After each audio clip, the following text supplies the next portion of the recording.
Now McCarr has it, 3-on-1 down low. Mikko Rantanen, dipsy doodle, he shoots, he scores. The Moose is loose. Magic from Mikko in game number 600. Now the circle, one-timer for Rantanen. He shoots and scores. For the second time tonight, the Moose is loose. And now Rantanen's got it, one-timer blocked. Got it back a second time. Rantanen into an empty net. Throw the chapeau for the third time tonight. The Moose is loose. 3 hat tricks on the season for Mikko Rantanen, 10 in his career. And pardon the pun in Pittsburgh, but that caps off a great night for the Colorado Avalanche. Mikko Rantanen, aser Mikko Rantanen. Mikko Rantanen, aser Mikko Rantanen. Mikko Rantanen, aser Mikko Rantanen. Let that beat drop. Aser Mikko Rantanen.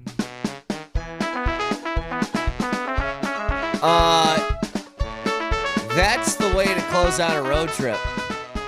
As this is still kind of continuing, you come back home for a couple of games, but then you hit the road again for 3 more. And this sort of insane stretch of 17 games, 13 of them being on the road, will finally get closed out after these final 3. But you get a little reprieve coming back to Ball Arena. And the Avs over this 5-game road trip finished with 4 wins. And the team looked different last night. Now, I don't want to make too big of a judgment over anything because it's still really early in this process of trying to figure out new things. You haven't seen Blackwood yet, but I will say, if you want any sort of encouragement at all, you've made a move for a goalie already, and that guy's played in 4 games. In those 4 games, he's giving up 1.6 goals against and has a .944 save percentage. Pretty solid.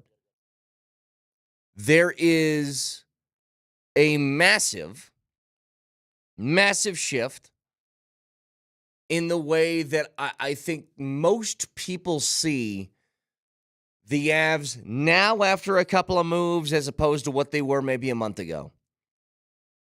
And the hope is that you get some consistency that makes you feel good enough that once you get to the postseason, things aren't just kind of like a coin flip every single night. That you don't, as Nelly pointed out the other day, have the two-face thing going on where he's flipping the coin saying you live, you die. You just want that to be avoided more than anything else. And with that, you got, obviously, top-end, talented, elite-level players, okay? We knew that. We're 30 games into the season. The Avs are 17-13. And Mikko Rantanen has his 3rd hat trick already.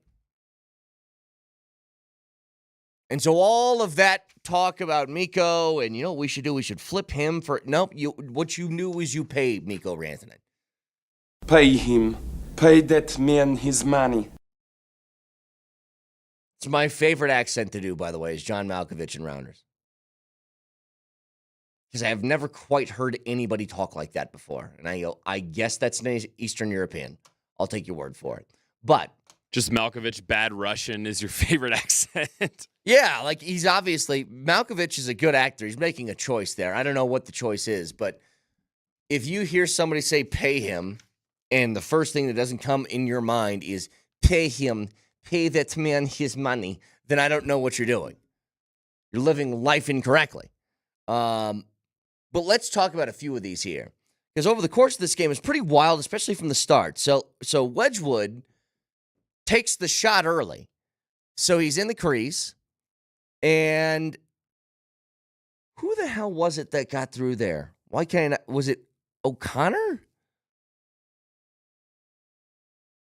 Or Malkin? Who the hell was it that came through and caught him in the chops, the side of the head?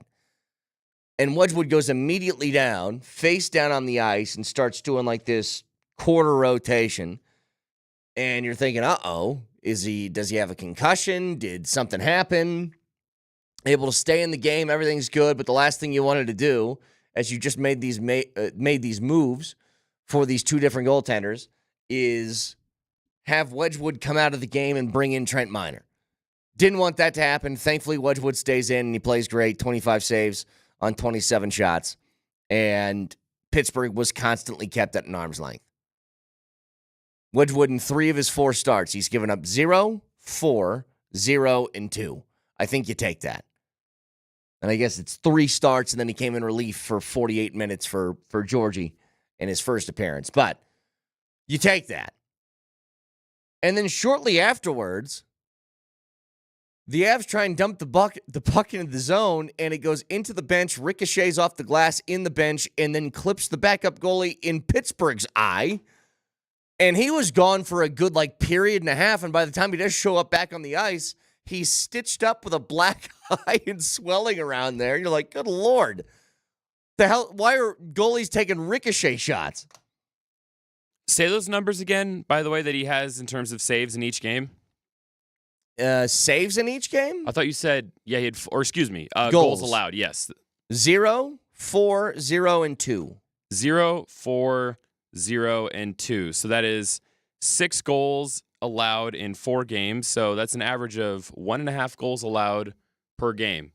Yeah, he's at 1.6 since coming over the Avs because that first game he was only in there for 48 minutes because he was doing relief duty. Yeah, I'd say you'd take that. A month or so ago, the hypothetical you gave Bednar was somebody who let in 3 goals a game.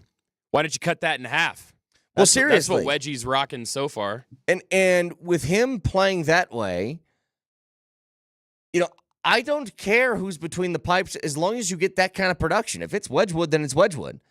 And you have Blackwood there that hopefully is going to do the same thing. You can split some time. The whole process or thought process to this was guys like Wedgwood who have been pretty good in their careers. Blackwood, pretty good in their careers. When they step in and they play for a better hockey team, their numbers improve. Wedgwood's save percentage was .878, and he gave up 3.7 per game in Nashville, but Nashville's not that good. The Avs are. Blackwood, his numbers were similar to Georgie. But the Sharks are terrible. So, that's the thought process. But Mikko, Nate get on the board early. Mikko then scores his second goal, just an impossible angle shot. It was like a corner kick in soccer. Just sort of line it up and try and find that little honey hole in between the armpit and the hip. And he found it perfectly. But then you want to talk about somebody. Sometimes things work out for a reason, okay? The Avs, I believe, don't know this, I believe, if they're given the opportunity last year after the playoffs end, I don't think Val Nichushkin's on this roster. If they're given an out in one way or another through a trade, or they said you can wipe your hands of the contract, I think they probably do it. And I'm glad that didn't happen.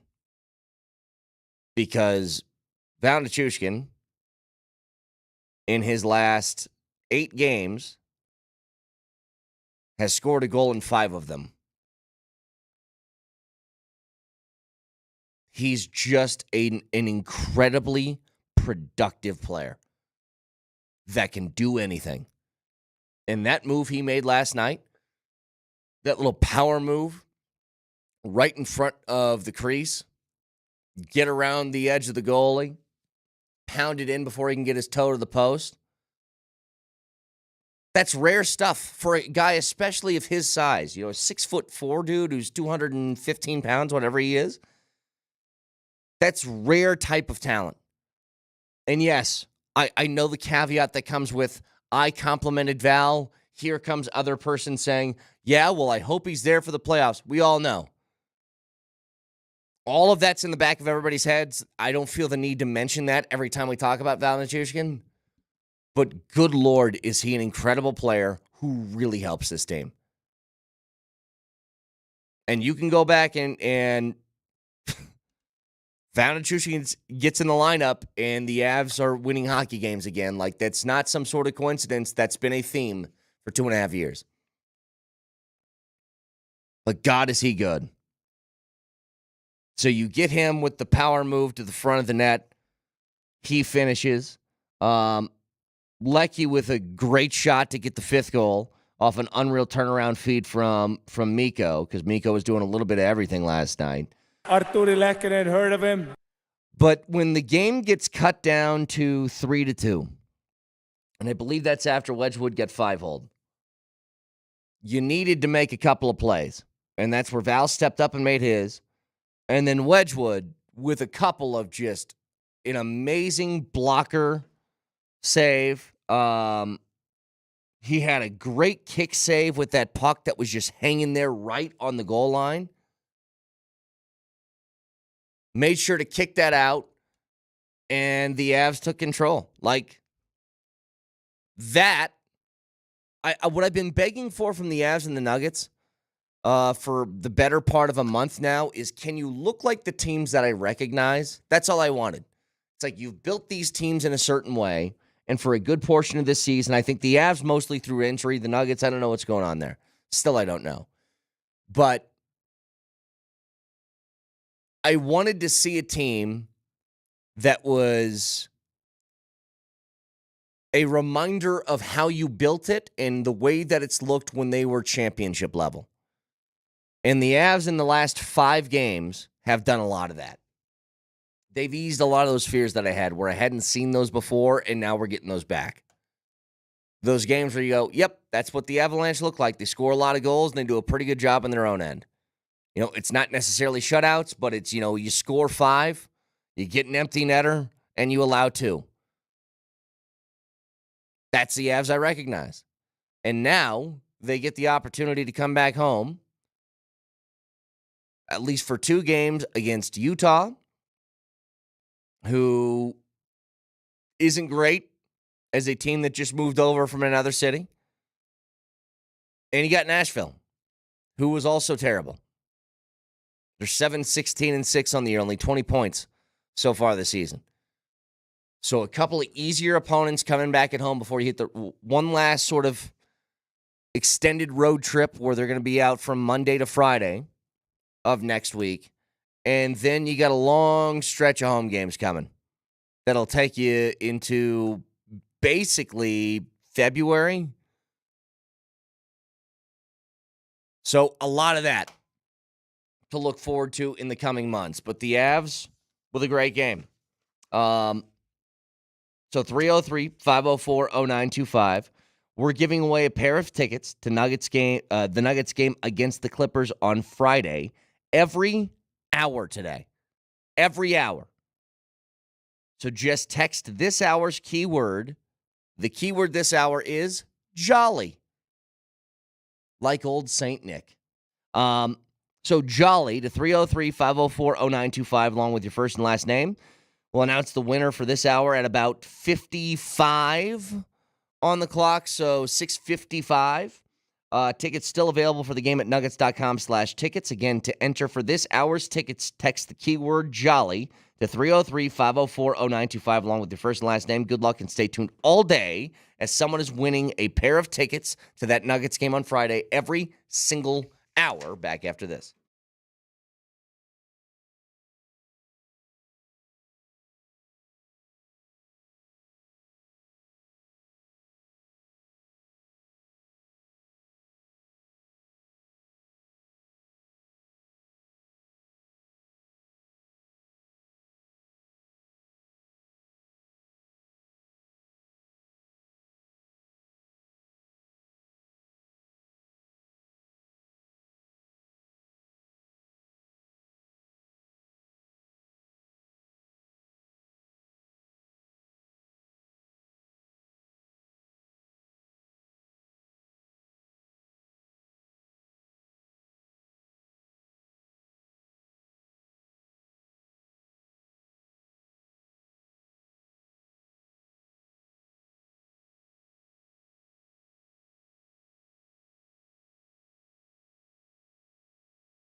All right, a lot of things to get into today. I do want to start turning the page over to this Denver and Indianapolis game this weekend with the Broncos. If they can seal up that W, it puts them in almost impossible position to miss the postseason. So we'll get to that in just a little bit. Here's the other thing. You know, as you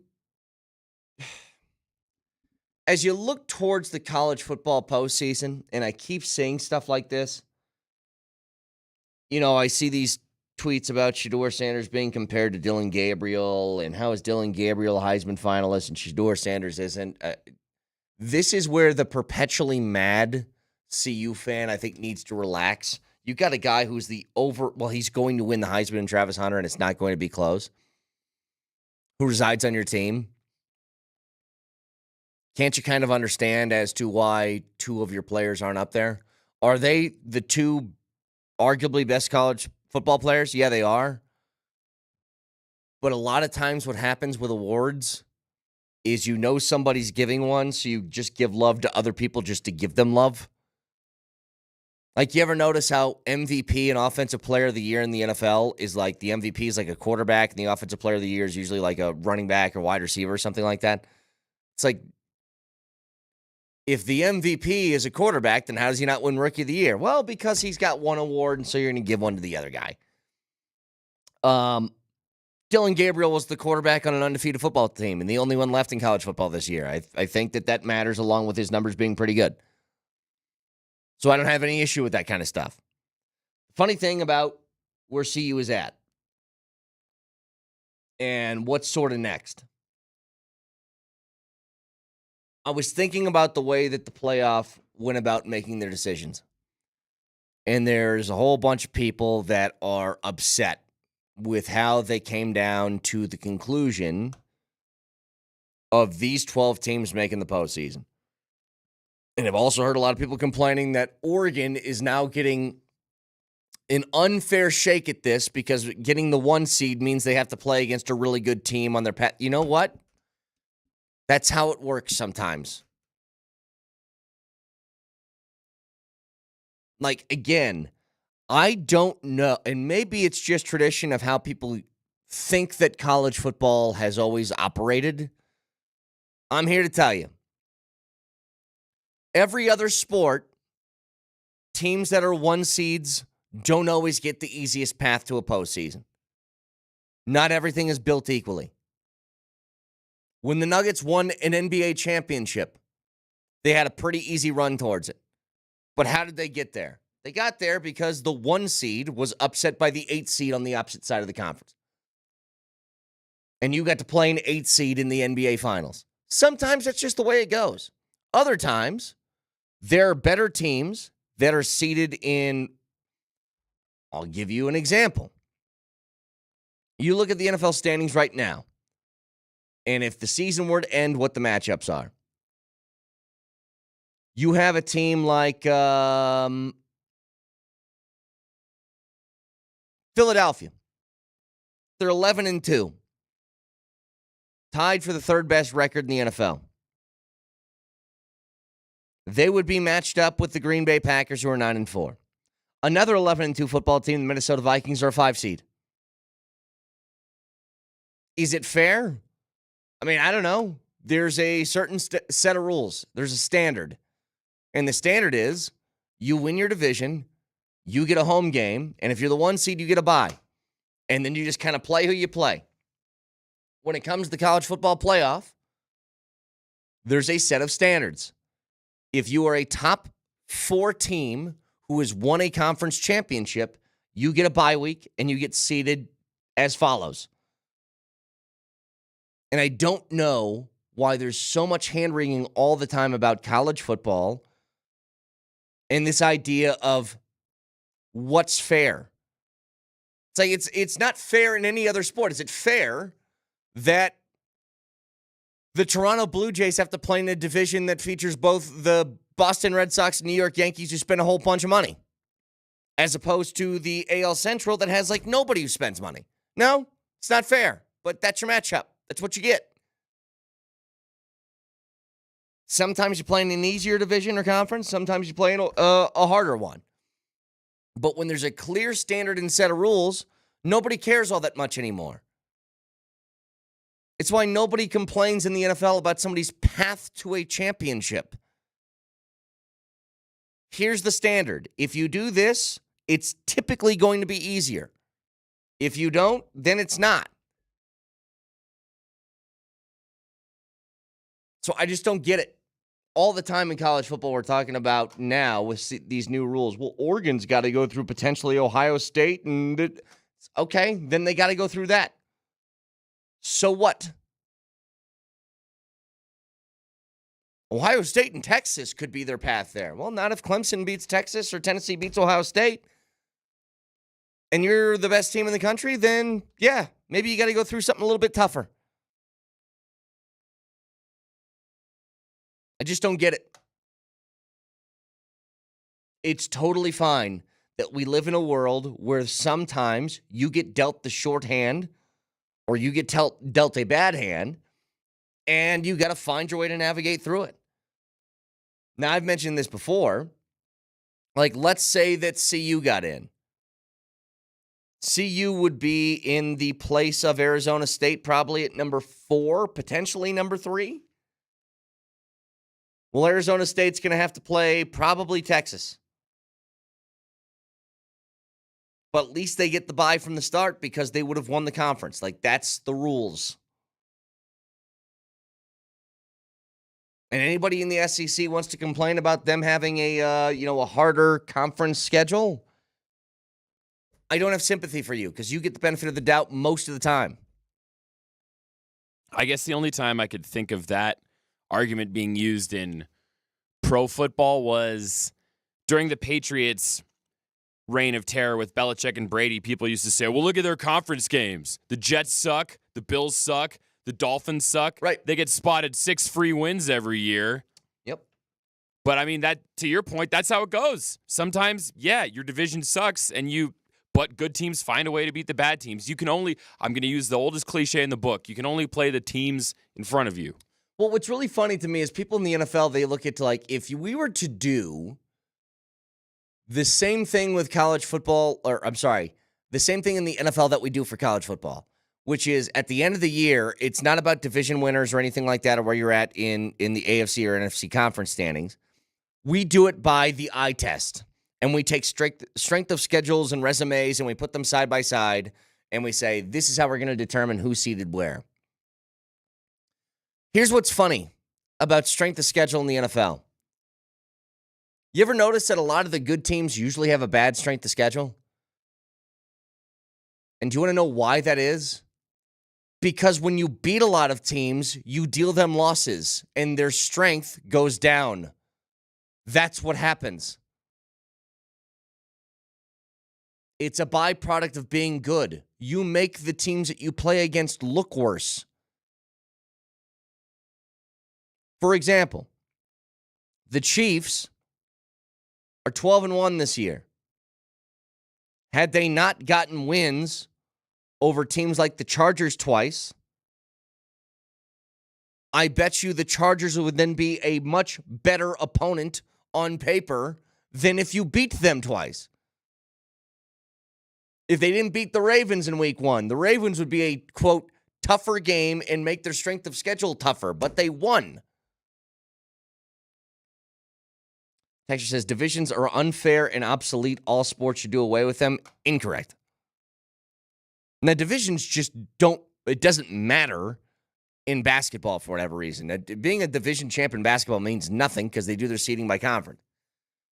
I love the idea that you have a certain group of teams that you face off against that are your main key rivals, and if you beat them, then you get an automatic bid. I love that idea.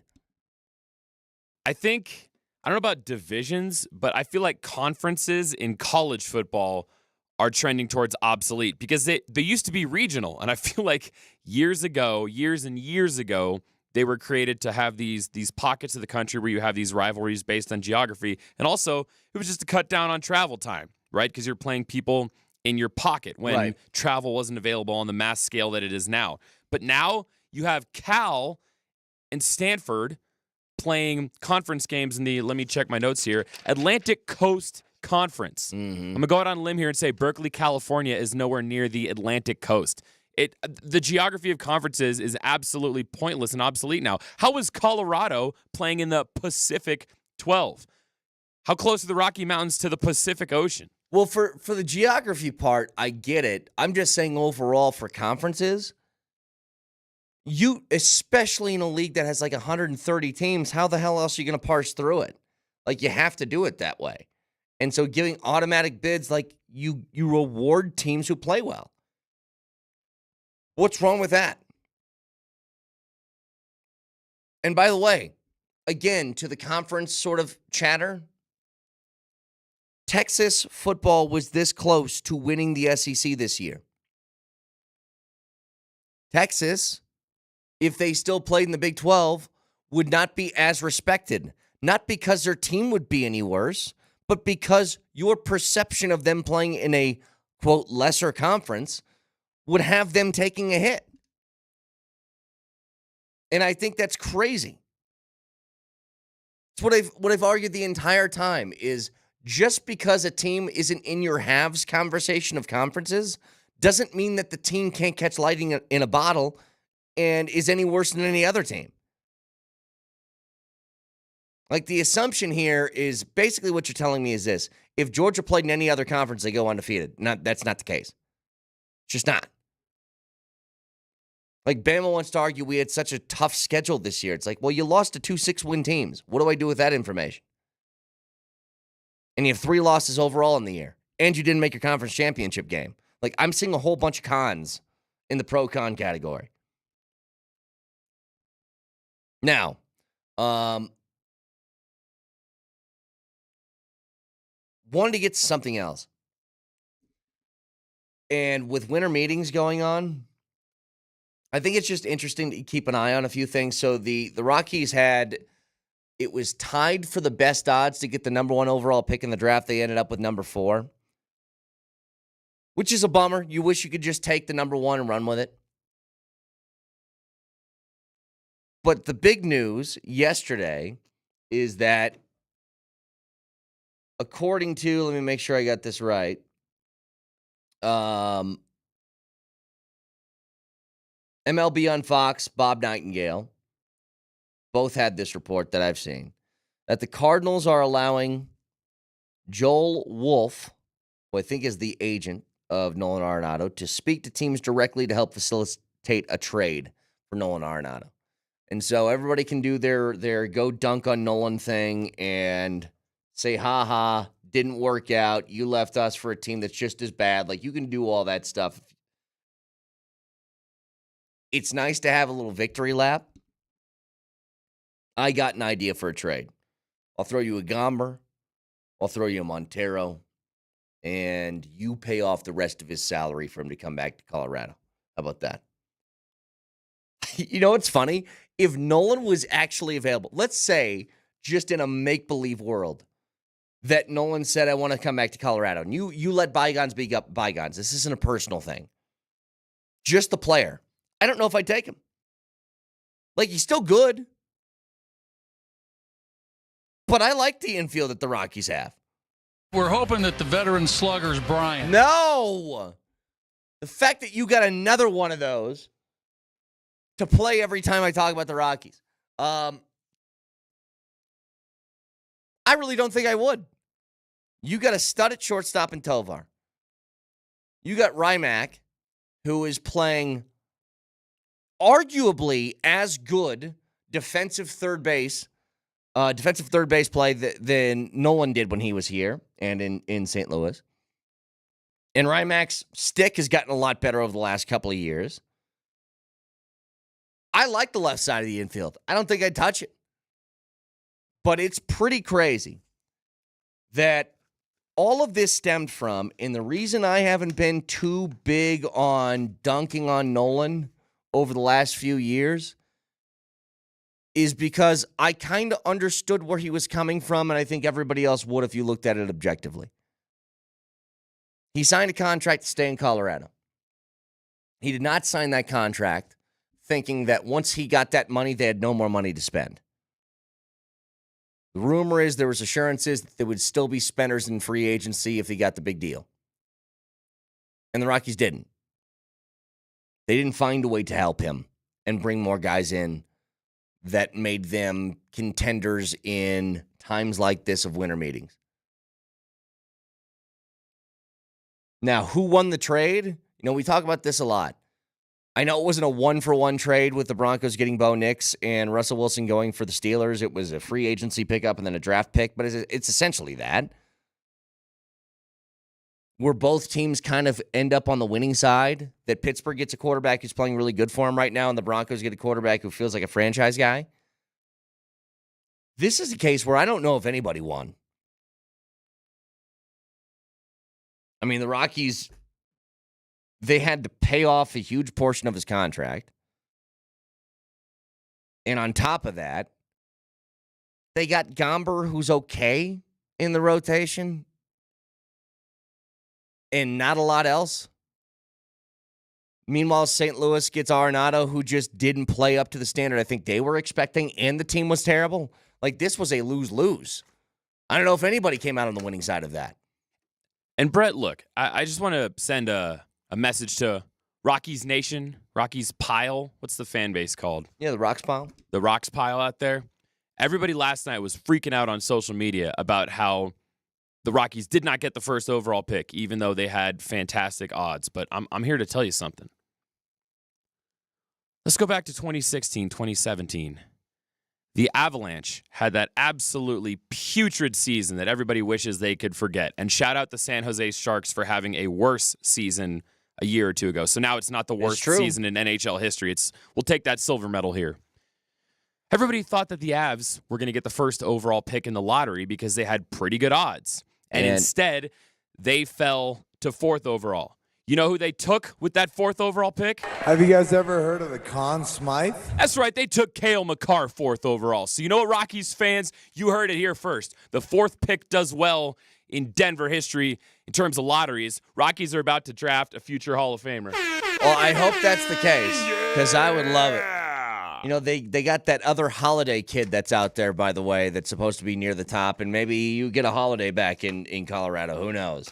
But 303-504-0925 back after this.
You know what I was thinking about was when this Broncos game comes up this weekend, and it's a huge and massive opportunity to put yourself in almost win the game and don't look back position. You do that, you make the postseason, and it would be one of the, in my mind, more remarkable surprises that I've seen in a while, at least being this close to it. You usually get a real feel and a sense if there's a chance that a team can be good. In every offseason, you get to training camp, and then you can kind of convince yourself, like, you know what, maybe this team's a little bit better than I thought they were. And I remember I didn't really have that. At least not in the way that you would typically think. What I thought was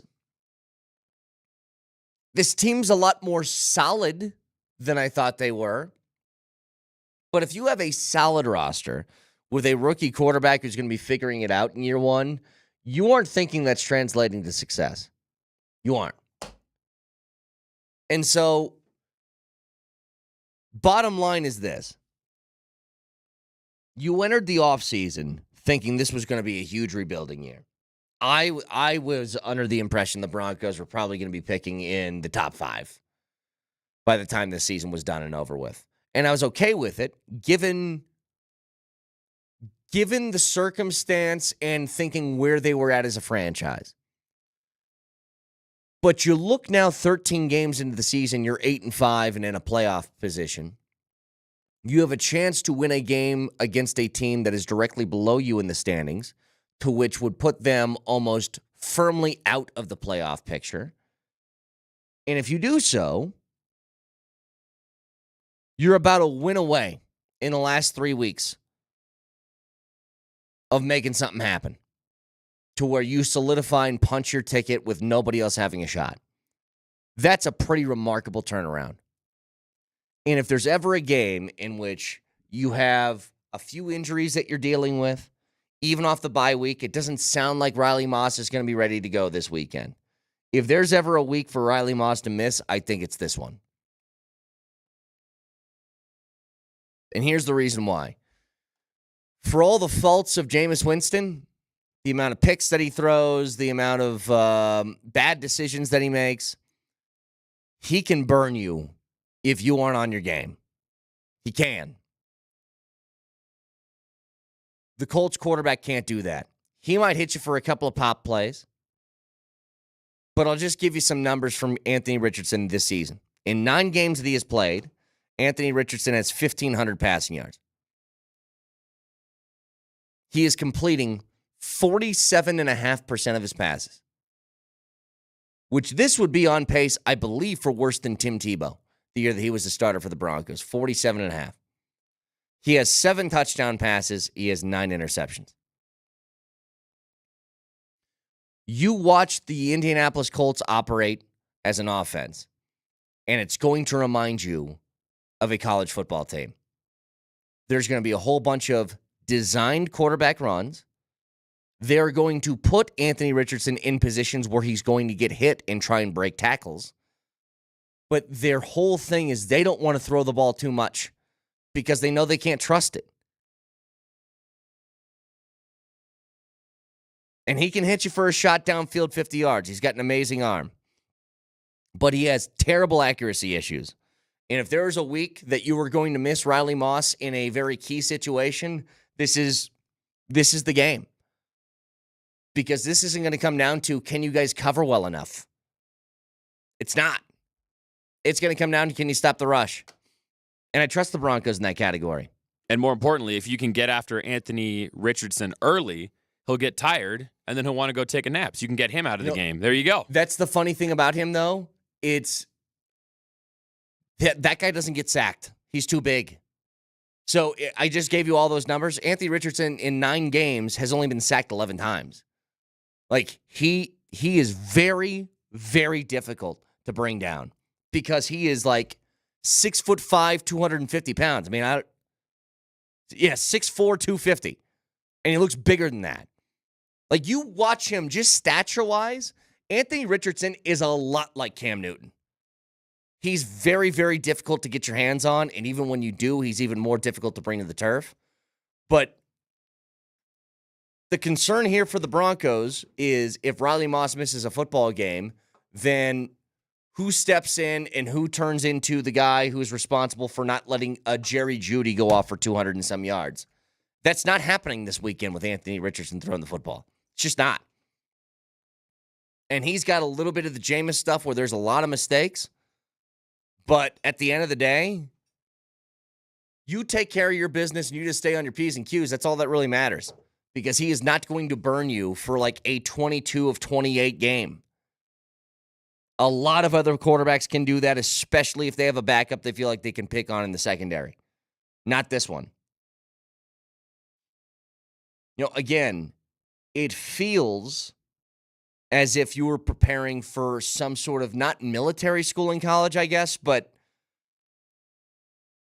I mean, yeah, some of those old Florida teams with Tim Tebow, that's the offense you're going to be facing. A lot of read option, a lot of quarterback keeps, designed quarterback runs, bubble screens, and then they're going to take a few shots a game downfield. And as long as you don't give those up, like if you force that Colts offense to make extended drives to the end zone, good luck. I would love to see, like, I don't even know if it's possible for a team like that. If you force them to go 8, 9, 10 play drives for TDs, there's just no way that guy doesn't make a mistake that's going to be crushing enough where the drive ends with either a punt or a field goal or worse. But this one is so completely and utterly necessary. Because maybe you get bailed out. Maybe at the end of the year, the Bengals are out of the playoff conversation in a couple of weeks. Maybe the Chiefs, the final week of the season, already have the number 1 seed locked up and they don't need to play anybody. Like, maybe all that's true. And you get a little bit lucky. But you know what? There's also an opportunity that the Chiefs have the Bills nipping at their heels at the end of the season for that 1 seed, and that game matters to them. There's a chance that maybe the Bengals can start to win out or something like that, and then all of a sudden they become, you know, a team that's on fire with the postseason in their sights again. You can't bank on that.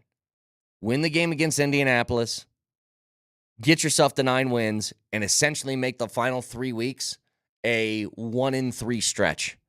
Or, a 1-2 stretch. Where you just get 1 win in the last 3 weeks, and then you're in the clear. But it must start with the Colts this weekend, because if you don't beat them, then you're facing a whole host of other issues. 303-504-0925. The winner of the Nuggets tickets to the Clippers on Friday for this hour, Nick Ayala. Yeah. So congratulations to Nick. As you are the winner this hour for the pair of tickets to the Nuggets game against the Clippers on Friday, and we're giving away a pair of tickets every hour during the show today with a different keyword every hour during not just this show, but every show until 6 o'clock. So stay tuned for that all day and listen for those keywords for your chance to win a pair of tickets to the Nuggets on Friday. You can watch the show live on Twitch, twitch.tv, search Altitude SR in the search bar, the Altitude TV simulcast, and that is the Safeway Twitch feed. Download Safeway's Deals and Delivery app and get exclusive grocery offers. Safeway, fresh foods, local flavors. Jared Bednar is going to join us at 9 o'clock this morning. 8:30 this morning. A little bit later than the 8 o'clock usual time, but we'll talk about that big Avs win and obviously some changes within the roster. Stay tuned for that. Mose Lombardi and Kane next.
Now McCarr has it, 3-on-1 down low. Mikko Rantanen, dipsy doodle. He shoots, he scores.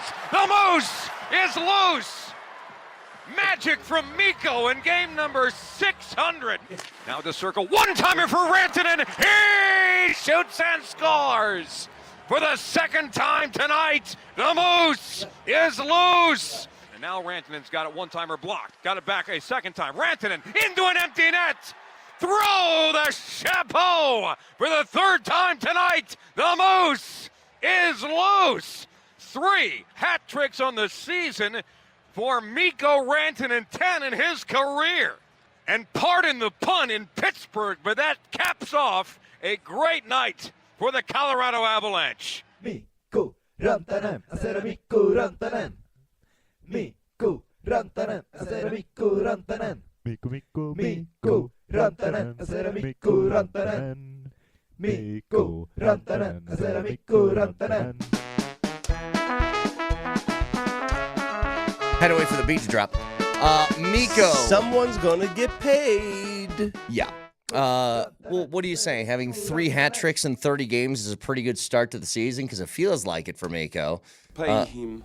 Pay that man his money. There is something I've been waiting for, and what an end to that 5-day roadie or 5-game roadie that the Avs had, finishing 4-1 in that stretch. And goaltending from Scott Wedgwood was pretty damn good, about as good as you could expect. In the 4 games he is giving up since the trade anyway, so it's been 3 starts and 1 relief effort. Wedgwood is giving up 1.6 goals against per game with a .944 save percentage. Pretty good. That's pretty good. Was a little bit scary when he got clipped by Malkin early in the game on the side of the head, and he's rolling around on his face. Stays in the game, he's fine. Weird how goalies were getting hurt early in that game. The backup for Pittsburgh takes the puck off the glass in the bench and comes back with stitches and a black eye. Middleton tried to fire it in. He's just a little bit outside. It goes off the corner of that glass and hits Nedeljkovic right underneath his eye. Did you see the amount of stitches he had right here? And already his eyeball was turning 50 shades of gray. Yeah. Does everybody get stitches involved in hockey? Well, yeah, but he's a goalie. He's not supposed to because he has a mask on. Now he looks like a real hockey player. He's probably never had a cut face in his life. Probably right. And he came back to the bench last night, and we had the camera on him. Our crew did a great job. He was pissed. You could see it in his face. Yeah. Riker and I talked about it, and Riker's like, he's having a great time down there. I said, I don't think so. He looks really upset. Anyway, what a way to finish out that road trip with 3 straight wins. You take 4 or 5 on that roadie. I mean, come on, man. Minnesota got off to a great start this year. Winnipeg off to a great start this year. Dallas, is going to be there. It's going to be tough to be in the top 3 inside this division. St. Louis has kicked it up a notch with Jim Montgomery as their head coach. This division's going to be a pain in the old Batuski. The Avs look like the Avs. That's what I said earlier, too. I said the greatest thing about these last few games, Moj, is it's like, there they are. That's the team that I recognize for the last 4 years. Yep. That looks the same as to what I've seen over and over and over again, since they've gotten this core and this championship run together. And Nelly, if you got this, it was Kiefer and McKinnon after the game. And I think McKinnon's not a very hard guy to read. You kind of know what he's going to say. And here was the beginning of that conversation with Kiefer and McKinnon. Yeah, I liked a lot of things. Our game in Carolina, we just had a bad period. But other than that, whole road trip was really solid hockey. We got great goaltending the whole time. 4 or 5. Can't ask for much better than that on the road on a tough road trip. So really excited about it. Like he just said right off the top, we got great goaltending. And look, they've revamped the room. But Wedgwood has been really good since he came over. And one last thing here from McKinnon in that same sort of answer. Yeah, he's unreal. I mean, right away he's chatting. He's, it's just what you want in a teammate, just being super friendly and keeping the mood light. And it's nice when guys come in and they feel comfortable right away. So, but yeah, he's been a rock in there. I mean, a shutout, then he had 24 of 26 tonight or something. So unreal guy and awesome goalie. So good combination there. All right, listen, I am not going to allow Mosier to talk because I don't want him to get in trouble. But I'm going to give you what I can gather here. Georgie was weird, okay? He was weird. Yeah. But he wasn't good enough to be weird, Yes. if you know what I mean. You can be weird. You can be eccentric. You can be odd. You can have all those qualities that a lot of goalies have. You can have those if you're really good. But if you're not really good, you can't be like that. So you could tell from the player's perspective, oh, we got normal dudes now. Yeah. I saw this yesterday, and I don't know if I can find this now, but is it Megan Angley? Is that her name? Yes, Megan Angley. Who does a great job. It was her and somebody else. They were talking about maybe the moment things went sour. And they highlighted a play in which I guess Bednar and a couple of people within the Avs top brass were not happy with Georgiev. He got upset with, I forget who the player was. Sam Malinsky. Sam Malinsky, who he thought that Malinsky screened him on a goal. And he kind of took his stick and gave Malinsky, who was that at that time sort of a bubble Eagle player, right? He came up for a couple games to go down, and he gave him a nice little smack with his stick after a goal was scored. And that seemed to be, at least according to them, and they're very in tune with this stuff, a little bit of a turning point in perception of Georgiev, I guess, within not just the coaching staff, but a lot of people on that team. Well, again, you don't have to be a psychologist or an amateur psychologist to figure it out. I mean, just watch. Just look at the mannerisms. Look at the temper tantrums. The way the coach reacted to his temper tantrums, even on this show. Do you remember that? Mm-hmm. Didn't like it. Didn't like it one bit. He was too emotional. He was too emotional for that room. There's a line in there. Bednar's told us a lot, like plenty of times. He doesn't mind guys showing a little bit of fire, okay? Being upset when things aren't going well. But there's also, when you see a goaltender react that way as an opposing team, you're looking at that like, got him. Can't have hissy Got him. fits. Can't have hissy fits. You just can't. And you just heard it there from McKinnon. They got the guy, and again, the Woods, Wedgwood, Blackwood, they're not great. They're not like stellar, but they're good enough. Yeah. Good enough. We'll see. Mackenzie Blackwood again, talking to my people by the South Bay. And by the way, I like Scott Wedgwood as a guy a lot. What is I like the him as South a Bay, by the goalie. way? San Jose. That's the south end of San Gotcha. Francisco Bay.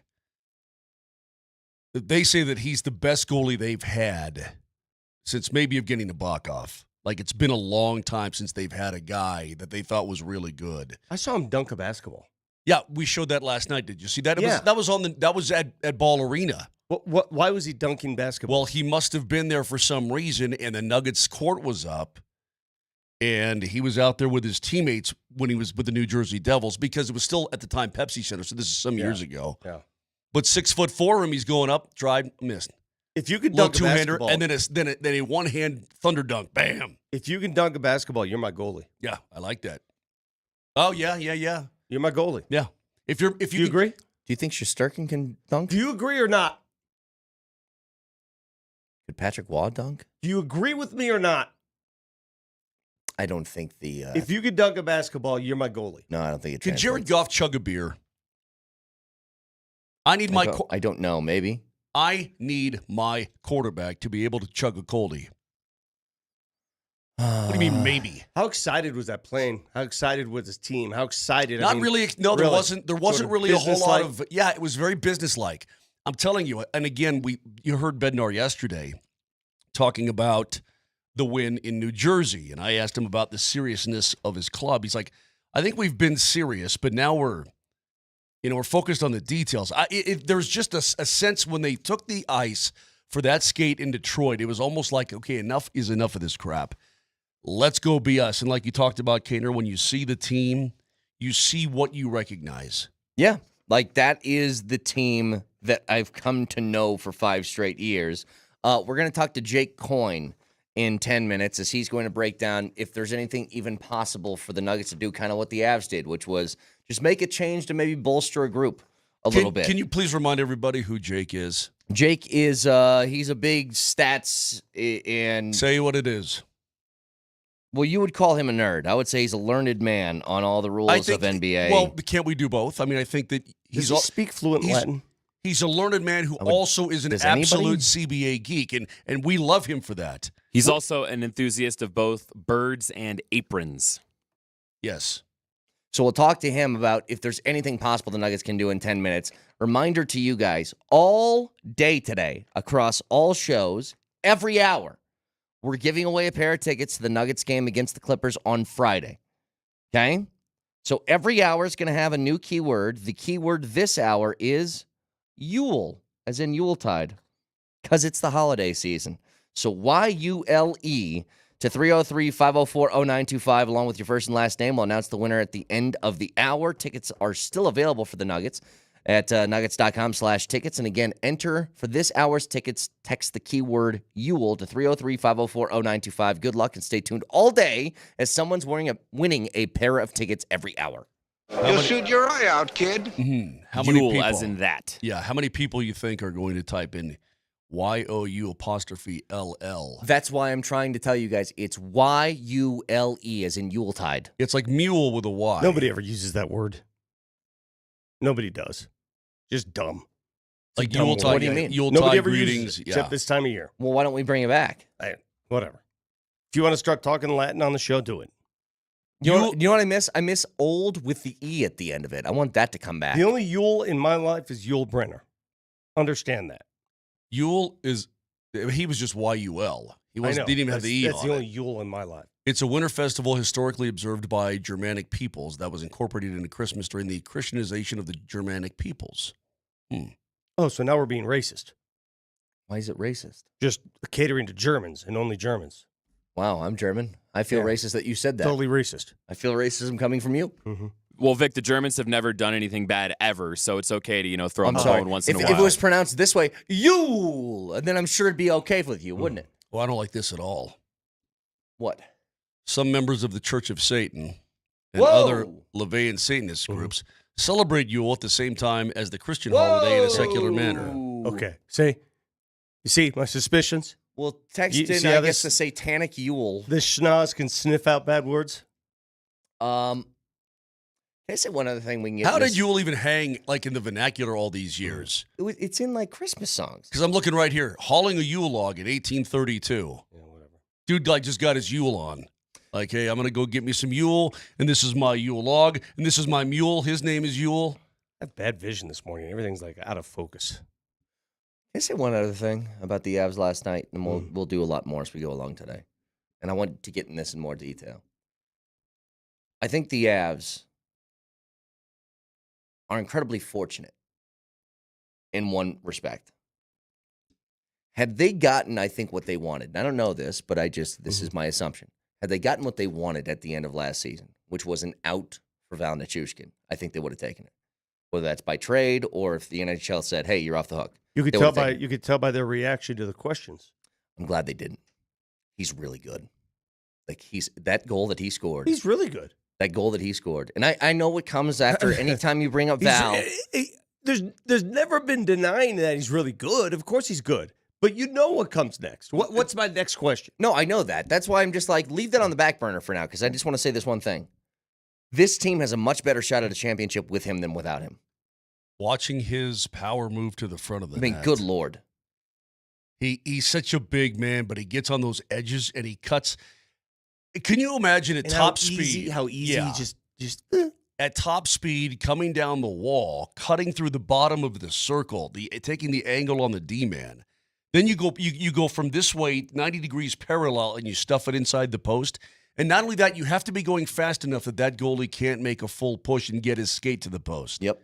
And you stuff it home like that. I mean, that is such a high-end power move. It's not even funny. to me. And also, you can't truck him over like what happened earlier in the game. there's no truck of luck. I mean, obviously that was an impressive goal. To me, the most impressive was Rantanen and his stick handling inside of the crease in a span of 2 seconds and I think he stick handled it 17 times. Yeah. Remember when people were saying trade Miko for a really good goalie, and I said don't? That's why. I don't remember your reaction, but That's why. I get it now. Why do people do stuff like that? Because they get impatient. I mean, it's the same with every team. Yeah, but people Impatience get happens. weird like that. Right? Yeah, just please use your brain, peeps. I get you're all uptight about it. I get all that. Just use your brain, man. Great win for the Avs. We'll talk to Jerry Bednar at 8:30 this morning. Jake Coyne joins us next.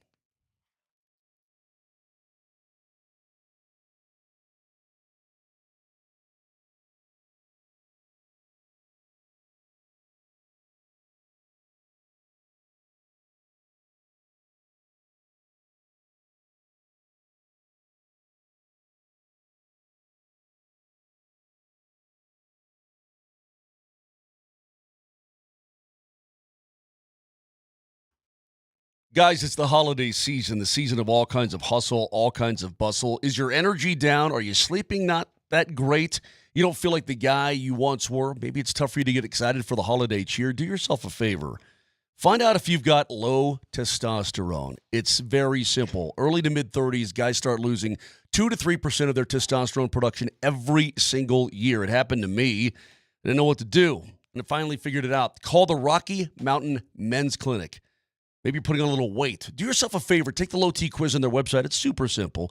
10-question quiz, yes, no answers. Takes 2 minutes. Schedule a consult with Rocky Mountain Men's Clinic. A Colorado licensed provider will review your results after they draw your blood. You'll get your results within 30 minutes. Cost of the appointment, only $99. Includes the medical consult, the T, and the PSA test. And if you sign up for testosterone treatment that day, should you need it, that appointment is absolutely free. You'll feel better, higher energy levels, better gains in the gym, sleeping better. Everything's going to be better. Rocky Mountain Men's Clinic has served the Front Range for nearly a decade and successfully treated tens of thousands of men, including yours truly. Guys, no need to wait. Most guys wait a year or longer. Go to RockyMountainMen'sClinic.com or call 720-440-7900. That's 720-440-7900.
Reaction. In my country where I'm coming from, after this kind of stretch, you're gonna get a paycheck that is a little bit less than usual. So maybe that's what we need to do. Maybe a little motivation in that way. And one thing was the name of the Greek code, like being benched. Being on the bench. I think that's a really good motivation too. I don't think that's allowed, but we'll ask Jake Coyne about that, of just removing money from people for bad play. But as we go out to the Ramos Law hotline, car accident, you need Ramos Law, medical doctor and attorney, ramoslaw.com. Jake Coyne, the Stat Squatch, head of NBA research for Stats Perform, joins the show again. Jake, how are you, buddy? Doing great, guys. Happy to be here. Mosier didn't call me a nerd enough times last time. I'm back for round 2. Don't worry. I was just going to say, Mosier said, say what he is. And I go, you would call him a nerd. I would say a learned man on all NBA topics when it comes to contracts and trades, which is why we want you on. Jake, wear it like a badge of honor. Mosier's the same guy. We caught him with like 3 National Geographics in his hotel room on the road. So he is a closet nerd at heart. Hey, man, I was learning about Egypt, not about CBA. It's a different kind of geek, Jake. See, but it's here's all the good, point. brother. Here's the point, though, Moj. We're having him on because there's few people that truly understand that world like Jake does. I understand. No, I'm pleased. Jake, listen, I could not be more pleased with you being you how you are. It is a great asset to the universe. Thank you for joining us. Enough of the nerd talk. Let's rock. Well, okay. It's going to get nerdy here in a second because what we've tried to figure out, Jake, is, we get both the Avs and the Nuggets that are on the station. The Avs had a problem. They had a goaltending problem. They didn't have a whole bunch of cap space, but they found a way to make a move. Now, NHL rules very different from NBA. We all understand that. What is possible for the Nuggets to do right now with this roster? What do you think is like a feasible thing? I'll give you just one prime example. You tell me if it's feasible. Jonas Valanciunas is on a really bad Washington team. He's 32 years old. He's got a 3-year contract with $9 million a year. Is that something they could make work? Yeah, I think they could get a player like Jonas or a similar level player. But, the thing you kind of get into there is, how are you going to make the salary work, number one? And then depending on what type of salary you're sending them, you're going to have to sweeten that deal a little bit. And so the problem with the Nuggets is they don't have any players making between $9 and $22 million. You go from Zeke Naji all the way up to Aaron Gordon, who you can't trade right now anyways. But you can trade Zeke, but his salary is kind of viewed at best as a neutral, more so a negative probably at this point. And so if you're trading him for a guy like Jonas, it's got to be more than just him. And then you start talking about what draft capital you have, and the Nuggets have just one pick they can trade, or it's really like a Julian Strother or a Peyton Watson. And at that point, it might become kind of painful.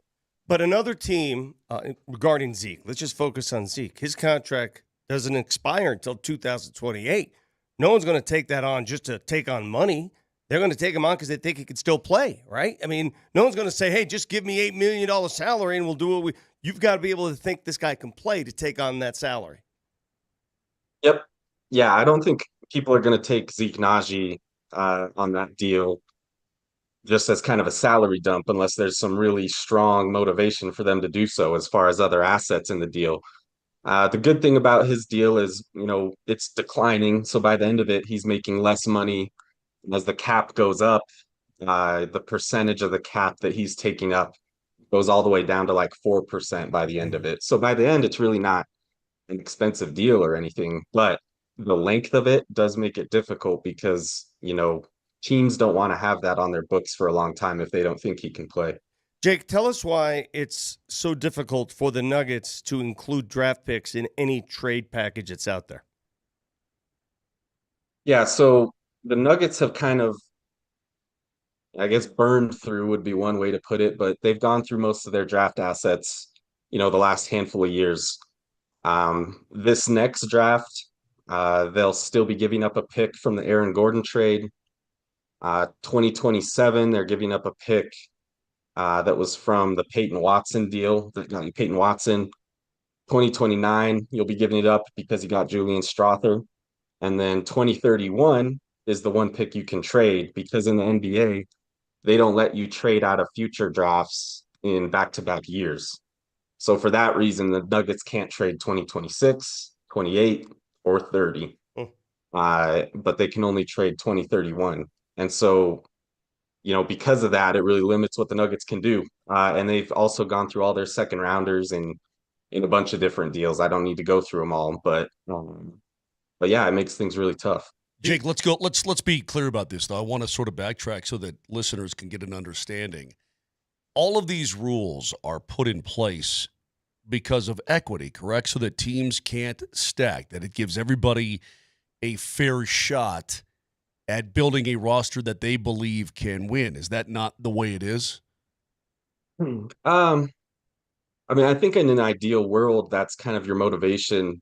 I do think this last CBA, they have these things called aprons that if you pass this amount in salary, you get really severe penalties. And I think part of the motivation there, in my opinion, was the owners wanted more of a hard cap. So you think of like the NFL, they have a salary cap. You can't go over this number. The NBA has always been a soft cap. You can go as high as you want, but you might be penalized a little bit. Well, this new CBA kind of made those penalties a lot stricter, where now even GMs, as opposed to just owners, might have a little bit of hesitation to make their team too expensive because it's going to really prevent certain things they can do. And so while I think it's true, like, a lot of these rules are to help the competition and everything, I do think there's also an element in there about, a ton of money's coming into the NBA. And I don't know that owners want to be putting such a high percentage more each year into their roster. And I think that was probably at least part of the motivation. You could debate with people how much of motivation that was, but I think it was part of it for sure. Yesterday, Jake, I said on these airwaves that the Nuggets pretty much have their hands tied, and this is the roster you've got, and they've got to figure it out because of those restrictions you just mentioned, because the draft pick scenario, all that stuff. Outside of trading MPJ, there's really nothing they can do. I was called a cynic, a pessimist. Oh, my God. But, you tell me. Outside of trading MPJ, who I don't think you want to deal right now, there's nothing big they can do with this roster. This is it. Yeah, I would agree with that, Vic. You get into it. If let's say you do want to trade MPJ, well, the Nuggets already rank so low in 3-point attempts per game. Now you're trading your one guy who that's like his main job. But I guess your counter argument could be, oh, well, we'll trade for a shooter. But, well, then why are you trading him? You already have him. Yeah. Well, we want a defender too. Okay, well, now we're talking about like a really expensive player here. You're talking about someone you probably can't get because they're so good. A shooter and a defender. And so it just doesn't make sense to me to trade Michael Porter this year because, the Nuggets are already struggling with what a lot of people call the math game, which is taking so many fewer threes than your opponent. I don't see why you'd want to trade Michael Porter this year and make that problem even worse. And yeah, so then you go after that and you say, well, what do they have? Well, they have Zeke Naji. They have a few young players like Brown, Watson, and Strother, who probably have a little bit of value. And you have that one draft pick. And it's kind of like, well, what can we get with this? These guys combined, you can maybe get a player making about 11 to 12 million. That's not going to get you a ton. It just becomes really tough. And then, if you do burn that first round pick this year, that's your only pick you can trade for the next 2 seasons. You cannot trade another pick next year if you use that one this year. And so, I think the front office thinks that, hey, we just need Jamal Murray to kind of get right and we'll be okay. And I think there's some evidence that, maybe they're right. But I do think this is kind of the, hey, all our chips are in on this core group, and we'll see what they can do this season because I don't think they have flexibility to do a lot else. Is there a part of this, and I've wondered this for a while, where maybe there's a philosophical difference between the head coach and the GM in this sense? Like, they have used picks. They've drafted a lot of guys, and it feels like Calvin Booth's sort of way of thinking to navigate the cap is, I need young players on cheap contracts that'll be contributors, but there's this feeling from Malone that he's really hesitant to play them. I mean, you think about the picks that they've gotten, it's your Jalen Pickett's and Hunter Tyson's and all these other guys that just aren't hitting the floor. And what's really bothersome to me anyway is that you got a 15-man roster, and Malone has dubbed only 8 of those guys playable. So you combine that on top of, a Zeke Naji contract where he's not being used despite being the 5th highest paid player on the team. Dario Saric, who you got in the offseason for that, you do all that cap maneuvering, you let KCP walk to get the ability to have a money line exception sort of acquisition, and Dario Saric isn't playing. It just feels like a philosophical difference maybe. Yeah, I do think there is probably a pretty big philosophical difference between the coaching and front office right now.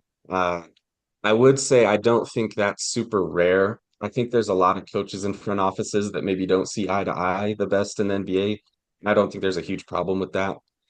So I don't think we need to make it a bigger deal than it is for sure. But I do agree with you. I think the Nuggets have, pushed their chips in so much on this young player, cost-controlled guys, but we're going to keep our core group of 4 together because they're going to be what pushes us to a title. They are really betting on that method to work. I talked about it earlier, but they traded their 2027 pick for Peyton Watson. They traded their 2029 pick for Julian Strawther, basically. And then you also had these other picks in the 30s in the second round, Jalen Pickett, Hunter Tyson. I mean, that's so many young players on one roster. And, Michael Malone, very old school coach. I think he would prefer more veterans on the team for sure. I think he would have kept Contavious Caldwell-Pope around if it was his choice. And so huge differences there. But that's part of their job, a general manager. They're not called a general drafter or a general trader. They have to manage these things, and they have to that includes managing egos and personalities and trying to make it work. And that includes the coach. And so that is part of their job, is to kind of come together and, make those differences work. We'll see if they're able to do that. And the Nuggets can, push this thing farther in the playoffs this year. Before technology, I probably would not have asked this question because I wouldn't know. But do you need a lawyer right now? I do not currently need a lawyer. Okay, because it looks like you're sitting in a jail cell. Now, I'm not trying to be offensive to you or anything of that nature, but Are you in jail? Where are you? We have a big jail audience. Is it our business at all to find out where you are? Luckily, there is no one holding me hostage at this good. moment, Okay. but maybe this is a sign of things to come. I don't know. Well, I'll tell you what, if the CBA goes sideways on you, you may be worried about that. Can I just follow this up before I let you go, Jake? And I always appreciate the time. Like the overall sort of sense that you have towards this team, they have players where if you look at Jamal Murray's numbers, Jamal Murray's not that far off from what the beginning of his seasons usually are, but this feels different for some reason. Are you still optimistic about what the Nuggets can be this year, or are you seeing some cracks in some issues? Yeah, I think there are some cracks and some issues as it stands right now. The reason I think it feels different with Jamal is, in theory, when you draft most of your talent, as time goes on, it's going to get more expensive and you're not going to be able to keep guys. And I think the talent drain for Denver has just happened over several years, from Bruce Brown and Jeff Green down to KCP. It's just kind of been a slow trickle of talent leaving. And so when that happens, you really need a guy like Jamal Murray to step up. And so when he comes in and it's just, oh, this is the same old Jamal, or maybe even a slightly worse than usual Jamal at this time of year, it just becomes that much more apparent and that much more difficult to see happen because, well, now we don't have the talent behind him to make up some of those gaps. And that makes it really tough. And, kind of my opinion of the team is, do I think they could make a small move this year?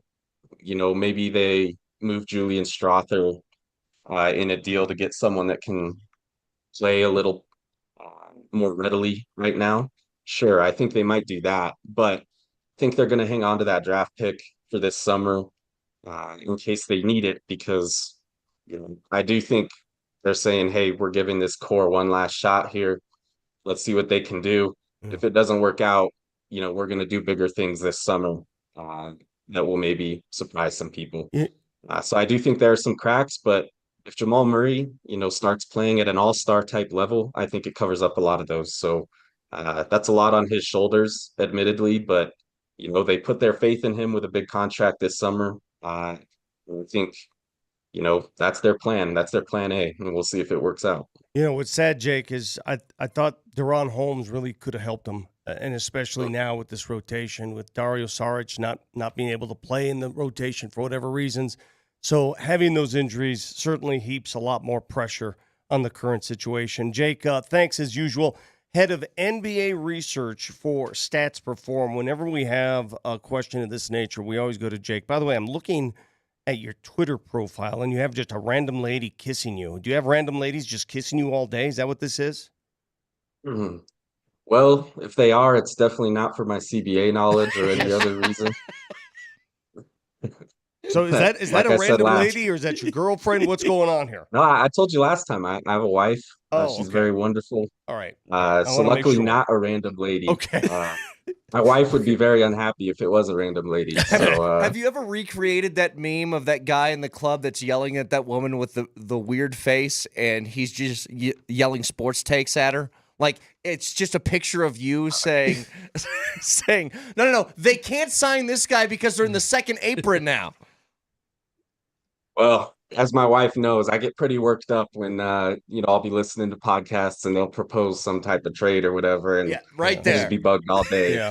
So there's that one right there. You put an end to the Jimmy Butler thing, and again, you can't make everybody concocts these trades. And it's funny, and at the same time, it drives me crazy. Everybody has a trade scenario that'll fix everything. Most of those trades with the current CBA, most of them would not work. I got a proposal. Jalen Pickett for Jimmy Butler straight up. Straight up. Forget the salary restrictions. Yep. It doesn't matter. That works, right? Jake Coyne. Again, follow him on Twitter, The Stat Squatch. Jake, always appreciate the time, buddy. Thank you. All right, thanks, guys. Jake Coyne, The Stat Squatch on Twitter. Again, this is it's good to have somebody in our arsenal that is a learned man of all of these different issues about the CBA. Guys like Jake are so valuable. I mean, he really is a walking CBA knowledge bucket. I could never do what he does. Well, ever that's in why my we life. have to check with him every time we have a scenario, a proposal, because I think the worst thing ever invented is that, what is it? Is it the ESPN trade? What is that The thing? trade machine. The trade machine? Because the trade machine doesn't take into account a lot of these restrictions that he speaks of. No, it actually does. It'll tell you, like, is this trade possible? It'll be like, no. You have to make the salaries But if work, or you have to- imagine being the guy that has, or the gal, whomever, that has to program that stupid trade machine and all the algorithm change it crap every they year. have to throw in there. It's bizarre. It did make me a little sad watching basketball last night, and they went to the Inside the NBA show, and they were talking about the teams that were contenders in the West, and they said, yeah, OKC. By the way, OKC looks, yeah, good luck. They said, yeah, OKC's definitely the favorite. Then they said Houston's looking good, Dallas, Memphis. No mention of Denver, and it's been a while. It's fair. It's totally not fair. even a mention. Yeah. By the way, guys, speaking of the Nuggets, giving away a pair of tickets to the Clippers on Friday every hour on this radio station today. And this keyword for the 7 o'clock hour is Yule, Y-U-L-E. So text that to 303-504-0925, and your first and last name will announce the winner at the end of the hour. Tickets still available, nuggets.com/tickets, but the word is Yule, Y-U-L-E, and your first and last name to 303-504-0925.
You brought up a great topic there, Moj. Am I on? Yeah. That's how a microphone works. That red light's on. You're good to go. Moj, I looked at Let's get weird. I scoured through it. I went back and rewound, and I was looking slowly. I had it in slow-mo. I tried to magnify it. The video released of Paul Bissonnette fighting those 6 dudes outside that steakhouse at Scottsdale was crazy. He did not lie. His story checks out. He did not lie. And him taking out a couple of those dudes in the process, wow. That was the making awesome. of Roadhouse 2. It was so good. Everything that he said, and by the way, when he's sitting on the curb talking to the police officers, and he's praising all of the staff at Houston's, right? And he's like, these people work their blanks off and all the. I mean, that's his favorite place of all time. And he really was. If you watch the video, he's just trying to sort of settle things down and help out the manager of the restaurant. Who's his friend? And then these people go insane on him, this Scottsdale 6. But what you need to do is go to Twitter and read his reaction to the videos. and yeah, smoked this fool in the temple. He's giving play-by-play of the video. He release. should. He said, if I fought off 6 different people at once and won, yeah, I'm telling everybody about that. Well, he didn't necessarily win. That one He guy ended in up the red. hospital. That one guy in the still, red. though. Yeah. That one guy in the red tried to punt his head to the next county, and did on multiple. I mean, can you imagine taking the boots to the head like that and then getting up and let's go? Pretty impressive. Where do you stand on street justice? Where do you stand on? I'm completely. Well, listen. I don't Brett, know. where do I you- prefer where do the you authorities stand? to handle things, but Where do you these guys stand? were out of control. These guys were whacked, man. I mean, But they're fighting I'm a everything. street justice guy. One of the pleas that Busy made via Twitter and podcasts, he said he would want to handle this one by one by himself. Like if these guys are this bold, let's go. Yeah, Let's no, go. no authorities. Yeah. No, but Yeah, let's go one by one. Yeah. What They wouldn't. But let me ask you this: we watch fights. We pay all this money to watch these pay-per-view events. Everybody went to Netflix to watch Paul versus Tyson. Not me. Okay, fine. Why can't this be an event? Let's go. Biz versus the Scottsdale 6 It's the 1-on-1. 6. Let's go. Actually, 1-on-2. I would 1-on-3. I would take Biz all day and But all bring night. them, have them line Well, up. you remember how Kimbo Slice got famous? He basically did this. Now the backyard. it was Somebody's backyard backyard, fights, yeah. but yeah. And I know that they've gone to jail, and I know that they're being charged for certain things. But if we had a really creative legal team here, the charge should be simple. You have to fight him for real in a ring. No, it would be this. Here's You're your not going sentence. to jail, If you're you're not found paying guilty, anything. if you're found guilty and the judge says this, all right, here's your sentence. Yeah. You have a choice. You're doing 2 years, hard time, or you're locked in a room with Biz for 10 minutes. That's See, it. But, That's but it. if I mean, you're, that's- if you're a that's smaller fair. man than you Biz, Why if you're a not? smaller man, then you get to choose your fighter. Yeah, but no. It doesn't matter how big. You No. are. Each guy I don't guy care. makes the Hey, choice. Hey. Doesn't matter if you're smaller than Biz, weaker than Biz. You made the choice. No. to If you're a fight him. smaller man than Biz, I'm saying. But if even you, then, you took a shot at him, didn't you? You took a shot at Okay, him, man. They all 6-on-1. took a shot at him. Yes. Okay. What I'm trying to say is, if there's a larger man who just for no reason starts swinging, okay. How about this? If it was Sister Jean who was in Biz's spot, Sister Jean doesn't have to fight everybody one-on-one. She gets to choose a fighter. No. But if Biz agrees to it, Yes. and he Yes. would, and Every he would. case is different. That's why my legal team, if I were handling this, see, Well, every case is different. We're in Vikistan. Exactly Okay, right. Vic This is is the my president. Who do you President call of when the game's on the line, Moj? Yes. Vikistan. Who? No, who do you call when the game's on the line? Bert Simpson. Of course you. This is my legal team, my area of expertise. I come up with creative sentencing. And the sentencing of, a $10,000 fine, who cares? A year of community service, who cares? You don't learn anything. It's a slap on the hand. 2 things work: public shame and street justice. They've already been publicly shamed. Their names are out there, right? Yeah. Now it's time. You either pay this fine, $10,000, or you fight him one-on-one. It's your choice. You get a choice. I take it. But I will give you that choice. You either fight him one-on-one or $10,000. And let's see how many more of these activities occur. I want to get to the Broncos in a second because Actually, Brett, I'm sorry to cut you off, but I found an audio clip. This is what Biz said, I believe, to those guys when he found them in the bar. This is courtesy of TMZ. Let me go back to the start here. Hey, Freak Show, you're going nowhere. I got you for 3 minutes. And in one of the videos, you said it was 6, right? One of the videos where he's getting chased into the parking lot, people were counting, and there's only 5. That's because Biz had already knocked one of them out. By the dumpster. You see the dumpster, right? The dumpster's full. Those good friends, by the way. Did you read his description of that? Would you like to read that on air? I mean, you can blank out the last one, but this is this. If you know Paul Bissonnette, then I do. We'll get him on the show. Okay, I probably should. Read that out loud, and that is typical Biz talk right there. William Carroll, the inbred dirtbag I knocked out, shown here assaulting the Houston's assistant manager moments before he takes my right hook to his temple. He earned it. Wasn't enough blow in Scottsdale to keep him awake after that punch. Bleep him. Fitting. Pretty much, yeah. I want to get to the Broncos in just a couple of minutes guy because was snoring. He's like the guy was snoring. It's not just about, well, it's all coming down to this weekend. And we all think the Broncos got a good shot and they should win this game and all that stuff. But I got some numbers that'll back this up, not to mention what you're truly facing this weekend is a pretty unique animal. Not one that's scary, but just different and unique. So we'll get to that in a second. But real quick, though, I've got a lot of thoughts, I guess, on this game. Okay, we'll save it. We'll get to it at 8. I'll save it, but I feel good. Okay. I want to give you a couple minutes to do something else, Moj. Winter meeting's happening. The Rockies, by the way, they were tied for the best odds to get the number 1 overall pick in the MLB draft. That did not happen. They ended up with number 4. But the last time that happened for another team in town, Cale Makar happened. So maybe that's a good twice omen. for the Avalanche. One was Cale Makar. The Avalanche also had Ottawa's pick that one year. Right. It's crazy because the Avs lost the NHL lotteries for the first 3 positions. If you have the greatest odds to get the overall number 1 pick, if you don't get it, then your odds increase to get the number 2 pick. If you don't get that, your odds increase big time to get the number 3 pick. If you don't get that, that means you just lost everything and you're picking 4th as the worst team. Sure. And then, of course, the Avalanche had Ottawa's pick and Ottawa tanked. And the same thing happened. They didn't win 1, 2, or 3. They got 4 and ended up taking. So maybe it's Bo a good Byron. sign because both those guys are good. Yeah, and they that worked would be out. great. That would be great if it worked out that way. Yeah. But the thing I want to let Mosier go on is this: the Cardinals are allowing Joel Wolf, MLB agent, to speak to teams directly to help facilitate a trade for Nolan Arenado, according to Bob Nightingale. Go ahead, Mosier. I think my time here is done. I think I've said all I need to say about this. He wants to go someplace where he can win. I thought he did that.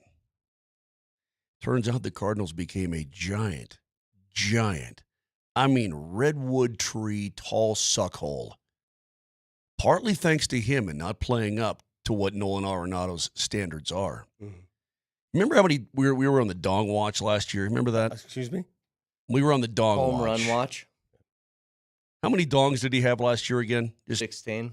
16 dongs. What did he hit? 272. He hit 272 with 16 dongs and 71 ribbies. In how many games? Hold on a second. It's not like Mother Trucker was hurt for half the year. It's not like he played 123 games. He missed 10 games. He played 152 games. And he hit 272 with 16 dongs and 71 ribbies. That is a poor season for a guy that's making that kind of bread. It is. I had a nice conversation with him at the Nuggets. I know you did. You guys played Tickle Fight all the time in L.A. That's great. Yeah, I know, and nowhere did I mention Dong Watch, by the way. Well, we were on it. Hey, just so you know, Nolan, we were on Dong Watch all year. Well, he was stuck on 7 for the longest time, then 8 for the longest time, and then he picked it up a notch. Coming down the stretch, started jacking it out of the yard. But listen, man, I mean, for a guy. He's 33. He's probably turning the corner in his career where he's not as good anymore. Yeah, well, you think back to 2019, just 5 short years ago with the Rockies. He hit .315. Ooh. 41 homers, 118 ribbies. Dude, he's only 33. In baseball, that's like being 25. It's not like being 25. I mean, come on, man. Hey, man. What? You make a good point. But there are teams that will wait in line to sign him.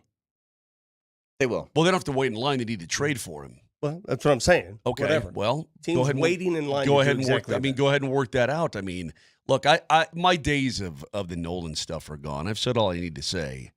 It's just that I think, Nolan, you got to agree with me at this point. The grass ain't always greener on the other side.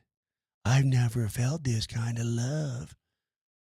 Well, no, I never felt this kind of adornment. It might not have been this greener on the other side, but Yeah. it's at least the same shade. It's not like the Rockies tore it up since he left either. Understood. No, I completely agree. So- But look, I hope the guy goes on to have a.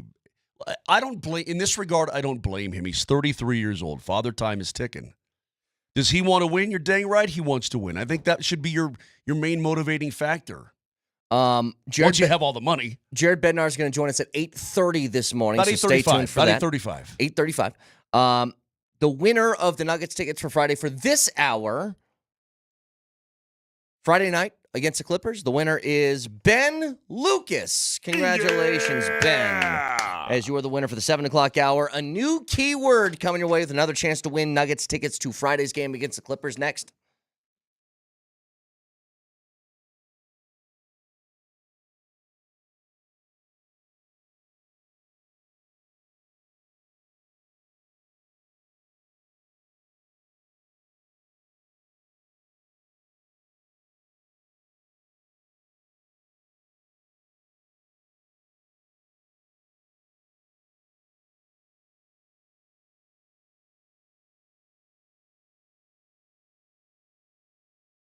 How about an early look to the NFL weekend with the Broncos and the Colts? Broncos 4-point favorites at home as they take on Indianapolis. The over-under at 44. You know what's nice to see is those over-unders looking a lot more normal than earlier in the year we had 37 and 38-point totals in Broncos games. But you can find all of that on the Circus Sportsbook, as there's no better odds in the game than Circus Sports, as they have all of the NFL lines out all ready for this weekend. You got a double dip, by the way, on Monday. So take a look at the early odds before the numbers start to jump around a bit. Download the Circus Sportsbook. Tight money line splits, low holds, and excellent customer service. That's the Circus Sportsbook. Download the app right now or go to circusports.com. And always remember, any gambling problem, call or text 1-800-GAMBLER.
Is this for Mosier? 100%. Yeah. Mosier just sounds like a scorned ex anytime we bring up Nolan Arenado. Did he keep your leather jacket in your truck or something? Baby Jamal Cale is not old enough yet to focus on a movie like this, which I'm happy about, but I know this song is in my Your time future. is coming, Holmes. Yeah, it's in my future. I will say this. Baseball to me has just gone off the deep end. Oh, hey, just real quick. Yeah. Do you know what will warm your heart? You know what I turned on the other day? And my daughter actually watched. She very rarely gives things more than like 3 minutes. Band of Brothers? No, that would have warmed your heart. Frosty the Snowman, old school, like 60-year-old show. She was into it. She liked it. And I was like, I'm surprised that kept the attention. What about like Rudolph and whatnot? Can she get down with that? That's coming up. Okay. We got that coming up Which for is the one with like Mr. Freeze and all that crap? That's The Year Without a Santa Claus. That's Batman. No. There's one where I think it's The Year Without a Santa Claus, I think. No, it's Heat Miser and Cold Miser. Those guys, yeah. You know what scared the hell out of me? In Rudolph, the Yeti-looking creature. I remember when I was a kid, that scared me. The Bumble with Yukon Cornelius? That scared the hell out of me. They took his teeth out. That jacked me up. Yeah, was it the little dent? I'm a dentist. Yeah. You guys want to talk Whatever about... that guy's name is. What's his name? Jimmy? Yeah, it's okay. I don't watch you guys want to talk about consequences. Here's the consequences of the Broncos winning and losing the football game this weekend. If they win, I went to my little NFL.com playoff predictor. They're currently at 74%, which I think we all said sounds right. Yeah. It sounds really good. I think that sounds really good. That's a safe pick. If they win this weekend, that number jumps all the way to 90. Absolutely. Mm-hmm. If they lose, 47%. Interesting. Oh, that's scary. That's how much this game means. I feel I have a sense of calm. Well, because you let me. Indy back into the race. That's why. You let them back into the race, and they own a tiebreaker. We also let Miami back into the race. Correct. And Miami, I mean, they don't have the easiest schedule, but Yeah. with Tua, like we talked about, with Tua, they are a beast at times. They really can be. This is as must-win gets if you want to be a playoff team. And I think we all feel really good about the Broncos. But let me give you something else. I've watched more Colts football this year than I cared to desire, but for whatever reason, I've been locked on them for more than a few occasions. Why? It's a lot of red zone. Mm-hmm. Maybe you got something a little extra on the line. Who knows? But here's what I've noticed, and this is the good news. It does not look like Riley Moss is going to be back in the lineup. That he's probably going to miss a little bit more time. If there was a week for Riley Moss to miss, it is this week. You're exactly right. There isn't going to be that threat you saw last week. There isn't going to be that viable quarterback that's going to pick you apart downfield. This is a very Tim Tebow-esque offense. I'll paint a perfect perspective for this. So the Colts last week, they were off, as well as the Broncos were. But here's the numbers. And this is why when you start thinking about, all right, what are the concerns that the Broncos have right now? And I think one of them is very glaring. If Riley Moss is not in the lineup, then they're having some trouble finding a corner that can stick around opposite of Patrick Surtain. So they went late in that game 2 weeks ago to Abrams Drain, and we didn't get enough of a sample to really see if he did better than Levi Wallace, but Levi Wallace was not good. But here's what you're up against. And I've said this about Indianapolis before. It is like watching a college offense. They do a whole bunch of true read option. They run their quarterback in a way where he's not running to get 5 yards and slide. He's running to run you over.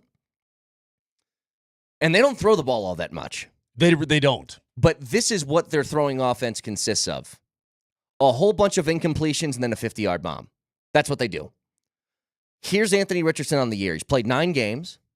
He's thrown for 1,500 yards in 9 games. That's 167 per game. Mm-hmm. That's not a threat. His touchdown-interception ratio is 7 touchdowns to 9 picks. He completes passes at a 47.5% clip, which would be worse than what Tebow did with his full starting year with the Broncos. I'm looking at those same numbers. Now, compare those to Nick's, all right?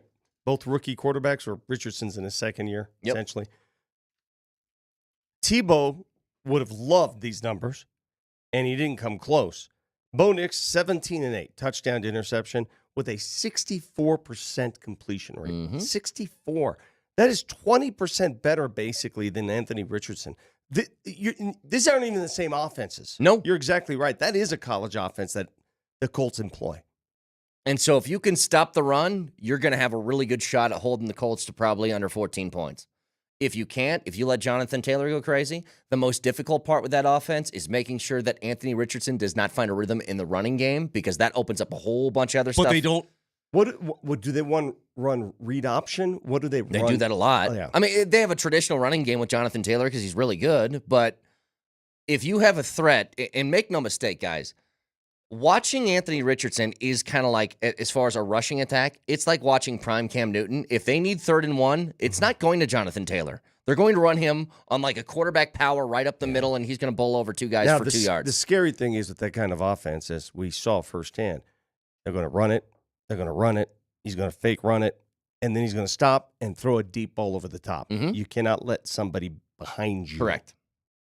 Because that's what they are. They're like, we're going to do a very methodical, keep time of possession in our favorite type of offense if we can pick up first downs. And then we're going to hit, a couple of 50-yard shots. And we're going to hope that's enough to beat you. They don't really do, the Colts, Broncos fans, listen to me closely if you haven't looked at the numbers. They don't really do anything well. They really don't. They're not a great rushing team. They just choose to run it. How the hell have they won 6 games? I don't know. They're a middle-of-the-pack rushing team, and that's the best you can say about anything that they do. Their defense is poor. They don't pass defend that well. They give up plenty of yards in the run game. They're one of the top 5, I think, worst in the league in rushing yards given up per game. They do a pretty good job of not giving up a whole bunch of points, though. And Yeah, I think part of that's time of possession, this running is the what football. It is. Yeah, Exactly right. What this defense does, and maybe this is the best thing you can say about it, they do bend a lot, but they don't break. Right. In terms of points per game, that's really where the Colts bread is buttered. They don't give up a ton of points per game, but they give up a ton of yards per game. They did beat Pittsburgh, something you could not do. But they did it with Joe Flacco. And Justin Fields, I think, was still playing at that time. And by the way, their points per game, they're also middle of the pack. They don't do anything better than middle of the pack, and most of the stuff they do on offense and defense, if you want to break it down to passing yards given up, rushing yards given up, passing and rushing, and so on, it's in the 20s. And in some cases, it's really bad. It's like 26, 28, that sort of thing. What I'm getting at is the Broncos have done a pretty good job when they win games this year. They do it really comfortably. And the Colts just do a good job of hanging in there. It's a 3-point loss to the Texans, a 8-point loss to the Vikings, 10 points to the Bills. Lions game got a little bit out of hand, but even that game was closer than the score indicated. They'll hang in there. So we'll break this more down in a couple of minutes. We're giving away a pair of tickets every hour on this station today on 92.5. So tune in all the way until 6 o'clock. Each hour has a new keyword for your chance to win Nuggets tickets to the game against the Clippers on Friday. Well, hold on a second. Our first word was Yule. I'm guessing this word is log. No, it's Brenner. It's Santa. Getting the holiday spirit, I like boys. log, man. Santa. Let's get some log going to on. 303-504-0925. You got a chance to win. Maybe Santa comes down the chimney and gives you a pair of tickets to the Nuggets on Friday a little bit early, huh? Santa. And your first and last name to 303-504-0925. You can find tickets, by the way, if you aren't a winner on nuggets.com/tickets. So, Santa. Early Santa. One more time, 303-504-0925. Santa and your name. Yes. If you want to do a double dipperoo on the text line and throw in a log, that'd be good too. You can do Double that to appease dipperoo. Moshe. It won't help your chances to win. All right. Jared Bednar at 8:35. Back after this.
What's this World Cup to? When I say the Rockies signed a second baseman, and my co-hosts say who, and I say Estrada, I didn't say who. and then one of the co-hosts goes, "Yeah, blank blank is that." I mean, yeah. Well, let's talk about it. Let's talk it out. Well, I guess it's good for depth. I would like to see Amador get the call up this year and play second base, but that's just me. What do you want me to say, Vic? Let's talk it out. Well, go ahead and lead it off, Vic. He had Super 2 status. He hit 217 last year with 9 dongs. Kill me now. Kill me, please. I think they're going to be looking for Amador to be the one to play second base. At least I hope so. He's a 21-year-old. He fits with what they're trying to do. Can I say something? And I'm in a very calm state nowadays. I'm not going to get out of this state. I like living where I'm living. Mm-hmm. Am I ever in my life, ever again, going to have any affection for Major League Baseball? The Yankees just signed Max Fried to the largest contract a left-hander has ever received in their entire lives. Well, they have found money after losing Soto, so now they're going to go crazy. I mean, every big name signing, it's the same handful of teams over and over. Sasaki's now available, by the way. You realize that the 23-year-old phenom from Japan, the pitcher, is available to sign with anybody now. He's put his name in the hat and made all the official he'll sign paperwork. with the A's. I mean, will I ever feel the joy of baseball ever again? Yeah, when the team gets relevant. That's how baseball works. How will I ever?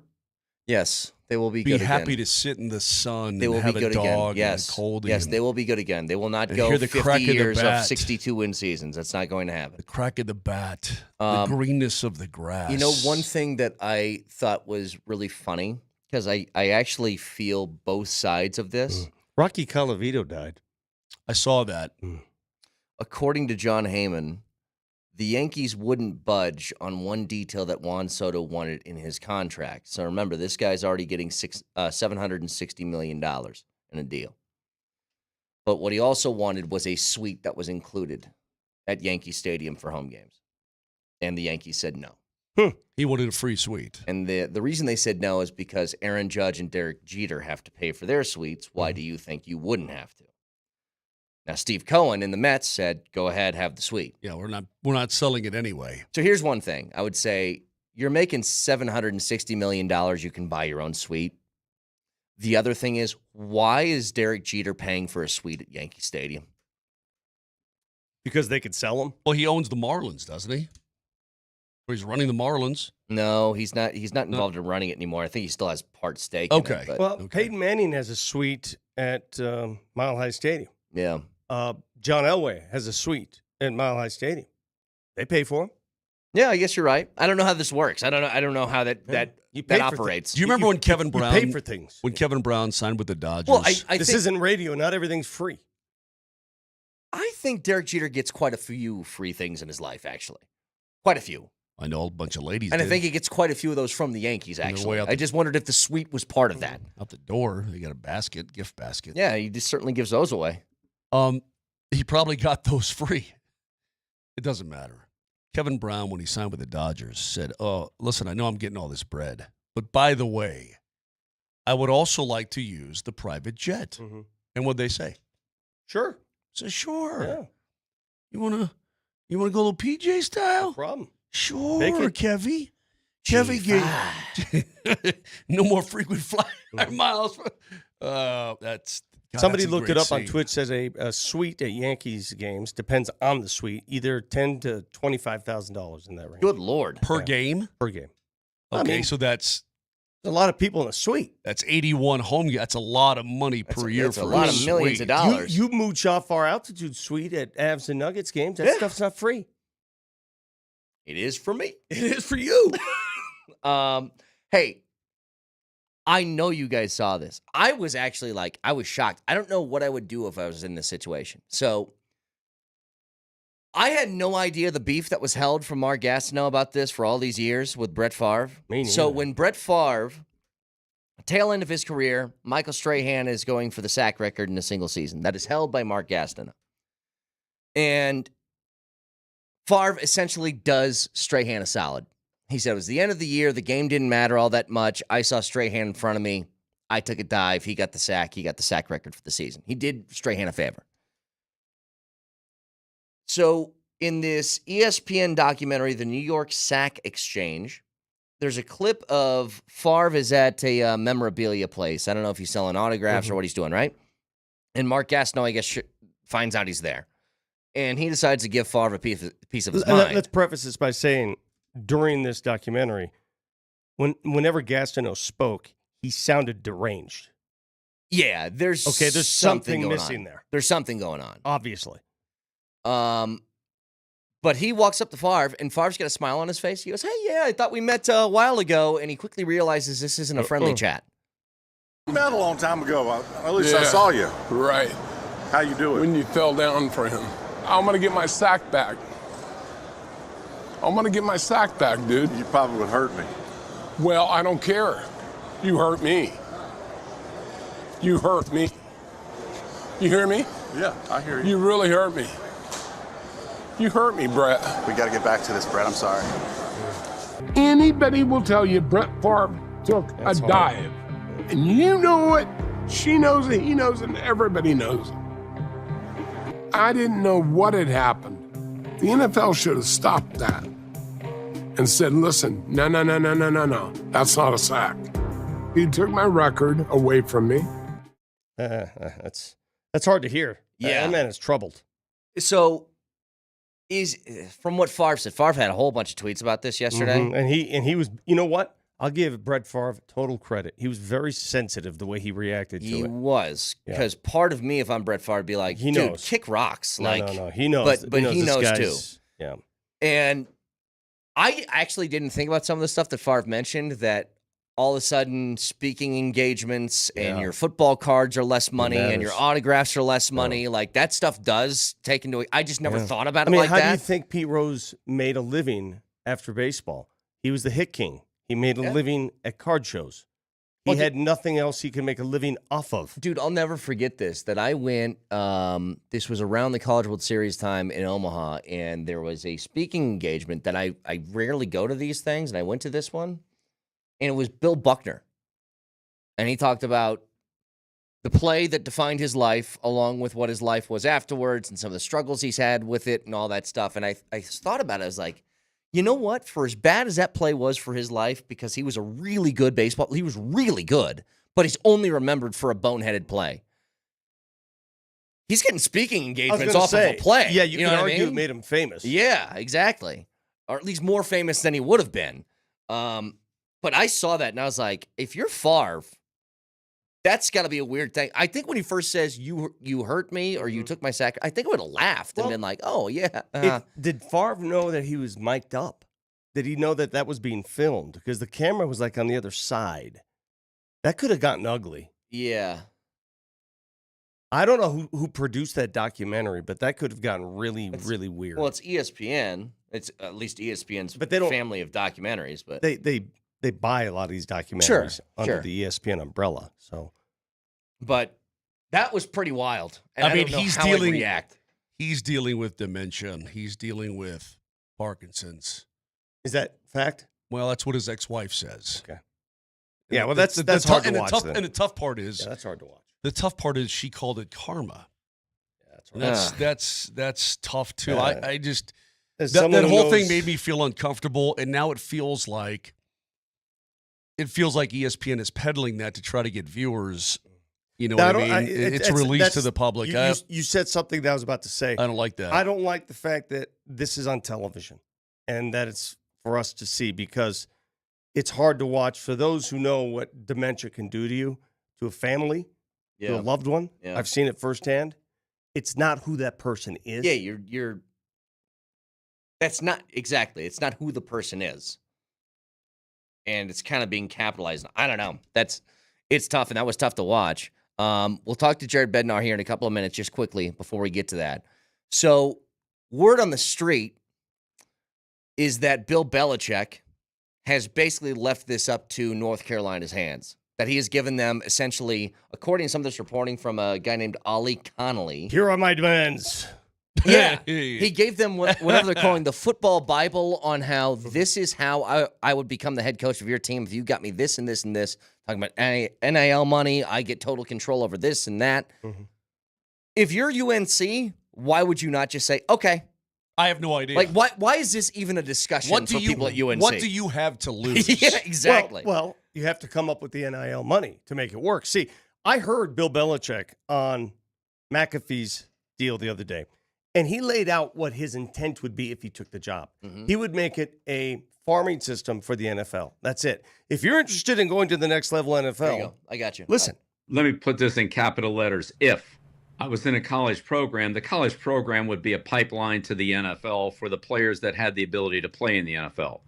It would be a professional program, training, nutrition, scheme, coaching, techniques that would transfer to the NFL. It would be an NFL program at a college level and an education that would get the players ready for their career after football, whether that was the end of their college career or at the end of their pro career. But it would be, geared toward, developing the player, time management, discipline, structure, and all that. That would be life skills, regardless We got of whether. it. But guess who else said the exact same thing? He's right up the road in Boulder. Yeah. Isn't this Dion's format? Isn't Bill Belichick basically trying to say, I'm going to do what Dion is doing in Colorado? I wonder how Belichick would handle the transfer portal stuff. I think that he would prefer a player he gets to develop for a few years as opposed to one and dones. But see, these colleges are hiring general managers now that are handling a lot of this Andrew stuff. Luck is handling the Yeah. entire Stanford program, right? It really is like an NFL team. It really is. I mean, with today's NIL, here's the that's problem. why I told you, Kaner, it's just the Wild West. This is the way that these top programs are going to be run. I'm not saying that North Carolina is, Vic, but he wants to make it that. And I think for some teams, in some universities, that would be very enticing. Here's the problem, and Dion has talked about this before, and Belichick, I don't think he understands. This isn't the NFL where you have a very wealthy owner who can open up a checkbook and pay for everything. You are at the behest of whatever your alumni collective is, your NIL collective. How do you know that North Carolina will be able to supply? Well, don't you think those basketball people will want to give some football bread as well? I don't know. How do you know that there's enough money in the Carolina family to supply enough talent for him to do what he wants Well, to do? let's be honest about it. The UNC basketball program for years acted like a pro program anyway. Get guys ready to go to the NBA. Same with Duke. That's what it was all about. Moshe, you're not naive, right? You know why SMU is suddenly a top 20 football team again? Money. Yeah. Lots of money. They got it. But they've always had it. In the same vein as Dion, you would ask the same thing before Dion got here. How are they going to come up with the NIL money to make sure that Dion has enough at his disposal here? And they found it because they believed in the head coach. Difference. Here's the difference, though. Both Belichick and Dion say they want to foster NFL players only. Okay, and that's the program. Yeah. Well, there's a lot of dudes who play college football who will never sniff the NFL. What about them? Well, you're going to have those guys because you can't have 90 NFL players on a roster. But wait a minute, he just said that this program is all about developing for the next level. He said for those who can Yeah. make it. Either way. You can't have 90 guys on a college football roster that are all NFL talent. So you may have the reality there saying, hey, listen, I'm not going to make the NFL, but I'm going to be in a pro-style situation. Look at it in my eyes. CU has 2 this year. Okay, look at it in my eyes, though. I want to play college football. I'm not an NFL player. Why would I go to Carolina and sit behind a future NFL player when I can go play somewhere else? Well, who says you have to sit behind them? Like I said, look at CU. CU has. I understand. They're trying to do that. also They have the 2 guys who are making And the league. that's why every year there's as many guys who hit the portal leaving as there are coming. But let's say you're a top prospect and your sights are set on the National Football League and you've already got a pretty good idea that if you just play well enough, you're going to make it. Wouldn't you want to go play for a guy who knows how to get you there? All right, we got to get to a break to get to Bednar. This is a great text, though. Texture just says, Michael Jordan says hello. Yeah, I think there's one guy that could probably throw a few bucks at Bill Belichick if he really believed in the program. If he really believed in it. You guys made it sound like that money's always been there. Well, then why haven't they used it? Probably because he didn't. Belichick's and Dion's feel different when you give money. But we'll get back to this later. Jared Bednar next.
Yeah, I liked a lot of things. Our game in Carolina, we just had a bad period, but other than that whole road trip was really solid hockey. We got great goaltending the whole time.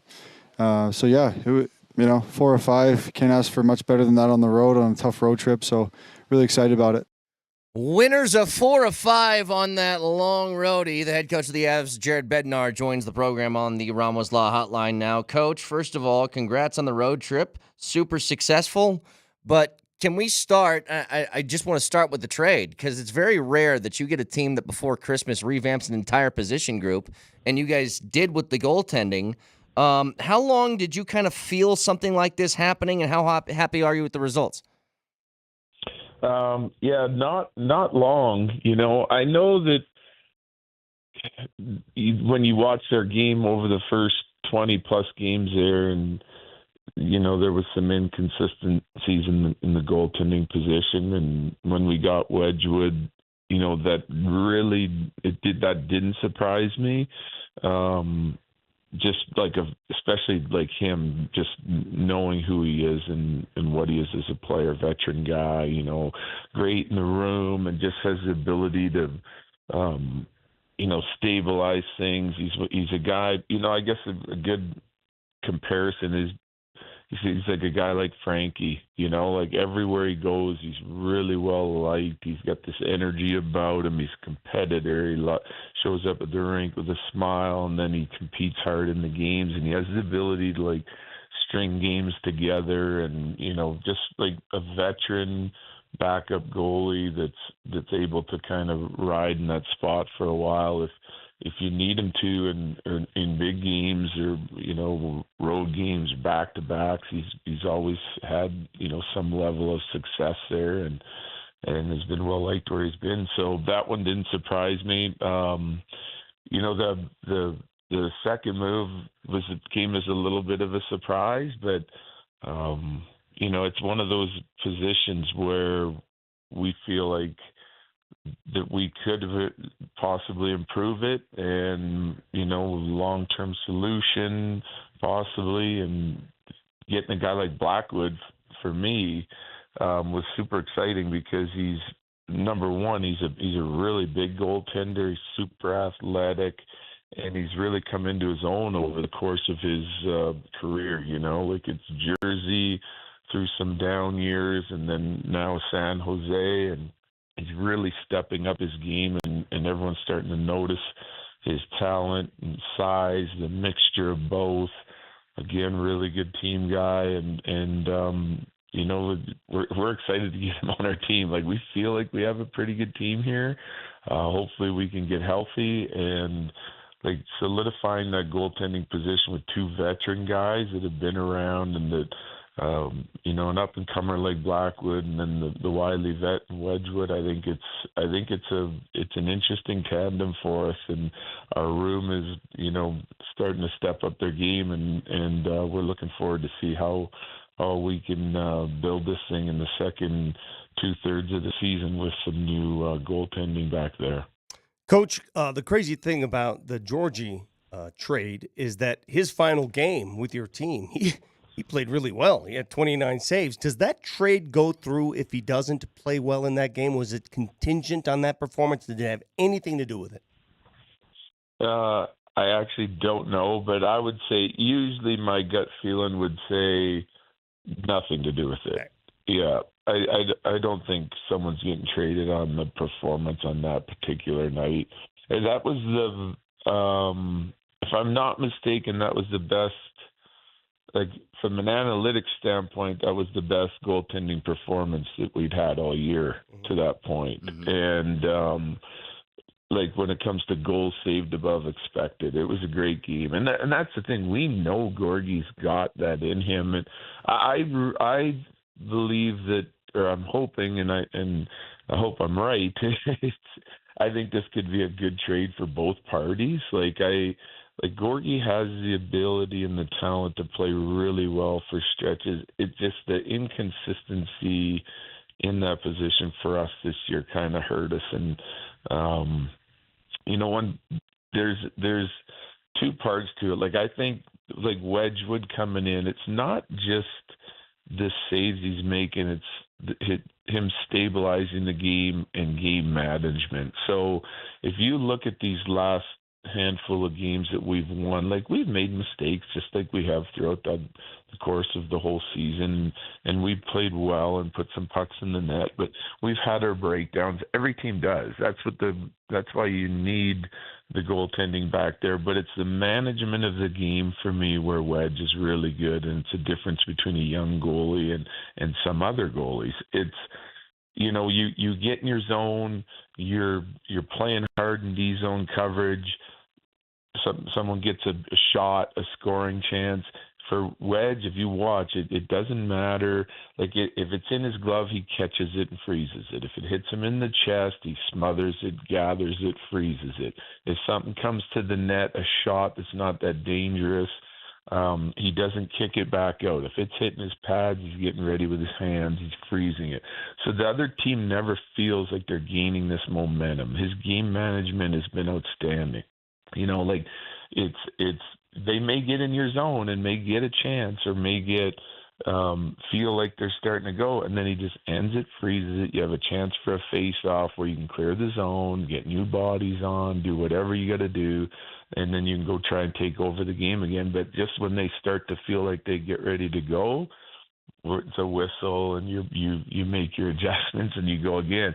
So you're always kind of chasing that momentum, and I've felt like too many times this year for our team, it's you know, if you kick out the rebound, if you don't handle the rebound, if you don't smother the shot that hits you up high, if you keep the play moving when you should freeze it, the other team has the opportunity to create a second, a third, a fourth scoring chance and build momentum in your zone when if you just stop the game and slowed it down and went to a face-off, your whole team can take a breath and move on. And that's a big part of it, that game management part of it for me. It's not just the saves that a goalie makes or doesn't make. It's understanding, you know, that we want to try and keep momentum and not give up too much before we, you know, in any particular time in the game. And the veteran guys can really kind of understand that well. Yeah, no doubt about it. I mean, what you just said is from a coach perspective, but what you said is absolutely true. So my question is for the guys in front of him now, and the guys that'll be in front of Mackenzie Blackwood, what does that do to their mentality? What does that do to their confidence level? What does that do to their overall deep breath scenario, knowing the team they got up front and ready to go attack the rest of the league? Yeah, I think it helps. Like I do. I think that you know, and again, this is nothing against the two guys we got, because I think Juice is going to be a really good goaltender in this league for a long time, you know, but he's still, you know, he draw a scenario. He's where Blackwood was 5 years ago, you know, and Gorgie, you know, has been a little bit inconsistency. The consistent part of it, like our team, okay, everybody, like we've played some really good hockey this year already. You know, we've played good periods, we've played good games. We haven't been able to sort of sustain it, maintain it for long stretches to like, and we've won 4 in a row, etc. We've lost 4 in a row. You're right, like, but we're riding a little bit of a roller coaster, and our goal is to get to a high level of play, i.e., Jersey. Okay, we were good in Detroit, but Jersey was next level defending. Okay, and I want to see some version of that team against Jersey, like every night. And it wasn't perfect last night, but it was a version of that. Everything we were doing, like as the coach, I'm recognizing, like, good job, good job, good job. There's more good than bad.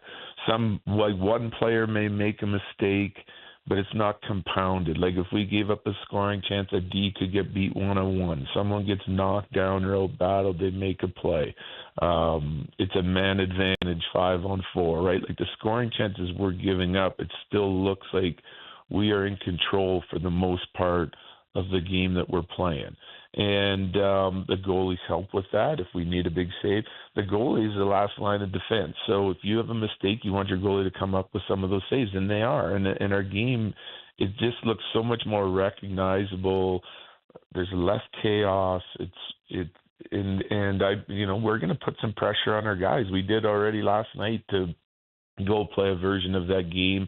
If it's 90% of that game in Jersey, maybe it's 110% of that game in Jersey. But we want to see something that looks like that every night. Everyone on the same page. And sometimes it takes a beating like Carolina and a review like that to bring you back. Like we could, realistically, we could play 3, 4, 5, 6 games that we really like, and then have another one and go back to the drawing board and show them all again what we got away from. But the players are I feel like there's a quiet confidence about them.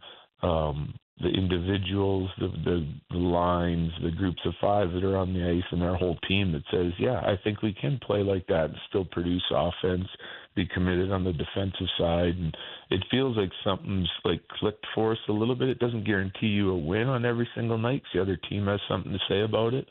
But I feel pretty good about our team. Looking forward to getting Blackwood into the fold, just like we have with Wedgwood, and we'll see where it goes. And then again, the most important thing is, like, we're still missing 5, 6 guys, right? Like, we got Manson, Shillington out on the back end, still missing Drouin, like Wood, Landy. Like, there's guys that we can put back in the fold to just make us more dangerous than where we are right now. It's still a significant group of players out of the lineup.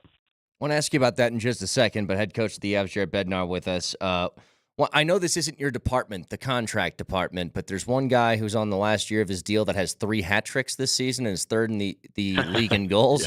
Yeah. Mikko's making a pretty good case for himself, making a little bit of cash. What do you think about him so far this year? Yeah, I think he's been really good. Yeah, he's been really good. I think there's been games like our whole team where I feel like, you got to be better. But when I go big picture, there's been games where he's been outstanding, and what they like on top of just being out, like playing an outstanding game. It like Mikko he can finish. He's a goal scorer, right? He and not just a goal scorer. He's just a fantastic playmaker. Him and Mac have that chemistry. And we talk and ponder all the time about moving him away from Mac. Maybe he should play here. Maybe we're deeper, and we try it, and it can look good for a game or two. It can look poor for a game or two, but like him and Mac have this chemistry. They're able to play off one another. Mac's been finding the open man all over the ice. Been super dangerous playmaker this year, and Mikko he just can finish. He in all situations he can make something out of nothing. He can score on his opportunities, and he'll go through stretches like anybody else, a little up and down. But you're going to look at his numbers again at the end of the year, and you're going to say, "Wow, like what a season!" And he's one of the best in the world for a reason. I don't know all the contract stuff. I think Chris, Joe, our whole management team, like when they want my opinion on something, they come to me. We talk all the time about our team, what we like, what we don't like, what you're working on. Have you talked to this guy? Have you talked to that guy? Like they do, but in other situations, it's like they know that we have to focus on our process and what, I have to focus on what I have to do to get our team ready. And our schedule, just like it feels like we've been on the road forever. I think it was 20 of 24 days, a couple days ago. We're playing 2 at home. Like we play again tomorrow, so we're prepping for tomorrow's game. Then we play Saturday, then we're out on the road again. There's no breath in it, so like we don't have time to be taught, like as coaches and players, we have to worry about our jobs. So I'm just hoping that they're able to come to an agreement that makes sense for Mikko, that makes sense for us, and that we can get it done and get it taken care of. It's what everyone's hoping for, and he's a huge part of our team, and we're hoping that he wants to stay and get something done that makes sense for him and that makes sense for our team, so we can continue to try to push to win a Stanley Cup. Coach, Val had that goal last night where you're watching it, you're saying, well, there's only one guy that can do that, and that's Val. How much sharper is he right now from his first week returning? I mean, he seems to be getting it all back together again. Yeah, great observation. There's no question. Like I was not worried about Val. He comes back. It takes time. It doesn't matter who you are. When you miss that kind of time, any kind of time, it takes, like, to get your game all the way to the top. It can happen quicker for some guys. It can, like, his work ethic's there, his willingness to play the right way and check is there, you know. But it's the refinement of his game, the finishing touch around the net, the playmaking. It's like that stuff can take a little bit of time, finding chemistry with your line mates again, all the things that kind of lead to a high level of production or elite production or even elite defending. Like just getting sharp within the parameters of an actual game with, actual defenders that are playing for keeps, and it's really coming for him though. He's contributing every night now, and you see, like, you had Colton and Val. I read the things like, Val came back. Everyone thought that the Middlestead line would pop off. It didn't. But you now add a third veteran NHL player that has brings something specific to the table in Colton. That's a forechecker, energy, good hands, can score, and all of a sudden their line really starts to come, and that's what I expect from them. And it just shows you the difference between having a kid there, an experienced guy there, and still a good player. Kovalenko, Ivan, etc., the different guys we played on our second line, and then adding a guy like Val, and then adding a guy like Colton. It's a huge difference. It's why, I think people can underestimate what the changes to your team when you miss Drouin, Landeskog, Wood up front. It changes every line. You miss one guy, it can change every line, and every line is not as good as it was before when you miss one guy, and then you start making it 3, 4, 5, 6 guys. It's a huge difference. I'm optimistic, and I'm proud of our team for the way we've kind of grinded through this first part of the year with the injuries. We got a step or 2 or 3 to take yet, but I'm optimistic we can get to where we want to go with our game when we add these guys back in. Last thing, you sound normal. I sound like luggage today. I don't know how you do it. You look like luggage. I look like, just call me Samsonite. I take full responsibility for that. Coach, any updated time frame on the guys real quick? The guy's out. Okay. Well, no, that's the thing. Like, the reinforcements are not coming soon.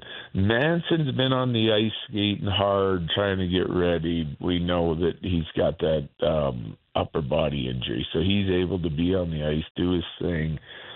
Drouin's just hitting the ice periodically, depends on how he feels. All of them will be grinding in the gym and rehab, doing whatever they can to get ready. But so Manson, my guess, is the closest. I don't have a time frame on him. Like, it's just going to be like, when's he feel? He's week to week, right? I don't know. I couldn't tell you if he's a week away, if he's more, if he's less. We'll get updates now that, like, Maddie, like, our training staff's all back in town. They'll figure it out probably tomorrow, pregame skate. I should get better updates or maybe timelines that get me closer to knowing when some guys will return. The same thing with Drew. Don't know. The fact that he's not skating every day, that he's not with our team skating, we'll see when he kind of joins that. And then you're still a few days away. Shillington's not on the ice yet. Wood, he's out. We said week to week or month to month. his timeline is still a ways away. It's been 2 weeks. He's month to month. He could be 6 weeks yet or more, and then Landy, no timeline. So, yeah, the reinforcements are still a ways away, and we got a lot of games in very few nights here yet before Christmas. So we're probably going with a similar lineup that we just had on the road. Head coach of the Avs, Jared Bednar. One last thing, Coach. I got a fun stat for you. We kept track of this last year, that you don't want to come on this show talking about losses. You were at 11-3 last year on Tuesdays. You're 4-0 this year, so congratulations. Nice. Keep it up. Yeah, that's good stuff. Good stuff. We might have to do this show 4 times a week. And on we're Sundays. open to it, so if you'd like to. Head coach of the Avs, Jared Bednar, joins us every single Wednesday. Thank you, Coach. Appreciate the time. All right, thanks, guys. Bye. All Conversations with the Coach brought to you by Quantum Fiber Internet. That's everything you imagine and then some. Visit quantumfiber.com. The winner of our tickets to the Nuggets game on Friday is James Briggs for this hour. So, James, Huge, way to go. These guys all sound generic, like just generic dudes. Well, we have It sounds like a lawnmower. Hi, I'm Jimmy Briggs. We have one more pair of tickets for this show to give away, but we're giving these away every hour on the station until 6 o'clock. I need an Enrique. I need You something want like Giancarlo Stanton? Yeah, I need an Enrique or Giancarlo or Madagascar Smith or something cool. If your name's Tom, you're out. Out. Get to it next.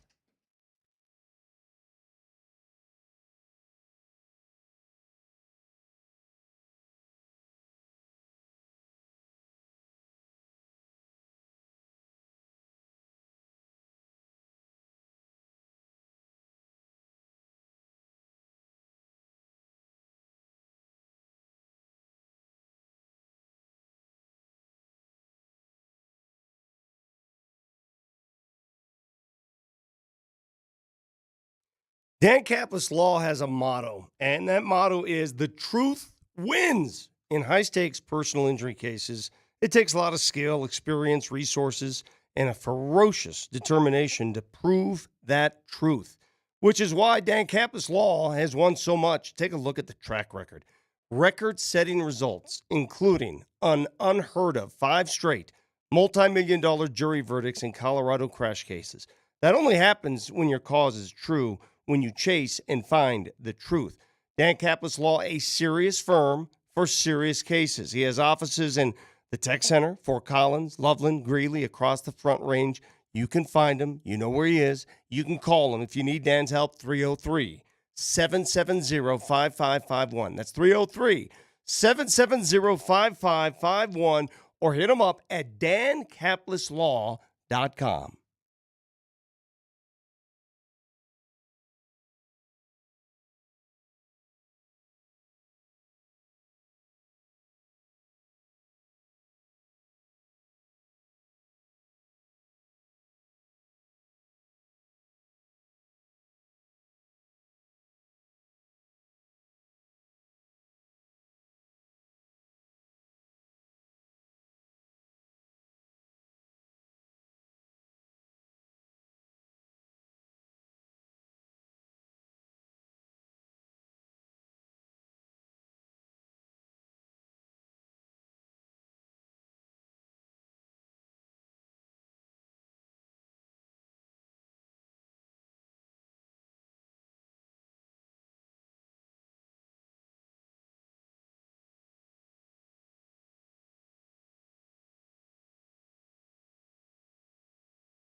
I've got a proclamation to make. In the wrong business is what I'm in. Man, Coach was.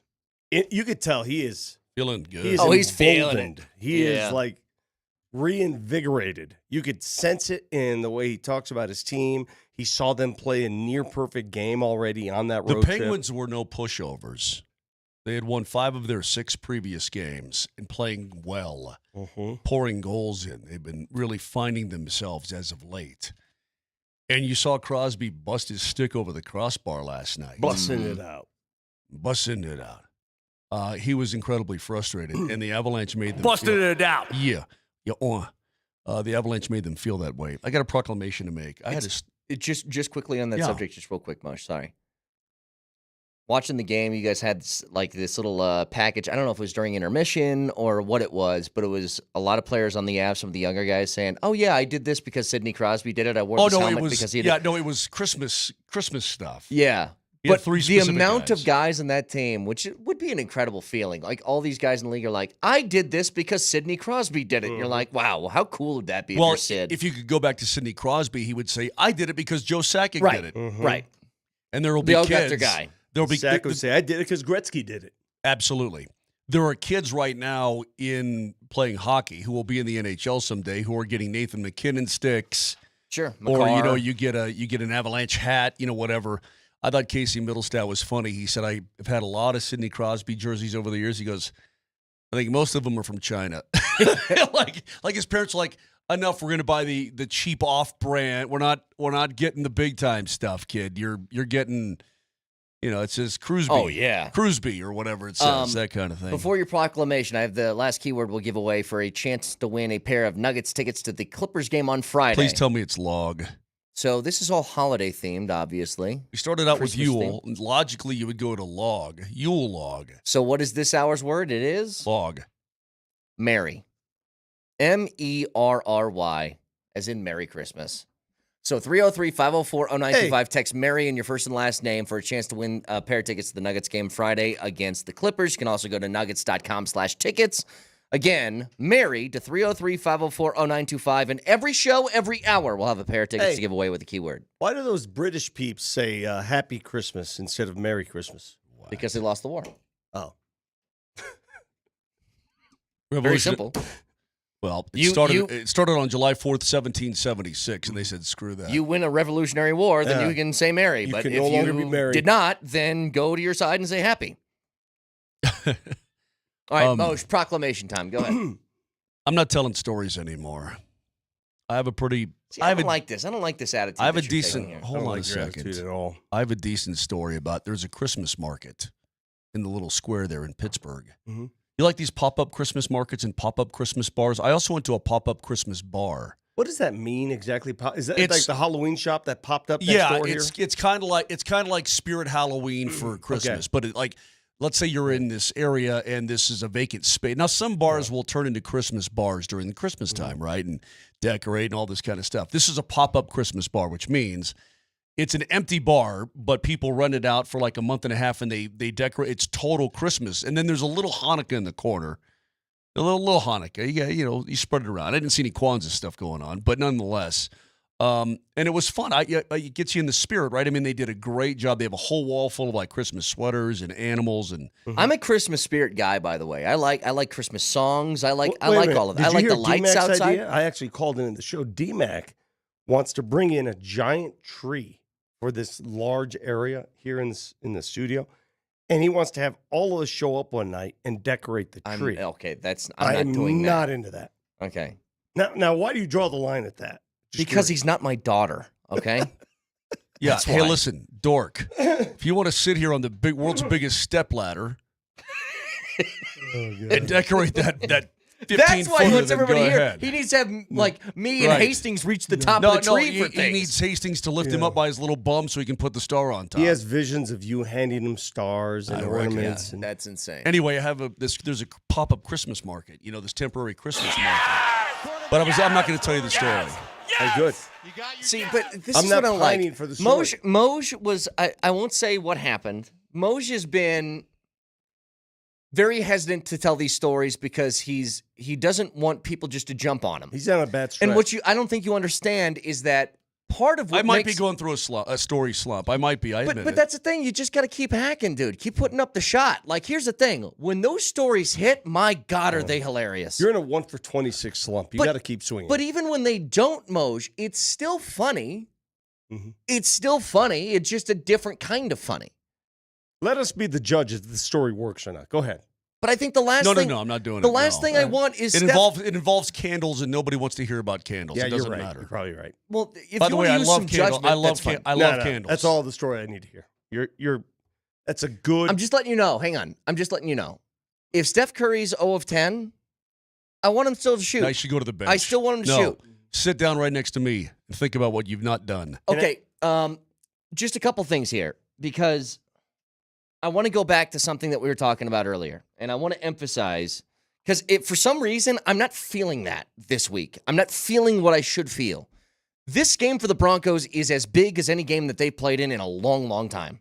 It's almost quite literally the difference between you being a damn near sure thing for a playoff team or you're going to have less than a 50-50 shot to make it if you lose to Indianapolis this weekend. That's what this game means. And for some reason, I don't feel the emphasis.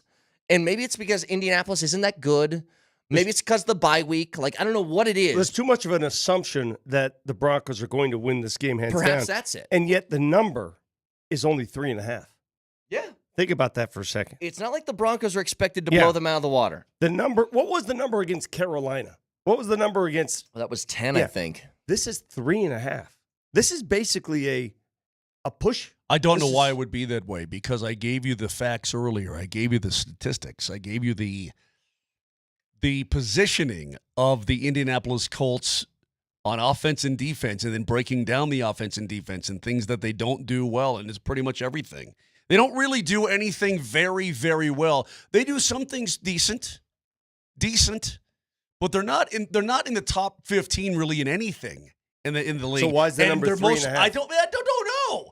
And they're mostly in the 20s. Okay. You said the quarterback can't play. Why is the number 3.5?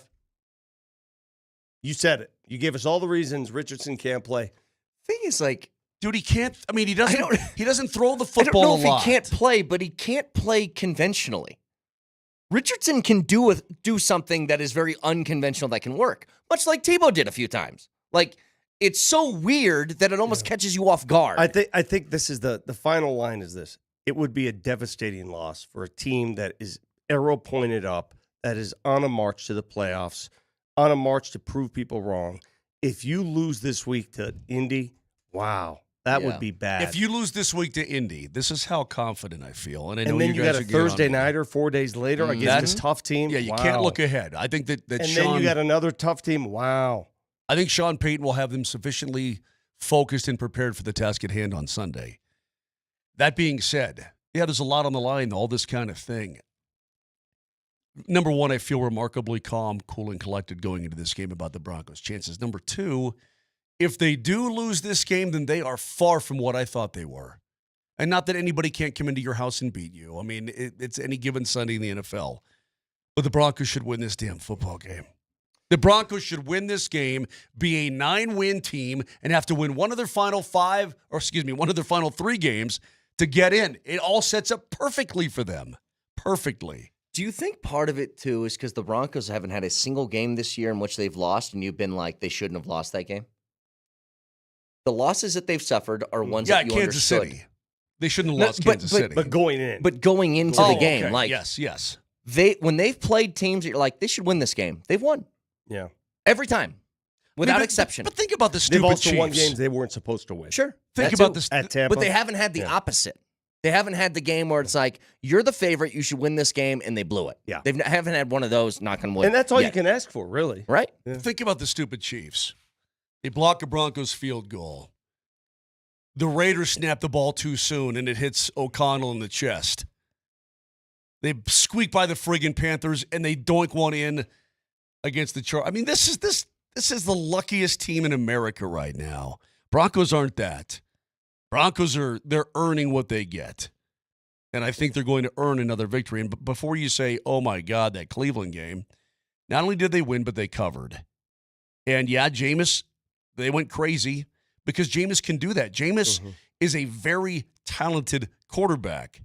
It's just that he also likes to give it to the other team too many times. That's it. The one thing that I think could throw you for a loop, if I'm just trying to think of why would this spread be close, what's the situation here? The one thing I think that could throw Denver for a loop, what are they probably, out of anything else, they're best at this one detail in football? Getting to the quarterback. Anthony Richardson does not get sacked. Yeah, and that's the element. He's got 11 sacks in 9 games this year because even if you get to him, he will just rip you off and continue to make a play. He's a large man.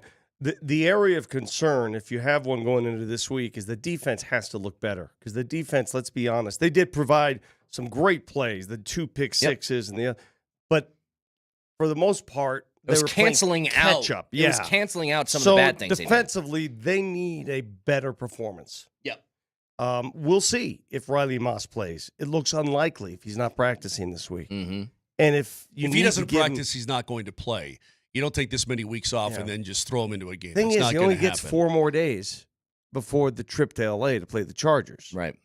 So it's No, not like an extra week. It's just 4 more days. From what I've seen, they're tentatively targeting Cincinnati, which would be another couple of weeks. That's, well, I know we're skipping ahead here, but do you want to go face Chargers without one of your starting Not corners? ideally. They no. They did that already. They played him without Patrick Surtain the first time around. Yeah.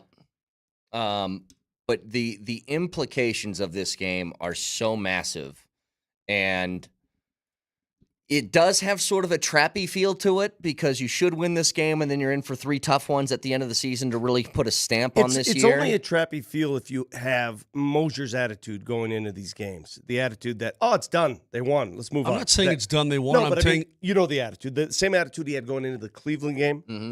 That's where you fall into traps. Yeah, well, I But ended up think being correct. Hey, I had this feeling going into the Cleveland game, and guess who was right?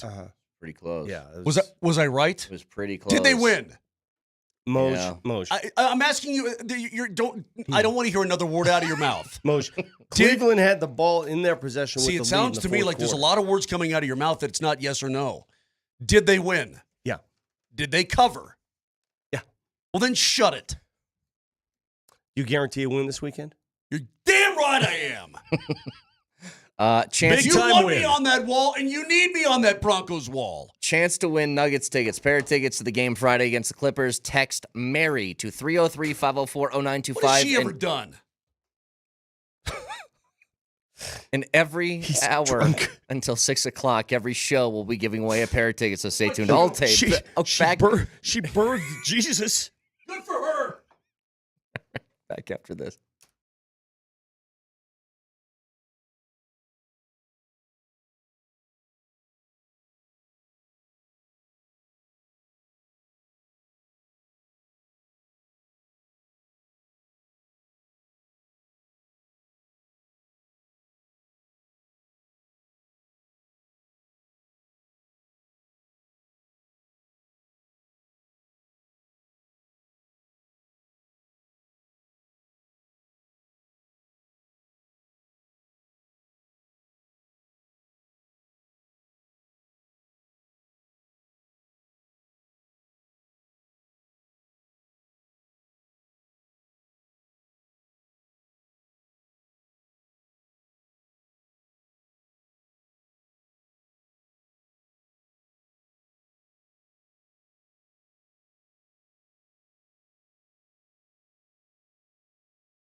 All right, I feel very vulnerable and stupid.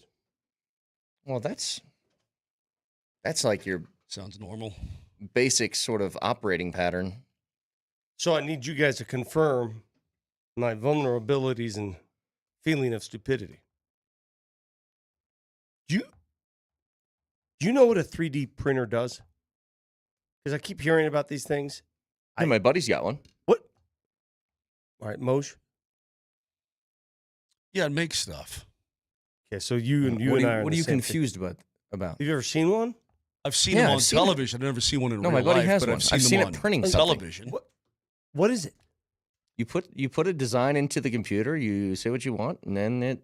But you have goes to have. zzz. It's like it makes it. It depends on the materials. Correct. That you're making it out of. How? Like if I say make a clock? Well, no, it couldn't make a clock. It could make the outline of the It could clock. make, yeah, it could. I mean, you could make the outside of it, but you couldn't like all the intricate gears and all that. That wouldn't work. Can you just buy one at the store? I don't know where you get them. Make a dog that talks. I don't think it does that. See, What you do guys are guys- laughing. Can you make me a pet otter? Just Yeah. dial that mother up. You guys are laughing and making fun, but you know about as much as I do about this subject, which is nothing. What do you mean? What are its capacities? What can it do? Well, depending on how big it is. All right, your friends, how big is it? It's like the size of a little bit bigger than like a computer for a What printer. does he make? He makes things like those little phone stands. He owns a brewery, so he makes little tap handles with it, like a whole bunch of different stuff. How long like is it? little Like, tiny things. You just draw it up on the computer and say, make this, and it Correct. does it. Yeah. What do you feed it to make this stuff? Like you feed like a regular printer paper. What do you feed a 3D printer? Whatever material that you want it to be, like silicone, whatever you want it to Is be there made like out a of. feeder? I mean, Now that I don't know. I haven't gone through the whole process before. See? What do you mean, see? All right. That's what you wanted to say? I feel smarter because you guys are just as dumb. Do you? Yeah. You don't know what it does. Hey, Mosher's looking it up right now. I have no idea what it does. I mean, I've seen them on television before. That's it. This is what a 4-year degree from Notre Dame gives you. I went to school in 1988 to 91. Yeah. We're lucky we had printers. Hey, there's one thing that I think it's really died down lately. The Buffs fans getting offended at everything that has been said about everything, like looking for reasons maybe to get offended. One thing has kind of come back a little bit. What's up, boss? You believe that? Travis Hunter's winning the Heisman, and if anybody's upset that Dylan Gabriel or somebody is making it to the finalist table over Shedeur Sanders, just calm the hell down, okay? The reason Dylan Gabriel's there, in case you guys were wondering, Shedeur has slightly better numbers than Dylan Gabriel. Yeah. His team's undefeated. It's the only team in football that's undefeated, and he's having a good year. And listen, to be honest, Shedeur and Travis cannibalize each other. Correct. That's just the way it is. And so I can't take the faux sort of outrage when it comes to these sort of things. Who's outrageous? There's just some Buffs fans that are like, look at these numbers compared to the. And I'm like, I get it, but Travis Hunter's going to win, so who cares? Your okay? guys, there's going to be a CU player represented as the second Heisman winner ever. Guys have come close, by the way. Byron Whizzer White finished second. Eric Bieniemy, I believe, finished fourth. Salam won it. By the way, speaking of college football, have you guys heard anything about Carson Beck's elbow and what's going on with that? Like, has he any determination if he can play or not in the college football playoff? Well, I have no idea. He was taking snaps, getting ready to come back in if he had to late in that game. Well, he did. He did come back in after the other dude, Gunner, whatever his name is, got knocked out. But if you watched him, he ran to the line with his arm like this, and they were not throwing the football. And somebody brought up an interesting point anyway, which was, do you guys remember why FSU last year, in the last 4-year playoff, was held out despite being 13-0? Because they lost the starting quarterback. Because they lost Jordan Travis. And somebody goes, well, are you going to hold that against them? And I was like, no. No. No, you're not. Plus, they won the championship, so that doesn't even apply. But still, it's an interesting sort of byproduct, because you discussed this before, Vic. It's not just the risk of a loss when you play championship weekend. It's the risk of losing somebody like that. Yeah, your best players. That would pretty much end it for you. I mean, I think if you look at any of these remaining teams, okay, if you took away their starting quarterbacks, how would they survive? Well, forget that. If you took away their best players, if you took away each team's best player, you'd have to say they're done. Yeah. Well, the pessimistic update as I'm reading this right now is that it looks like the same thing that happened to Brock Purdy a couple years ago in the NFC Championship You remember game. when he got back into the game and was trying to throw left-handed? Yeah. Yeah. That's after That's five when other they went through. quarterbacks went down. Yeah, they went through every other quarterback, right? Who was it? Josh Johnson, the old Bronco training camp QB? He got hurt in that game. He got like a concussion, and then they had McCaffrey try and throw it once. They're like, well, that's not going to work. Carson Beck looks like a guy that would have signed. Actually, he looks like a guy that would have been at the Constitutional Convention. But to the other part of this, so Carson Beck is probably out if that's the injury that he indeed suffered for the college football So what's playoff. the pathway? So what's the pathway then? Well, I was going to ask this another way because I saw an interview and I don't. Are you telling me that Gunnar Stockton's also out? Oh, he'll probably be okay. He had a concussion. Like this is like 2 weeks. Okay. 2 weeks later, he By should, the way, he should be fine. I had a. That concussion was ugly, though. You guys saw that close up, right? Oh, it When was they did the awful. reverse angle, his helmet popped off. He had the eyes roll back, and he had like the UFC knockout leg. Yeah, that. Where the thing traps underneath him. That was ugly. I'll say this: I was curious about that kid because Gunnar Stockton sounds kind of like a cool quarterback name. Well, Andy's from the county that he grew up in. The county that Athens is in. And Well, he's from what's called Tiger, Georgia. Tiger.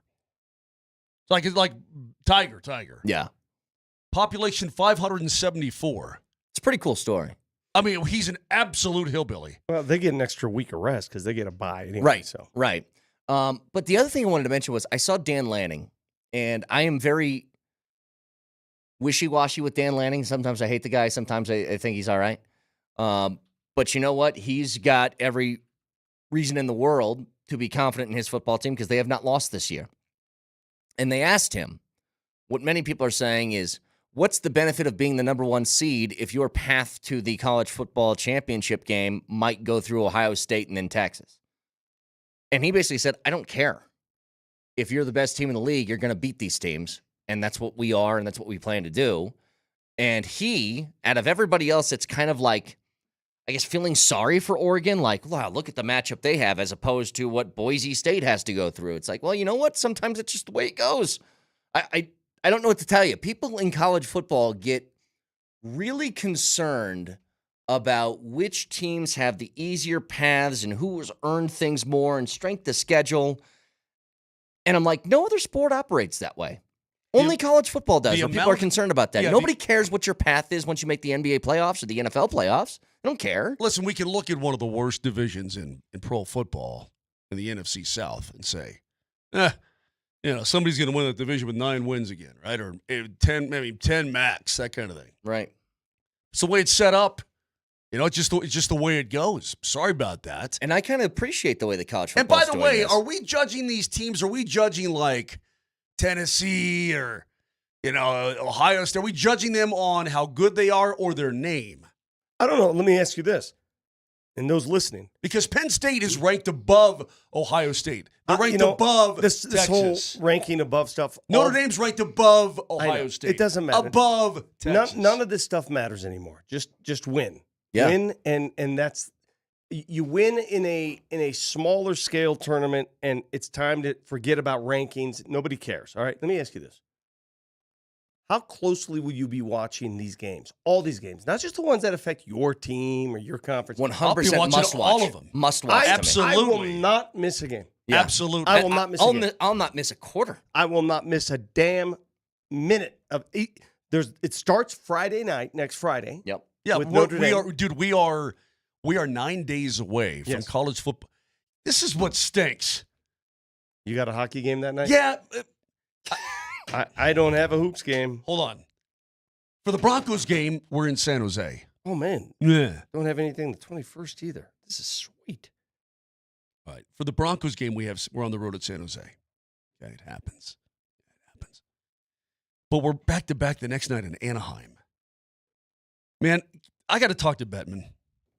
We got to reschedule these games. But we got to reschedule these games. That's why I like Dan Lanning's reaction, because they brought Dan Lanning on 1-800-Bettman. They put him on the show and they said, "Are you upset because the number 1 seed has a tougher road than the number 5 seed?" That's what I'm saying. He's like, no. And that's the way every coach. There's no more crying. Like Cignetti's still crying. I know. Big time. I'm over this guy. Me too. I was a big fan. He's a little overboard now. Hey, I'm Cignetti, done with you. You blew it against I Ohio hope State. you get your tires blown off, by the way. It's pretty simple. I win. He's Google starting. me. He's starting So to. funny. How am I try to say that? He's starting to feel himself a little bit.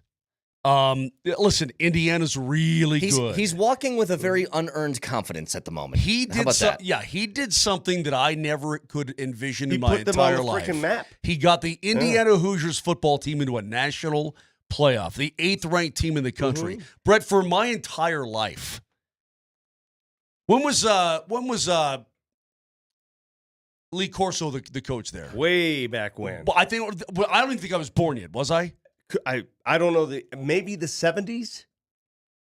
They have been a dog butt in the Big Ten for decades and decades and decades. Bill Mallory That's was the coach there. That was a scheduled win. Just like playing Northwestern was a scheduled win. Mm-hmm. So he's done a great job at Indiana. I give him all the praise in the world. You better calm down a little bit, Cignetti, okay? Hey, Indiana was okay when Stop sowing your wild oats with his college football playoff thing. Indiana was okay when Michael Penix was there. He's complaining that he doesn't have a home. He doesn't have a home Before game. he went to Washington? Yeah. He was at Indiana for 4 years. Okay, well, what was the records? They finished 2020 ranked 12th. It was a shortened season, but they were 12th. Yeah, that's when they played 7 games? Yeah. Here's what I'm getting at, though, because it's what Vic said.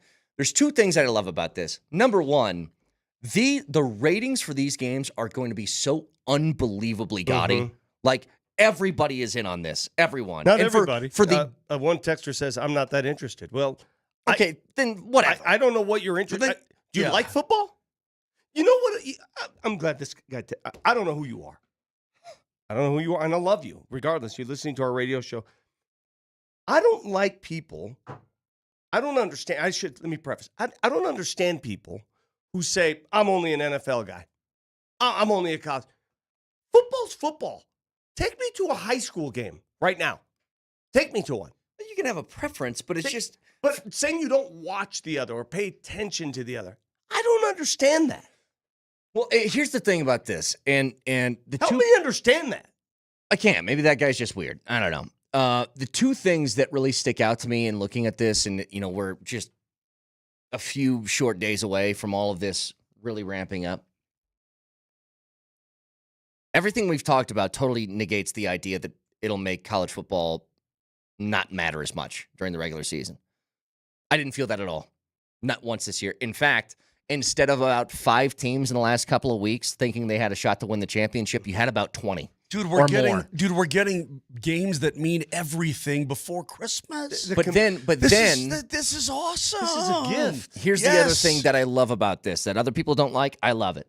I love how college football, at least to a small extent, has some sort of parameters that they need to go by. That it's not just a committee saying, "Here's what we think." There is at least one thing, which is win the conference championship. Guess what, guys? You're in. And I think that applies in every other sport, and it should apply to this one. You want to talk about the other, 7 teams that are at large bids? Okay, fine. Go ahead and do that. Give me at least a few teams where it's like, here's your guaranteed way to put yourself in the dance. Boom. Incidentally, we were in Detroit the other night on Saturday and have a little pregame meal in the press room and all this kind of thing. And they got TVs all over the place. And I'm looking up and I'm watching this game, and these 2 teams are going at it. How is that arena, by the way? Is it Little Caesars? Really awesome. Is it? As much as I hate to praise anything about Detroit, the football stadium's awesome. The baseball stadium is awesome. Their hockey arena And they play hoops there too. The Pistons play there. They're awesome. It's awesome. I love Little Caesars Arena. That being said, I'm watching TV. I'm just eating my pizza and wing or whatever it is I have. And like these teams look good. I mean, they're running pro-style offenses and all this kind of thing. I'm like, what bowl game is this? You can't have a bowl. What bowl game is it? I look up. It's high school football. Yeah. And these guys, it looks like you're running big-time college football. It's what it looked like. Genetics. And it's all genetics. It's the freaks. It's the freaks who come out to play awesome football. And these guys look great. And I'm like, whoa. And the uniforms are killer. And they got the shiny Christmas bulb helmets and all this kind of stuff. I'm like, this is big time, man. Yep. That's a lot of bread invested in this. Anyway, but they're running pro-style offense. They're playing out of the shotgun, and I'm going, geez, Louise. Yeah. Anyway, I sat there and watched it, and I admired these kids playing high school football, and they looked great. And I'm getting a little bit, as we approach the end of the show here, maybe it's the lack of sleep, and I've been remarkably calm all show long. I'm starting to get a little hot and bothered, and I don't know why. I can feel it in my bones. About what? I don't know. You started with the Virgin Mary, and then all from that point on, everything went sideways. My mom watches the show. By the way, text the word Mary to 303-504-0925. You want a chance to win a pair of tickets to the Nuggets and the Clippers this weekend. So text that in your first Spelled and last Mary, name. not M-A-R-Y. Yes, like Merry Christmas, Mary. M-E-R-R-Y. Text that in your first and last name. And then here comes the I don't watch it. Who is that guy? Where's that guy again? Let me see that text. But somebody just texted in. Right here, yeah, the 0650. I don't care. Somebody texted this in. So I was invited to a holiday party this Sunday during the Broncos game. So what was my answer? What was my answer? It's during the Broncos game. Get bent. Like, what are you doing?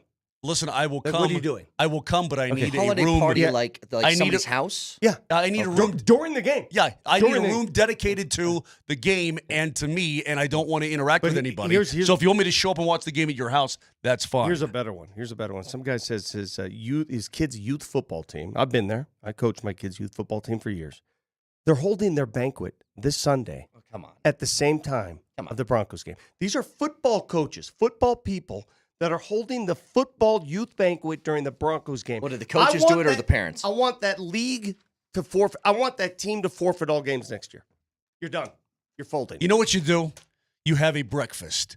You get all the pancakes and all the bacon. But it's for the kids, Mo. Yeah, you have a breakfast, and then you say, kiddies, we're done by the kickoff of the first game at 11. But what about the argument? These are kids. It's all about them. And they're not, you can't make the Broncos game more important than the kids. Oh, when kids can't learn life lessons? That's truly remarkable to me. I mean, I would really question whether or not you play in that league next year. Whoever the organizer is, change the time. Change it. It's not hard. Shouldn't be. Can listen to us anywhere on the Altitude Sports Radio app. It's powered by the Will Height Law Firm. Injury lawyers go to willheightwins.com. That's willheightwins.com. Do people specifically do this on purpose to try and upset people? Like, you should not have texted. Now I'm mad. We got a fact checker coming your way next. Yay.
All right, if you missed our chat with Jared Bednar earlier in the show, it'll be on the podcast shortly, iTunes, Spotify, Spreaker, Moj Lombardi, and Kane, as he gave a couple of updates. Who are you talking to right now? And stop what you're doing immediately because you seem angry like you're going to curse. It's okay, Moser. Why don't we work this out on the air? Who is this?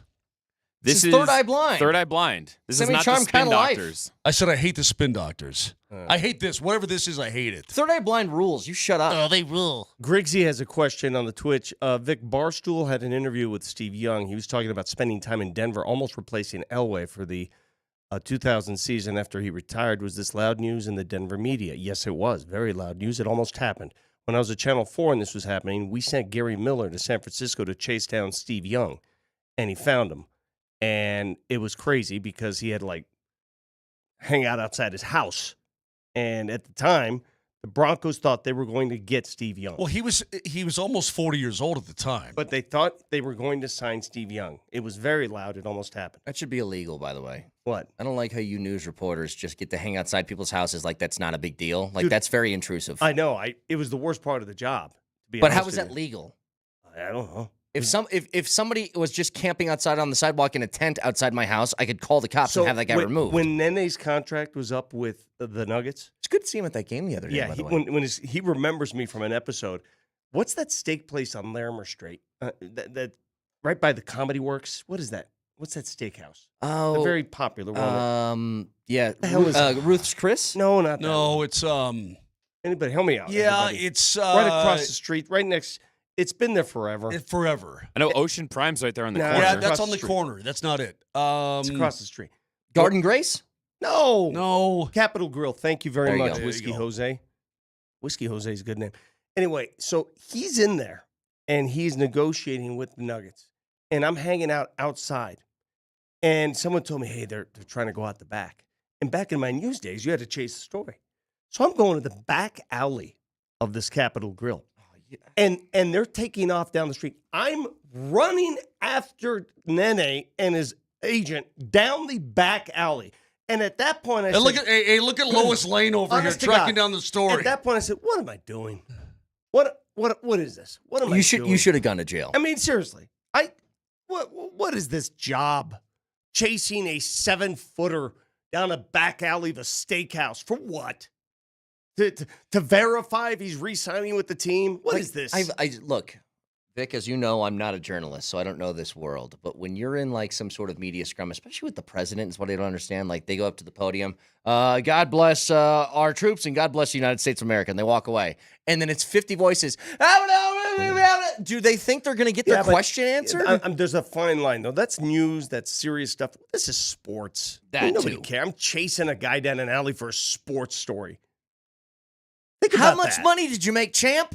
Anyway, speaking of money, do you really truly see what you lowered yourself to? Yeah. Okay, good. Now that you have the proper perspective, you can look back on it and be embarrassed. Someone asked me this: what is the worst part of your job? Like when I lay myself down to sleep, and I'll do it myself, by the way. I don't need your help. When I'm under. You mean when you'll die by yourself? Is that what you're saying? When I'm under the ground. And I think keep talking that way. You'll see. Moshe, I want you to think about this. What the worst part of the job all these years? Can you imagine how many hours spent wasting for an interview, waiting and wasting just for be there in a second, wait on those interviews for athletes outside their houses, outside the event. That's insane. I would estimate 5.5 years of waiting easily, of just waiting. Do you know what I've never done that before, but my most annoying thing of my job is to listen to Vic during a break, throw a ball against the wall and catch it and say, I can do this all day. And I did. Like that was an All day impressive long. feat. Okay. Do you want to give a little? We don't I'll share do it too right much. Hey, easy Wow, there, Captain so Hiltz. impressive. Gee, he's got the great escape in here. All day. One hand? You want left hand? Yeah, Left hand. absolutely. You almost Right dropped hand, that, by right the hand. way. Nelly, You want good left hand call throw? on the Left Steve hand throw. McQueen. What do you want? Good call, Nelly. What do you want? Good catch. So let's give a little inside dope on this show. Vic has this little Spalding basketball. Let's do that it he got. got. I got one more thing I want to talk before. Yeah, that he got at the actually- Hall of Fame, right? Mm-hmm. And so we were at a break, and he kept throwing it against the wall, and he did it 35 times in a row. No, he just said I've done it 30 times. I did it 35 times in a row. I So counted you it. actually counted? Yes. Okay, so then he goes, "You can't do more that." pathetic. And I said, give me the ball. And I did. I got up to like, what I get up to like, 11. I got to like 11, and I said, that's enough. And Brett's like, yeah, we believe you. You can do it 35 times in a row, too. And then I gave it to you, and you fumbled it on purpose. Just dumb stuff. The only reason this is what elite athletes do with their spare time. They handle balls like this. Britney Spears. No. Don't you dare do that. He's not an elite athlete. Here's the quick thing I wanted to bring up. This, according to Brian Windhorst.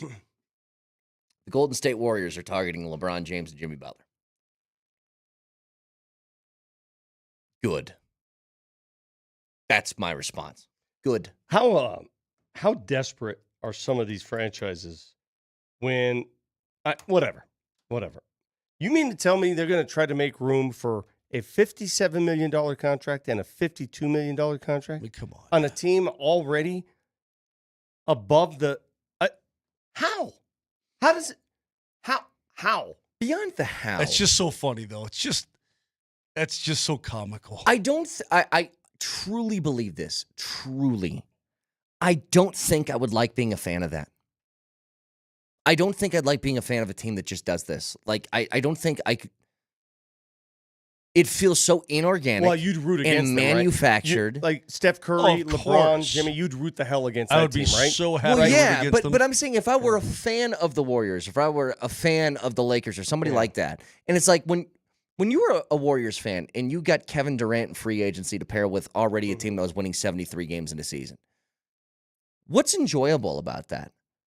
Like, isn't part of sports watching your team make the climb? Like, isn't half the fun of the Broncos season right now knowing that, hey, they had some struggles and they're battling their way through it? How much more we got to lose? If you want to get real, there was a time in Avalanche history where they could get whoever they wanted, and they did.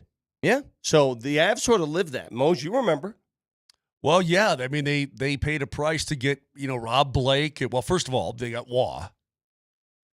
They got Rob Blake. Different they always CBA. did. They did Theo Fleury, Blake, Timo Bork. Solani, Paul No, Correa. it was Bork, then Blake, actually, because Bork came first, then Blake. These were stars of the game. Basketball's such a uniquely different thing, though, because it's like acquiring, 4 different quarterbacks who are superstars. It's not a piece of a larger puzzle.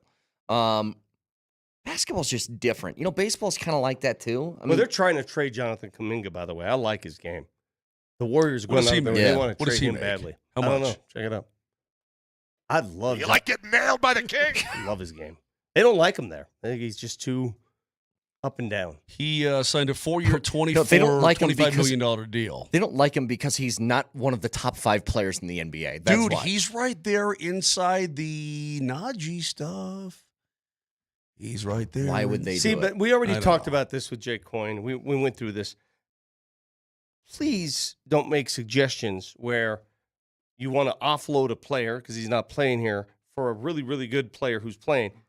Because my response is always going to be, why would that team do that? I don't know why. Well, if they want to, why do they want to unload him? They think they can do better. Or there's an issue in the room. I don't know. Those are the things we don't know about.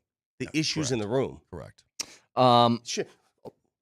Ooh, careful. Go ahead and hit that. We just heard Coach Bednar spend 10 minutes with us in a roundabout way talking about why they made a goalie trade. He didn't specify there were issues in the room, but he talked about how important that is. Mm-hmm. Correct? Yes. Yeah, I like Wedgwood Correct? a lot, by the way. I like that dude. I have 2 middle fingers. By the way, I with how good Wedgwood's playing, I'm like, well, I wonder if they'll do like this sort of dual goalie thing. He said in the middle of that, now he wasn't being like answering a specific question, but he said, it's nice to have a veteran backup goalie. Like he's explained that. And I think we all kind of understand that Blackwood's going to be your starter. Mm-hmm. But by the way, our last winner of the Nuggets tickets to the game on Friday against the Clippers is Scott Elliott. So congratulations, Scott. There was no Enriquez, I guess, in the running for this. But Scott. I mean, every single name has been so generic today. Nick, Ben, James, They're and Scott. so American. They're just so, I'm from Arvada. I'll save a pair of tickets for Emilio Estevez if he Yeah. ever gets in. Scott Elliott, you're the final winner, and we are giving away tickets. I'm Scott from Highlands Ranch. How are you? Giving away tickets every hour. Which is fine. I mean, Scott, you're great. You're a great dude. Scott Elliott's probably a really good dude. Every hour throughout all of the shows today up until 6 o'clock. So stay tuned for those keywords for each show in each hour throughout the day. Fact checker, please. Nelly monitors the mistakes in today's Fact Checker. Presented by Rock Plumbing, Heating, and Air Conditioning. Your local home comfort specialists. RockHeating.com. Rock, bringing comfort home and simplifying your life. See me drain that shot, Vic? Could do that all day. All day. I think it'd be hilarious. So it's funny when I say if you want to hit me 100 pop-ups in a row, I'll catch every single damn one of them. I don't buy and you're that. like, I don't. Dude, Pop-ups. I just banged the ball off the wall for an hour. Okay, tracking a ball in the outfield and catching a ball that you threw off the wall Why do 5 you feet think away I are don't different. have skill? You're so weird about that. All right. You're really Go bizarre. ahead, Nelly. Go ahead.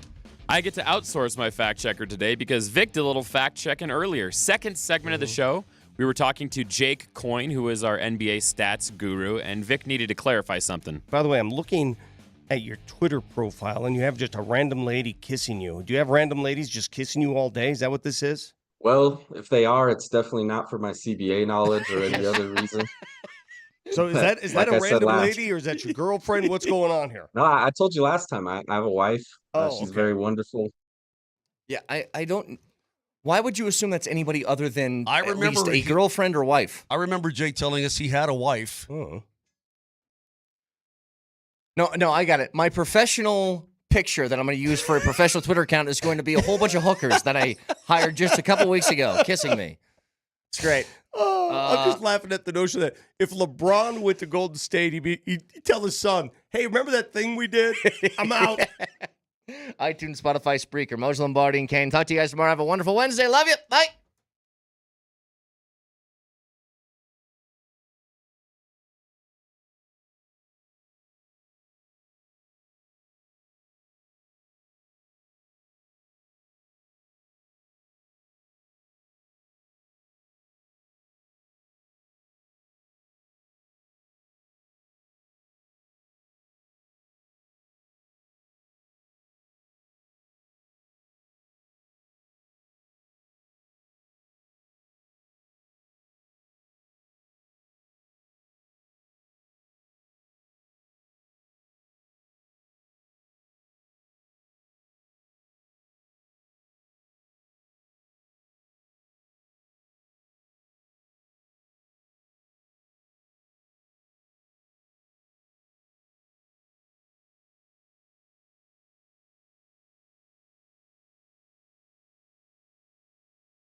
McKinnon looking for Mikko Rantanen. Now Rantanen's got it one-timer blocked. Got it back a second time. Rantanen into an empty net. Throw the chapeau for the third time tonight. The Moose is loose. 3 hat tricks on the season for Mikko Rantanen, 10 in his career. And pardon the pun in Pittsburgh, but that caps off a great night for the Colorado Avalanche. It only took 19 tries, but Mikko Rantanen puts it home. He has 3, the Avalanche have 6, and with 4:52 to go in the third period, it is a 4-goal lead for Colorado. Oh, yeah. Mikko Rantanen, a hat trick, 5 points. Nathan McKinnon, 5 points. Avalanche housed the Penguins last night in Pittsburgh. 6-2, the Avs are cooking. They went 4-1-0 on the 5-game road swing, and things are looking good here in the Mile High City. Welcome to the morning. Actually,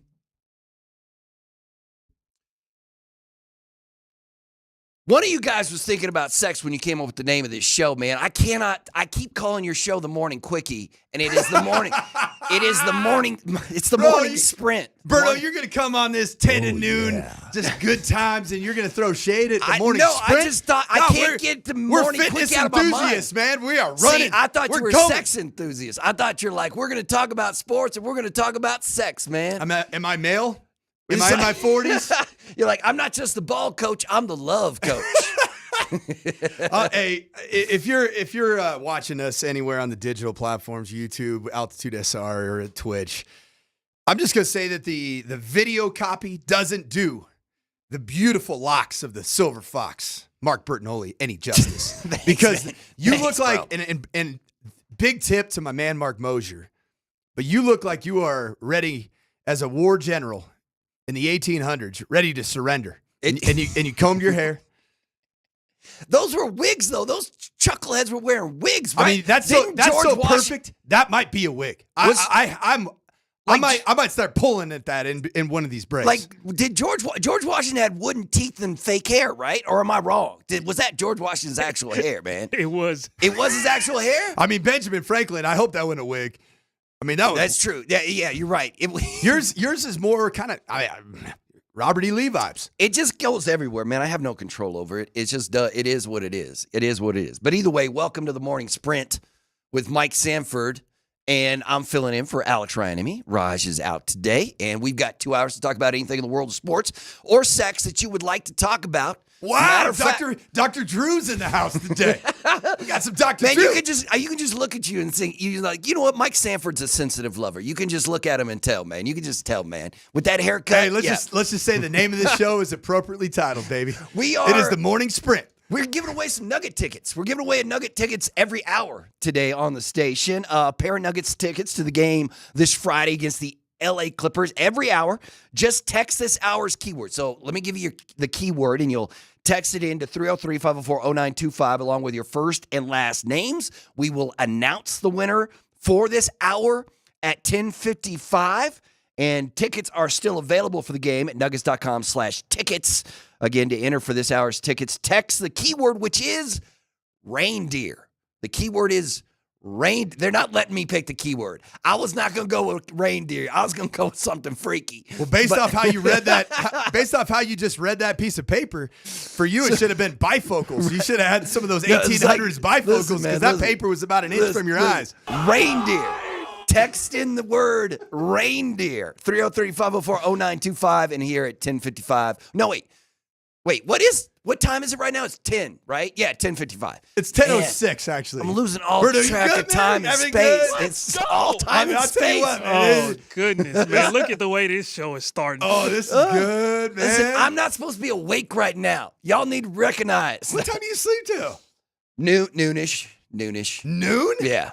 Do you realize that I've already been awake just by virtue of my kids? What time do the kids get up? What time do Fives? kids get up? 5 kids get up at 5 a.m. In the 5s, man, especially if there's a new hot Fortnite drop. And they come in like, Hey, They're like, Dad, can I get the new Spider-Man skin for Fortnite? Get out of my face! They have to ask you to drop like 99 cents on a new skin for a video game, bro? It's not 99 cents. No, it's like $9.99. These skins are more expensive than video games when I was a kid playing. The costume you wear in a video game. I hear you, brother. I know exactly what you're talking about. I'll play some Marvel Rivals, bro. I love that game. But I'll tell you what, it was great seeing Moj, man. And yeah, I miss Moj. She's been on a long road with the Avs. He looked a little rough, man. He was saying that the flight guy, I mean, it was a pretty early game yesterday in Pittsburgh, but he didn't get home until like 1:32 a.m. I didn't know if he was filming a real life version of the movie Hangover. Yeah, he looks rough. Because he looked like he came back off a serious bender.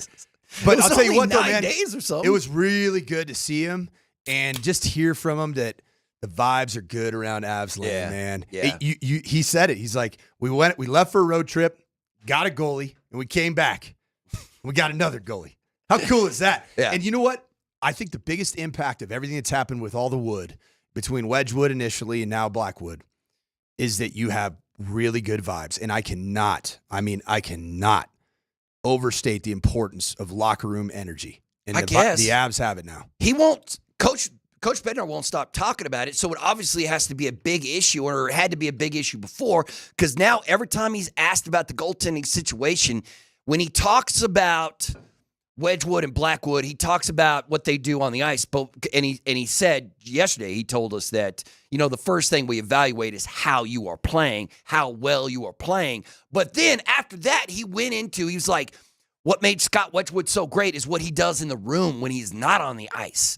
And so my question for you is, how big of an impact is, because, I mean, hell, the Philadelphia Eagles right now are dealing with a little bit of internal issues between a quarterback and a wide receiver. And how much of an issue is it when things aren't going right in the room, when the room doesn't feel right? And I don't even know how you go about as a coach trying to figure out what's wrong with the room and then how to fix it. It's the hardest thing. It is what makes, I think, great coaches even more valuable than their insane salaries, is if you can manage that, and more importantly, if you can nip it in the bud before it sees the light of the public day. Yeah. Because that's the problem in Philadelphia. Yeah. Now everybody knows that they're beefing. And you know that was going on behind the scenes and in that locker room well before it became consumable for us in the public. Mm-hmm. And that's a big problem. It's a challenge. And I always say, if you're a sports fan, even if you like to, throw a couple cents on maybe some wagers here and there, like some of our fine friends here on the airwaves, not myself, because I'm a lifelong college coach that would have been thrown in prison for it. Yes, you would have. I would say don't ignore tea leaves. And when you can see any version of bad public malcontent in that locker room, it's even worse in the locker room. Because a lot of times it never sees the light of day. It feels like, and we're talking about Philly. I'll talk about Philly again as the example, because it feels like Philadelphia, the stories out of Philadelphia, despite the beefs, are like, they keep having closed-door meetings and private meetings, and they're getting guys together in rooms and supposed to hash it out, and it's not working. And if that's the case, is as a head coach, just like when Coach Malone was talking about the Nuggets, he's like, you can't teach hustle. You can't teach want to. Like, I can't coach want to when it comes to these games. Like, you got to start on time. Does it come a point with a head coach where you're looking around the room and you're like, I can't fix this. We got to change it. Mm-hmm. Like, I can't bring these guys together. Somebody has to go. So if we're talking, I want to talk Nuggets now. I mean, you kind of bridge the gap there for me. One of the things that I've noticed, just, any of the behind the scenes locker room videos or fun interactions that you see after a win, there's one person that you see, and this is maybe just me reading into it, but I look for these things as a coach because I've been in those situations, that I see that Michael Malone is very, very cognizant of his demeanor, his vibe, and works really hard to build a relationship, and that person's Jamal Murray. I mean, I think about it even, you remember last year there was a game where Jamal Murray had a great finish to it, and there's I think Michael Malone's being interviewed by Katie Wingy, and all of a sudden Jamal Murray comes up from behind and gives him a little UFC, gives him a little hip toss, and then Malone goes right back at him. And then he had fun with it with Katie Wingy. I'm like, that's a relationship that a very good coach, a smart coach, is spending extra time on. Mm-hmm. Now, it does come to the other side of it where you invest so much, and if you don't get that ROI, that return on investment's not coming, then you start being like, Yeah, because that's what people are questioning now. People are questioning Jamal now, but is he in a slump? Is this just the new reality for Jamal Murray? Because Jamal Murray is where he is right now because of Jamal Murray, but also in a large part because of Coach Malone. Because I think Coach Malone has backed Jamal the entire way. Not just backed him. I think he's also been pressing the right buttons for a good chunk of his, let's say the good times. Yeah. The good times of Jamal Murray here in Denver. Yeah, but when it comes to handling a player, can you have an honest relationship when you're also trying to basically poke the bear? Like, you're taking different actions as a head coach to get a mental response from one of your players.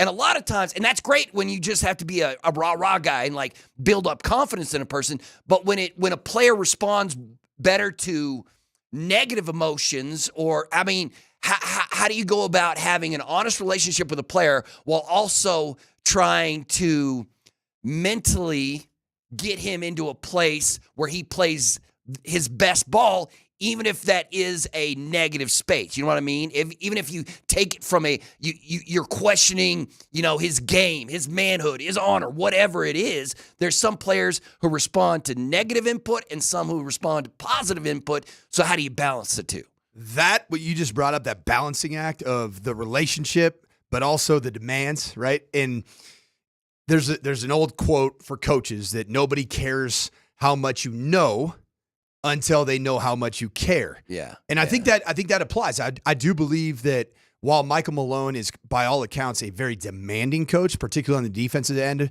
and that's why I believe this team won a championship in 22-23 season, because of that demand on that side, which so many teams are not playing on that side, consistently through the year and then try to turn it on in the postseason. Michael Malone demands that. He demands it very consistently. But I think the question that you just asked, how do you balance that? Give a little bit of leash, right? Hey, but build that relationship. But then, hey, you got to pay me in return as well. Yeah. Because of the leash that I give you, relationally, there's equity. How much can you let that leash kind of go out before you have to reel said athlete back in? And that, to me, is what I would say is probably the $11 million question. Yeah. Because that's about what a lot of these head coaches make in pro sports. And the really good ones that play the long game, Berto, those dudes have the toughest job and can excel in the job of ego management. Yeah. And it is hard. Yeah, no, I can. It's hard in college. Is it? It's hard in college. I can't even imagine it now with the NIL space. When you look at what Coach Malone did for the Nuggets, because there's a time, it freaks me out that NBA head coaches have to, obviously they have to know X's and O's and they have to know personnel and they have to know all that, but they also have to be like a father figure or a brother figure, or sometimes you have to a psychologist, a shrink. A mental health expert. Yes. Like everything that a head coach in the NBA has to do to deal with just those guys, they have those egos for a reason. Like those players have egos for a reason. I mean, they are truly great at what they do. And so I can understand like a player looking at some coach saying, man, you have no idea. Berto, if I had a dime for every time a player sobbed in my office one-on-one in my 18 years of coaching college football, I'd be at least $1,000. Really? I might not be a millionaire, but I'd be $1,000. Man, yeah. I wouldn't handle that well. How do you go about handling that? I just lean into the strengths that my wife have that I clearly don't have, which is the gift of empathy. And I'm just like, whoa, WWAD. What would Anne-Marie do? And that's what I do. I lean into it, man, and I just listen. I don't try to fix. And that's what a lot of times you just try to, coach them out of that emotion. Yeah. And instead you just listen to them. And some, I know this sounds insane and it might sound soft. Sometimes they need a hug, man. Yeah. Like legitimately. They need hey, man, bring it in. I got you, bro. Yeah. And that's what, that is the direct quote that oftentimes is they know that you care. Yeah. And especially if you really care.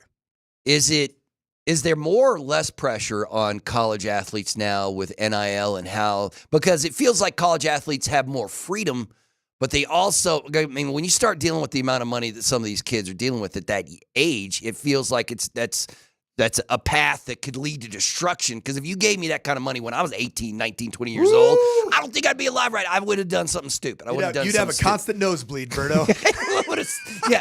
I would have been out of control. So, but at the same time, it's a different era in college sports. So, for you, do you think there's more responsibility from college athletes now, or in the past? Now. But there's a whole nother dynamic that's been added to this, say, then, it's the fiscal piece, but it's also the, hey, you're going to talk to me that way?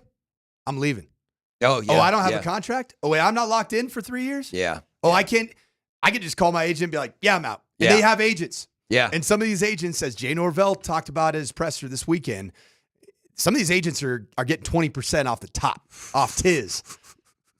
Yeah, it's the Wild Wild West in college football. I love it, but I also am nervous for when it implodes or something happens. The product is so fun Yeah, and I it's so know. watchable, and I want to hate it. But you know what? I've No. learned I can't fight City Hall No, anymore. no, don't do it. I'm going to watch more college football this winter than I've watched in years. Because matter of fact, let's do this. Let's take a time out. When we come back, I want to talk about the college football playoff, get into some NFL football as well. Thanks for listening to the Morning Sprint right here on Altitude Sports Radio.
shiny nose. It can also get you a couple of tickets to the Nuggets game on Fridays. They face the Clippers. Just text in the keyword reindeer with your first and last names, 303-504-0925, and we'll pick a winner and let you know at the top of the hour here at 10:55, around there. Tickets are still available for this Nuggets game on Friday against the Clippers. Go to nuggets.com/tickets and get a pair and watch the Nuggets payback LA. The Clippers are beating the Nuggets twice already this season. So Nugs need to get them. Nugs need to get them. But James Harden healthy? Yes. We got a full Harden beard appearance? Yeah. Harden is healthy. Matter of fact, didn't he scored 37 or something like that in the last game against the Nuggets just last week. You know those like face morphs, like AI face morphs? Yeah. Like Michael Jackson, Black and White was the name of that song? Yeah, that was the old school. And why? The first time I saw that music video, I was like, the technology to do this? Could you imagine the face morph between your Silver Fox beautiful hair, your Civil War general Silver Fox, with James Harden's beard? Man, that's a huge beard. That's a huge beard. It'd look really good, though. How long has James been growing that? His entire time in the league? I think there's a listener out there that could come up with that face morph somehow with AI between Mark Bertinoli and James Harden. Do you think there's a listener right now who has a beard that's better than James? Like a Chuck Nasty beard? Mine's pretty crispy. Yeah, but you still got that like sexy beard. You know what I'm talking about? Just like that. Did you see when I was coaching? No. It was wild. I mean, they were you like, weren't too concerned about the looks on the sideline? Nah, man. I was just leaning all the way into the mountain man nature of Colorado. Come on, man, because there are some players who, like to look good even when they got the pads on. They got to make sure they got the... No, I was trying to look as bad as possible. Yeah, that was my goal. Like, I wanted people to be like, man, that guy's ugly. Listen, man, some of the best head coaches in NFL history are ugly as hell, man. Bill Belichick is one unattractive dude, right? Actually, even young big Bill Belichick is pretty unattractive. But, man, you become a great head coach. You get you a young girlfriend. And now, what college is he thinking of? What? The University of North Carolina. North Carolina. I can't believe I forgot that, man. Can you imagine Belichick in North Carolina? Oh, man, apparently the offer's out there. But Bill Belichick countered the offer with a 400-page manifesto. I heard that. I didn't know what's in it, but he was like, this is the program. Change your entire program. Change your institution. Change the university. Why get a head coaching job? Just sell that book to other teams, man. I think Bill Belichick even requested, hey, we're going to leave the ACC conference. If you hire me, you're agreeing to joining the NFC South. I'm bringing the North Carolina Tar Heels in there with the Falcons, the Saints, the Panthers, and the Bucks. Man, no, that's crazy. If Belichick goes to college, that's crazy, man. Especially in North Carolina, that's a weird college to end up at. Especially if he just takes it over and it just turns into Belichickville or whatever, just makes it all about, I don't know, man. I thought why is he thinking about going to college? He's an NFL dude. He just can't stop coaching? It's just in his blood? I think he likes the fact that college football, you don't have the restrictions of salary cap. You don't have the You're right. Belichick can pull some crazy stuff in college. There's no such thing as a bad contract anymore because you just tell the young man after the season's over, hey, listen, get in the portal, kid. Yeah, just like there's no we got to eat that cap. Yeah. That Russell Wilson money's going to be dooming us. Well, even really hasn't. It's going to be dooming us for years. Mm-hmm. Nope. Hey, go look elsewhere. I think Bill Belichick would love it because it's the ultimate control for a head coach. Yeah, he'd basically be running North Carolina's athletic department. You're the owner, general manager, director of player personnel, director of scouting, head coach, and Bill Belichick loves doing all that. But just look at his drafts, man. His last 5-7 drafts, particularly in the top 3 rounds, were abysmal when he had all that control. Yeah, so yeah, you're right. I guess you probably can't do it. College football playoffs. Matter of fact, you know what? Is it Saturday? Is the Heisman Trophy ceremony Saturday? Saturday. Yep. Saturday. The Travis Hunter coronation ceremony. Yeah. At least that's what I'm assuming. Obviously, Ashton Jeanty. You got to vote. Who are you voting for? I'm voting for Travis. Why? Because he's my man, and I love Travis. But that's a really it's good just point. A personal, that would stand up in a court of law, It's just a personal thing for me. Hey, why did you vote for Travis Hunter? Because it's my man. That's my man. I love Travis Hunter. But let me ask you this, because obviously the argument I've heard from Boise State You're looking at one. Right, So right, you're- yeah. Go I ahead, get it. go ahead and talk From talk to Boise me. State fan and Ashton Jeanty lovers everywhere, their argument is this.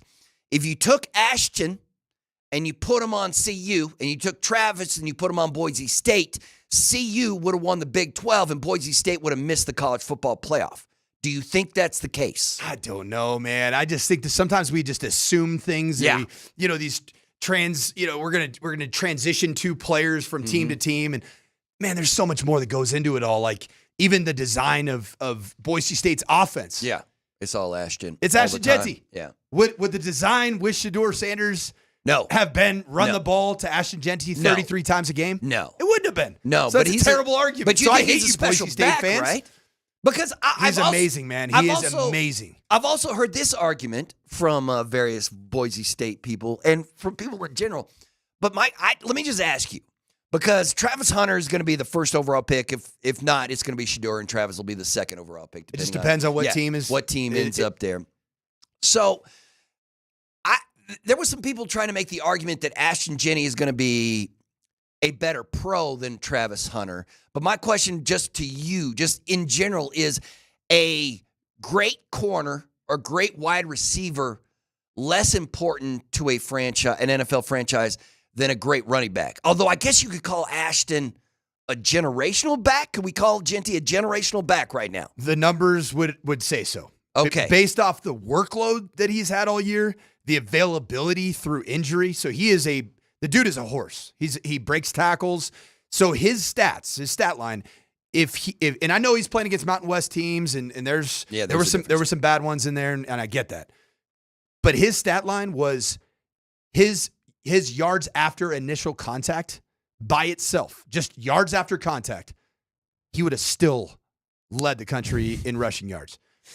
He would, and anybody who said Cam Scatterbo is a better back, you didn't watch all 13 games because Cam Scatterbo had less total yards, and he also did it in FCS football at Sacramento State before he transferred to Arizona State. He had less total yards than Ashton Jeanty did after contact. Man, he's great. But that's Now, what I'm here's the asking deal. you. What's more important to an NFL team? Here's what I'd say. Great corner, great wide receiver, generational running back. It is more interesting right now than it probably was 12 months ago. And here's what I'll tell you. There's two dynamic offenses in pro football. Yeah. And that just seem to put up points every single week. One of them plays with a surprisingly awful defense, and that's the Baltimore Ravens. Mm-hmm. The other one is the Philadelphia Eagles that have one of those true, like, that dude's special. He can hit a He's home my run. MVP right now. I would vote for Saquon as my without MVP. question. That's how I feel, too. There are only two of those dudes in the National Football League, I would argue. And Saquon and Derrick? Derrick Henry. Okay. Those two guys. And I think there's going to be a move towards the value of that back. I'm here for it. I love that era of the NFL where you had the great running back just blasting their way for 8 yards and then, 2nd and 2 and you get 9 more yards. And I love it. I love it for the era, and sorry to interrupt you there. I love it for the era while we're on the era of the beautiful running back and Barry Sanders and Thurman Thomas. Yeah, We can go back to so many great ones, right? Yeah. I love that era, but everybody just got to the point from a personnel standpoint and a salary cap standpoint, they didn't want a second contract running back. And so few teams were going to invest in. They're just like, we'll just roll out the next 4th or 5th round draft pick and see what we got. Well, that's kind of what you have here in Denver. You don't have a bell cow running back. Mm-hmm. And so I do think there's going to be a move back to putting a value on that position. Now, there's just not many of them. No. That's the problem. That's the problem right there. Ashton Jeanty's don't come along but once every 10 years. Now, Travis Hunter, if you can be with the ball skills that the dude puts out there at both corner and at wide receiver, you think about it, you got Justin Jefferson ball skills now potentially playing on both sides of the ball. I do believe that he is going to be playing both ways in the National Football League. He's not going to play 160 snaps a game. Yeah. But he is going to be, I think, spot used as a defender. Mm-hmm. So think about it like he's a nickel. Yeah. So what you wanted to do with PS2, lining him over the number one wide receiver the whole game, train him as a nickel, and now you don't give it away that it's man or zone because he can be a nickel, he can be a corner. He understands the run fit, he understands the zone. I like where your head's at, man. I like where your head's at. And then at receiver, It's easy. Yeah. 25 snaps, 35 snaps a game. You target him 6 times to 12 times a game. You're going to get some return on those targets. I promise you that. Yeah, no, I think it's excellent. I think it's excellent. When it comes to the difference between a great running back and a great corner, I think people forget because they keep watching all the highlights of Deion Sanders, like high stepping into the end zone after an interception or taking a punt back for a touchdown. But what made Deion great is that he took half the field away. Like, you did not throw in Deion's general direction when It's he's like PS2 does. Yeah, you just don't do it. Right. Because people start sometimes they bounce up and down on Patrick about his stats. Lack of production. And you're like, that's because you don't target that dude. You stay away from him, and that was what made Deion great. And I'm hoping that's what Travis is as well, where you're just like, no, you just don't throw the ball over in that general direction because some good things might happen, but some truly terrible things might happen, and you're going to lose that ball to somebody like Travis or Deion, a corner like that. But so I'd probably back Travis, but Jeanty is he's such a unique guy. How much does the Heisman matter to you? As a former college coach, how much does the Heisman? Because when you go down the list of dudes who won the Heisman, and then you look at the players in the NFL, it's not the best players in the NFL, or not the guys who won the Heisman. You know what I mean? As solely as a coach, yes, I look at it as a really fun award. Yeah. It's one of the most important awards in all of sport. Yeah. I mean, probably next to the Ballon d'Or in, you know, in FIFA. Yeah. Whatever that is. UEFA. I think they give a one to all the Europeans. UEFA. But here's what I look. It's fun. I don't think it's like everything. So I've engaged the conversation because I frankly live between the two. I mean, I'm a Boise State alum that just most recently coached at CU. Yeah. And call me an idiot. Call me Switzerland over here. I think it's okay to say both guys are unbelievable. Yeah. And I do believe that. Yeah. Now, it is an unbelievable badge of honor for a program to have. Yeah, you know and what for I agree CU with. to Yes, have that yes, badge of honor yes. in an era that is not in the 90s, and it's not in the, it's 2024. Right. That hits different in terms of just prestige of program. Now, Boise State's never had one before. They had Kellen Moore, who was at the Heisman Trophy ceremony. And how about the year he was in it? What year was that? It was Cam Newton, 2014. Cam Newton, Marcus- Andrew Luck. Oh, no, excuse me. It was earlier than that. 2011. There you go. Cam Newton. Oh, I know who won it in 2011. It's Cam. Wasn't it? No, I thought it was RG3. I thought that's when my man Robert won the Heisman. Then Johnny Manziel's in there somewhere too. Yeah, so right? that 2010 going into the 2011 year, that was when Cam won it, and then the Okay, 2011 season. 2010 Heisman Trophy was the one I was thinking of. Yeah, Okay. Which was 2011 Kellen is Moore, That was Andrew when Kellen Luck, was there. and Okay. Cam Newton. And so, Man, I forgot about Andrew there too, man. Yeah. Man, that was a class. Stanford's had 2 really narrow losses in their recent history. They have Jim Plunkett back in the day. Yeah. But since then, it's Christian McCaffrey losing a very controversial, didn't get it. Yeah. And then you have Andrew Luck losing to Cam Newton, who won the national championship. It was hard to argue with it. Yeah. I don't know, man. I don't know. I will say, you know what? Here's a Johnny Manziel story for you. I just heard this from my father yesterday. My father lives in the same little hometown in Texas where Johnny Manziel grew up. Uh-oh, the accent's going to get deeper now. And, you mentioned Texas. It's going to start coming out. And my dad said that the city council in Kerrville, Texas, where my dad is from, Kerrville's nice has area. decided they want to build a Johnny Manziel statue in the city. They want to build a Johnny Manziel statue in the city. Stop it. But half the city doesn't want them to put it.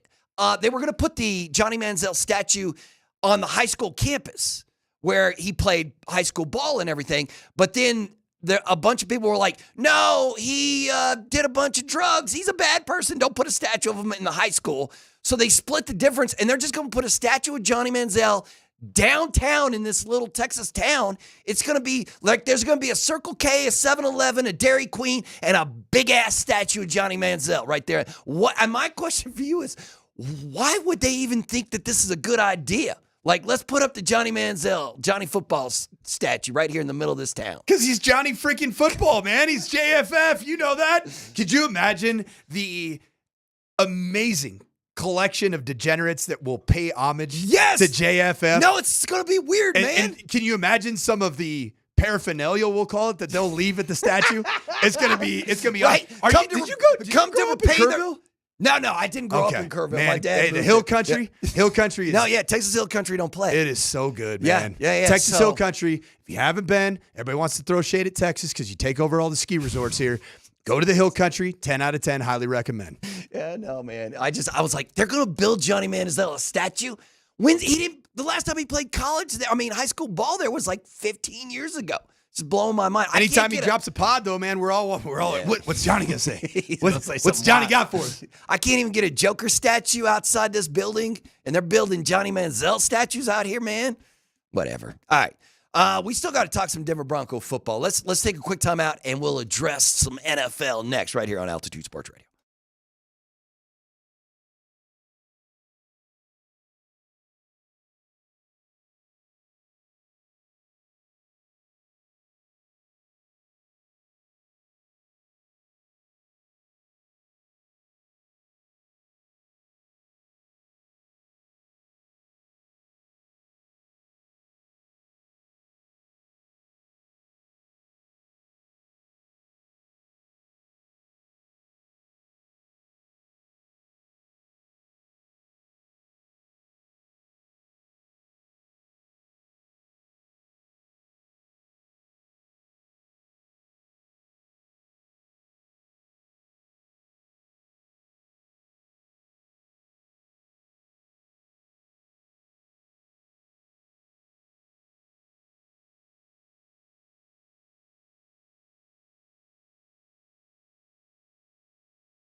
What the hell is this? I'm old. I don't think I've ever heard this Christmas song. We started talking about Kerrville, Texas. Yeah, we brought it. And then we ended up getting it. I don't know who this is. This is one of those degenerate country singers, probably. Yeah, he probably made like Mariah Carey money off this. What's the guy's name? Like something John Allen Coe. Oh yeah, writes really dirty country music. No, oh come on, yeah, you're right. David Allen Coe. David Allen Coe. Yeah, is that David Allen Coe? There you go. It is not, but it starts with a J.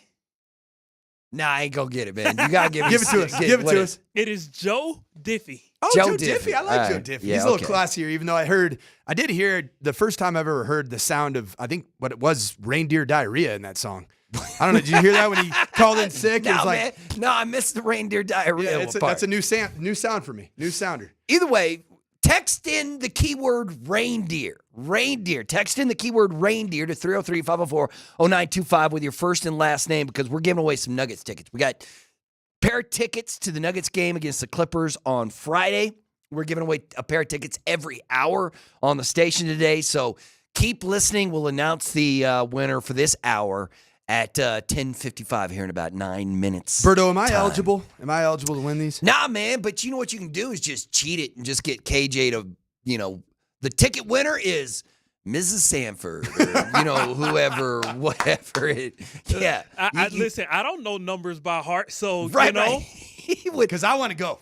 I want to go to this one. Well, go, man. It's going to be fun. It should be a fun one. I think the Nuggets, it's a lot of storylines. They're both finally back at home. The Avs are back home tomorrow after that long road trip. They're taking on Utah. They're taking on the hockey club tomorrow. The Kim Becker Utah Hockey Club. Yeah. And they haven't been bad. I thought they were going to be terrible this year, but they're all right in the division. And then the Nuggets will host the Clippers, and then the Nuggets go right back out on the road. This is just a one-game homestand. I think it's just a one-game homestand. When you were I don't look that far ahead. When you were doing the pre- and post-game show with the Avs versus the former Utah Hockey Club mascot, Arizona blank. Yeah. Were you a Coyote guy or are you a Coyote guy?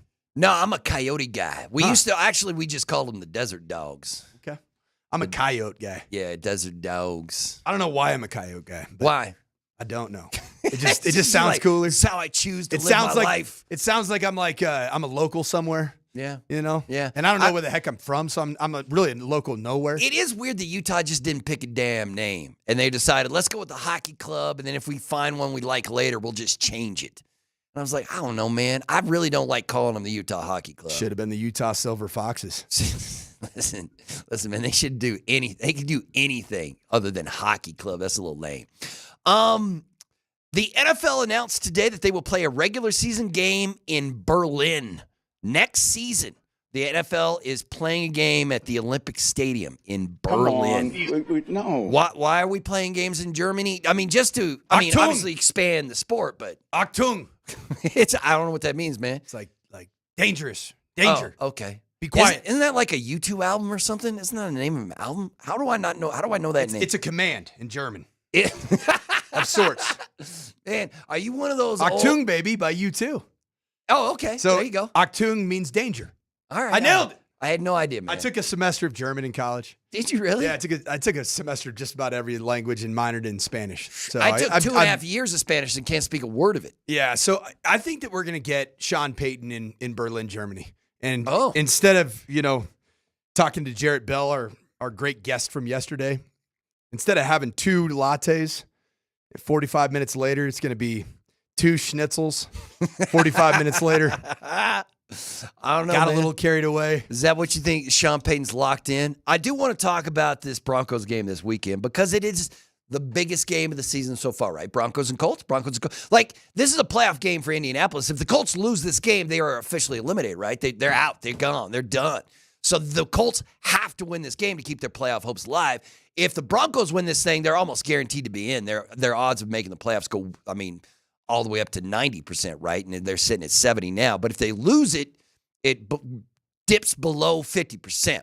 So there has been nothing but joy and happiness around Broncos country this year because of Don't know, change that, Berto. sitting Don't on come in 8 here. wins. No, I'm don't not. come in here and throw your wet blanket on all of bro. us. I am full on positive about this Denver. But I never thought they'd get to this many wins in the season. Like, I'm stoked with what they're doing. Mark Bertinoli, noted early Bo Lever as well. Yeah, listen, man, I love me some Bo Nix. It's crazy how once again, the only Bo Levers are here in the Mile High City and a couple of people outside it. But Boy, he's there's getting shade, isn't he? There's He's not getting shaded. Yeah, there's not a lot of people who are pro Bo.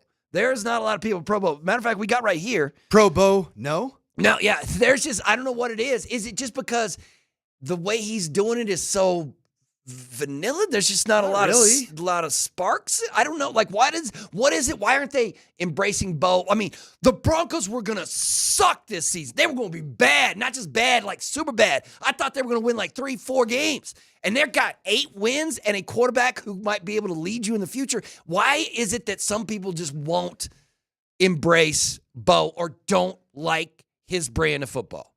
Berto, am I able to speak from firsthand experience about this very conversation about not giving Bo his flowers?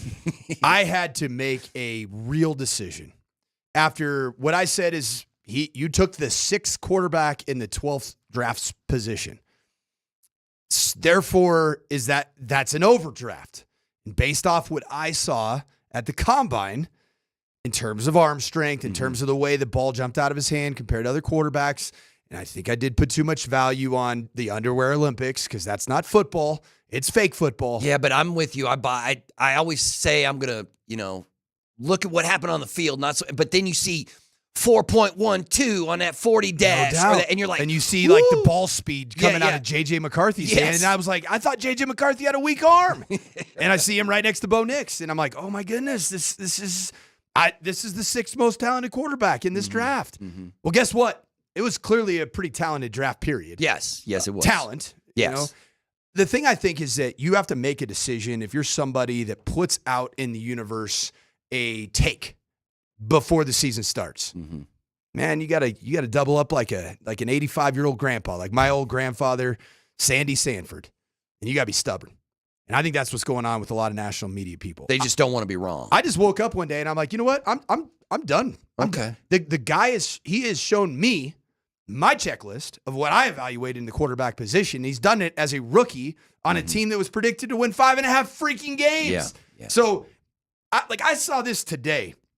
It was from one of these national whoever these people are, and it was putting out offensive rookie of the year. Yeah, that's Greg Rosenthal coming out with a weird list, bro. Okay, so he has an OROY ladder, and he contrasted it next to Nick Shook. Who the heck are these guys? Greg Rosenthal. Number 1, Jaden Daniels. Yeah, I get it. I get it too. Number 2, Brock Bowers. Yeah, that might get it. That but probably should be flipped though, right? Yeah, in terms of like just production. If Brock Bowers was one of the great tight ends in the league right now in his rookie year, he's one of the great receivers in the league right now. It would be when you talk about overdraft. If Bo Nix becomes a Pro Bowler and is the starting quarterback for the Broncos for 10, 15 years, you can't be angry about it. Unless Brock Bowers is a Hall of Famer, then you can be a little upset about it. You're like, we could have had a Hall of Famer. But once again, a Hall of Fame tight end is probably less valuable to your team than a even just really, really good starting quarterback. It's just the nature of the NFL right now. But yeah, hit us with give me this list. Number 3. And then Jaden Daniels is number 1, then Brock Bowers is number 2. So number 3 has to be Bo Nix, right? It is not. Greg Rosenthal is clearly not a Bo Lever. It is Ladd McConkey. Number 4, Jacksonville Jaguars superstar that you just haven't heard much from unless you have him as your 3rd receiver on your fantasy football club. No. And that's Brian Thomas Jr. And then the 5th is Pittsburgh Steelers, Zach Frazier. Yeah, this is a weird list, bro. And where's Bo, Nick man? Shook. Nick Shook has it. Brock Bowers 1, Jaden Daniels 2, Bo Nix 3, Bucky Irving 4, the Oregon product that plays for the Tampa Bay Bucks, and then Brian Thomas Jr. the 5th. That is a crazy list. Well, both shade those on lists are shade on shade. That is crazy that Rosenthal's like, nah, man. I don't see Bo Nix anywhere in the top 5. Top 5. You know what that is? That's Greg Rosenthal.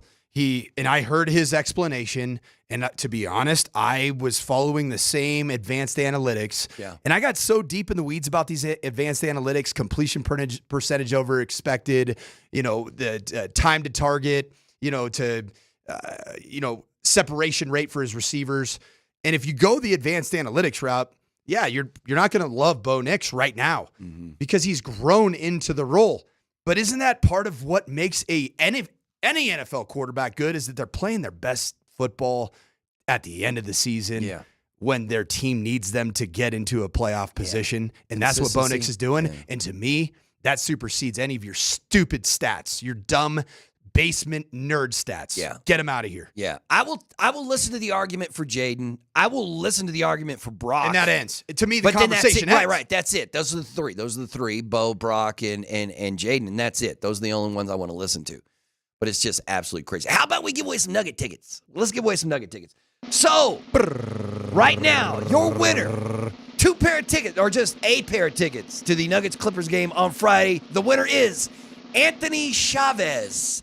Anthony Chavez. Congratulations, and enjoy the Nuggets win over L.A. on Friday. We'll continue with the morning sprint with Mike Sanford and Mark Bertinelli after a quick timeout right here on Altitude Sports Radio.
Are you dancing? Were you just dancing to Christmas music? What was that move? It's a tough dance. Yeah, I was about to say, It's a bit of a creeper dance. I was about to say, it looked a little creepy. Yeah, it's creepy. I think the song's a little creepy.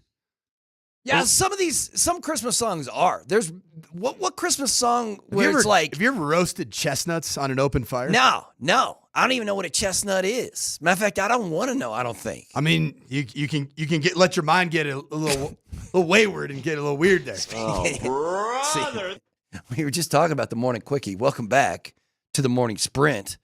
Mike Sanford in the building, the head coach. And I'm Mark Bertinelli filling in for Raj. Raj has the day off. We are giving away Nuggets tickets. It's time to do it again. We're giving away Nuggets tickets every hour. And this hour, we have a new keyword. Last hour was reindeer. This hour, it's holly. The keyword is holly. Text that into 303-504-0925 when you're a pair of tickets to the Nuggets game against the Clippers on Friday. We'll announce the winner this hour at 11:55. Tickets are still available for the game at nuggets.com/tickets. So the keyword is holly. Go ahead and text that in, and we'll hook you up with some Nuggets tickets as they take on the Clippers this Friday. We have some audio we want to play. KJ, you got I still do want to dive into this Broncos Colts game coming up, but I want to, for a moment there, I want to play a little audio. So the Carolina Panthers have a Wookiee? He's a Wookiee. He's a Wookiee. He's a Star Wars creature. So I can't do a good Chewbacca. No, see, that's lame. Can you do it? I can't do it either. Yeah, you lost me at Wookiee. KJ, can you do a Wookiee? Can you do a Chewbacca yell for me? Ooh. How about that? That was awful, man. That was KJ's mating call right there. That's what I say, bro. That was KJ's cat Come call. on, man. You got to sell it, bro. You got to buy all the way in. Don't even ask me. Don't even ask. You can't do 50% on the Wookiee, man. It's Love the Star Wars series, but I was a one-time watcher of each one.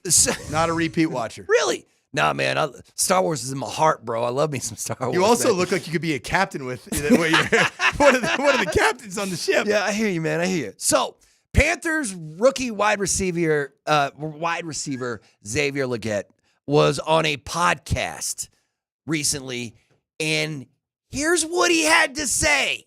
All right, I have another question for you. We asked everybody, what's your hottest food take? So, like, is there something weird that you like to eat or something you don't like to eat that you can never eat that most people would eat? You know, like, what's something in the food industry that you have a weird opinion on? Well, y'all probably seen that video when I tell them folks I eat raccoon. You what? I eat raccoon. I didn't see that. I said, no, what do you mean raccoon? Like the raccoon? Like a raccoon that you see in the trash can. Where do you even eat that at? Where do you even get that? I hunt it, I kill it, I skin them, cook them, eat them, all that. So when's the last time you had a raccoon? Thanksgiving. So you went and got the Thanksgiving, you killed the raccoon, or you had? Now my cousins, all my people them hunting all that. So my cousins them they killed it. They called me like, yeah, we got that coon. We get that coon. Yeah, that sounds crazy. We got that coon. Yeah. So, wait, what does it taste like? Oh, what does it taste like? Yeah, what does it taste like? Chicken, I'm assuming. It's got to, right? What? That's what they all say down south. Everything tastes like chicken. When's the last time you had raccoon? The man says Thanksgiving. He went out and killed, skinned, and cooked a raccoon, my man. Berto, this was my favorite aspect of my trip to the Senior Bowl and eating raccoon. No, especially the combine. I didn't know about the personality and just overall rural country nature of Xavier Legette. And so I interviewed him at the combine. No idea. And I was like, I love this dude. Like, this is my guy. Yeah. And so we've had how many Xavier Legette Sounders have we had over the last, I don't know, 10 months? It's got to be easily a dozen. Well, the man is eating raccoon. He's hunting raccoon. Not that, is he just doing this in Central Carolina? Like, I mean, where's he hunting these raccoons at? Like if I wanted to kill a raccoon in Littleton, I couldn't just roll outside and start throwing shots. So you've never eaten raccoon? No, I've never eaten raccoon. I KJ, have no idea. Have you eaten raccoon? I've eaten a lot of stuff, but raccoon is not one. Okay, so what's your wildest journey into culinary creativity? Yeah, what's up, man? Have you guys ever had pig ears? Yeah.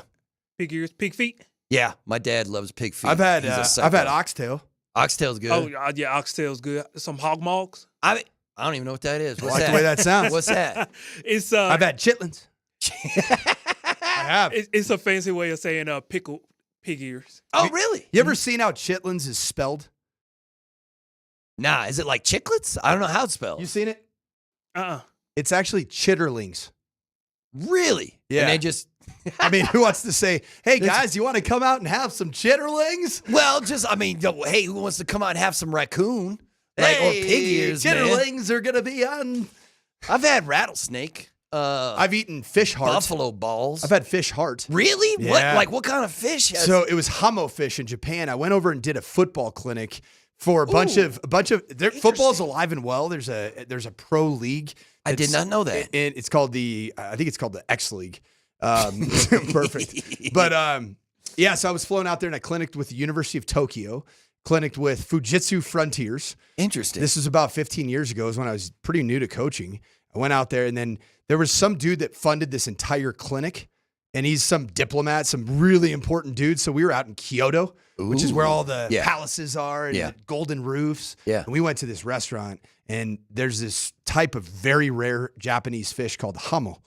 And you eat every single aspect of that hamo. You eat the whole fish. Yeah, and it like they serve the fish heart, and it is like somebody told me like that would have been $800 off the menu. Ooh, $800 fish heart. Did it taste good? I mean, just like everything else, you just kind of put it in, you just kind of nod down for a bit, and then you just take a quick splash of whatever beverage you got, and just shove it on down that snout. No, Two man, that lattes doesn't in the seem. morning. 40 minutes later, I'm regretting it. No, man, that's not even kind of good. You know, just this week, Xavier's head coach, he called him out for dropping a ball. He dropped a ball, hit him right in the hands, and he dropped it. He's dropped a few this year. And the coach was like, you can't do that. But once again, I ask you as a head coach, you have to know what kind of players you can call out publicly to the media and which ones you can't, right? Because I imagine there's some wide receivers who wouldn't handle it well if, Canales stood up there and was like, he can't drop these balls. He's dropping balls, and we pay him to catch them. He can't drop them. Yeah, I think Xavier Legette, from watching him at the Senior Bowl, watching him at the Combine, interacting with him, he's the type of player I loved coaching, which is didn't come from a whole lot from in terms of like wasn't around like a bunch of receiver training. He grew up playing, out in the whatever, out in the country. Yeah. And so he's the type of player I like. My favorite area to recruit in the country was actually, we called them the DSGBs, down South Georgia boys. Because that it is some serious ball. There's not like you can coach them hard and they respond to hard coaching. Yeah. And so and then because of that, you build a great relationship because you love them so much. Mm-hmm. And that's what I think Xavier Legette is, and that's why Dave Canales, he is a toxic positivity guy in general. He went to college with my wife, actually. I know him. Oh, really? He Azusa Pacific down in Southern California. Wait, that's the name of a school? Azusa Pacific University. What? Small Christian liberal arts college. A liberal arts college. Yeah. Interesting. They used to have NAIA football. Good programming. That's where the wife went. Yep, that's where wifey went. How'd you meet Pastor's her? daughter.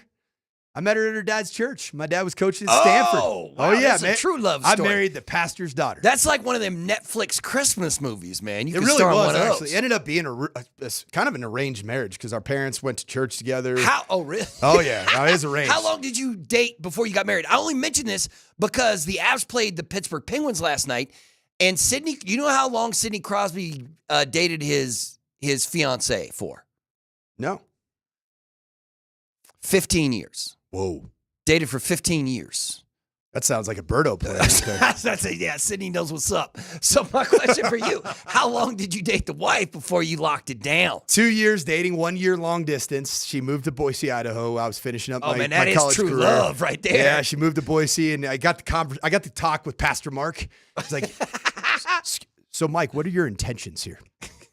And you had to say, I don't know. I'm just trying to not fail chemistry. like, I'm trying to get through my day, sir. So we dated 2 years, and then I popped the question after 2 years, and then 1 year is engaged. Okay. And so basically 3 years total. Right. Dude, I was married at 23 years old. Wow. I've been married. We're coming up on 20. Wow. 20. Man, listen, bro. You got your white picket fence? Living the American dream, my man. Out hunting raccoon, bringing it. Yeah, Hey, skinning hey, raccoon. Papa just brought back some supper. Seriously, man, I think Xavier is just hunting like outside his house somewhere. Or is he importing these raccoons from his hometown? He's living the dream, though. He grew up in rural South Carolina, played at the University of South Carolina, now playing for the Panthers. And there's all kinds of great places for him to go hunting. Yeah. I mean, but you are playing for the Panthers, though. You imagine him in New York City or Los Angeles. Like, man, wouldn't know what to do with him. Yeah, he wouldn't know what to do with them Although either. I'm sure there's plenty of raccoons or I'm sure there's rats as big as the raccoons in New York. They got raccoons in New York, right? Going through all that trash and stuff. But when you're a hunter like Xavier Legette is, you have standards of right, your you raccoons. Don't want, you don't want dirty raccoons. You don't want dirty, rats. I think he's got standards. But all raccoons are dirty little animals, aren't they? I don't know, man. I mean, the ones that live out there in the real country. Right, they're all just trash-eating rodents. He even said that. He goes, you know the raccoons you find in the trash? I eat trash pandas. The best thing is the two dudes on the podcast with him. Equinemius St. Brown and Amon-Ra St. Brown. They had no idea, man. They were like, wait. You mean like rat? They thought they thought it meant like some new name for a fancy steak or something. They were like, an actual raccoon? Like the beautiful thing. Are you sure? The beautiful thing about both the St. Brown boys, which they're awesome young men. I coached Equinemius St. Brown at Notre Dame. Really? And then Amon-Ra St. Brown, we tried to recruit. I ended up going to USC, big time player, and the best high school like camp performance I ever watched was Amon-Ra St. Brown. And I'm like, that dude's next level. Those guys are like Ivy League educated. I mean, I'm talking, and grew up in Orange County, California. Their dad was Mr. Universe. He was like the world's number one bodybuilder. And so like the contrast in culture from Orange County to rural, small town South Carolina, that's what made that such a fun sound. How many of these college teams that made the college football playoffs did you coach at? Because Boise State, at Boise, Notre Dame. You coached at Notre Dame, and they're going to beat Indiana in that first round, right? Interviewed for a job at Ohio State. Okay, Ohio State, Tennessee. Give me the winner there. Interviewed for a job at Tennessee. Oh, really? Interviewed for a job at Georgia. Okay. At Kirby's first year interview. Did you ever Arizona State? Did you ever get involved in Arizona State? Never did. Nothing with Arizona State. Nothing with Texas. Nothing with the Longhorns. Nothing ever. That sports department, it's massive. That's a massive, massive sports department there in Austin. So what did we learn about my statistics there? Clearly, I'm a bad interview. Did a coach ever tell you that? They were like, "Yo, man, you are terrible at this interviewing thing." To be honest, like a lot of times the interview process, you're in a good place. Like I was the offensive coordinator at Notre Dame when I interviewed for the Georgia offensive coordinator job. Yeah. You do it kind of off the grid. Mm-hmm. I actually interviewed with Kirby Smart at a private jet hangar in Pittsburgh, Pennsylvania. Just you places. and him with a cup of coffee at cup a table? Cup of coffee and a whiteboard in a hotel bar. Oh, really? You were just breaking it down? We actually went to a hotel, yeah. Interesting. I interviewed with Butch Jones. Okay. In Las Vegas, the head coach of the Tennessee Volunteers. I interviewed with him at an FBO, which is fly-by owner. He privated in, little interview, privated out. But you know what was interesting about some of these interviews? It's not just about trying to get the job. Like it's twofold. It's like, I want to go get this job offer, but then it's also like, do I see, is there alignment vision-wise in terms of how offensive football should be played? And if me as the interviewee don't feel that synergy, there's times where I just flat out said, like, I'm not interested afterwards. Yeah, man, that's crazy. That's wild. I've made some bad decisions, but I made a couple good ones too, in terms of not going. Hey, man, you're here with us now. That's all that matters. Clearly, it all worked out. It all worked out. Now, you couldn't pay me. Man, the amount of money you'd have to pay me to be a head coach anywhere is crazy. Let me ask you this in the final minute of this segment. Let me ask you this.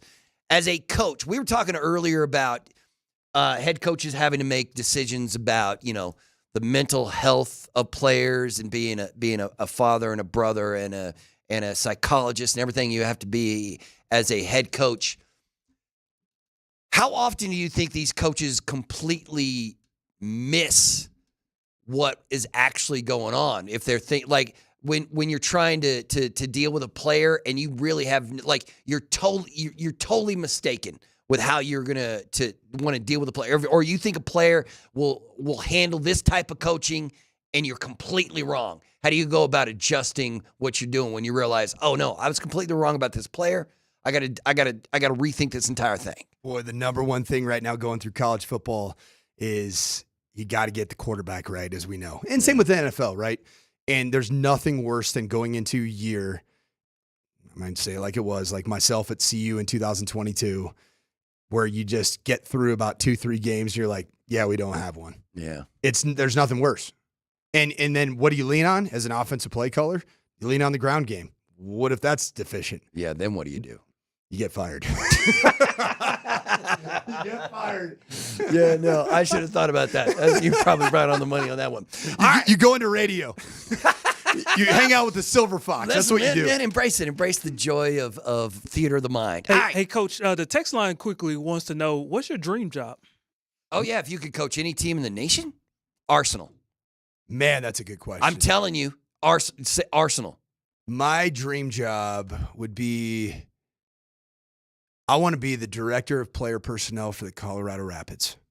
I want to be in charge of the acquisition of talent. Oh. So I don't know if any of the Kroenke family was listening to this. Yeah, is that how you They go got about getting that they got job? an interested guy with some scouting background and a love for the game of soccer. All right, man. See, no. I mean, I like where your head's at with that one. I like what you're thinking.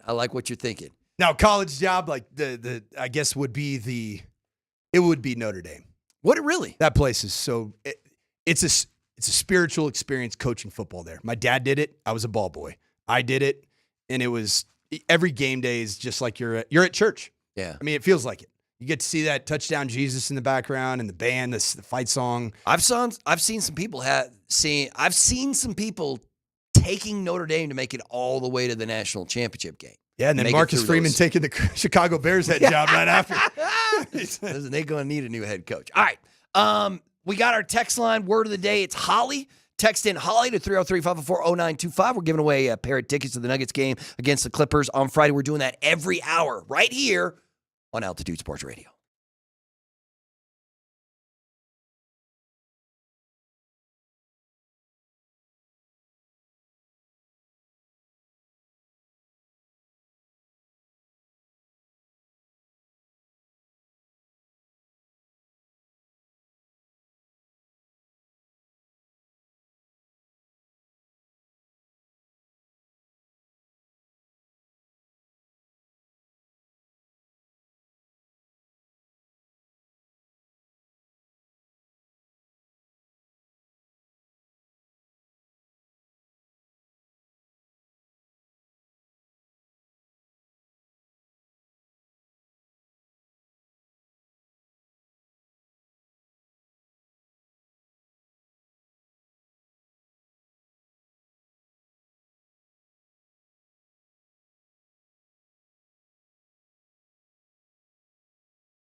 Altitude Sports Radio 92.5 presents KJ's NFL Notes. Why are you smiling? Because I love football. Football's fun. Fun, sir. Fun, sir. It's fun. Brought to you by Mountain High Appliance. Locally owned and operated since 1993. Colorado's most complete appliance store. All right, listen up.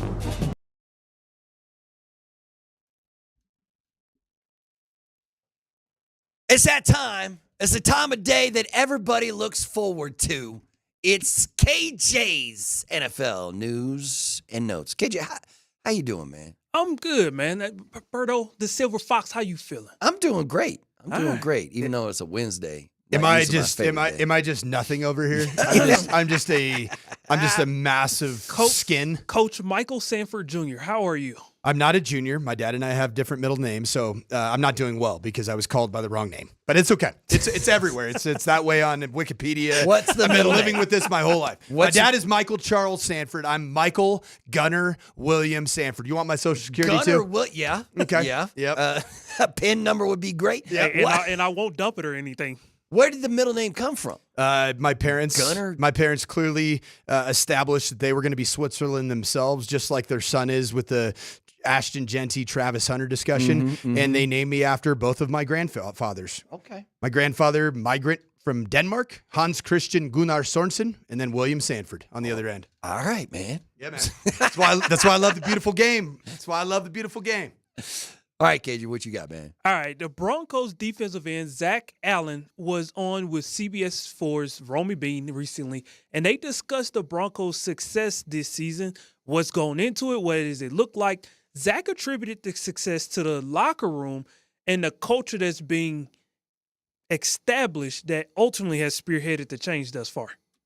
Honestly, the answer is culture. I think just guys, everyone's really positive. Everybody gets along. It's the best locker room I've ever been a part of.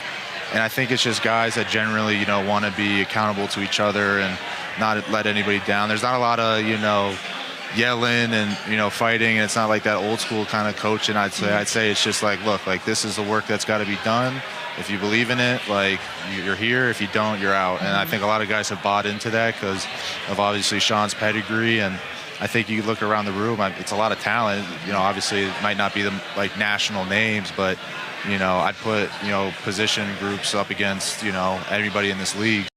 Berto, how many times have you heard an interview like that in your history of doing radio and media, and you just roll your eyes like, yeah? How many times have you? I'm just saying, how many times have you gone through that? Oh, probably a lot. But this doesn't feel like that. No. You know why? Because the proof is in the pudding. What you see out on the field, guys accountable for their responsibilities, what you see in the post-game interviews, there's no drama on this team. Yeah, I get what you're saying, but culture is such a hard word to define when it comes to sports because we always talk about it like but there's always something, an ingredient there that you can't go buy the groceries and create culture, I don't think. Like, it has to be a group effort. Everybody has to come together to build. Like, Sean Payton can't just say, here's how we're handling business, and then all of a sudden the culture improves. He has to get the players to buy in, right? You Yes. have to buy into that culture. And I think that Zach Allen said something that was, I think, very counter to what a lot of us thought a year ago when Sean Payton got the job, that he's this old school, browbeating head coach. Yeah. I had my moment of clarity when I was at training camp and I watched how Sean Payton was teaching. And I was like, that's a lot different than what I expected. And I think this is a business-like approach. It's detailed. And it is a complete buy-in. And there is some luck involved in culture. Like you said, you can't just go buy the groceries and say, yep, I got my culture. There it is. Yeah. I would like to ask you, when it comes to culture, like, what's the best locker room you've ever been a part of? And was that a winning team, or was it just a good locker room? So the number one best locker room I was a part of was the Andrew Luck final season at Stanford. Yeah. And it was just because he is such a real human being. He's self-deprecating, but not just to say it. It's not false humility, makes fun of himself. But he knew the right time to speak up and call somebody out for something. But he wouldn't call him out like, Berto, what the hell are you doing? Yeah. It was more along the lines of, Berto, you can't do that. Like, we got a job to do. He is now what do they call the GM of Stanford Sports, right? he Like is. which is a My weird dad gig. ran into Andrew Luck and Archie Manning yesterday at some big time, I don't know, like it was like Foundation Hall of Fame college football thing in Las Vegas. Yeah. And ran into Alex Smith also. It was awesome. Man, just great. My Left to right. dad said, Andrew Luck, man. He said, Still looking good. He goes, nerdy as ever. Andrew, he's only like 35. He could come back and start for an NFL team right now, probably. There are probably 12 teams. Oh, man, it might be 18 teams that Andrew he would Luck, bro. immediately make better. Yes, it's so crazy. Like he's 35, 36. He's in great shape. Still, He's got his brain still intact. Right, exactly. He could go out there and win some games for a team. Absolutely wild. All right, KJ, what's next? Are you raccoon? Hunting them, man. He was hunting those things. Just out there on the streets. Dude, that's all you got to do, man. Just literally step outside the house, go in the trash can, the raccoon's right there, and just bring it inside. Xavier's a big dude, though. If I see like a 6'3" dude walking around with a gun, I'm scared. I'm a little nervous. Xavier Leggett is one of the best looking football players I've seen in my lifetime. He is a freak. Just all man. But he got to catch that ball. I mean, hey, just pretend it's a raccoon that's on the loose, man. You got to squeeze that thing. Man, that's such a weird. All right, what you got? Well, there's another wide receiver who wish his quarterback threw him the ball. Brock Purdy was recently asked about what's going on with him and Debo, and Debo's comments regarding not getting the ball as of late.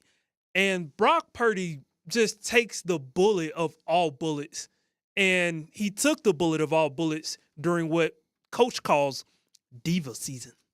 I mean, Debo and I talk all the time, and he's like one of my best friends on this team. Like, I absolutely love Debo and what he's done for me and helping me out. We talk all the time. And, yeah, I think he's right. Like, he's doing great right now with what we ask of him in the offense, and he's not struggling. Like I've said before about, like guys like Ricky or last year with Ayuk for a little bit, like there's just moments, I guess, throughout seasons where, guys just don't get the ball, just depending on like scheme or like what the defensive scheme is and, them taking guys away. So I want to get Debo the ball every play if I could. I want to have him break all the records as best as possible. I want Debo to do Debo things, and we all do in this building. So it's just how the games have gone. But I love my guy, and I'm going to do everything I can to, give him the ball. So, what do you think? Well, I think that is the definition of the phrase "be who you can afford to be," because Brock Purdy had to just kind of slow it down a little bit. Right. You got to turn that boiling pot down to simmer because it was getting hot, it's getting heated. Debo Samuel's pride was on the line. He was tweeting out after the game that, I think he quote tweeted somebody that talked about his production falling off. And when you look at the analytics and the targets, he's getting it. He's actually touching the ball right on average for what he's done his whole career. Is it just frustration because of the season the Niners are having? Because they gave them under 500 and people thought they were going to be a Super Bowl contender. They are not. Not only that, are you a Brock Purdy believer? Because they're going to have to pay Brock $1 billion. They're going to have to pay him all the money in the world in this offseason if they want to keep him as the starting quarterback. I like BCB, and if you don't know what the acronym stands for, you should look it up. I like Brock Purdy. I think he is a really good maestro with a healthy surrounding cast. I don't believe that the San Francisco 49ers are going to pay him. I think they're going to let him walk. Man, that's going to be some drama this summer if San Francisco's looking for a new quarterback. Hold on, let me see. Who's the... Isn't that pretty consistent with who? Josh Dobbs and Brandon Allen are the other quarterbacks on Brandon that team. Allen looks so bad, man. They're going to, I guess, you know what? Just call the Broncos and we'll give you Zach for a second. A third? I don't know. Who knows? But either way. That's the one that I think will happen. The Zach? Mm-hmm. Because I think Kyle loves, and John Lynch, they love cost-controlled quarterbacks. Yeah, well, it allows them to pay all the talent that they have. You know what I mean? If you can't have a great quarterback and pay Christian and Debo and, everybody else, you just can't do it. You know what else it gives Kyle Shanahan the opportunity to be? What? The quarterback guru. Nobody else could do it with him. No, listen, I get it, man. Even Sean Payton didn't even want to play him. Watch me win the NFC Championship and then fizzle out again in the Super Bowl because of bad time management, clock management decisions. I don't know if I give Brock Purdy $300 million either. All right, KJ, what's next? Are you raccoon? This segment is sponsored by Mountain High Appliance. We are Colorado's most complete local appliance store with locations in Denver, Louisville, Littleton, Colorado Springs, and Glenwood Springs, offering every major appliance line and brand. MountainHighAppliance.com. A 30 for 30 is coming out this Friday, and it's called the New York Sack Exchange. This is revolved around the belief that Brett Favre allowed himself to be sacked so that Michael Strahan could get the single-season sack record. Well, a clip was released of Mark Gastineau confronting Brett Favre, and Mark was not very happy with Brett Favre. Now you I tell thought we him. met a long time ago. At least I Yeah, saw you. Right. How you doing? When you fell down for him. I'm gonna get my sack back. I'm gonna get my sack back, dude. You probably would hurt me. Well, I don't care. You hurt me. You hurt me. You hear me? Yeah, I hear you. You really hurt me. You hurt me, Brett. We got to get back to this, Brett. I'm sorry. Anybody will tell you Brett Favre took a dive. And you know it, she knows it, he knows it, and everybody knows it. I didn't know what had happened. The NFL should have stopped that and said, listen, no. That's not a sack. He took my record away from me. Whoa. Yeah. Gastineau was. Well, first off, I mean, he's a great NFL player. Just because Strahan has the sack record doesn't make you not a great player. But obviously, he's got some issues with it. Brett Favre came out and put together an entire Twitter thread where he was like, I didn't.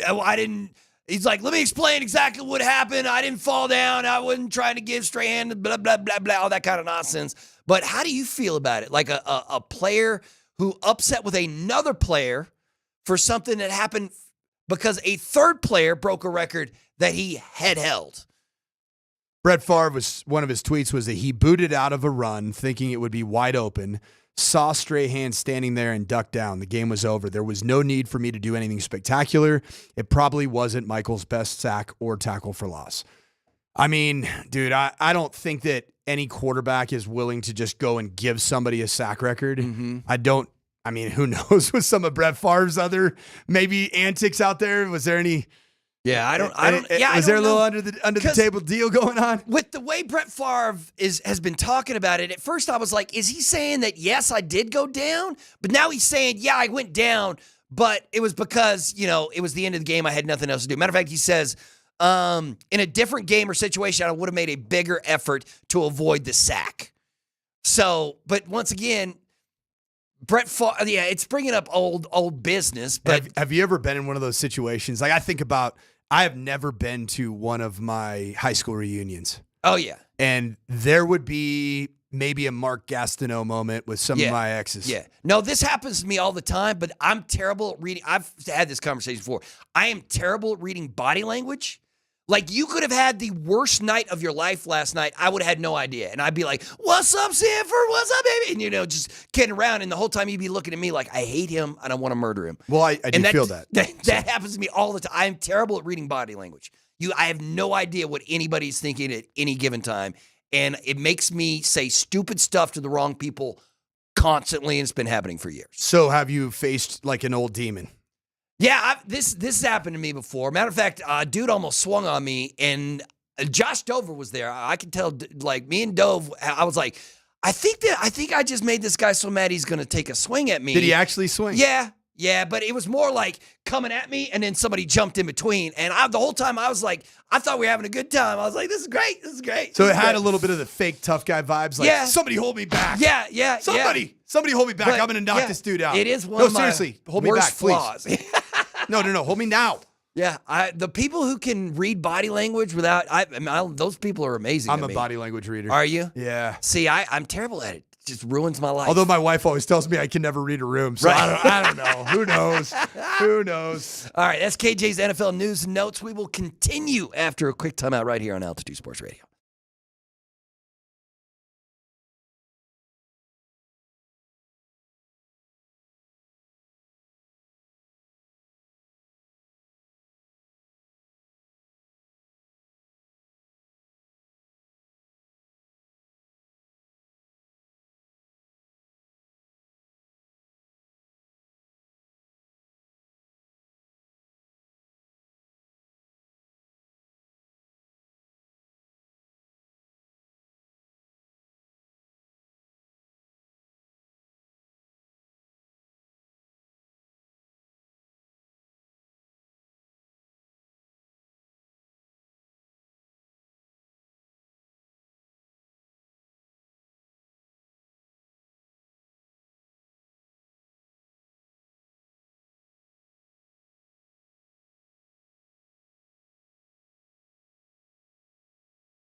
Welcome back to the Morning Sprint. Mike Sanford, Mark Bernoulli. Raj will be back soon as he's taking a little time off. And in this final segment, before we hand it off to PhD, I want to ask you about politicians. we gonna get in some politics. No, we're not gonna get into politics. How more off track can this 2-hour show get? In Ohio, there is a politician. We're talking sports. In now. Ohio, there is a politician who has decided to try to pass a law in which planting a flag at center field in Ohio State would be a felony. It would be a felony to plant a flag midfield there at Buckeye Stadium. Oh, a felony. So, like, you don't get a little bit of time. It's a 5th-degree felony. It's the least severe felony in Ohio, but it carries a penalty of 6 to 12 months in prison and up to a $2,500 fine and up to 5 years of probation. Now, obviously, there's been some issues in college football with some teams getting together at midfield and having some disagreements. But we got a dude trying to pass a law which would make it a felony for an opposing team to plant. Like if Michigan planted the flag right there in the middle of that field during an Ohio State game, whoever did it would get charged with a felony. This is like every other politician, at least in my eyes, and you might share this sentiment, listeners.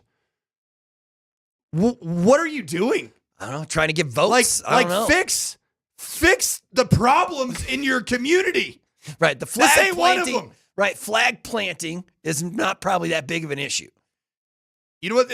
The state of Ohio should withhold fiscal dollars from the state government towards Ryan Day's contract for losing 4 games in a row. He's going to get got. There's going to have He better beat Tennessee, my man. There's going to be a new head coach at Ohio State, isn't He there? better beat Tennessee in that opening round. That's all I got to say. Or there's going to be problems. I mean, no, I don't think he is. I think Tennessee's going to, well.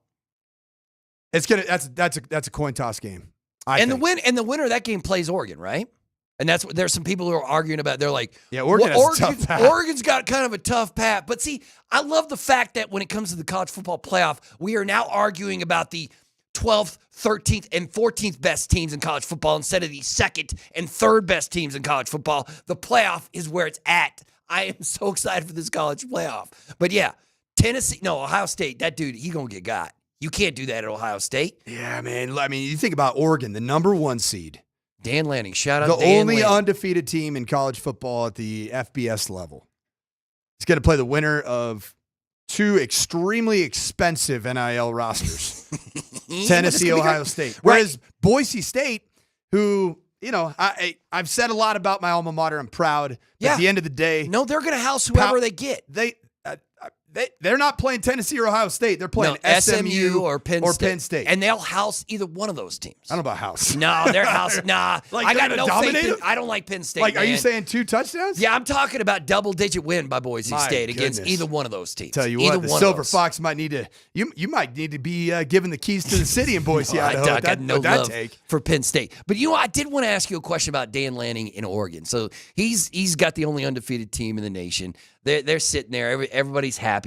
But Dan Lanning, every once in a while, will like to pull out the head coach halftime shenanigans, like where he's trying to get his players fired up. So he'll bring in the helmet of the opposing team, and he'll get all the team together, and he'll smash it with a sledgehammer. He's like, now let's go out there in the second half again. And so my question for you is, are you a stunt coach? Were you pulling stunts like that as a coach? Yes. What were you doing, my man? Oh, What's man. the dumbest stunt you pulled as the head coach? What Honestly, it was against Oregon State. We had just beaten Cal, and I'd smashed a chair in my pregame speech, like obliterated the chair. Really? Yeah, like a real metal, like, you know, those locker room chairs. Yeah, you put some muscle behind it. Yeah, so I apologize to the fine Did they have university. to? Because Michael Malone one time freaked out in Dallas after a game, and he trashed the coach's office in Dallas. Mine was a pregame speech, so it was a little bit more about like energy because there was a lack of energy. Malone was mad. I'm and not a mad thrower of things. Like often. Dallas charged him to rebuild the coach's room. It's just that football's a violent sport, and if I, as a coach, as a 42-year-old male, is willing to hurt myself, and then the boys might be like, you know what, man? I'm with you, coach. I'm with you, dog. I want to hurt Let's myself ride. too. Clear eyes, full hearts, can't lose. So then all these antics work in game one. It might have had something to do with the fact we were playing Cal Berkeley. Yeah. Hey, I know I might have had something to do with it. So we go play a dang good Oregon State team in Corvallis. And it's like, okay, this might be a winnable game. Got some momentum, got some juju. So I had my director of football operations. The director went out and purchased a very realistic chainsaw. Oh no! It was the month of October, so you went right here. What's the place? Spirit Halloween store. Yeah. And it had the whole engine noise, the whole deal.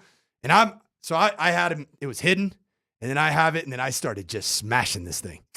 And it's like, and it looked real because it was a good prop. Yeah. So I'm in a locker room now. The problem was I didn't even plan for this. The Oregon State locker room is almost. It's as small as this dang studio. Yeah, it's tiny. So I'm smashing this thing, and I don't have any room to smash it.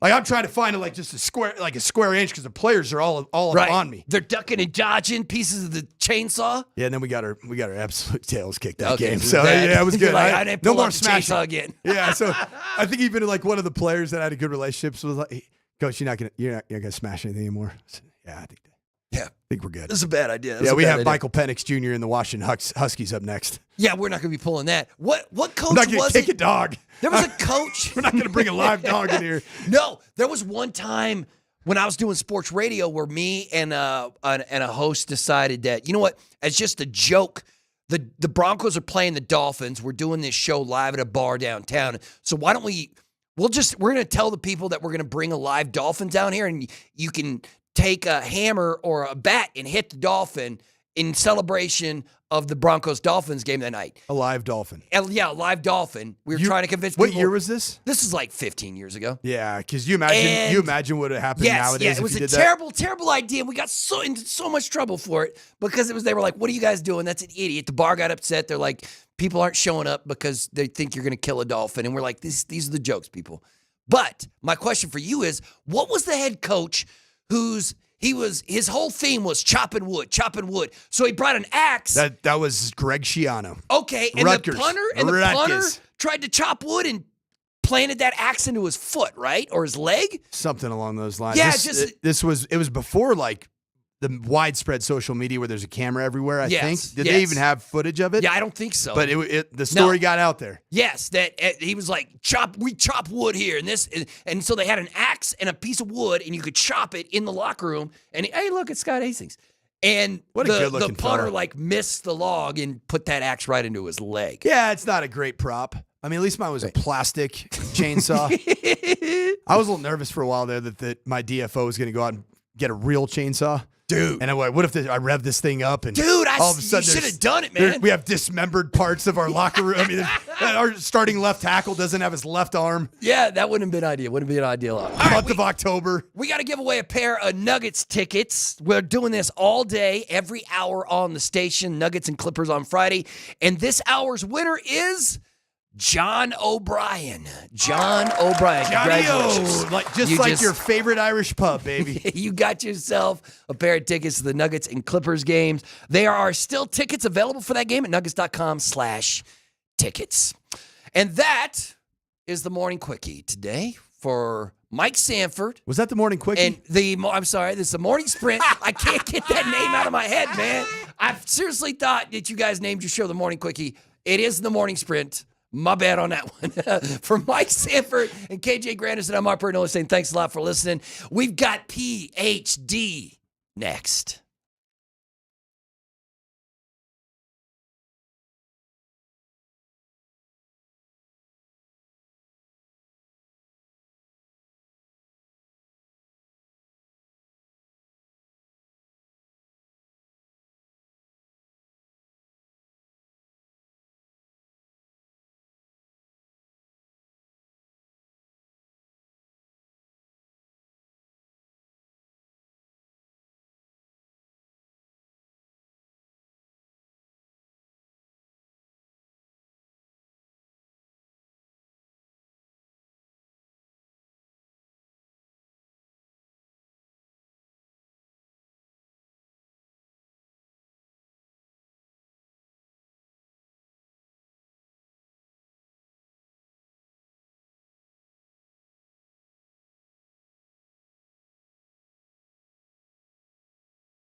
Happy to be here. Thank you to AAA Home Improvements. They're the best.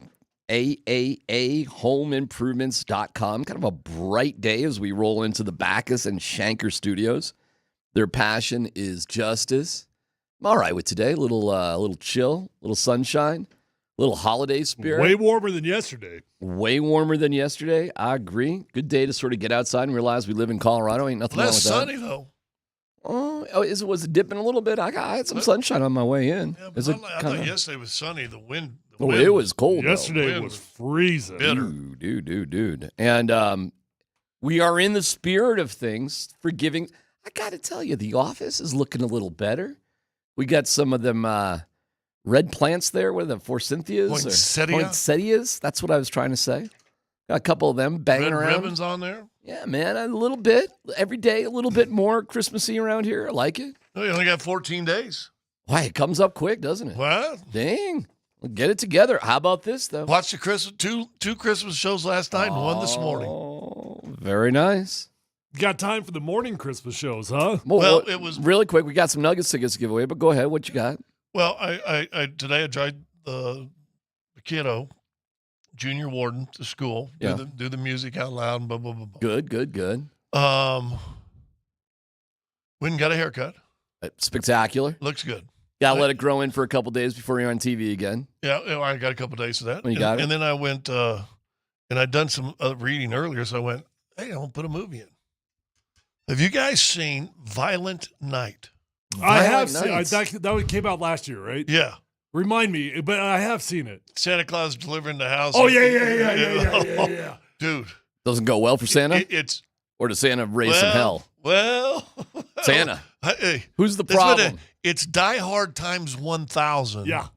With Hallmark moments cut into the movie. Yeah. I mean, it is as violent a movie as you'll see. Fantastic. But then all of a sudden, it's like, then you have the Hallmark There's a meaning. moments. There's a heart to it. Yeah. And then he's holding the heart. There's heart, Exactly. and then there's rip the heart out. You rip the hold heart it, out, and you feel redemption. but Give you it back. feel better. Every good Christmas movie has redemption in it. Better murderer. That Santa or Dexter. Oh, Dexter's a hell of a killer now. Well, I wasn't a big Dexter fan. But follower. you liked him. You liked Dexter. Yeah. He had the right idea, even though he slipped up and just The murdered scene- some innocent the movie people every now starts and off then. with Santa Claus sitting at a bar pounding beers. So, that's how it open. That's your opening Scott, scene. there are 364 other days. Yeah. Not all of them are going to be great. Well, listen, in the Christmas spirit, thank you for that. We're giving away a pair of tickets for the Nuggets game against the Clippers on Friday every hour.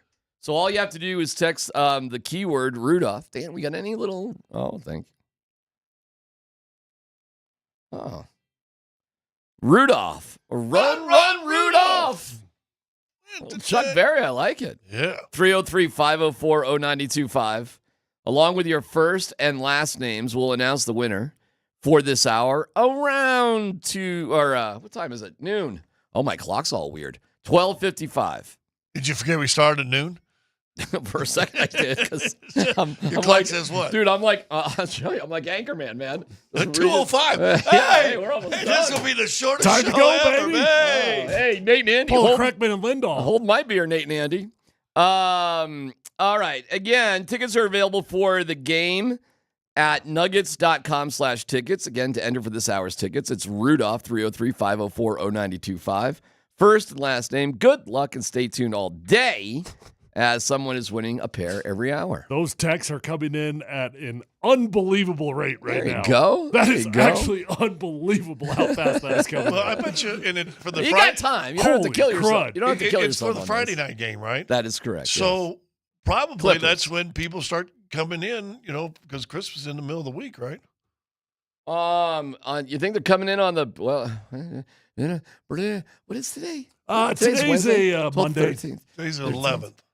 13th? You think people are coming in on the 12th, 13th? Well, Really? 14, 15. Maybe. I don't know. Whenever people No, are coming maybe in. Probably the next Friday. I would say it's more like that. Yeah.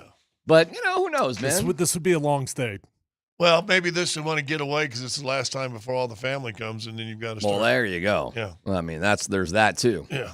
Plus, this is the bonus game that we didn't know about until, the tournament and, the whatever. So this is like, there's a game? Yeah.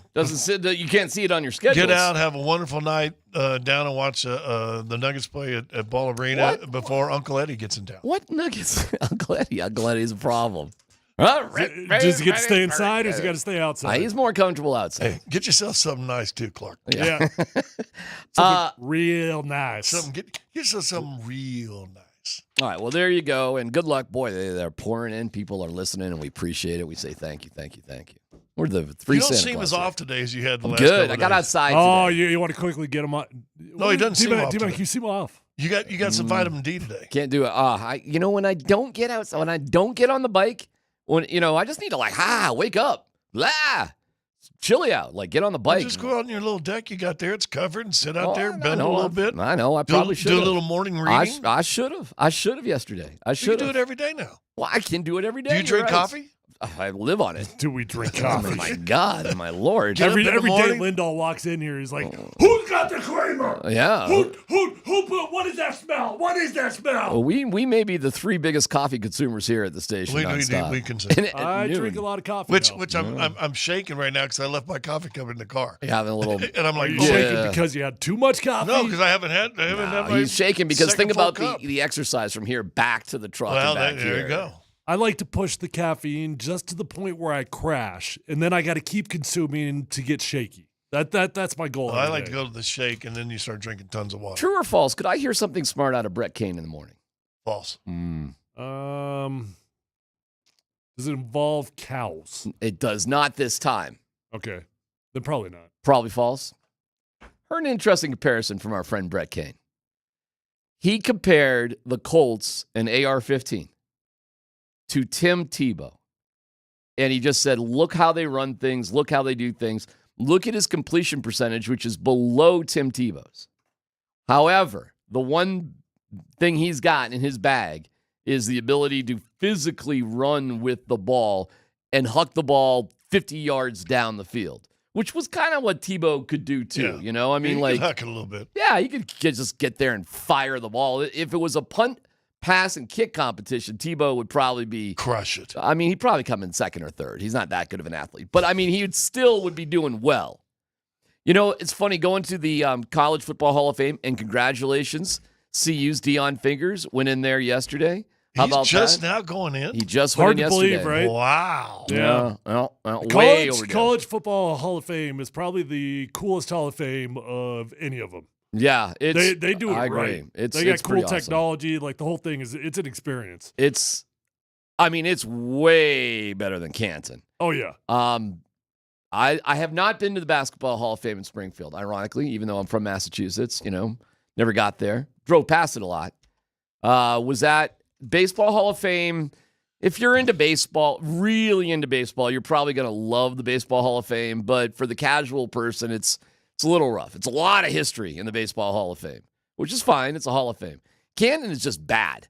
Canton is just a bad Hall of Fame. It's an old building. It's way Big spirals. Like the whole thing is just a giant spiral staircase. It's too small for what It's it is. way too small. Yeah. The statue room, it's ridiculous that you have to wait as long as you do to get in this very narrow little corridor to see the statue sort of things. The one cool thing they do though for players at the Hall of Fame. So if you go to the Hall of Fame and you're NFL alumni, you go down to the archives, right? And, that is cool. And you can go into the archives at any time and just say, "Hey, I'm Tyler Columbus. Do you have my film?" And they pull out all the NFL film footage that they've got.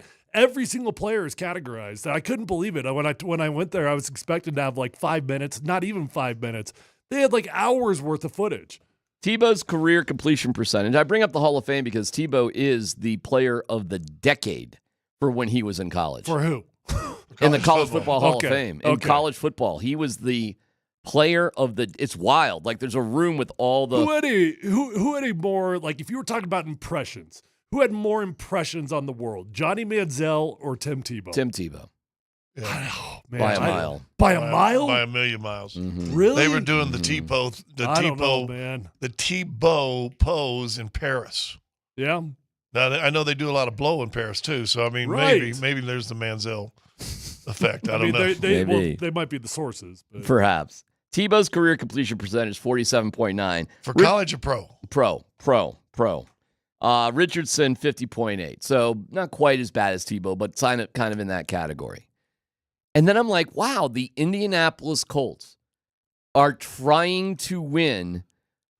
This goes back to, like, how could you win with Tebow? Like, could you actually? When they switched over to run the offense they ran with Tebow, that's the only way you can win with Tim Tebow. Only way to do it. And if you remember that, people can make fun of him, he couldn't throw. That's fine.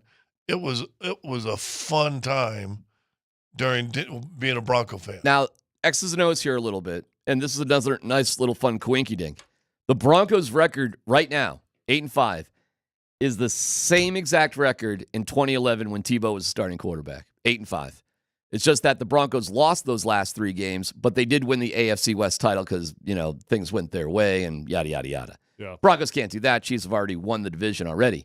But isn't that amazing that we are with Bo Nix, and I'm going to guess Bo Nix and Tim Tebow may have been the same age. Tebow was in his second year, but I would guess they are about the same age and have the Broncos to the same exact point record.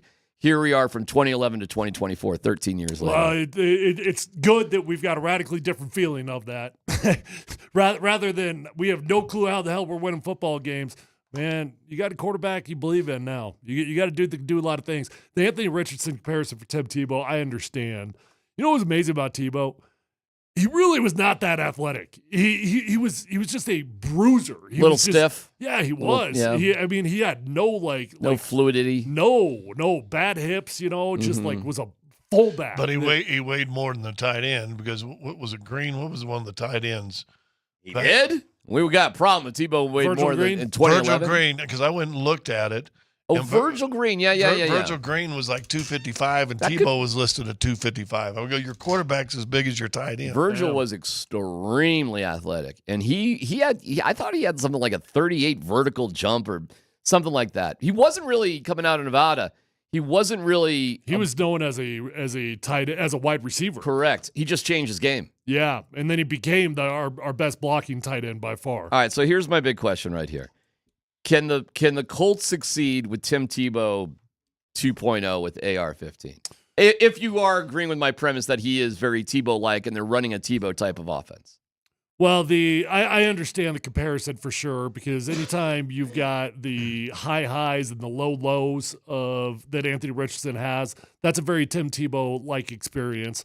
I wouldn't necessarily compare the two players. I mean, Anthony Richardson has got arguably the best arm in the NFL. I mean, the arm strength is insane. When you say best arm, I guess it's not a good arm because it's not an accurate arm, and that's what matters. Mm-hmm. But he's got incredible ability in comparison to Tim that Tim just did not have.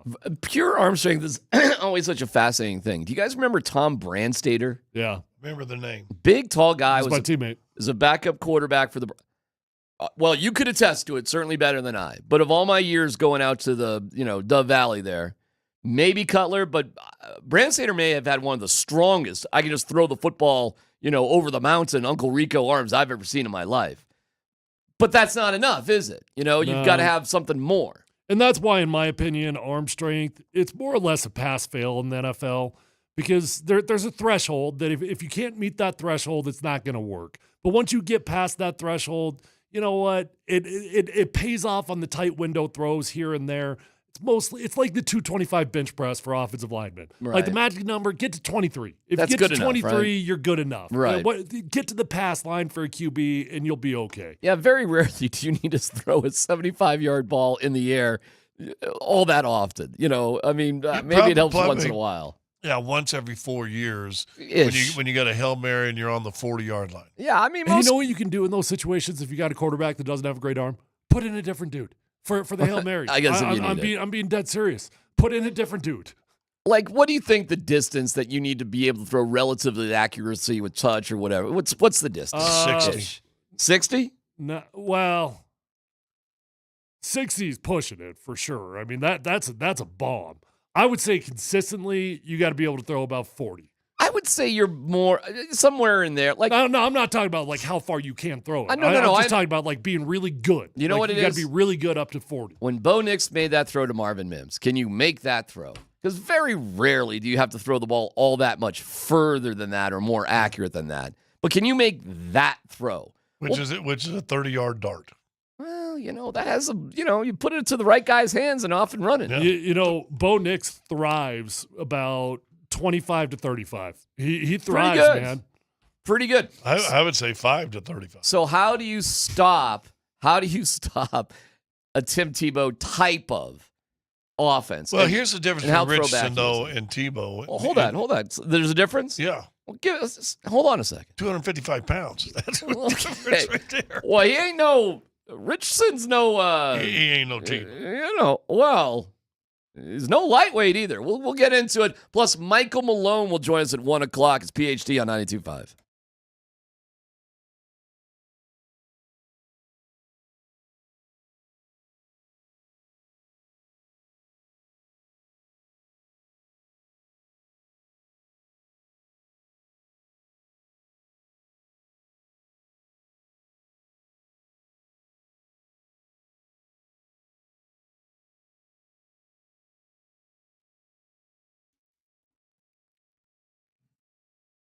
Hey, it's C-Mac for Premier Heating and Air.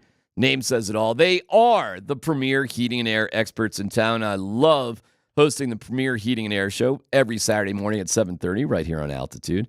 It's available podcast form at altitudesportsradio.com, wherever you get your podcast. Got some cool deals going on and special giveaways. Details on that coming up. In fact, if you give them a holler at 720-547-8009, throw my name in there. You can ask all about it. Premier Heating and Air is an independent American Standard heating and air conditioning dealer, and they've got incredible deals. Not bad weather, but a reminder that, hey, it is wintertime. So now get your furnace tuned up, and again, special deal because you're listening to this right now, and throw my name in there, a $49 furnace tune-up, $1,000 trade-in credit, 0% financing for 60 months, and a gift card up to $500 if you sign up for a free estimate today. I love Premier Heating and Air. Love doing the show with Reed and Tom, my guys. Again, the number to put in your phone for the best heating and air guys in Colorado, 720-547-8009. Mention my name. There's special deals for you.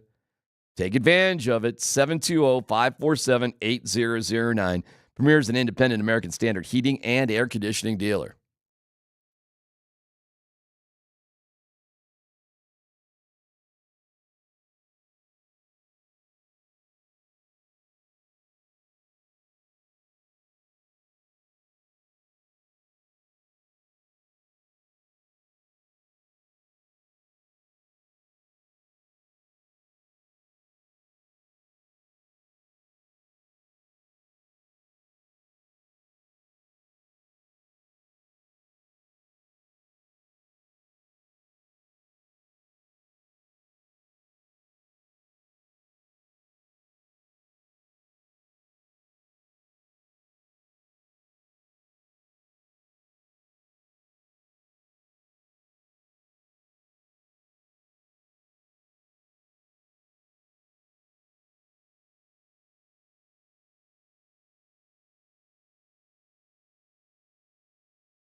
What is this? Blink. Oh, okay. You don't know this one? That sounds. I don't hear any lyrics yet. Is this on your holiday track? No, it just sounds a little odd. Yep, this is my holiday. Turn it up a little bit, Dan. What am I missing here?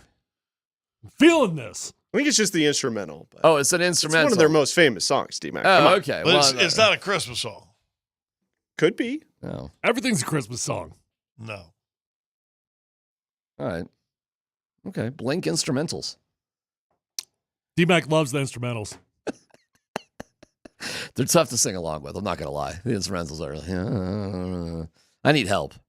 For the same songs for 40 years, I still don't know the words.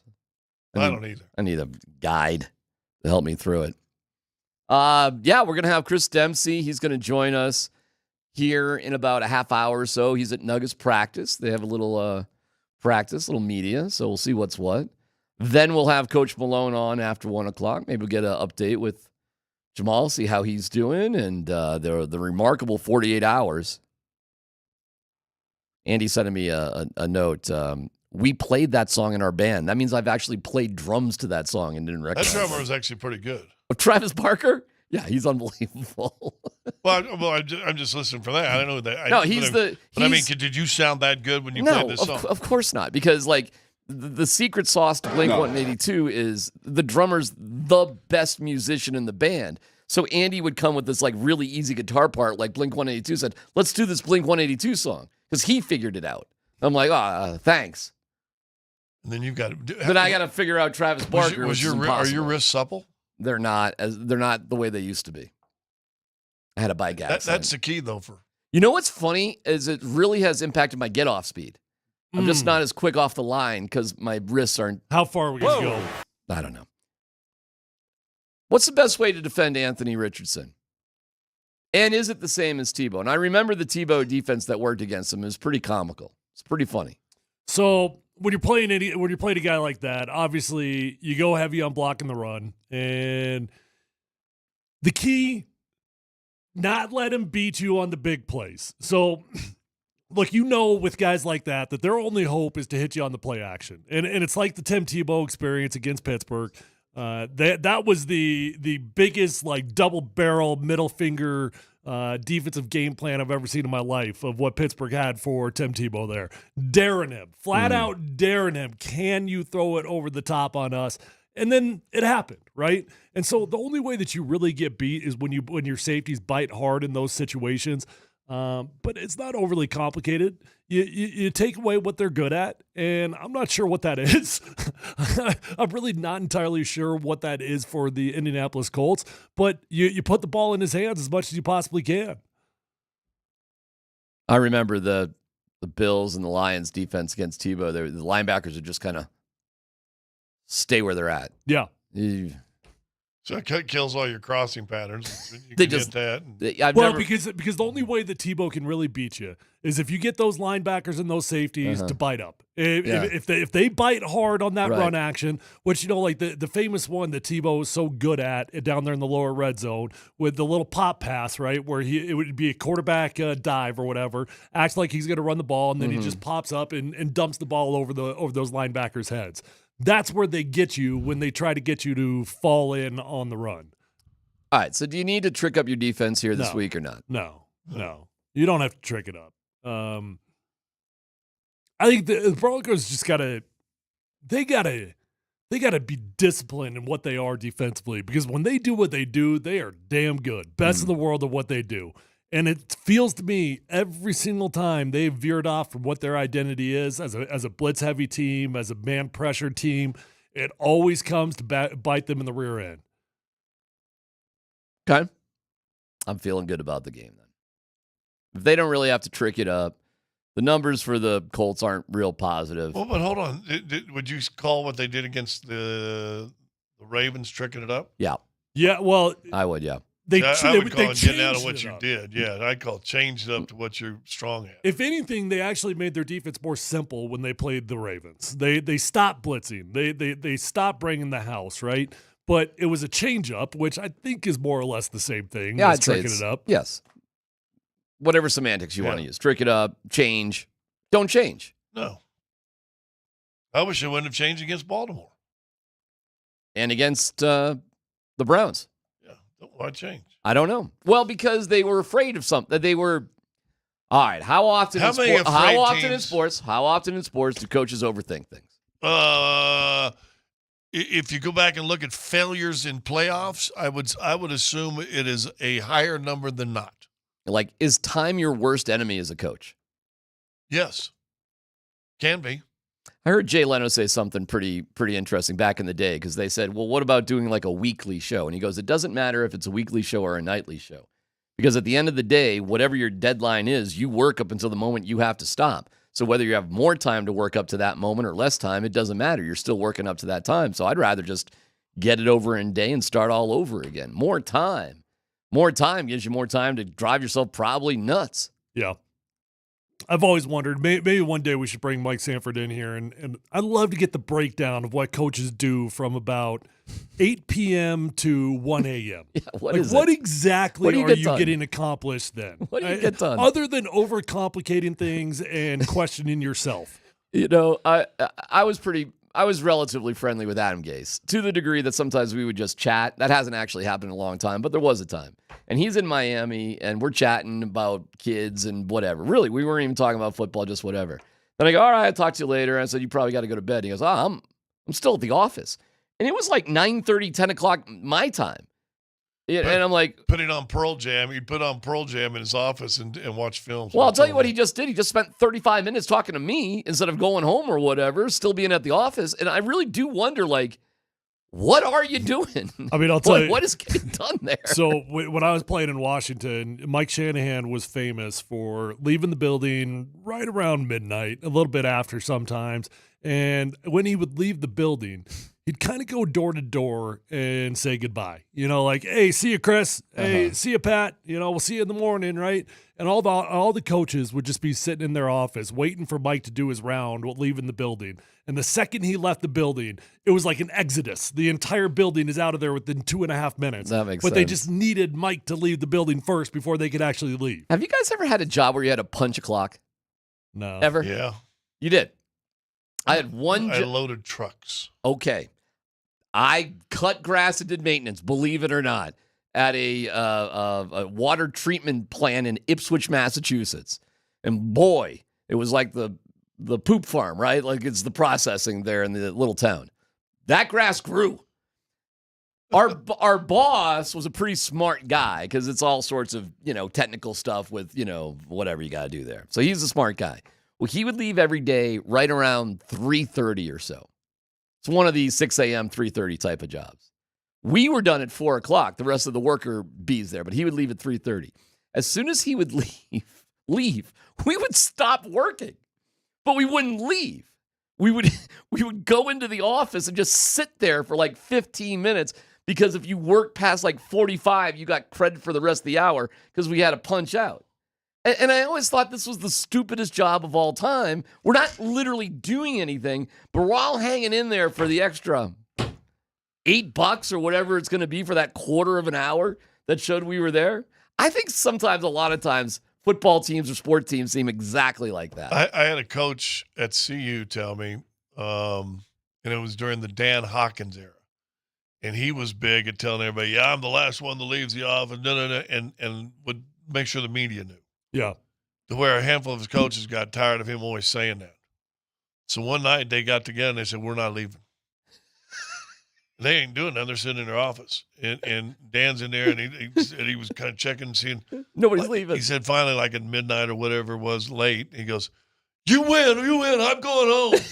and he basically hollered, I don't know how they set up in the office, hollered down the hallway, you win, I'm leaving. It was like PO'd and stomped out of the building. Wow, I never heard that one. Because those coaches decided to stick around. Dan was famous for getting caught sleeping in his office all the time. It's an eye roll thing. Coach Michael Malone, go ahead, yeah. No, you're right. Michael Malone will join us after 1 o'clock. We've got a great sports, not sports story. Go ahead, Dan. PhD presents Sports. Breaking news out of the NFL. Breaking news out of the NBA. Not sports. A driving violation. Suspended for 4 games without pay. Former Red Sox pitcher is under arrest. That was not acceptable. Okay, guys, help me break this one down. Joe Burrow's house was broken into during Monday Night Football. How do we know that?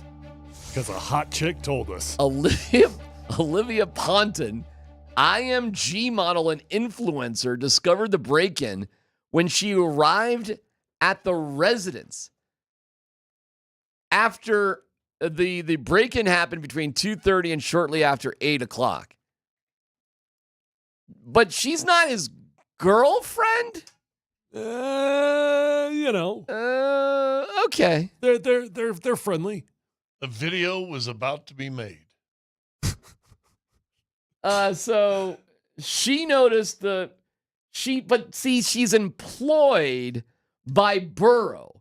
Like, that's a really fascinating one. And I'm really digging I'm trying to figure out what she could be employed to do for Joe Burrow. Now, Social media. If she was really? Why not? I'm asking the question. Can you say she's an influencer? That's how she's described. Has he not changed his hairstyle and his looks over the last year or so? He did wear a 90s movie theater carpet rug to the game this weekend. Okay, so I guess my question is, we'll just take him at his word that she's not a girlfriend, she's an employee. What's her job? Well, I don't know. Well, I will say if she was a girlfriend, wouldn't she? Wait, where was the game? The game? Was it at home? No. When they beat the Cowboys. Cowboys, no, it was in Dallas. It was in Dallas. Oh, okay. Because I was going to say if it was at home, she's a girlfriend, she'd probably be at the game, right? Maybe. But it's on the road. Yeah. Well, she's an employee at his house. She lives in the house according to her mom. It's not social. It's definitely not social media. She lives in the house. For social media, I guess Russ did But she's an employee. Huh. Okay. Maybe she's and she's an employed friend. And he's got a fiance. He's got another woman. Shut up. He's got a fiance, and his fiance is okay with that woman living in his house. His fiance name is Olivia Halsmacher. Two Olivias? Oh, look at that. That is Olivia Ponton and Olivia Halsmacher. Olivia Halsmacher is an idiot for letting Olivia Ponton live in that house. Do we know what Olivia Ponton's job actually is, aside from being employee of Joe Burrow? She was an SI swimsuit model. No, I get it. She's knock dead gorgeous. I understand that, but what's her job?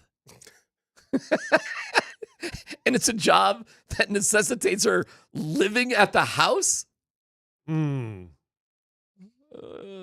your imaginations run wild.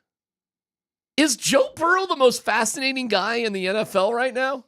This became pretty fascinating. It is wild, the burglaries, which was like we're not even talking about. But you've had Travis Kelce, Patrick Mahomes, Joe Burrow. I think there was one other big one in there that they're all getting robbed during their games. I guess the robbers would know where they're at. They know they're not home and just turn on the TV. I really don't care about the burglary. I'm fascinated. I'm with you. I'm with you. What is Joe Burrow's life? What could she do for him that it's necessity that she lives there? Save $25,000 of salary, and you can just stay at the crib. Huh? Well, does the fiance live there also? I have no idea if the fiance lives Maybe there. she's a house sitter. Maybe the fiance. It was an away game. Maybe he's got dogs. Maybe she. That makes sense. That makes sense if he has dogs and she's house sitting. That makes sense. To live there, though? Got a house? Well, she lives there when he's on the road. And maybe when the other Olivia's there. Our guy, Joe Burrow.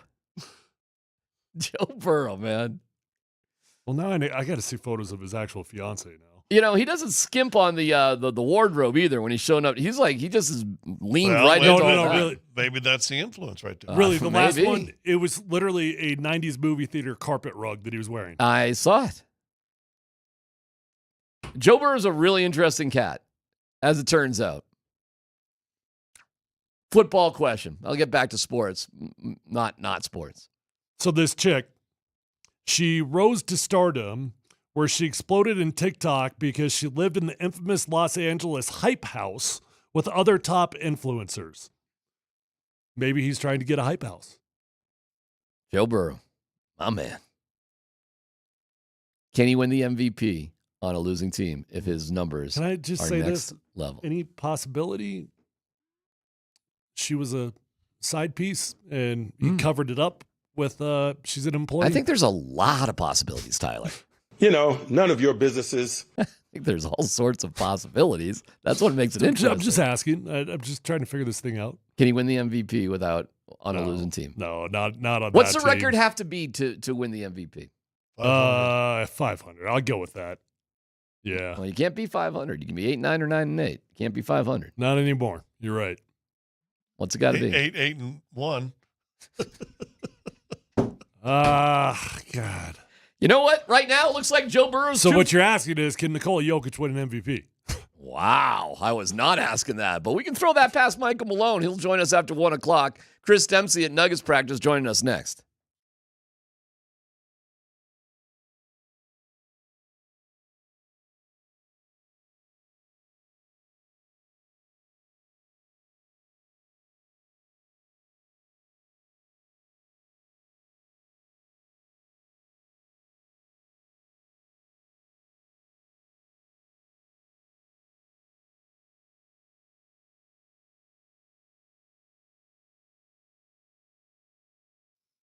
If you're out there and you notice you're losing your hair, well, that's a bad feeling. I know it. It sucks, and I want you to do something about it. I want you to do it the right way because there are a lot of people out there that will sell you the lotions, the pills, the creams, the potions, and nothing is going to solve your problem long-term the way that Advanced Hair Restoration can. And that's why I want you to call them today. Guys, the Advanced FUE found in Advanced Hair Restoration is game-changing technology. Nobody can offer anything like this. Dr. Tanya Pauls and the entire team over at Advanced Hair Restoration, the best of the best. Guys, you are working with the absolute pros of the industry.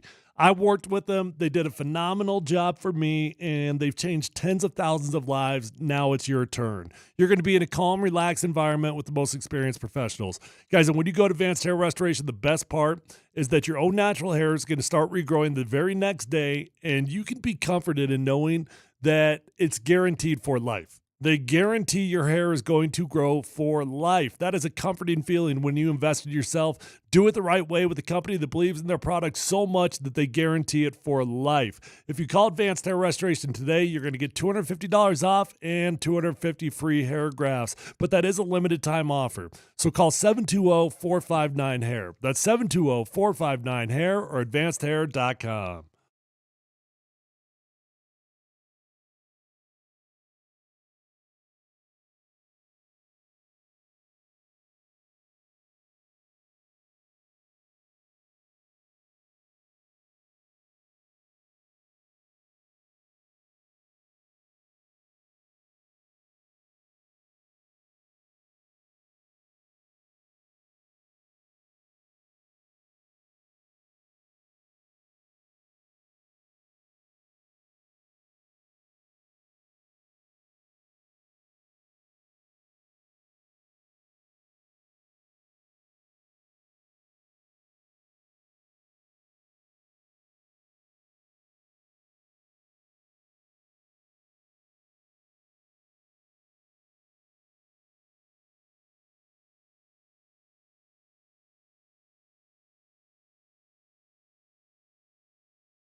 I just saw a documentary. It's an old show about Band-Aid doing Do They Know It's Christmas, that one. It was wild to see like Bono and Sting and George Michael and Boy George and all those guys when they were in their 20s. When they were just, like Britpop was like a big deal, and, Bob Geldof and Midge Ure. Well, didn't they also do that big, what was the world thing was a Christmas song too, right? Yeah, they did all that stuff. Feed the World or something. Good for them, man. You're a young person and you're not jaded, and you just, think you change the world and you give it a shot. Yeah. Then you get older and you get like Chris Dempsey and you realize, what am I even doing? Chris joins us right now from Nuggets practice. Hi, Chris. How you doing, pal? You know what? I'm aging like a fine wine is how I'm doing. Oh, okay. All right. What's the word at Nuggets practice today? Let's see. Where do we start? Let's start with Jamal Murray. Okay. Jamal Murray went through portions of practice today. Nuggets coach Michael Malone said that he would still probably remain questionable for Friday's game, but it was very encouraging to see him, to get him out there on the court in a practice that was a really spirited, and they did a lot in practice today after basically taking the better part of the last 2 days off. So Jamal Murray, I think he is trending in the right direction, and we'll see what that means for Friday. But the feeling is an optimistic feeling coming out of Nuggets camp for his impending return. Then there was just a lot of talk about defense and care and want to, and that, I would have to say that was the thread through every single interview today, which was how do you get back into a better space defensively. And obviously Coach Michael Malone has talked about this Scotty was out there with him on the road, and he has said this multiple times, that you got to care and you got to want to do these things that are being asked of you on that end of the court, so that they can be successful. And they did those things largely in Atlanta, but now can you continue to do them? So I think that was a major thread as well today.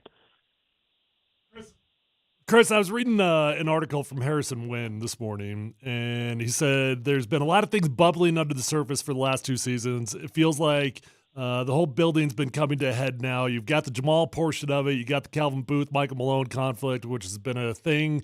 And then he goes as far as saying he's even heard that it's bled over to the locker room where the players are taking sides on that. That's a pretty strong statement. Any thoughts on that? Yeah, it's a good question. So Christian Braun, he wasn't asked about the what you're saying, but Christian Braun did talk a little bit about the chemistry in the locker room, and he to hear him talk about it. Not that everything's just super hunky dory, but the locker room remains kind of a tight knit locker room. They're trying to block out as best they can. Some of this stuff that's happening outside.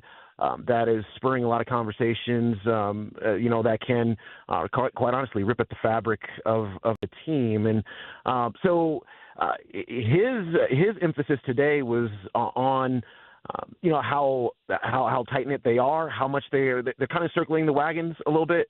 I mean, to use that expression, because they know that they need to get on the same page. They have to get on the same energy level to be able to reach whatever, to be able to reach their goal. So I don't know. I don't know that. I'm not saying it's not an issue. What I am saying is they're trying their best to not have it become something that eventually tears a team apart. Hey, Chris, and I know part of this is by not by choice, but because of injury, but the bench has kind of been shortened over the last 2 or 3 weeks, if not all season. Yeah. Jalen Pickett actually got a couple significant amounts of times during games and during the time of game when it actually matters. Will we see coming out of this the expansion of bench play? Will Jalen Pickett continue to get a handful of minutes here and there? Will Hunter Tyson, will they go more liberal with playing guys off the bench than they've showed maybe the last 2 or 3 weeks? Yeah, Jalen Pickett's name came up today. The answer is yes to that. And look, maybe not super immediately. So the Nuggets schedule sets up 2 games in this 7 days period, 2 games in the next 7 day period, and then 5 games in the following 7 day period. And then I think they play 16 games in January. So it gets really real for them from a games played standpoint really quick after these next couple of weeks. And so what Michael Malone said was he doesn't want to play 8 guys. The direct quote is, "I don't want to play 8 guys." And he wants to play more like 10 players. And so that absolutely means the Hunter Tysons and the Jalen Pickett's of the world are going to be on the court, maybe not super immediately, because he knows right now he can still play. Like on Friday, he could play his starters or his main guys or whoever's hot major minutes, knowing that they're going to get another couple of days off and then 1 game and then like 4 more days off, so that he can extend their minutes in this period. But I would say over the course of the next 3 weeks, we'll start to see real integration from those players. And you mentioned it. I think I heard you ask him the question after one of the games on the road was Scotty, which was about Pickett, and he wants to see a little bit more of them. I think some of these players have earned the right to see a little bit more, and whether they can take that opportunity and fly remains to be seen. All right, Chris, appreciate it. By the way, I'm scheduled to be under the covers with Chris Dempsey on Friday night. Mm-hmm. Chris and Company on Friday night? Yeah, Chris. Sexy. Chris in the covers, bring I will. I'll have a cigar and a glass of wine for you. Wow, thank you, Chris. Appreciate it. I like dark reds. Thank you, Chris. Talk to you later. I prefer the heaters. I have been canceled 3 times. They canceled you, or did you ever have to cancel? What was the dog face? That's the time they had put me him on with the dog face. That was it. They put you on with the dog face? I got to say, your face did heal miraculously fast. Pretty good, huh? Not bad. I mean, it still looks like this, but I mean, Yeah, now I'm back to the same old face I always hated. I know. There you go. Ain't going anywhere. Look at his face. I know. Dumb little face. Dumb little face. All right, so they canceled you 3 other times you were scheduled to go on? Yeah, it's nobody's fault. It was kind of there were 3 quirky instances, so I'm not, it's fine. No big deal. I told them I'm there anyways. Cancel me, it's okay. Have me on, whatever. Doesn't matter. I'm there. I have no life. I'm in no rush. You see me there. I'm like settled in. Scott's just like, phew. No, I go right down to the presser and then you get a little, because Malone comes out pretty quick. Yeah. And so Jamal comes out quick. Sometimes you stick around if for Jamal. If I hear it's going to be Jamal, I'll stick around for Jamal. Because I know it's going to be quick. Jamal ain't working out afterwards. No. Mm-hmm. So, but if it's, we're going to have Joker. See ya. I got 3 movies. If you can wait for the coach and one other interview, then the traffic is thin. You can't go into the locker room, too. I mean, everybody can go in the locker room. Well, I used to do that. Yeah, that's. I will do that starting. So I'm doing sidelines starting. I think the Sacramento game. Well, why don't you come by and hang out with me and Chris and under the covers and bring some play footsies? No. Congratulations. I've never been asked. Don't start that. I'm just saying. I would assume that it is out of respect to you. Yeah, exactly. You're not being snubbed. Yeah. Come on. You're not being. Jason Schwartz. Is that how you say it? SW. Guy from American Pie? The Schwartz is with you. The Schwartz. No C. This is an interesting one. Schwartz. Swartz. Swarts. Swartz. Yeah. Anyways, he won, and you have a chance to win some Nuggets tickets. We're doing them every hour. Plus, Michael Malone will join us next.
We're giving away a pair of tickets to the Nuggets game against the Clippers Friday every hour today. Keyword is Frosty. 303-504-0925. First and last name will announce the winner right around 1:55. Tickets are available for this game, nuggets.com/tickets. Again, keyword is Frosty. 303-504-0925. First and last name. Good luck and stay tuned all day as someone is winning a pair every hour. Coach Michael Malone joins us. It's brought to you by Phil Long Ford Denver.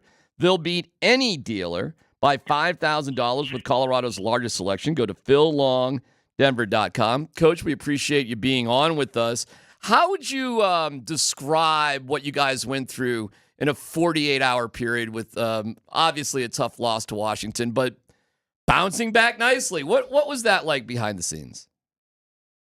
Well, I think you can understand the disappointment of a bad loss in Washington to a team that only won 2 games prior to our meeting and had lost 16 in a row. And we didn't have the proper approach. We didn't start the game well. And you lose a tough game. And those are the types of games that you have to win. And we've done a really good job of that last year and up to that point this year of beating the teams on paper that you're supposed to beat and have to beat.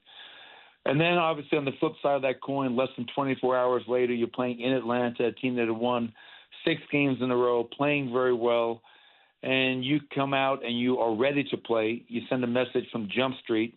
You win the first quarter. You're up at halftime, and you win in resounding fashion. And it's great to get that win, but the frustrating thing is that we've shown that we can beat the best teams in this league, but now we've also shown that we can lose to the worst if we're not ready to play. And that should never be an issue for us. We're 12-10 after 22 games, not where we want to be. That's our reality, as I keep on saying. But we have to do something to fix that. And getting off to better starts is a big part of that. When we win the first quarter, we're 7-0. When we're up at halftime, we're 5-0. So we have to get off to better starts so we're not always playing from behind.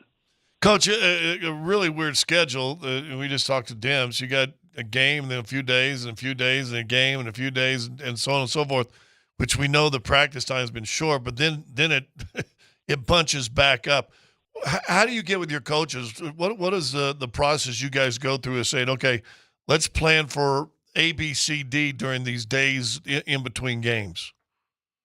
Yeah, well, you're right. It is a weird schedule. This week we play 2 games in 7 days.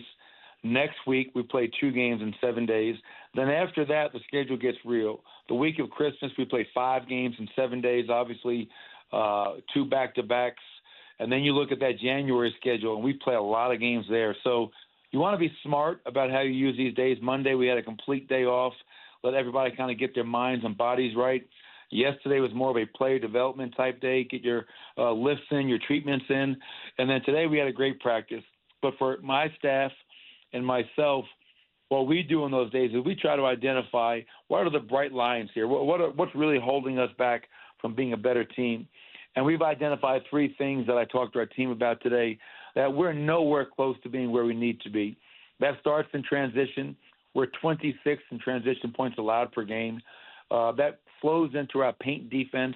We're 27th in giving up 52 in the paint tonight. And then the last area that's really hurting us is our rebounding. We've been a very poor rebounding team this year. We're 28th in giving up almost 16 second chance points per game.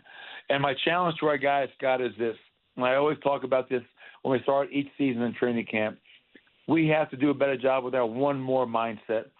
If we take 2 points away from transition, 2 more in the paint, and 2 more in the game rebounding, we go from giving up 116 to 110.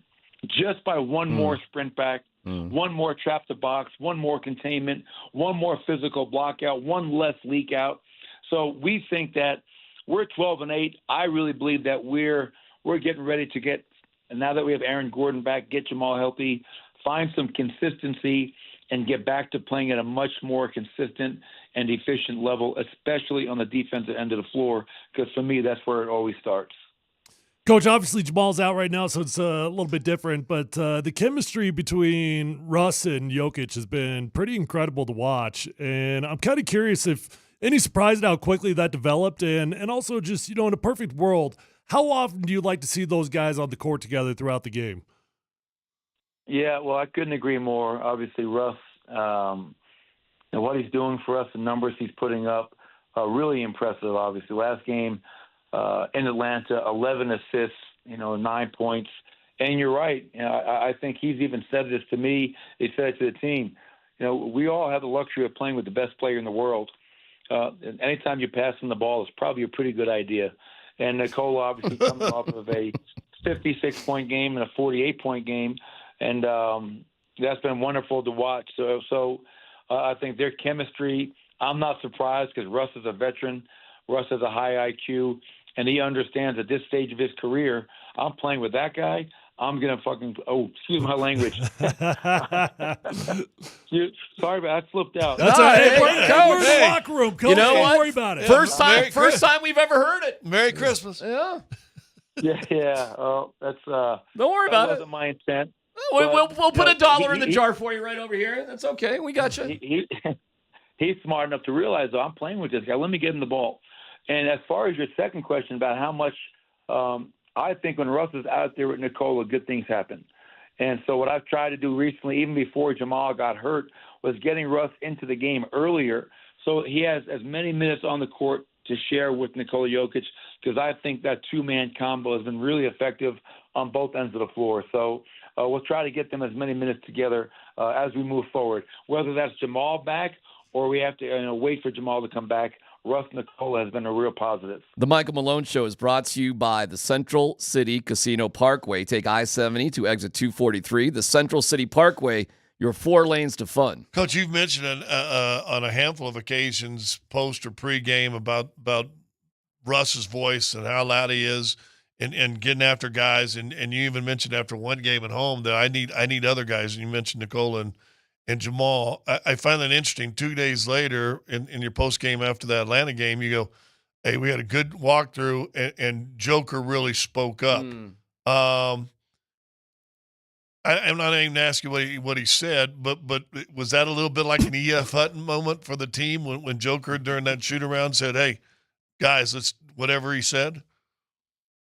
Yeah, I mean, it's always so valuable, and Nikola. I always want guys to be true to themselves. And Nikola's not going to be a guy that every day, every huddle, every locker room is going to be yelling and screaming. That's just not in his nature. So he picks his spots, and he's really good in terms of picking them. And he has the effect of the E.F. Hutton, where when he talks, people do listen. My challenge to him is because I open things up. I know the film that we're about to watch. I know the areas that we're struggling in. I always implore our players, I want feedback. This is your team. I want you guys to have the courage to speak up. What can I do better as a head coach? What can we do better as a team? And, Nikola that day obviously chose to spoke. And what was great about him speaking without getting into any great detail is that he's not afraid to admit when he hasn't done the job he's supposed to do. And this is coming from a guy who's won 3 MVPs, helped us win a championship, and was a finals MVP. You guys hear me always say it, like, it starts with me as the head coach and it flows down. We all share in it. It is okay to own your own failings and admit I have to do a better job. And when you have Nikola Jokic doing that, imploring everybody to be better, but also to hear him say, listen, I've got to do a better job with this, then everybody else should say, yeah, if Nikola can say that, I got to look at myself in the mirror, because in pro sports in general, a lot of guys don't have mirrors in their house. And if they do, they hate looking at them. It seems like backup center has always been a bit of a revolving door for you. You played AG at that role quite a bit over the last few years. And kind of curious, is that the plan moving forward, or would you like to see Zeke and Sarge develop into that a little bit more? Yeah, I mean, that's a great point, and it's definitely been a very fluid situation. Obviously we're 22 games in. We started the year with Dario as our backup 5. I thought our bench was really struggling to start the year. I made an adjustment, and we've tried Zeke, we've tried DJ, we've tried Aaron in the second halves of some games as a backup 5. So at the moment, it's almost like it's been backup 5 by committee. Yeah. Last 2 games, it's been DeAndre Jordan. And I'll go back to something earlier that I spoke about.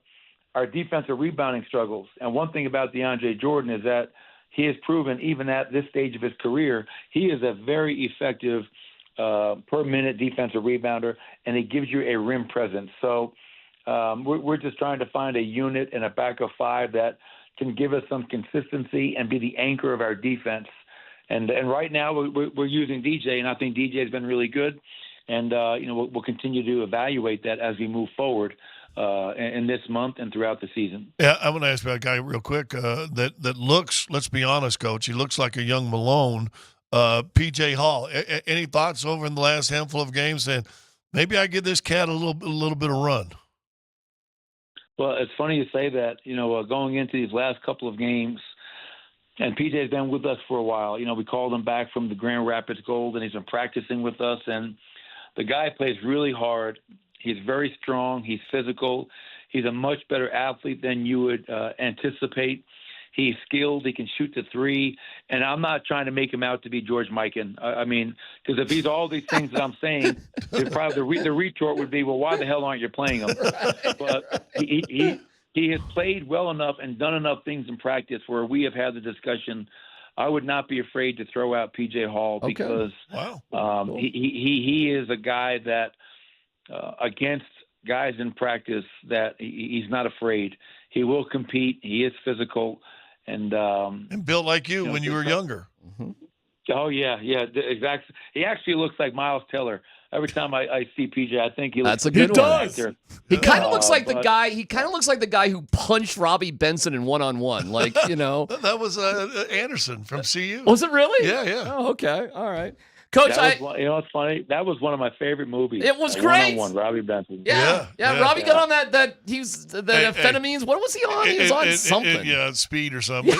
But tell me, after watch a movie, you always want one of those little orange 240Zs, right?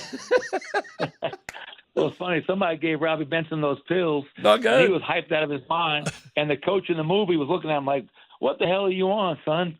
he had the Hunter Tyson energy. That's what he had out there. Dude, that cat was running that Atlanta game. My goodness. Hey, I have 3 stupid questions for you, Coach. Are you ready for some stupid questions? He's been here for 10 minutes already. All right. Stupid question number 1.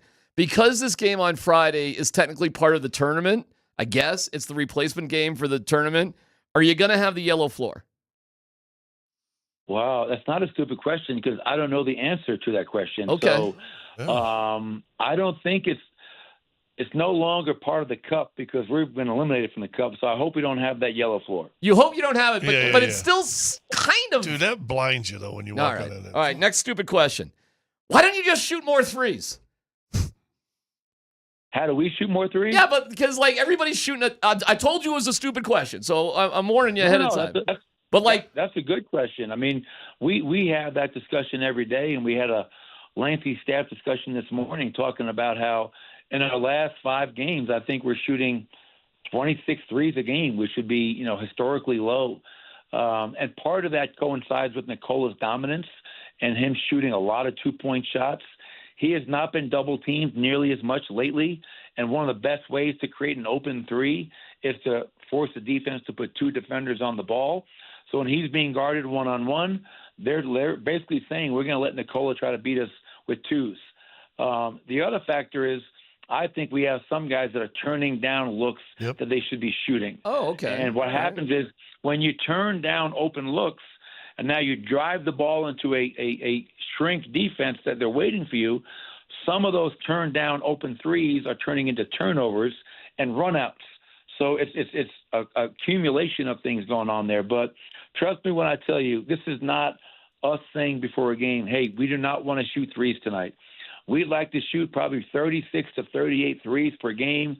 We have guys in Nikola Jokic who's shooting the ball lights out. We have guys in Michael Porter who's shooting lights out. Julian Strawther off the bench.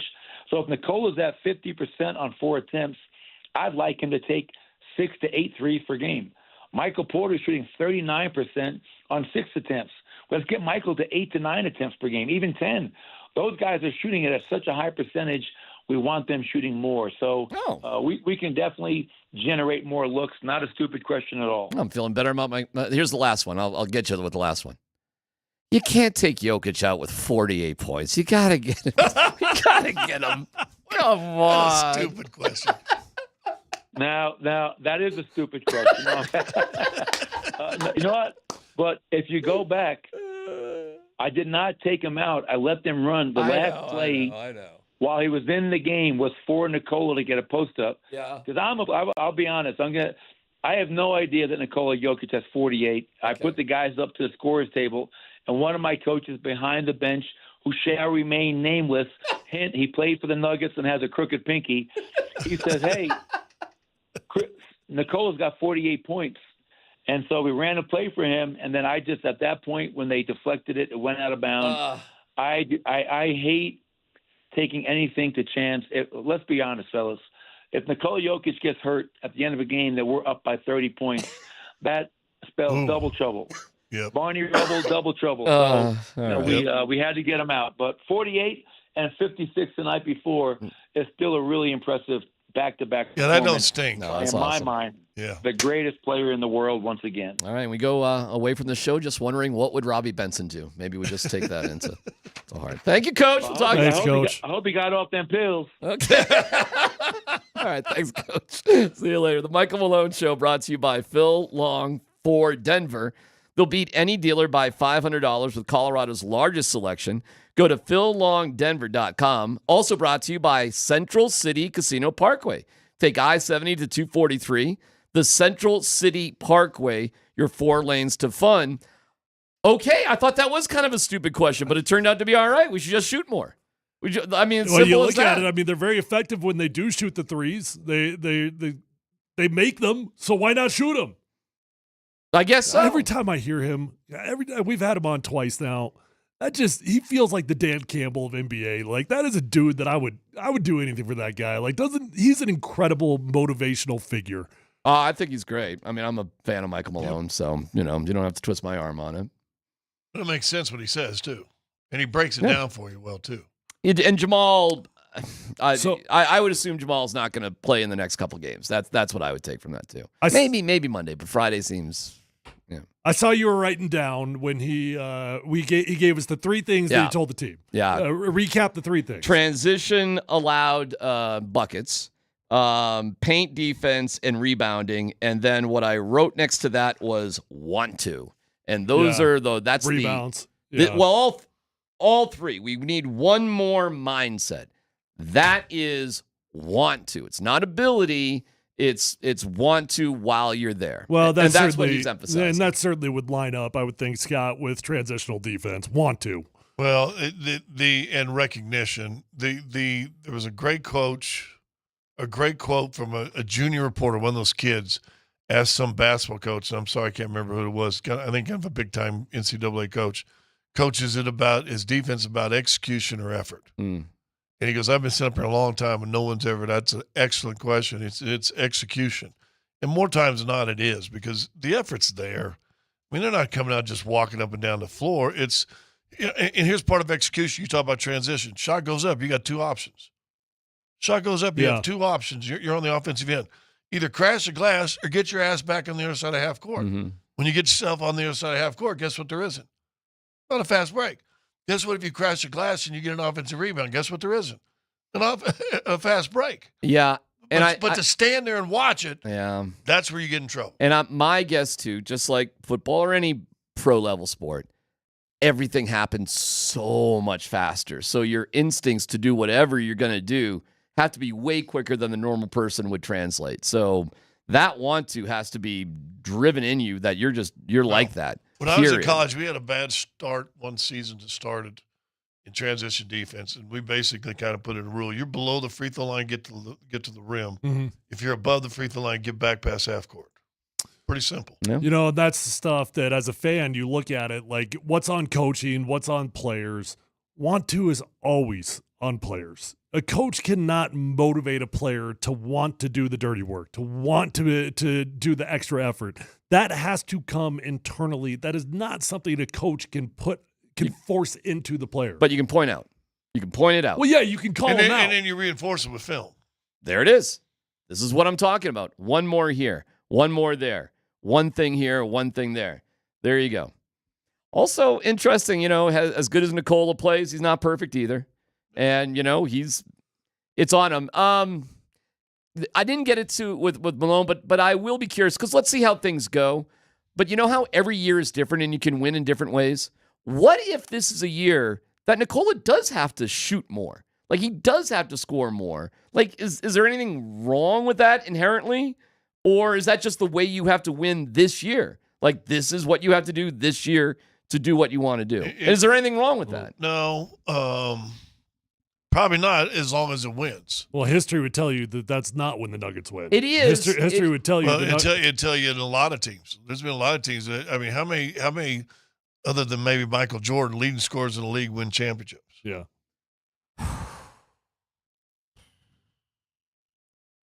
I mean, Jordan. It's tough. Jordan led the league in scoring like 6, Curry, 7 times. Was Curry leading in scoring Well, during their days? I think he only did it once, but he might have. That might be the best example, I suppose. So you're talking about 2 Hall of Famers. Well, Joker, I guess, he's a would be Hall of one. Famer, sure. I mean, if we're Tatum last year, was he not their leading? No, I'm talking about leading scorer league-wise. Oh, league-wise. Because what you're talking about to me. Yeah. Sorry. What you're talking about to me, if Joker if it's this year, he's got to shoot more, score more. He's going to flirt around with being the leading scorer of the league. It's probably Curry. If I had to guess, we're probably talking Jordan, Curry. I think, you know. I'm reading. This is an article from NBA Reddit, whatever. But it says it's been, and this was actually posted 5 months ago, and it says it's been 24 years since a player has won both the scoring title and the championship in the same season. No kidding. Who was that? Does it give a name? The last time Shaq. 24 years. It might have been Shaq. Yeah, I think it was Shaq. Okay. It's pretty rare then. Wow, it was a big God, man Shaq too. was a leading scorer? Oh, he was. He was unbelievable. That surprises me. Kobe and Shaq with the Lakers it was ridiculous. Well, I know he was unbelievable, but as the leading scorer? He was unstoppable there. I guess he was. It was 99, it was 99-2000 kind of season. crazy. All right, fun interview with Michael Malone, and the game's on Friday and then Monday, and then it's kind of mellow until after Christmas, and then it gets kind of bananas there. So that's cool. Thank you to Michael Malone. All right, no dumb questions, and we have a fascinating Broncos anniversary. One of the more fun Broncos anniversaries of all time. Details next.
A reminder, that keyword to win Nuggets tickets for Friday's game is Frosty. 303-504-0925. As in stay? Keyword Stay frosty, folks. 303-504-0925. Don't get killed. First and last name, and there you go. We'll announce a winner in about 25 minutes. And we'll have another pair next hour, and then every other hour that we're on here. Going through Nate and Andy, and I think they're on for a full show today. I believe they have to work Well, today. the Avs played last night. Avs are rolling. Right. We paying attention to that. Avs are. We got wood. They could trade and get guys back. We got Blackwood was sick. Yeah, he wasn't even there. They had Trent Miner as the backup goalie. Actually, did you catch what actually happened in that game with the backup goalie for the Penguins? The E-Bug was getting dressed. Hell yes. Because the backup goalie for the Penguins got shelled with a loose puck on the side on the bench, and he had to get like 8 stitches or something. Like he had to leave the bench to get stitched up. He got hurt sitting. And so they didn't have he took one on the bench. Oh, yeah. Oh, you got to go look up his black eye that he got. He came back out. So I guess he could have got in the game, but the E-Bug had to, put his gear on for the Penguins because they did not have, for a momentary time, they did not have a backup goalie sitting on the bench. So almost, that E-Bug when they finally get in there. By the way, we do have baseball to have an E-Bug pitcher. E-Bug, they got like 12 guys in the bullpen. Why would they need an E-Bug? Why not? What are you talking about? Oh, by the way, is the most Rockies thing of all Rockies things to be favored to have the number 1 pick and end up 4th in the draft? Is that like the most Rockies of all Rockies things to happen? Yeah, that's typical. Dan O'Dowd was on MLB Network when it happened. He goes, ouch. Now, it doesn't mean they're not going to get a great player. Of course, I mean, you're picking 4th. But the Marlins and the Rockies had the best odds in this new lottery system, and they came in 4th. Did the Marlins get it? Who got it? Washington. It? Oh, Washington got it? I don't know where the Marlins got. Are they 2? They went to 7. They went to 7. Yeesh. All right, time for no dumb questions. So you're saying the big markets end up getting 1 through? Oh, okay. Oh yeah, they took care of it. Stupid league offices. Okay, it's all New York. It's tell you what. All right, no dumb questions, Dan. Columbus, Hastings, and DMAC present No Dumb Questions. This is your safe space. Send us your not dumb question now. You're a smart guy. Tweet it, text it, or Twitch it. It's No Dumb Questions. Hey, I know this segment is called No Dumb Questions, but sometimes there are. With thanks to Old Chicago Pizza and Tap Room. Visit oldchicago.com for a location near you.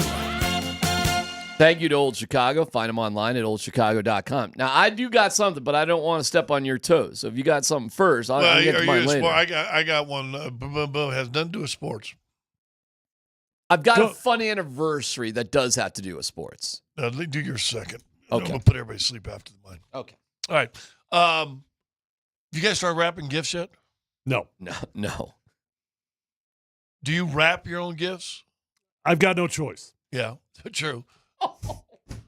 Well, I mean, but I mean, like DMAC is going to give, unless you're going to give your wife a gift card. No, my wife is crafty. She's an artist. I stay away from all that. What she does, but you don't wrap the gifts for her. Oh, I see what you're saying on that. Or do you do gift cards? I generally do a bag that's stuffed with things. That's the easiest way to go. I generally do that. Sorry. But do you put any effort into it? Like, do you get double colored paper? I'll put the wrapping paper in. It's all in a bag and it's in the wrapping. Have you ever stuck newspaper in there because you ran out of? I have not. I have not done. Who has newspaper? No. It's been years, but I had that one time. I usually take care of all of it at the store if that's the way it comes. But nobody does that anymore. Everybody just orders from Amazon, I guess. Nobody goes to a store anymore, right? I just wrap up the Amazon box. Well, no, I mean, you take it out. Sometimes I also, say, I was told that when you get something that's in a plastic bag, you're supposed to take the plastic bag off before you wrap it too. I never used to do that. Where do you guys fall on, do you just give gifts in December as they come, or do you always wait until Christmas? Oh, no, you got to wait. You wait. Yeah, I do a gift on Christmas Eve, which is PJs.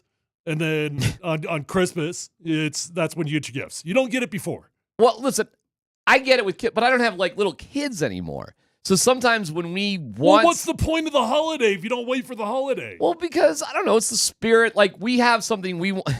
I can just tell you what it is. We want to get alpine touring skis because we have this adventure in February that we're going to go like hike, ski, hut, all this Colorado stuff.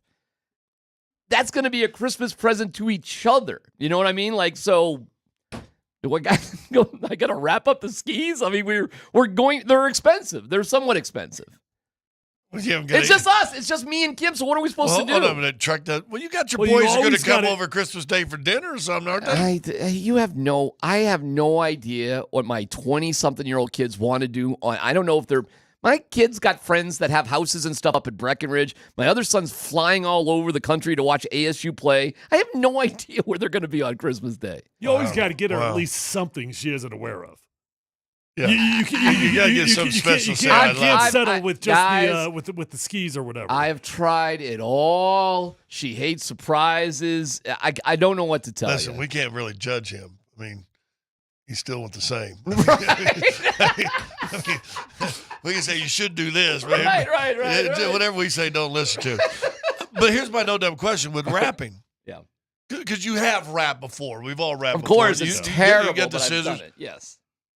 How do you do that? Have you ever seen when you see like those professionals, they take the scissors and it goes, yeah, it's amazing. And they can just slice it in one straight. You got to leave it straight open and just go. Yeah. You don't close the Every scissors. time I do that, it goes, and then it tears right in the middle. Well, that's why nowadays they got the dotted lines on the back side of the paper. I understand it, but you're still.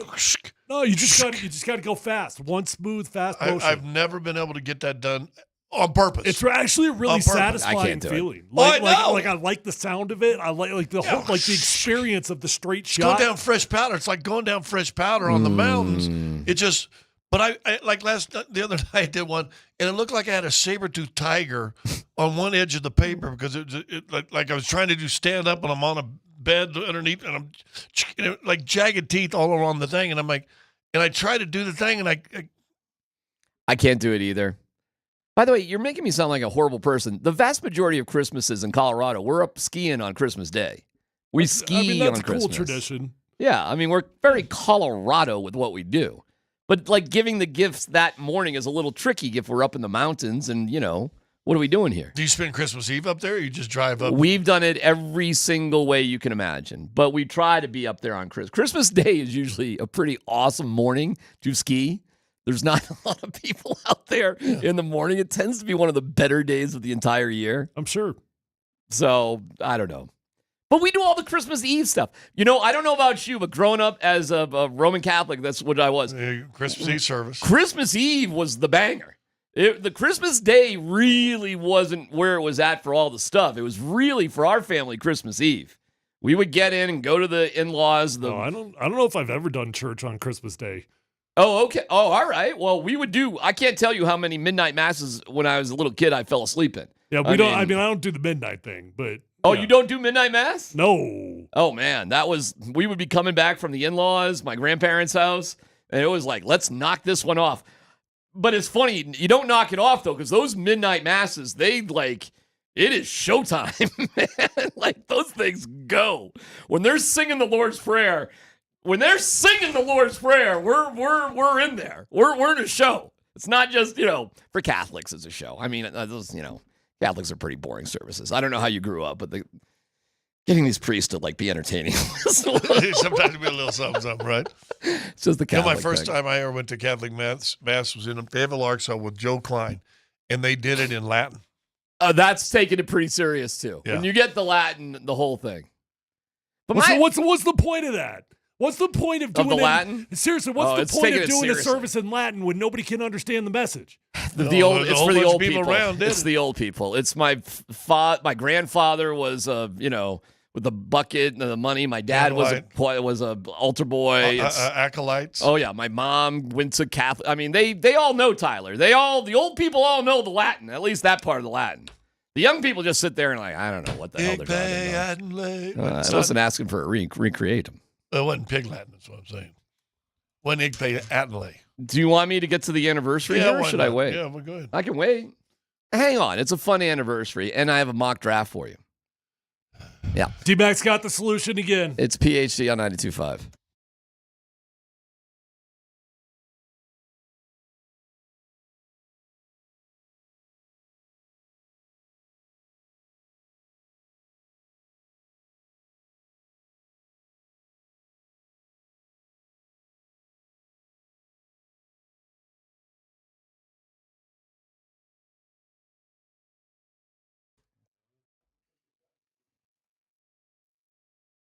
All right, C-Mac for the Rocky Mountain Men's Clinic. The holidays are here, time of love and joy. But if you suffer from erectile dysfunction, well, that's not so fun. And if you and your partner are experiencing struggles because of ED, okay, time to change it up. Give the best gift you can to the one you love by treating your ED and restoring your relationship. It's the Rocky Mountain Men's Clinic where treatments work, where pills or herbals fail. They have treatments with success rates well over 90%. Some can have you last an hour or more. The Rocky Mountain Men's Clinic, serving the Front Range of Colorado for nearly a decade, successfully treating tens of thousands of men. How do you get this? All right, I got a number for you. Put it in your phone, 720-440-7900, RockyMountainMen'sClinic.com. Listen, you go in there. The initial visit's $99. You get your T and PSA test, if advised, a test dose. But if the test dose doesn't work, the visit is free. Again, time to turn things around in the right direction. 720-440-7900, RockyMountainMen'sClinic.com.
The entire Denver defense took exception to it. Harris on the sideline. Tennessee facing a 3rd and 2. Kayvon Webster in. From the pistol. Murray plows for the first down. Out near the 35. Good block from Lewan for Tennessee. And some activity along the sideline. This is spilled over. They're going after Harry Douglas. Officials trying to get in there. It's an all-out scrum. Aqib Talib started it along with Douglas there. It is the 8-year anniversary. And thank you to Romy Bean from Channel 4 for posting this. 8-year anniversary of one of the greatest post-game locker room interactions with Aqib Talib and the media about Harry Douglas. Happy anniversary, Aqib Talib. It was a dirty play by a sorry player. He don't do nothing. He come to the game, don't catch no passes. He come to the game to chop guys from the back, and he got the same agent as me. So when I see his ass in that lane, I'm gonna beat his ass. With a play like that, you saw Chris go down, and it turned out bad, but it could have been a lot worse. Yeah. I'm sure that really irritated. Yeah, it don't matter how I went. He tried to do something dirty, so that's why I'm gonna beat his ass. Happy anniversary. You know what? Very matter of fact. We all understood exactly where Aqib Talib stood. Sorry ass player. We've got the same agent. When next time I see him in Atlanta where we work out, I'm gonna beat his ass. To this day, I'd like to punch him in the face. Is 1 in a million, man. That is the most interesting character I have ever been around. The only dude that has got the ability to absolutely punish a team based off of a bad decision and totally redeem himself at the same time every single game. He was remarkable, man. I love Aqib, man. He was a playmaker on the defensive side. Yeah. No doubt about it. That's what made that 2015 defense so special. It wasn't just that they were good. It was the big plays, the strip sacks, the pick sixes. His last game with the Broncos didn't end so well. Well, he didn't want to be there. He did not want to be there. They pulled him out because he really did not want to be in that game. I don't think Emmanuel wanted to be in that game either. There's a bunch of guys that didn't really want to be in that game.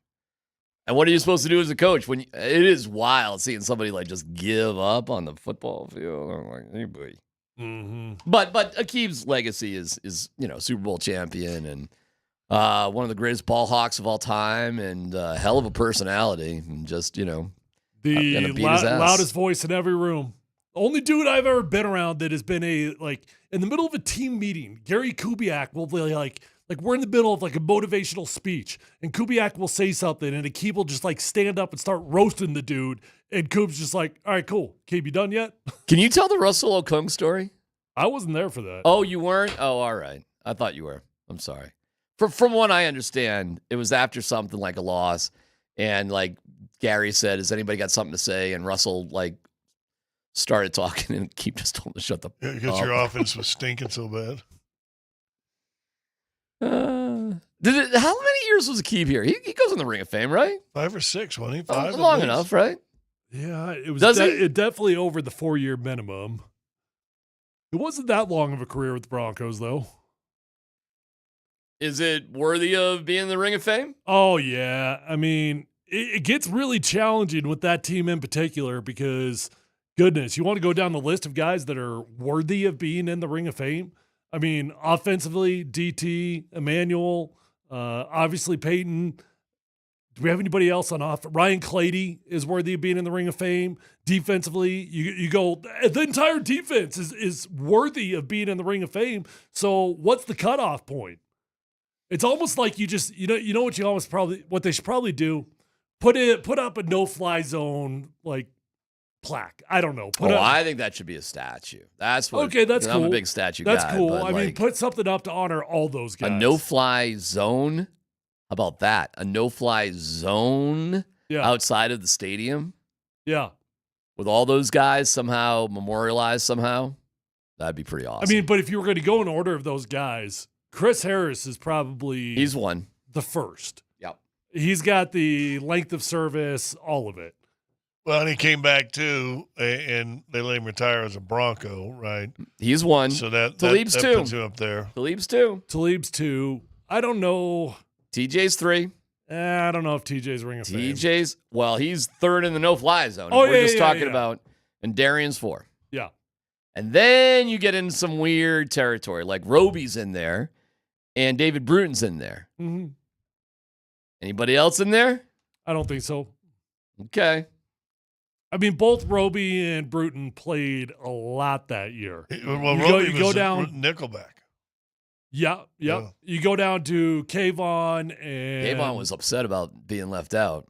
Yeah, for the halftime thing. Mm-hmm. And then Omar Bolton was Omar the other Bolton, one. right. Neither one of those guys really played on defense. And Cutler did not get you a suit. He sure did not. Jay Classic. Cutler, my rookie year. Yeah, I was so excited. You know, I get those Christmas right gifts. around this time, right? Yeah, right around you this know, time. you get those Christmas gifts. I don't know what that had to do with anything other than he wanted to make fun of me for this, but that's okay. I'll make fun of myself. Well, you just weren't part of the real team, I guess. I guess. But how did we get there? I don't know. You tell me. He buys suits for all the offensive linemen, and you weren't the only one, right? No. So we were talking about Kayvon being left out. So here's how it goes. So at Christmas time, you do gifts, and you know it's my first rodeo, and I'm excited. I've heard about guys getting like ATVs and smokers, really cool things, and Brandon Marshall, the wide receiver, he had just gotten the entire offensive line custom fitted headphones that were like $500 a pop, and I'm like, this is awesome. So Jay Cutler, it's Christmas time. He's like, all right, offensive line, come on back to the players' lounge. Got a gift for you. But it's going to take a while here because you just got to get in line. It's about a 10-minute deal for each guy. So you're getting in line. I'm getting in line, but I know my role. I'm getting to the back of the line here. All right. I'm the swing tackle. I'm not a starter that year. I get to the back of the line. All the starters go through. Turns out everybody's getting a custom suit. I'm talking about like a $3,000-$4,000 custom suit. Really, really nice stuff. So did you get the measurements of the leg? And so everything? I get to the front, and Jay's hanging out in there. He says, starters only. But you're the swing tackle. You're number 6, right? I was the 6th man. Now, the crazy part about that year, crazy. I dressed for every single game. I was the next man up. Ryan Clady and Ryan Harris were the starting tackles. They didn't so much as have a loose shoe. They didn't stub their toe. They didn't sprain their ankle. They were good that year. They didn't miss a single snap the entire year. I played every game on special teams, right, but not a single snap of actual offense. There wasn't like a jumbo package on offense or something like that. Yes, I did some of that, but I mean, I didn't have a game that I was playing tackle. Okay, You're just when we need the extra fat guy. Yeah. Tyler. Yeah. Did you make a tackle during special teams? No. My offensive linemen aren't on that part of the special teams. Okay. I was on kickoff return in the old school wedge, where there were 4 guys that we held each other's hands and we ran up and took a concussion. Right. I was on that, and I was on field goal. And Jay Cutler just told you to your face, no suit for you. Hey, so no suit for you. No suit for you. No ring and go ring and thing. You just went to the no-fly zone and back, which I don't think you have a no-fly zone if you don't have those guys putting pressure up front. How many of those guys up on the front are on Ring of Famers? That's a good question. That's a good problem to have. Back when the Broncos were going to the playoffs and winning. Marcus Ware Vaughn, yes. Yeah. Malik Jackson. Marcus only got 3 years though. Malik got 4. Malik and Danny Trevathan were pretty important. Danny was not in that group, but yes, Danny was linebacker, but yes, he was very important. Thomas Romero of Arvada wins the Nuggets tickets. We have more Nuggets tickets to give away next hour. And Tyler, I am sorry that Jay Cutler hates your guts. I hate you too. It's PhD on 92.5.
Hey, now's the time to go car shopping. If you need a vehicle, the end of the year is a great time to go buying. There are always deals to be had at Phil Long Ford. You're not going to have to haggle for it. You're just going to get the best price. Matter of fact, at Phil Long Ford, they guarantee they will beat any dealer by $500. So you're going to get the best price at Phil Long Ford. I built a long-term relationship over there since my rookie year in the NFL. The only car dealership I've ever bought a car from. And it won't ever change because I know them, I love them, I trust them. They respect my time. They get me in, they get me out. They give me the best price. That's not unique to me. That's what's going to happen to you as well.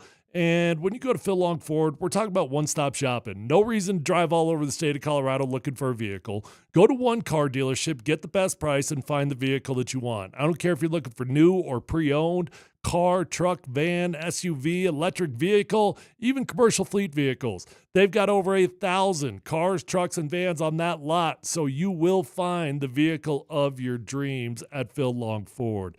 With an award-winning service department, keep your car serviced at Phil Long Ford, and you're going to have a beautiful ride for a very long time. Let them know that your friend Tyler sent you on over there, and feel free to shop from the comfort of your own home at phillongdenver.com.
The question is, do you want to win free Nuggets tickets? Text this hour's keyword, tree. I don't know how you could misspell that one. 303-504-0925, along with your first and last name. We'll announce the winner right before we get done, and Nate and Andy come here to steamroll you in the afternoon. Tickets are available for the game on Friday night at nuggets.com/tickets. It's unknown what floor they'll use. We asked the coach. He didn't know. He hopes it's not that. I'd have no problems with the yellow floor. You got it. Might as well use it more than twice. No. More than once. Well, no, use it twice. Twice. Yeah, twice. Yeah, you're right. I mean, they didn't play very well on it one time. Again, to enter for this hour's ticket, it's Tree, 303-504-0925. First and last name. Good luck and stay tuned all day. You win a pair of tickets every hour. Yeah. So you're saying that the key word, though, is just they got to write in tree, right? Tree. Tree. Are we just going to do this all day? Apparently not. No, D-Mac has to do it. Yeah, apparently not. Tree. Yeah. Yeah, that fits. You know what? I like how you just lean into it. Lean into it, dog. It'd be funny if it wasn't true. Yeah. It'd be funnier if it wasn't true. You know what? Every time D-Mac walks out to go to the bathroom, he goes, has a left turn, Clyde. Clyde's nickname for Tanner. Tree. Got a mock draft for you guys. Can't wait. Also, Sean Payne will be speaking here within half hour. We'll see what he's got to say about what. Curious about Riley Moss? I'm a little curious about Riley Moss. About what? He ain't playing. No, now I'm not that curious. Here's the mock. Let me ask you. Oh, thank you, Dan. Are there any? Are there any teams? Let's start over. Hold on. Gracious. Let's see if this is just a D-Mac thing too. Yeah. Right? Here's the mock. Scott, you didn't do it right. All right, how's it go? Here's the mock. It's subtle.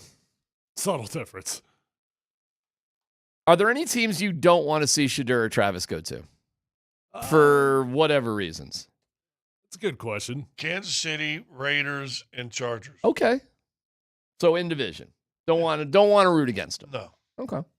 That is going to suck seeing him play for the Raiders. That is going to suck. Well, right now. I think it'd be really hard for me to not like Shedeur Sanders, even if he's the quarterback of the Raiders. I get it. I understand. Right now, new mock from ESPN. The Giants, for whatever pathetic reasons, because we get into pathetic tiebreakers at this point, right? Like, who's the worst? They have the pathetic tiebreaker over the Raiders. Same record, pathetic tiebreaker advantage Giants. Shedeur's mocked number one, ESPN.com. They've got the Raiders taking Cam Ward. And, the quarterback class is not very deep. Yes, because you can't choose when you suck. You just can't do it. No, I meant taking Cam number one. No. Giants number one, taking Shedeur. I'm sorry. Raiders number two, taking Cam Ward. Okay. And then the Patriots right now are number three. I didn't actually realize that. How everything settled out this weekend, the Patriots are now number three. And they'll take Hunter. Travis Hunter. Would you be okay with Shedeur? Would Shedeur play in New York for the Giants, do you think? Yes. So, okay, you guys know who Devin Shapiro is, the Absolutely. Miami guy. The most corrupt guy of all time, the university at the U. So, I don't know how long he served that prison sentence for, but he went away for a while. Well, he's out now. He's doing a podcast. He's out doing a podcast, and I just happened to watch some of it. Well, I didn't watch the podcast. I caught it on Twitter, a little snippet. Mm-hmm. And in that podcast, he's going nuts about, I guarantee, take me what, know it for a fact, blah, blah, blah, blah. Cam Ward is going to the New York Giants because Deion Sanders will block it. He will not let Shedeur Sanders play for the New York Giants. Really? Devin Shapiro. Okay. I mean, what does he know? I don't know.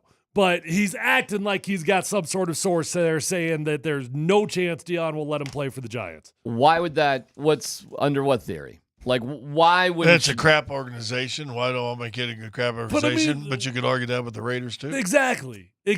What is it about the Raiders that that's my I dumb can question. tell you. Okay, go ahead. What is it about the Raiders that the Sanders family likes? Oh, Antonio Pierce. They like him. Really? Yep. Oh yeah. Why? I don't know. They're friends. And there's a better chance in 2 years that Deion goes there to coach. Mm-hmm. Closer to Colorado. See, now I could get behind that one a little bit. I could. Another reason, Tom Brady is a personal mentor to Shedeur Sanders, and he's involved with their ownership.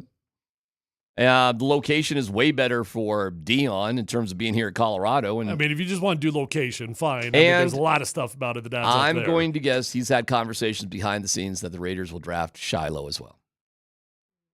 No chance. Okay. No chance. But you're asking me why. And I think all those things could be in the mix where they're not with the Giants.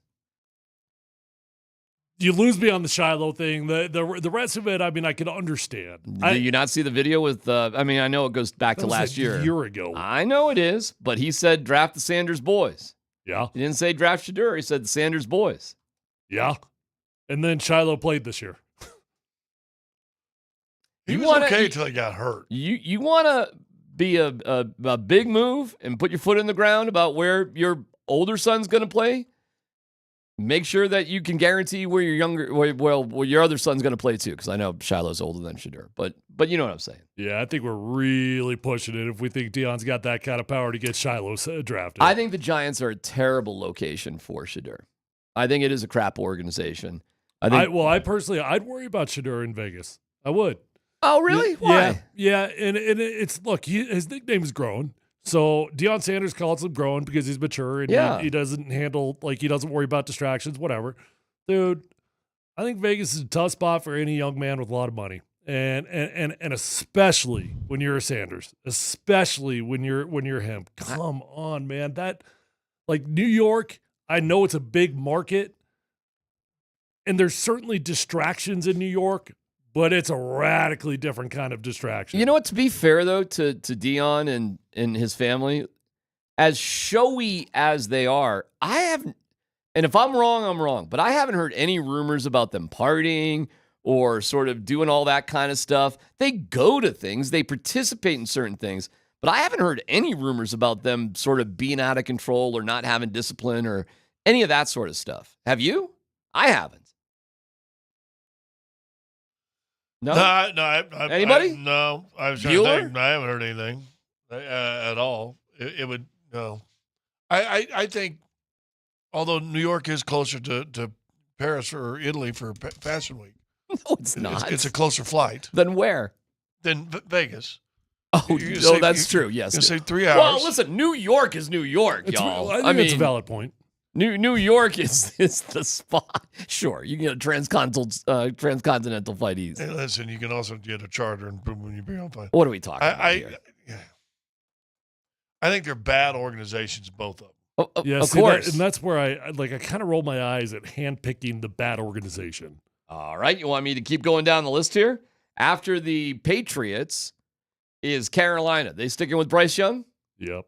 Okay. Did you hear today or this week they're favored over Dallas, and it's the first time they've been favored in a game in 2 seasons. I had not heard that. That's crazy. I bet you there is a major contingent of that building in Carolina that's actually frustrated that he's playing good football right now. Okay. Because now they got their hands cuffed. All right, let's say they stay. Cleveland Browns, what are they doing?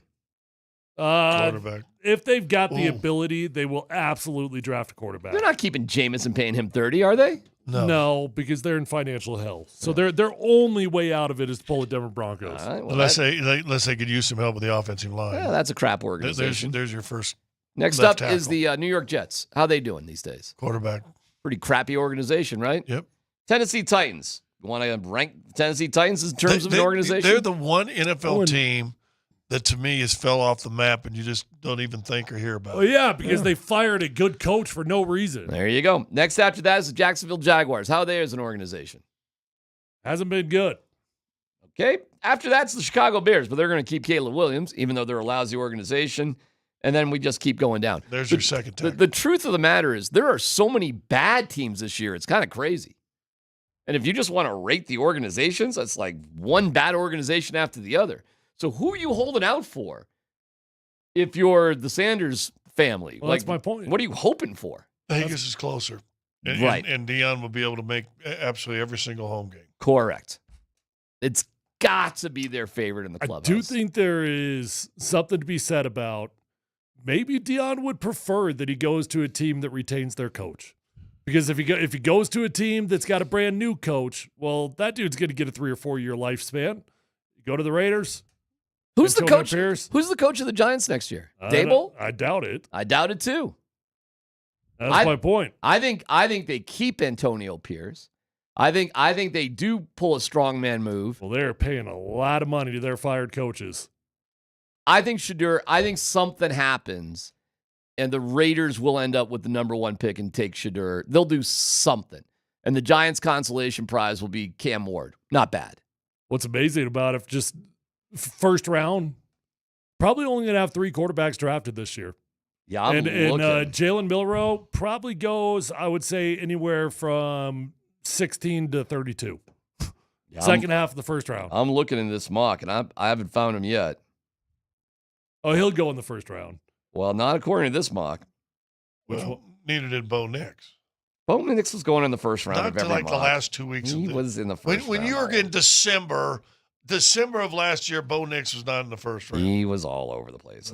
Yeah, all over in second, third, fourth, and fifth round. He was in mostly the first round. No. There were a few he wasn't Not in December. This ESPN mock only has 2 quarterbacks in the first round. Yeah, there'll be another. I mean, the teams are too hungry. Maybe. They're too desperate. But it's not a good year. It's just not. It's not even close to last year. Never mind 2018. Curious who they got the Broncos taking? Not really. Colston Loveland from Michigan, who we talked about yesterday. 6'7" tight end. They got it listed here at 6'5", 245. Don't we like the Penn State guy? I don't know. Tight end they got. I like. Well, that. we know we don't like Michigan tight end, Scott. Right. You hate them. I don't. Anyways, a lot of drama coming up. I'm looking at one mock that's got Jalen Milroe going 17. 17 to Atlanta? Or to who? Because Atlanta's 17 right now. So not 17. But what team? What team? It says the 49ers. 49ers. That doesn't make sense. I got the 49ers at 15 right now on ESPN. That might be just a little. Who knows? How about Ashton Genty? Well, I would love for the Denver Broncos to be in a spot to pick him. I know that. I want an offensive playmaker. I don't like first-round running backs. This dude's different. Once in a blue moon, you get a generational type of player, and that's what Ashton is. Absolutely a can't-miss prospect. So what would be, you know what, if you couldn't get a wide receiver, you give me a running back like that, I'll take that. What about Cam Scatterboom? He ain't going in the first round, but that's all right. You can make it happen if you wanted to. Oh, that'd be silly. Why? But you tell me. What are the skill sets from Cam that look like is going to be a difference maker in the NFL? He's got passing skills like Christian McCaffrey out of the backfield. And he has yards after contact that are next level like Christian as well. Okay, I'd be surprised if he even goes in the second. He has over 2,000 combined yards this year, and he missed a game. I got a mock draft for you. Dan, Scott has a mock draft. Now, do you think he's asleep at the wheel or he was playing the game? No, he's waiting for me to say mock draft. From ESPN, for the 2024 draft from December of 2023. Oh, my God.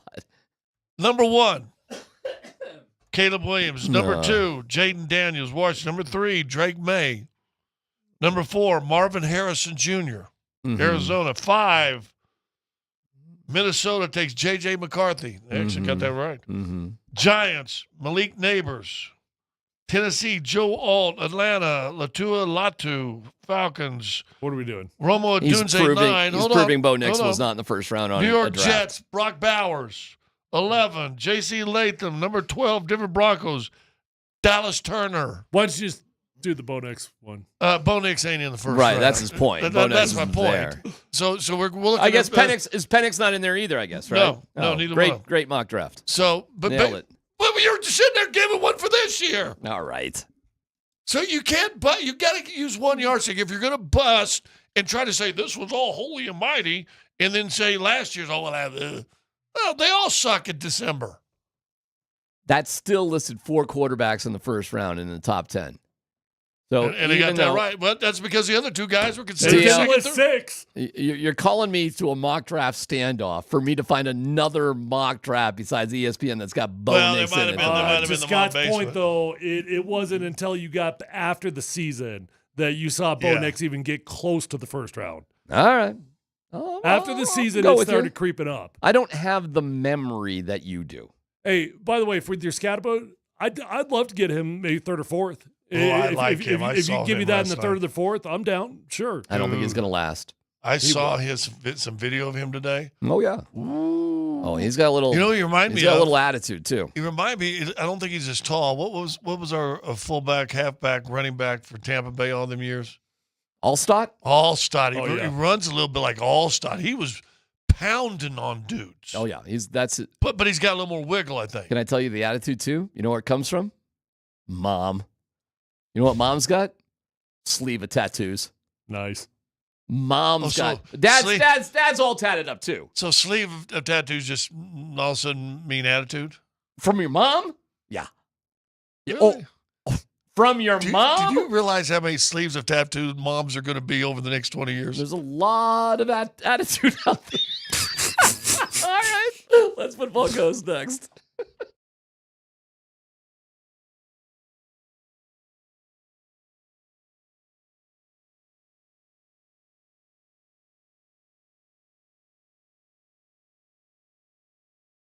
Oh, what's going on? Steve Mack for Premier Heating and Air. They are the heating and air experts, and they bring their comprehensive knowledge to you. As I host with my guys Reed and Tom, the Premier Heating and Air Show, that's Saturday mornings at 7:30. However, the podcast is available anytime you want at altitudesportsradio.com, wherever you get your podcasts. So if you're in need of heating and air experts, what are we, in the 40s or so? A little chilly, a little dipping down overnight? Okay, let's go. Let's get it together. Winter cold on the way. Now is the time to get your furnace tuned up the right way, and just by using my name and saying, "Hey, I heard that dingus there, DMAC," you get a $49 furnace tune-up. They also get $1,000 trade-in credit, 0% financing for 60 months. They're the best. They're my good friends. I've been endorsing them and friends and family with them for more than 13 years. Find out for yourself. 720-547-8009. They always have all kinds of specials going on. And by using my name, you're going to unlock the door to HVAC freedom. 720-547-8009, PremierAirColorado.com. Premier is an independent American Standard heating and air conditioning dealer.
Gosh, I just saw this email about homemade gingerbread cookies. I haven't checked the email. Chubby loves that. I don't think you need to check the email based on what's going on over there. Well, I haven't had a gingerbread cookie this year. Well, there you go. This is getting more holiday. Get in the spirit of things around here. Oh, from Dina. Yeah. Thank you, Nina. Yeah. You're eating one right now. Yeah. Thank you to Mountain High Appliance. Find them at mountainhighappliance.com. Again, the keyword for Nuggets tickets is tree. 303-504-0925. First and last name. Around the Christmas tree. There you go. We'll pick out a winner in about a half hour or so. Dan, Bud, Squints, Tanner, let's football. And maybe Sean Payton here in a little bit? Yeah, maybe? yeah, they're a little late. Supposed to talk at 2:15. I am monitoring, but right. they don't have.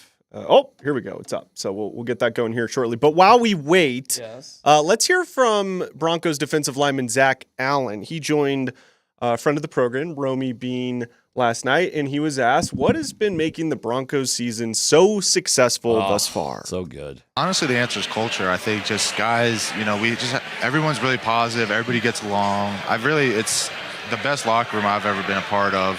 And I think it's just guys that generally, want to be accountable to each other and not let anybody down. There's not a lot of, yelling and, fighting. And it's not like that old school kind of coaching, I'd say it's just like, look, like this is the work that's got to be done.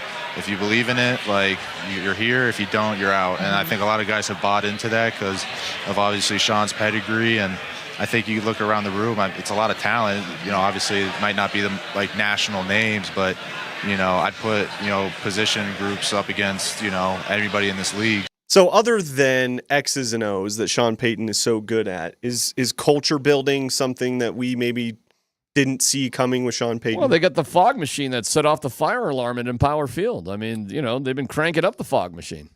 It's been good. Everybody seems to be good there. I don't know why I just thought of, when you're talking about fog machine and random things, the first thing I thought of was the fog mister that you had to walk through to get onto the practice field during COVID. that worked.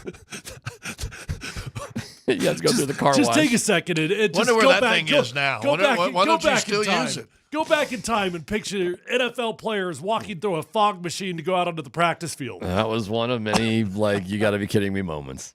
But wonder where that thing is now. They probably wasn't free. Well, it's probably somewhere near Compete Street. That's the sign they put up, the street sign, Compete Street out there. Sean Payton put that up. I don't know. I don't know where the mister is. Perhaps Drew Lock has it somewhere where he's with broken bracelets, just some sort of sign. With Philip Lindsay as the starting quarterback. Now, honestly, Drew Lock ought to buy that thing. Memories? Yeah, memories. It might be. How did the Detroit Lions turn things around? Culture. Yeah, oh yeah. Yeah. I mean, Dan Campbell's a Sean Payton disciple. I think we're all a little bit surprised. I don't know, maybe D-Max not, because D-Max knew it was all going to be perfect from the beginning. I'm a bit surprised that Sean Payton's been able to build this culture as quickly as he has. Well, I hate to go back to this card too, but look who's not here anymore. And then you just start from there. And whether they're good people or bad people, it doesn't matter. They weren't Sean Payton people. And I'll say this. Sean Payton is coaching his team, not a team. He was coaching a team last year, and not his that team. goes credit to the ownership group. Ain't no doubt about it. I mean, they committed a lot of money to him. And by the way, the ownership group was responsible for calming everybody down when they were getting slaughtered by Miami, and things could have been weird there. Including the head coach. Everything. Yeah. Having a good ownership was probably most critical there, and it wasn't even better that next week. The week after that was dicey too, but defensively they got better. However, let me tell you, I think there's a little ants in the pants after the Browns game, the Ravens game, giving up all those yards and those points to the Browns. There's no way that sat well over the break. No way that sat well. Well, and you've got 2 of your last 4 games are kind of running mobile quarter. Well, no, just this one. This is a break. This year running quarterback. This is the Tim Tebow game. This is a break. After that, Herbert, Burrow with his 2 Olivias, and Mahomes. But Mahomes, the Chiefs are not a high-scoring team this year. They're not. But they're a get-it-done team. But you could get scarred up by the Chargers and by the Bengals. Scarred up defensively. We'll see. We'll see if they fix it, right? Because Riley Moss, is he going? I doubt it. I guess we'll find out today an update on it. But from what I've been told, I think we're looking at a couple more weeks without Riley Moss. I agree, man.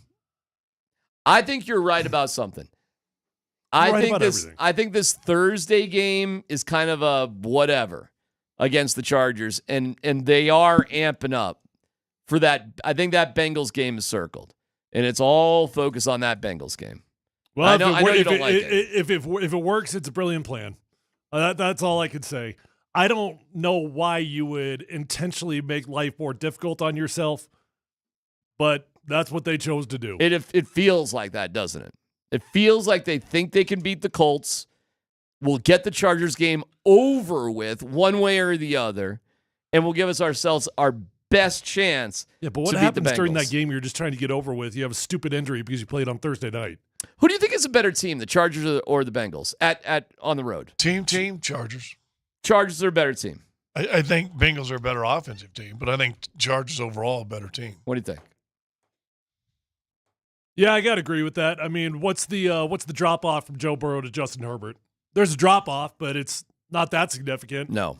And you're talking about a radically better defense with the Chargers than the Bengals.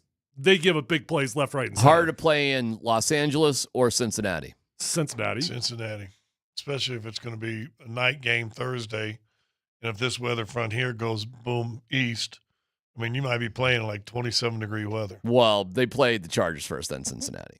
I'm talking about on Thursday night, though.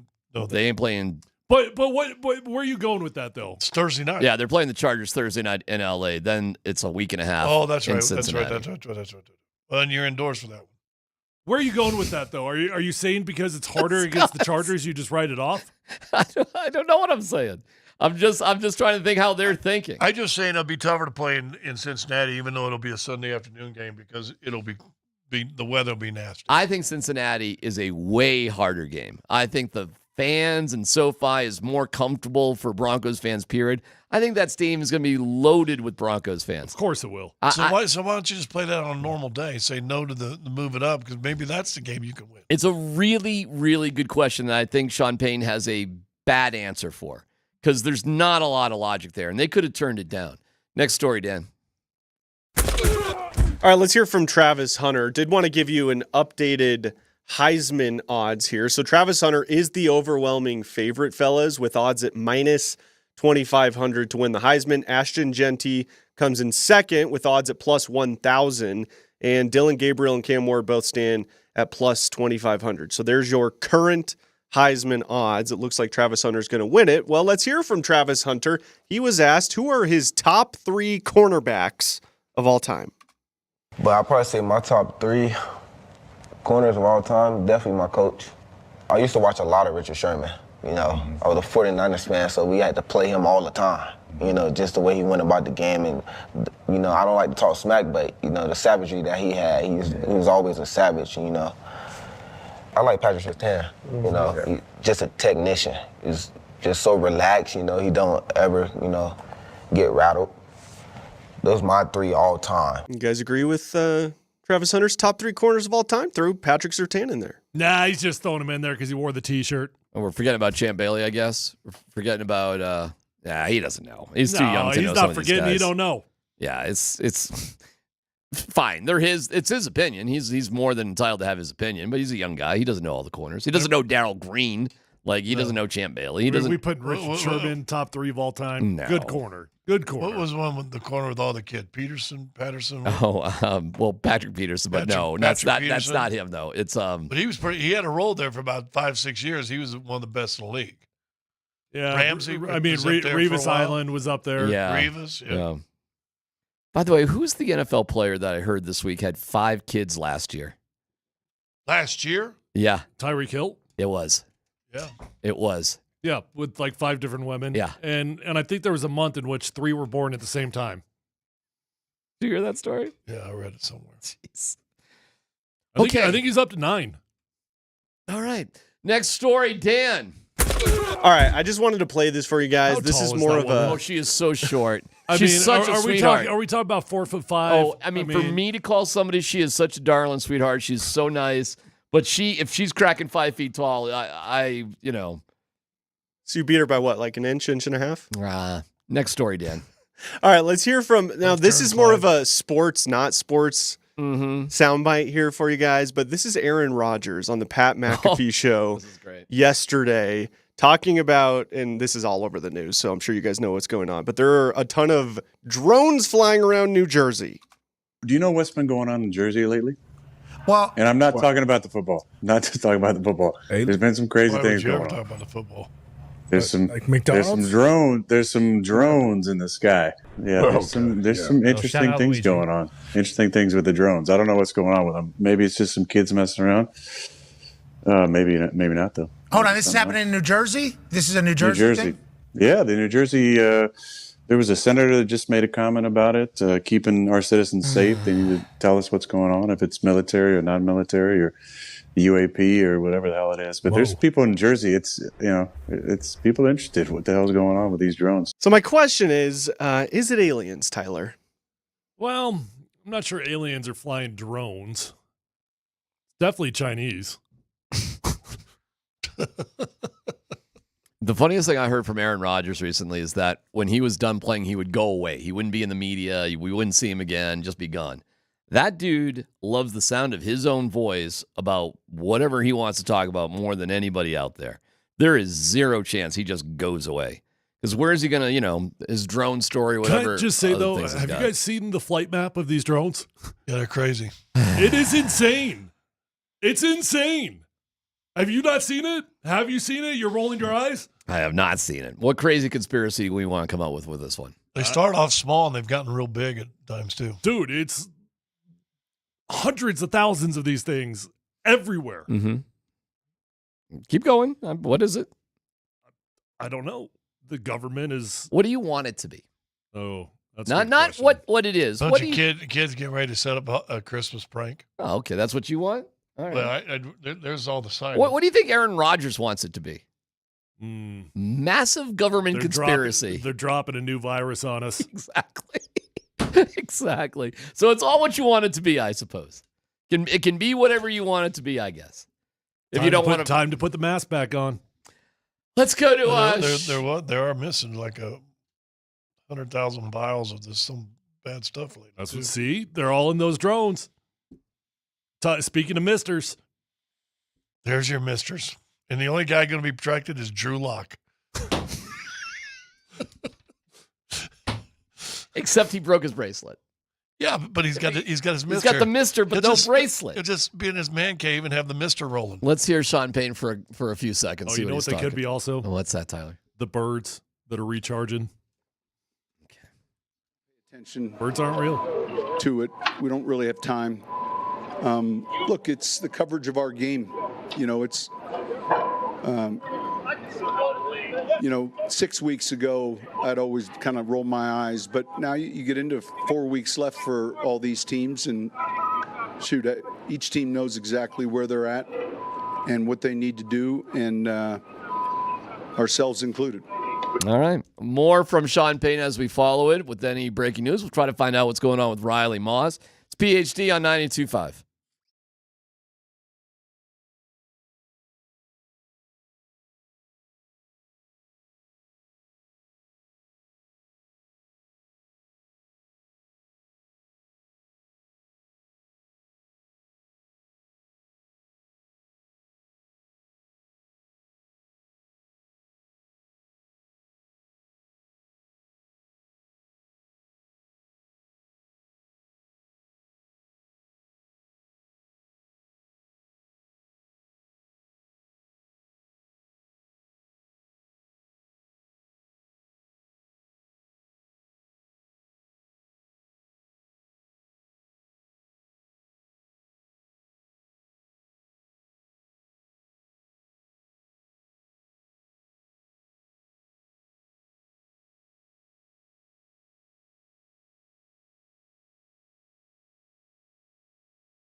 I think staying on schedule, trying to avoid penalties, things that set you back that maybe become tough to overcome in a drive. But it's a combination of both the run and the pass and avoiding the minus plays. Sean Payton from just moments ago. He did stop talking. Oh, that was relatively quick. Sometimes he kind of goes on and on and on. He must be stressed. He felt a little stressed on the conference call on Monday. He did, yeah. Why? Wasn't happy with their defensive performance in terms of pass defense. Wasn't happy with the penalties they've been taking. I don't love how quickly he was to point out the flaws of VJ in that game. Like, the defense has been perfect all year long, and all of a sudden we're pointing fingers. Can I tell you? That sounds what he was stressed Not his out guy. about. Yeah, Do you think so? yeah, I don't think he's this guy either. Ah. Can't fire him, though. Okay. You could have in the offseason. You could have very easily moved on if that wasn't your guy. I think stability was an important thing for ownership. I get the don't fire him after the 70-point game. Ownership comes in. That's fine. But in the offseason, if you wanted to get rid of him, come on. The problem is after 2 games, after the Miami game, their defense got locked down. They were locked down the last 6-7 games of the year. Yeah, so I understand why you got handcuffed in the middle of the year. But if it's really not his guy, you're telling me if he sat down with the ownership in the offseason, he's like, look, this isn't the direction I want to go, they wouldn't have let him move on? I think ownership would have, but he would have had to have a really good reason. Okay. And I don't think VJ gave him a really good reason. I think VJ was pretty solid, but I don't think he's his guy. I think Jim Leonard is his guy. Then how did he get hired? Well, do you not remember that whole process? We had Rex Ryan down at the Inverness. Oh, I remember. Like blue jumpsuit. Like, it was the last hire they had. I remember, but my only point is this was not a situation in which a GM is telling the head coach, you're going to hire this defensive coordinator, you're going to hire this quarterback coach, which John Elway did. He did that with Vance, and that's not uncommon. But when Sean Payton comes in, nobody was telling him who he had to hire. I don't think there were a lot of great choices at the time. Yeah, Dennis Allen was tied up. Jim Leonard was tied up. Rex Ryan was getting interviews for a job. I mean, it was kind of desperate. Rex really thought he had the job. Oh, yeah. He wanted it bad. He got his teeth extra shiny white for that one. Didn't work out, though. I think VJ was like that. I think after last year, they wanted some sense of stability. I think ownership knew that. Like, we've got to, no matter what, keep this thing together for once, which they hadn't done. So suck it up, Buttercup. And there is zero chance you can fire VJ now. Who? The only way you're getting rid of him now is if he gets another job. Or a complete collapse, and you go 0-4 and just get... It would have to be such an epic collapse. Yeah. When you look at the Broncos' defensive numbers, guys, they're a top 5 defense no matter overall. From every category, they're a top 5 defense, if not even higher. Yeah. And VJ's been running it. And that is not going to change in the last 4 games, even if you do lose a couple of these. It's not going to change. Who would it be easier for Sean Payton to control, Rex Ryan or VJ by a mile? VJ. By a mile is VJ. VJ's a loyal dude, a good dude. I like VJ, man. I got a lot of respect for VJ. VJ works well with others. VJ's popular amongst the players. You're really pacifying the dude, though. I mean, you guys are acting like Vance Joseph doesn't have a spine. I'm comparing him to Rex Ryan. No, I thank you for just saying it. I think that's where the pushbacks all of a sudden happen. That maybe Vance Joseph has popped up with a little spine since that Baltimore game, and now Sean Payton didn't like it. Well, I think the Cleveland game was basically a defensive disaster, except that the defense made a couple of unbelievable plays that kind of saved everybody's bacon. But I think that's what Sean's stressed out about. I do. And I think these games amp up, bro. And I get it. It's not your hump, and the building doesn't want to just have a winning season. I think all of a sudden there's a hell of a lot more pressure on this team than they thought was going to be at the beginning. I'm seeing all these videos of people picking the Broncos to win 4 games, 5 games.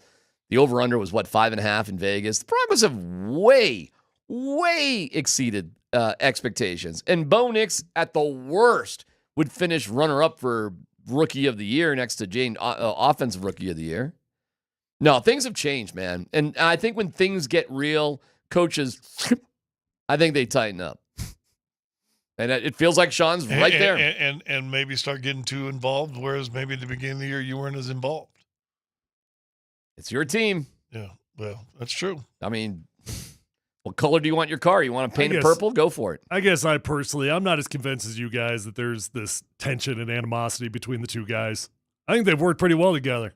And I think there's a lot of respect for one another. Oh, yeah. I'm not saying they're after each other like cats and dogs or something like that. Yeah.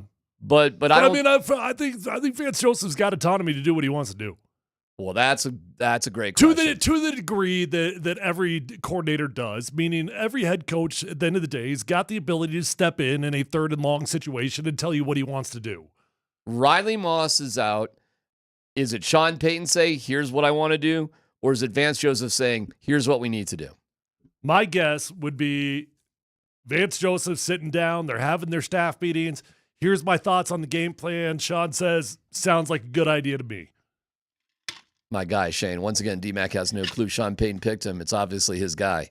Shane, you do not remember your history, my brother, my friend. Hold on. What did Shane say that's wrong there? Sean did pick him. The pickings were low. There wasn't much of a choice. There's other things going on too, by the way. So it was a little complicated here. What does that mean? I'd rather not go into it, frankly. In all honesty, I'd rather not go into it. I think things were complicated. And I think VJ made the most sense and they made the right choice. But to think that Sean had no prior relationship with VJ, everybody realized that, right? They did not coach together. They did not know each other. They met for the first time, really, when they were, interviewing, really, to get to know each other. And that was the last position hired. So. Actually, I remember feeling like for a dude, Sean Payton, that probably had it all, like Belichick had his 400-page Bible he gave to UNC. I do remember during the hiring process, does he not have the Rolodex that I thought he had? Because all of a sudden, he was hiring a whole bunch of first-timers.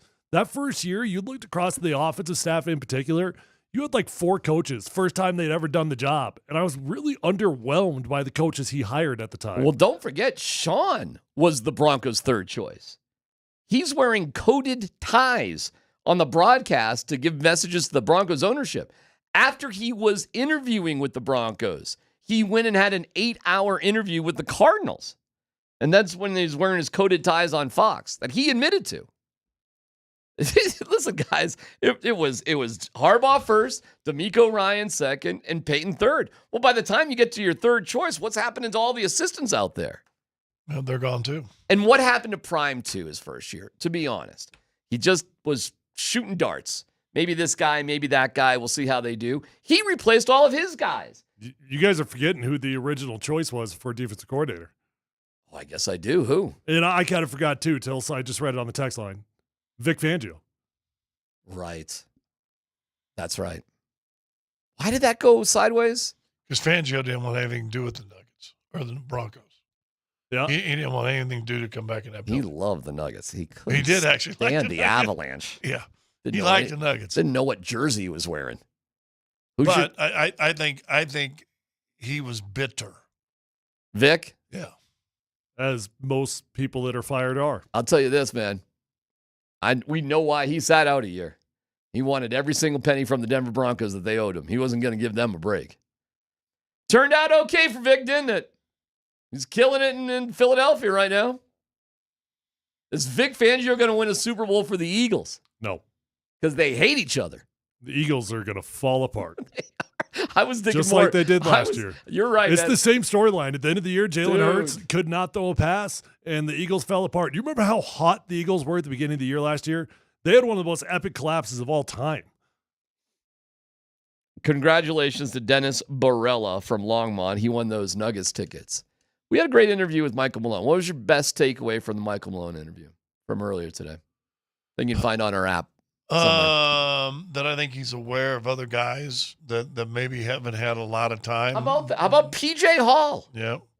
I think he's more aware than I think in the past some head coaches have been on their 9, 10, 11, 12 guys. He ain't going to play him. We'll see. He ain't going to play P.J. Hall? No. Tyson Hunter needs to get some time still. You got to see what you got in Pickett one way or the other. He keeps saying he wants to play 10 or 11 guys. You don't buy it? He's going to play 8 guys like he always does. Why'd you tell him that next week? Yeah. Hey, Coach. I don't believe you. I know what you're going to do, Coach. That would be pretty funny. Might be the last time we have him on. Yeah. But, But it'd be funny. It wouldn't. Hey, if you're telling me it'd be worth it, I'll do it. It would not be worth it, actually. But I'm not saying it wouldn't be funny. All right. Well, Nate and Andy are coming up. By the way, the drones, according to New Jersey Representative Jeff Van Drew, came from Iranian mothership where they were all launched from. Okay. All the drones came from a mothership. And? Shoot them down. Shoot down the drones. Yep. I thought you said there were hundreds of them. Shoot them all down. How do you shoot down 100 drones? Do you know how many guns are With in bullets? New Jersey that no one knows about? With 100 guns. In rural Pennsylvania. Are you kidding me? Come on, man. There's a shotgun every How do you shoot them down?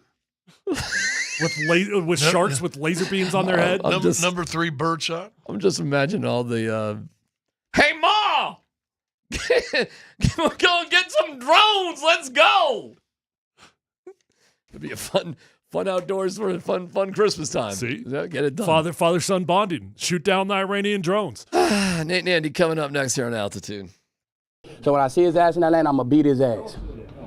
Rocking around the Christmas tree at the Christmas party hop.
Denver, Colorado. Altitude Sports Radio 92.5. It's Kreckman and Lindahl. With the 4th overall pick, the Colorado Rockies. The Rockies can't be happy about this. They were tied with the Marlins for the best odds to get the top pick. Ball to number 4, Dan. Ouch. And the fans do not like this one bit. Wow, that's gotta hurt, Dan. I know you were hoping to maybe get out of this, but hey. And the fans do not like this one bit. And here come the pretzels. Hall of Famer Whitey Ford now on the field, pleading with the crowd for some kind of sanity. Uh-oh, and a barrage of pretzels now knocking Whitey unconscious. Wow, this is a black day for baseball. Here's Nate and Andy, driven by Colorado Off-Road. So I didn't watch enough of it. Did they work that into the Simpsons NFL game the other night, the Monday night game? I don't believe that game. I don't know. I don't know. Mr. Burns driving out onto the field in his minivan and then getting showered with pretzels. All right. By the way, speaking of broadcast stuff, yeah, you're free to roll with the funny. I'm here. Did you happen to catch on the Manning cast? We've waited way too long to talk about this. From Monday. The old Al Michaels contract of what created the electric slide for your guy Collinsworth. He gets his 1 minute. 1 minute contractually. Just me on camera, punk. Just you got Al. that? Just Al. Just me. My face, the stadium. That's it. No one else. That's awesome. That's how do I get that clause in my contract? How is what I baller want are to you know. where you're just like, contractually. Yeah. What happens? Did Chris ever, was there a guy behind the camera just with the timer going, all right. Yeah, right. Like he gets a countdown, like 10 seconds. Yeah. No, not yet. Yeah, you still got 5 seconds. We're going to get 3, sued. 2, 1. Oh. Now I got to know, did Chris ever jump the gun? And did Al's agent like fire off an angry email to NBC to be like, Collinsworth came in at 58.3. We're got it right here on the stopwatch. We're timing this, you hacks. That is incredible, man. This is one of the funny things, Andy, is so the movie Anchorman. Yeah. Okay. Yeah, The Legend of Ron Burgundy is it's one of the best comedies ever made. But the thing that I don't know if enough people get this. And this is why I think, and I'm not trying to say like we're above you or something, but I think that you and I can appreciate that movie on a different existence because the character of Ron Burgundy is so perfect. Those people exist. Oh, I worked with one. As have I. Okay? Those people exist. These are people that contain an inflated ego of themselves. And I know everybody's listening to this going, what about you, Kreckman? All right, I get it, okay? I got some burgundy to me.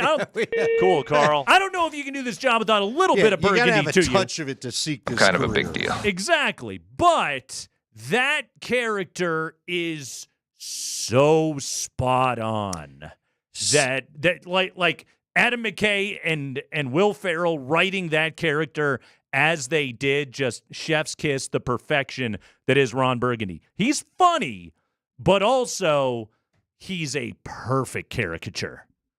The things I've found in my life working the basically 2 jobs that I've had for the most part was, waiting / bartending and then doing this. And both the movie Waiting and Anchorman are way more true than you'd ever like it to be. Right. So, yeah. I'm telling you, we got done with Waiting. I've told you before. Waiting, I was like, I had to look at the credits. I'm like, did I work with someone that wrote this? I didn't, from the managers to the way too young, looking way much older hostess to the shenanigans of the wait staff. It's very real. To the cooking staff that a lot of them were work release, but still the ones I had were all nice guys. Yeah, that's restaurant life, baby. I don't know how much it's changed, but at least when I experienced, that's what it was. And when you finally come across the person in Anchorman, you're like, is this real? I remember mine, I'll just say it. People know mine was a guy named Ed Berliner, to the point where I had actual PR staffs going, he's that Saturday Night Live bit. What is this? Does he really talk that way? And I was like, I don't know what to because everything was always like this, and he talks so dang fast and nobody could even tell it. And every morning, I would have to call him as a producer. And every morning, in the age of call waiting, I would get Spinning Bullet Media Group, Ed speaking. And I was like, look, bro, every time you do that, my soul dies a little, and I want to go find a new career. Because you know it's me. So please don't answer whatever your little side company is. He answered the phone like as his own company? Every morning. That's impressive. Speeding Bullet Media Group. And he said it so fast. Now, look, he was as smooth as syrup. Well, the bullet was speeding, He Andy. was silky. Uh-huh. He was all that. But after a while, what I started to figure out was he was a series of repetitions. Like, the reason why you're smooth is you're literally saying the same damn thing every time we come in. Let's kick to the live lines. Give us a call here. And then one time, the thing that ultimately made Stink nearly just blow up, Todd Helton comes on the show and he goes, Todd, I need you to help me out with something. You've got two extremely athletic hosts here, and I just need to know. And we were both like, what? Bro, you just said you've got a gigantic red bouffant. You look like Johnny Danger. Who was that Johnny? Remember the cartoon character, not Johnny Fever. It was actually a cartoon. Okay. He had like a big, Johnny Planet? Johnny Bravo. Johnny Bravo. Why was I thinking He Johnny had the Planet? whoop to the front of the Captain hair, the Planet. whoop, just like that. And everything was kind of like this, and he was constantly talking so fast. It's like, slow down, bro. We're not going anywhere. What was his athletic feats in? Like rec league volleyball? I don't What know. what was he I good don't at? know. I don't know, man. Was he an loved expert NASCAR. bowler? He loved He had like big a belt 245 buckles. average? What was going on there? Oh, my gosh. I'm sure I'll hear from him. Sorry you didn't enjoy our time working together. Look, dude, ain't no secret. You couldn't wait to get rid of me either. It's all good. Yeah, Stink actually asked me if I wanted to go. Stink is like family. I think people have figured that out. Stink at this point, one time came to me, goes, if I got you a job with my guy that runs a lawn care service, would you please take it so that I can quit and feel okay about leaving you? And I was like, no, dude. That's the guy that runs his chili company now. So I guess I'd have gone into chili. You didn't want to mow lawns? Oh, I thought about it. Don't think I did. There was just one day in particular I was like, what am I doing? You get the old Sunday noon. You probably had this with some of the shows where you're like, oh, I can't go to work tomorrow. I don't want to. In the summer where there's nothing to talk about, you're like, I don't even know what to call and pitch this guy. Yeah. You know been what there. I mean? Been there. The Rockies still suck. Yep. We don't. Yeah. Mm-hmm. Maybe I'll do something else. All the people I produced for were all kind to me. I would say that about I've been very lucky. Co-hosts, but yeah, not anybody I ever had to produce for. Most of those people were all generally good individuals. Generally. Nobody bats 1,000, okay? Ask Spring how that goes. Spring, are we supposed to do Yeah, we got Nuggets tickets keyword. to We gotta give do away. a keyword. Yes, we're do giving it away in the Ed Berliner voice. Let's do it. We're giving away a pair of tickets to the Nuggets Clippers Friday night. Simple execution. At the top of every hour, doesn't say 10 minutes in, at the top of every hour, we have a keyword that we need to announce for you. You, the listener, have until, here's the question, Andy, is it 3:50 or 5:50 based upon the clock in front of me? I believe it's 3:50 to text in the keyword along with your first and last name. We will announce this hour's winner at 3:55. That's it. One pair per hour with the keyword happening on the show. Andy, what is this hour's keyword? I don't know. I didn't see it. I told you. You didn't know. Oh, yeah, it's holiday. Holiday. Holiday. Holiday. Holiday. Yeah, I don't think that's the holiday that we're going. Celebrate. There's got to be some song called Holiday, right? Some Christmas song called Holiday. I was just doing Madonna. I know you. I'm aware of your holiday. Is this? How do we spell holiday? Like holiday as in the holiday? Yeah, HOLIDAY. Or is it holiday as in Ethan Holiday, the guy that the Rockies probably won't be able to draft? No, they lost that. You'd like that, wouldn't you? Yeah. What about Perfect Holiday from Fitz and the Tantrums? Would that do it for you? No. Holiday. HOL. Well, you didn't even give that a thought. IDAY. Yeah, Holiday. That Holiday. Holiday. None of the offspring of Matt Holiday. No, none of those. None of those holidays. No, not simply the holiday you're hoping to get time off for. Yes, not. You guys really want to go Roy Halladay. No, Holiday. Boy, you know how when you think you get good text to a topic? Uh-huh. Judging by this, no, we don't. Good night. Holiday. I feel like I'm watching data entry from War Games or something. Holy cow, that thing blew up. Holiday. Text that in right now to 303-504-0925, and you will be entered to win a pair of tickets for the Nuggets and the Clippers coming up on Friday. The rest this week, the Nuggets played on Sunday. They won in Atlanta. They don't play again until Friday against the Clippers. Is this a good time for a pause in the action for the Nuggets? Yeah, I hope. I sure hope so, I mean, too. it can't get any...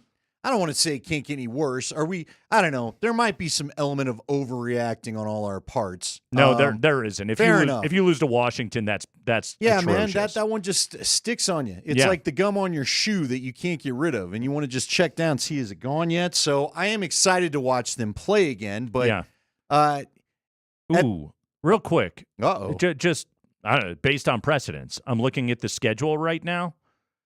The Nuggets had a 5-day break, same Sunday to Friday break. Remember, they beat Dallas at home Sunday, November 10th. Then they went to New Orleans, and they lost. Now, they didn't have Jokic that night, and they had to adjust to life without Jokic, but they lost on that Friday night. The other lengthy break that they had this season was a Wednesday to Sunday. They won in Utah on that Wednesday. That was after they got blown out by the Knicks at home.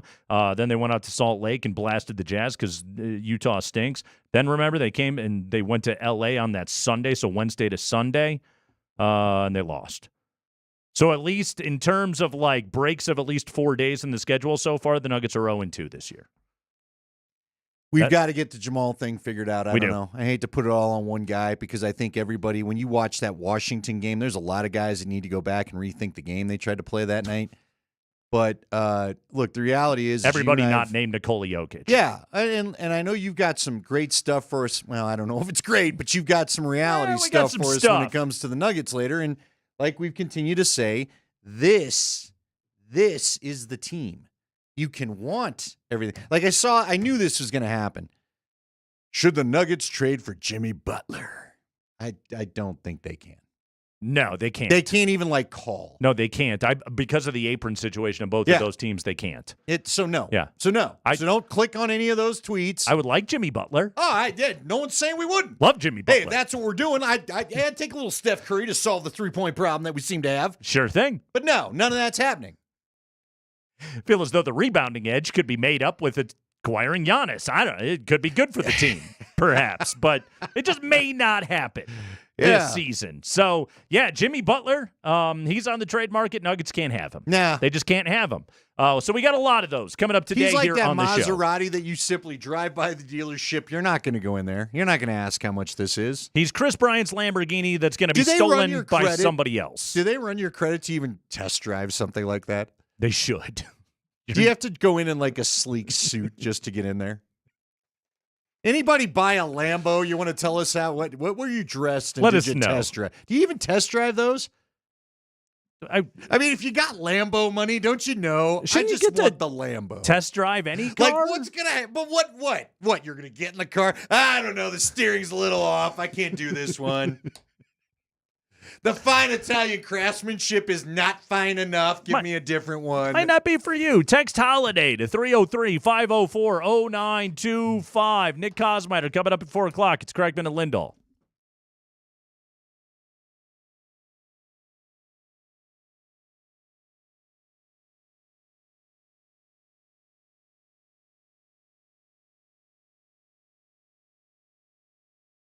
You know, Dan Stores doesn't let you do an ad hungry. So thank you, Dan. Hey, it's Andy Lindahl for Colorado Off-Road.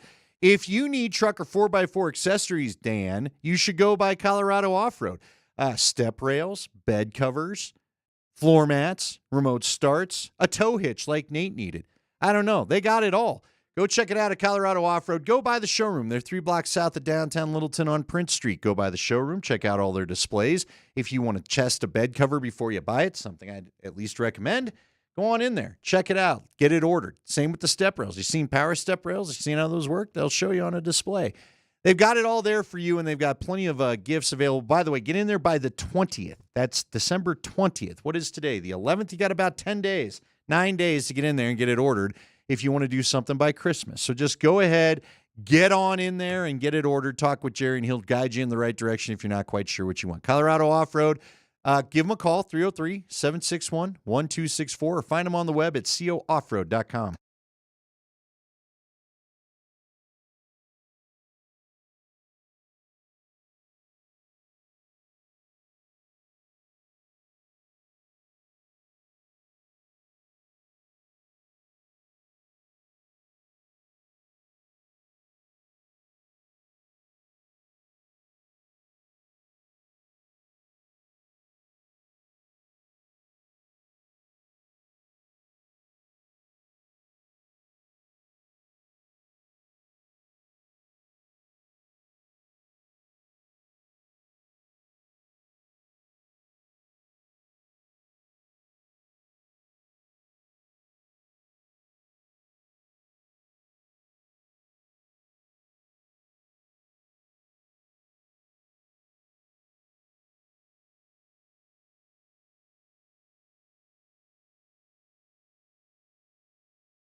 The halfback is Jonathan Taylor. The quarterback is Anthony Richardson. That was who Sean Payton was talking about today. Andy, Anthony Richardson, if we're going to give Bo Nix the benefit of the doubt, which I think we often have, of kind of separating out what he was in September versus what he has been October, November, then you kind of got to do the same thing a little bit with Anthony Richardson. And since he returned from being benched in late October, his numbers are better. His off-target rate is down. Precise pass rate is up. His sack rate is very good. He doesn't take a lot of sacks. And the other thing that he's got going for him is they're calling more designed runs. It's one of the things that team has kind of decided on. And Shane Steichen, I think he wanted to preserve Richardson for the sake of his own health, because Anthony Richardson has a habit of trying to run through everybody because he's big and strong. And I think that Cam Newton had a little bit of that going on as well. Richardson needs to decide, I can live with either taking a slide or avoiding the big contact, but Richardson wants to run through dudes because he's bigger and stronger. But they're calling more design runs for him, and it's helped his numbers. He's been playing pretty well of late here. Far from a finished product, still an extremely raw NFL player, but he's been playing a little bit better here of late. And one of the things and one of the challenges he's going to bring for this Denver defense, I think, coming up on Sunday is you're in a 4th and short situation. If you got that guy back there, you don't even really have to think about punting. You just kind of go for it. He's almost his own tush push back there. Yeah, but you got to learn other things. Yeah. Look, you're right. I can understand why all these guys want to run people over in the early going. Right. But this league breaks you. They broke Cam Newton. Eventually it'll break you, because guess what? You get older. Yeah. You can be a tank. You can be kind of, the cut you played from Sean Payton, Taysom Hill. He got a little broken. He's been getting more and broken as it goes by. So sooner or later, you've got to have something else to the game. Unless you're Josh Allen, in which case you have to just keep running through everybody. But even Josh Allen has dealt with his stuff, right? Yeah. Now, he's banged up all the time. He's apparently tough enough to deal with it. Guy's a tank. But he's got the back, he's got the hip, he's got the wrist, I got those things too. Well, yours is less impressive as to why it really is. They all hurt. As to why they're all in pain. You and I have slept wrong on our necks and get headaches. It's messing me up right now. Yeah. Uh-huh. Oh, yeah. Yeah. This matchup, Andy, You worried about it? I am a little bit. You've been a little cocky down the stretch here. All of a sudden we got one you're worried about? Yeah. Yeah, I think the Colts can do some things that might give Denver a little bit of trouble in this game. This is a more challenging game than I think it looks on the surface. And I think the Broncos are in for a contest coming up here on Sunday. I think they can win.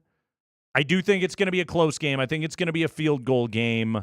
But the Colts present some problems for Denver that more recent opponents really haven't as much. Here's what I think is going to be interesting. I don't think Shane Steichen was all thrilled about how the first preseason game went. Yeah. And it was wild. For whatever reason, we're playing that first preseason game, and it didn't even click in my head, you're facing these guys later in the year. Right. And I'm not saying Denver showed a whole bunch of its game plan, but I think you gave them a little more taste of your regular season football than you normally would in a normal preseason, which this wasn't. They were trying to get Bo and everybody up to speed. So I think there could be a little bit of spice coming in from Steichen. There should be spice anyway, because basically a playoff spot could be on the line. Yeah. And they've a lot of game tape, and they can compare it to what they saw beginning of the year. So, yeah, Gus Bradley, he's going to try and win this game rushing 4 and sitting back in zone and trying to get faces and into, right in front of Bo Nix. They're not going to blitz terribly often. They've got... Who's their top pass rusher? DeForest Buckner. Okay. Yeah. Is he their all right? star. He's playing. He's good again. All that. Yeah. Mm-hmm. I'm really not taking in a lot of Colts football this year. Yeah. Other than the Joe Flacco experience. But they're a real middle of the road NFL defense. It is kind of what they are. They're banged up in their secondary because who isn't when you get to this time of year? But they're right now. Opponents are going up against this secondary. Opponents are completing more than 70% of their passes this season, and they force 3 and outs at the third lowest rate of any team. That's good news for the Broncos right there. That's very good news. If you don't rush the passer, Bo Nix has shown you he'll carve you up. Sure will. Carolina couldn't. Yeah. Atlanta couldn't. Couldn't at all. No. Yeah. So you better get a pass rush or he's going to have a little bit of fun back there. Very, very much. Are you more worried about the offensive or defensive side of the football? Because here's the thing. My quiet concern, and I hope the week off did him some good, is Zach Allen. Zach Allen has had an absolutely dominant year, probably is on course to be all-pro, but didn't quite look himself against Cleveland. No, he really didn't. And this is the time of the year when guys just kind of start to look like that. I also, what is the status of Riley Moss? Have we gotten today's injury report? He did yet? not practice. He did not practice, according to Mike Kliss, and Jeff Legwald told us that's a 5-week injury. It's a 4-week injury. And that's not great. Yeah, this is because of the bye week, we're looking at week 3. So you're hoping, man, they better hope he's back by Cincinnati if T. Higgins, Jamar Chase, and all those guys are going. Yeah, you really hope that he's going to get back in there because he's a difference maker, man. When you can have 2 lockdown outside corners, and obviously we know the kind of talent that McMillan is, you can beat anybody. Sure. Like you're in every single game, and especially as good as Benito and Cooper have been, as good as your pass rush has been, you will be in every single game. But when teams have that third down sort of safety valve of like, oh, we'll go after either a Levi Wallace or we'll go after a rookie and Chris Abrams-Drain, that's going to happen. All right. I had mentioned that I saw this morning, mm-hmm. and I thought it was real interesting. So let's let the fans weigh in. 303-504-0925. Remember, you still want to text the word holiday. Holiday. Celebrate. Yeah, that'll get you entered for those Nuggets tickets. And before we get to the end of the hour, we'll announce that winner, and then we'll have another new keyword beginning of the 4 o'clock hour. Yes. So stay with us. So, Peter Schrager, I like my Good Morning Football people. I've really been cruising around more. I've been cheating on them a lot. Really? Used to just watch a whole bunch of it. Now, Kay Adams, I probably had a crush on Kay Adams. That helped. But I just liked Kay Adams and Nate Burleson and Shregs. That was the crew. Do you mind if I step in for a moment? Go ahead. Breaking news. Yeah, I didn't know if you wanted to say this or not. We can put off this Bronco discussion for a minute. 6-time Super Bowl winning head coach Bill Belichick is finalizing a deal to become the new head coach at North Carolina.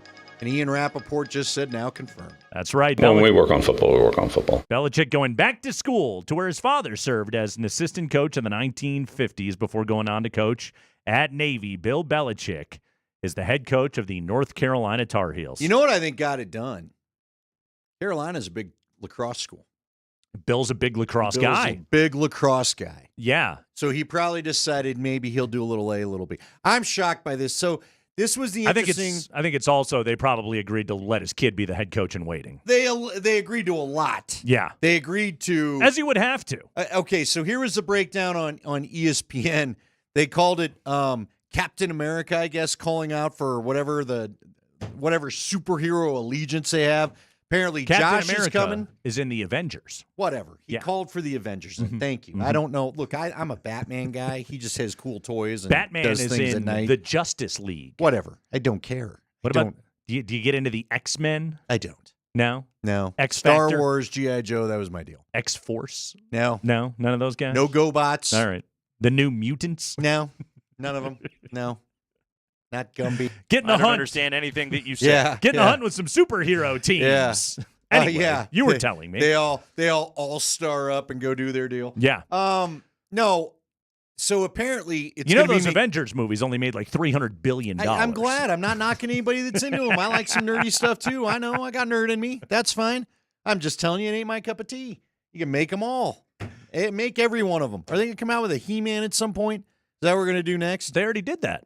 Did they? Dolph Lundgren played He-Man, remember? Are we going to get a guy that can actually say his lines? Courtney Cox was in that movie. Well, good for her. I guess I'll have to look Masters it up. of the Universe. What was she? You never saw Masters of the Universe? No. The No. toys sucked, so I wasn't interested as a kid. They were not bendy enough. Turns out the juiced roided guy couldn't bend enough to No do anything neck? with it. Yeah. Walking around, I can't bend it. He was the true, where's the gym? He was based on every NFL strength coach you'll ever see. Yeah. Uh-huh. So, all right. So, again, it's going to be Josh McDaniels allegedly as the OC. Okay. They mentioned something about Patricia, possibly DC. Totally. His son's coming with him. Yeah, Steve. Like, he's just going to get all this back. Steve, So- wait, is Steve not going to be the DC? Because that's the job he has at Washington, right? Right. They've Okay. got to figure this out, but apparently they're going to figure it out. He's not going to have Matt Patricia and Joe Judge as his offensive coordinators? No. That didn't work out real well last time. I think Judge is going to go back to defense. Wait till you get a look at Judge, and you're not going to believe it. But Okay. But no, apparently they're all going to show up. They're all going to do their thing. But a lot of people on both NFL Network and ESPN, they're saying the reason why ultimately Bill's doing this, because you and I have talked about this, all right? It doesn't make a lot of sense. Peter Schrager was talking about all the jokes coming out of Gronkowski, Brady, and Edelman, who were on set with him the morning of game day. Yeah. Because Brady called the game in L.A. So he just hung out at SoFi and did the Fox Morning Show and all that stuff. They had all sorts of jokes that Bill's not going to do that. He's not dealing with a high college kid. Claims that nobody in the NFL wants Bill. He wants to coach. The reason why Bill's doing this is nobody in the NFL seems interested, apparently. Are you surprised by that? No, I'm not terribly shocked by it because no matter what, if you are going to let Bill Belichick run your football operation, you hand it over to him completely. In some ways, Andy, and I know Carolina's not as down as they were up in Boulder, but I'm telling you, I think the Dion model is what they're looking at and saying, okay, if we and the whole thing in Carolina is a mess. The board of trustees is fighting with the university administration, is fighting with the donors. The entire thing was a mess, but they were able to make a big enough push to ultimately everyone got enough on the same page to go and get Bill Belichick. And I think what people recognize is if the individual is competent enough, and say what you will about Bill Belichick, there's a lot of things we have said and will say. The guy can coach some friggin' football, okay? And so if you want to look at it and say, all right, we know we're putting a professional football operation here in place, and we'll turn it over to Bill Belichick. And Belichick's not going to sit there and listen to some AD going, wow, what is this line item on the budget? Belichick's not going to deal with any of that crap. You're agreeing to it. Very similarly to at Colorado when they said with Dion, okay, come in here and make this your reality television empire, and we'll hand it over to you. Well, the Buffs are a 9-win team. So look at North Carolina. What else do you have to lose? Okay? No, you're right. You give it over to a man that is widely considered the greatest football coach of his age, and you could potentially do something cool. Now, here's the thing. I don't really think they will. I think you kind of probably top out at like an 8-9 win ceiling. They got to get the best players. They do. That's going to be, and that's still the NIL. Now, what's interesting, and we're going to talk. I've had a lot of questions about this. We will talk to Bill Armstrong, Nate and I's personal oil baron, tomorrow. Tomorrow at 4:20. We're talking SMU, and we're going to talk some SMU. But I told him we'd had the very interesting cut from the former Milwaukee Bucks owner that said the new thing, the new billionaire move is to go buy some of these college football teams. So he's going to look into it. He'd not heard about that necessarily, but he's going to give us a perspective on that. I also want to talk to him because in the mea culpa, in the operations handbook that Bill Belichick gave over to Carolina, he wants a GM, and the GM has very specific roles. Bill really isn't doing the recruiting. No. The GM's going to do that and get the NIL dollars together, and so he's going to have the money. And look, maybe he'll get it, but you're going to have some pretty heavy boosters donate and go get these players. Bill Belichick does two things. Number one, he walks in the door and he takes over the CEO role immediately. And again, the clip that we played for McAfee the other day, all right, which, by the way, it's pretty clear, okay? I think Bill was good at media. I really do. Oh, yeah. I think he's a charismatic individual that chose to completely hide that side of himself while he was the coach in the New England Patriots. But I do think he was those things. I also think he hated it. I think he was bored out of his mind and wanted nothing more than to be sitting inside a room grinding tape. Okay, who do we have to blame for that? I may have a person. Is it McAfee? No. Do we blame him? Do we blame Peyton? Is it Peyton Manning? Because Peyton would always slide in the little highlight he didn't like. Yeah. And I thought he and Peyton, their film breakdown shows, some of the Manning cast stuff, it was a lot of fun to watch. Yeah. Perfect foils for each other. Great stuff. But to your point, I think at some point, isn't Bill just like, all right, enough of the shenanigans? I think that he wants to walk in. I think he wants to oversee the operation. I think he wants to get a big fat paycheck that they'll be giving to him. And I'm only being slightly facetious when I say this. Bill Belichick wants to run special teams meetings. Bill Belichick wants to stand in front of a long snapper and break down technique with that kid. I kid you not. He loves that stuff. And so that's what Belichick wants to do. By the way, I also want to add, this is not without precedence. Bill Walsh did the same thing. Bill Walsh couldn't get another gig in the NFL. He went and coached at Stanford. He was 500. This all-time great. Pete Carroll had trouble after some troubles with the Jets and Patriots. All-time great coaches, they like coaching football. Yeah. Ultimately, what this should tell you is Belichick's a ball coach through and through. Hold on. Did Belichick go back over those summer vacation photos with the young girlfriend and they're like, all right, what am I doing? I got to get back in the game. I can't be building sandcastles and wearing long board shorts anymore. Trying to go out there and paddleboard. Bill ain't a paddleboard guy. Bill's exhausted. He's just exhausted. Yeah, he thought grinding 21-hour days and chugging 8 Diet Cokes for 24 hours. Yeah. Like he thought that was hard, and then he had to sit there and listen to somebody talk about Instagram all day, and he was like, I got to do a TikTok dance. I got to get the we hell gotta out learn of this here. TikTok dance, and we're not going to be able to do it. This isn't going to work for me. You know what it is? Did you ever see the Cheers where Sam dates the young lady, and she's going hiking, and they're just doing every outdoor? And I always thought it's Boston. Where the hell are you doing this? But whatever. And then he finally gets to the point where he just wants to lay on the bar and take a nap. That's now Bill Belichick. Yep. Except for him, it's that he merely wants to be running football practice and standing in the front of the room in meetings and chewing somebody out. No more snap face. No more looking me up on Google. Bill Belichick takes the North Carolina job. Again, man, addiction is a hell of a thing to try and break. Congratulations, Bill Belichick. Keep it here. Yeah, I like football. I like football season and all the things that go with it.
You still got a couple of minutes to text in this hour's keyword, which is holiday.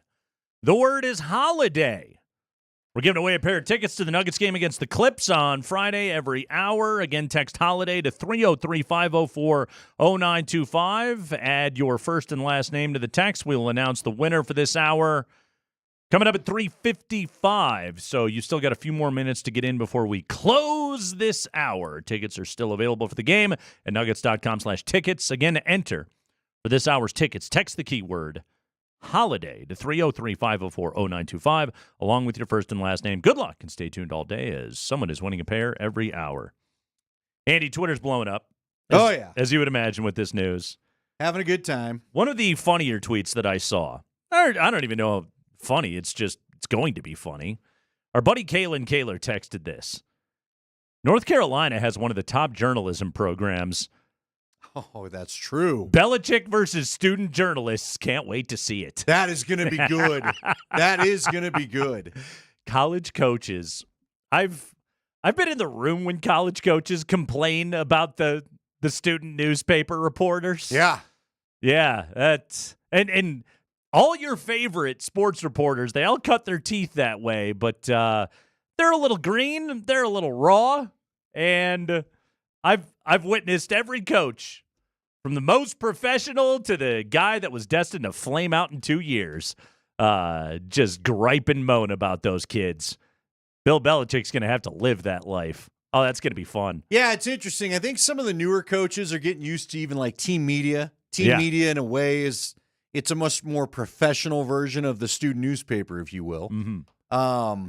But even the team media, look, I've been friends with a lot of team media on different areas where they complain.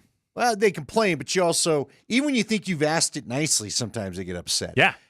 Bill doesn't come from he's kind of missed the team media era, if you will. I think they had it in New England, but it was definitely buttoned up. And like you said, like Kalen pointed out, they're not teaching you to be polite just yet at North Carolina, I don't think. Bill Belichick is going to be the coach at North Carolina. It's a wild story. I mean, here's the other funny thing about it, Andy. And I hope Carolina puts protections in the contract. Like, if the Saints call tomorrow, Bill's taking that job. Like, he wants to be in the NFL, but nobody wants to. I think that the roadblock for him to the NFL is the control. And by taking the North Carolina job, Bill Belichick gets all the control in the world. Boy, that is a hell of a question, though, Nate. I had not thought about that. Because guess what? You're taking this job. They're done looking. Yeah. You can't pull a Josh McDaniels to the Indianapolis Colts. You're like, nah, I've changed my mind. I know you've been waiting for me, but yeah, nah, I'm not interested. Boy, do you think that would happen? I don't think so. He put enough of this feeler out here and has played this game for, 2-3 days now? I guarantee you his people... They had to have called at least the Jets and Giants, right? I bet the Giants was always the job everybody thought he was going to go take. I bet they called Jacksonville, too. God, you think so? Yeah. That Jacksonville was the one that always, like, when I looked at the football team and the operation, I thought made the most sense. Was that he could go to Jacksonville, he'd have a quarterback right away, and maybe Shad Khan would hand it all over to him. I don't know. Shad's got the money. 3 years, $30 million for Belichick. That's what he's getting? According to Ralph D. Russo. And it was quoted by Ian Rappaport, so he trusts him. Is that Daniel's brother? No, that's isn't it Daniel LaRusso? Nah, you're right. I'm like, I know Russo's not it. Not LaRussa. It's not Tony LaRussa. Daniel LaRusso's going to fight. Yeah. How about that guy? Man, how about this? Here's what's funny too is like if you're a booster at Carolina and you got out your paycheck and you want to give $10 million a year to Bill Belichick and pay him commensurate with the best coaches in college football, aren't you also paying for the idea of like we're going to go to the college football playoff? Yeah, but if you're a booster, see, this is God. I almost do wish Bill was flying. I told people have been asking. He'll be with us probably tomorrow. Making another mill. Yeah. In New York right now, but if you're a booster, you got to know that. Like, has the call already come? See, this is what we got to ask about. I mean, what did they hit you up for? The coach's paycheck or the player's paycheck? Because now they're both in play. you know you're getting the call. Got to pay the right? coach first in order to be able to pay the agreeing players. to this deal unless you got the money for the players. That's allegedly what he all put out there. Clearly. I'd love to know. See, we got to get the rest of the story. Did UNC finally just go, yeah, we'll do all that? Or did they come back, like a house offer and go, no, here's the fixes we're going to make? Mm-hmm. And are we good? There's no way Bill got everything he wanted in his little paper, right? They didn't. You think they met literally every demand? I'm gonna say if they wanted to get it done, and it sounds like they did. I mean, because here's one of the other things you got to consider is that once Bill Belichick took this job seriously, there were probably a lot of programs around the country that were like, we wouldn't even call Bill Belichick. Like, Bill Belichick's not coming to coach here. You think of Purdue before they hired Barry Odom the other day, it was sitting around going, well, Ryan Walters stunk. We got to go and get Bill Belichick right now. They probably weren't even thinking about it. Okay. And then once you start to go down the road, it's like, oh, well, then maybe this is a thing. Listen, isn't everybody trying to get young and hip? Isn't everybody looking for like the Sean McVay to come in and be the GQ face of your program? And UNC said, hell with that. We're going 70 and crotchety. What are you talking about? What's your concern? He's already shown he can kill with 23-year-olds. I got to hear that story, too. The hell with the 30 for 30 with everything else. I want the 30 for 30 with how this thing went down. And how did you survive? That thing's got to be done, right? I don't know. Who knows? She can join a sorority. That'll be nice. She's 24. They got grad programs in North Carolina, right? Sure. Whoa. Sure. Good now, for is that them. frowned upon? I don't think so. Does he have to teach a class? That's what I want now too. I know it's at high school, but it'd be cool if he had to teach a class. Well, was that like a part of it? Was like, because you know how usually like the coaches can get the kids into the school for free. Like with Bill, was he like, you got to take my girlfriend on? She wants to get an MBA. Come on, how long have they been dating? It's way too early. You can't say I love you just yet. You can't be getting her into school. I don't know. It's one thing. It's one way to lock it down. Going on? How long has this been going on? It was a summer deal, right?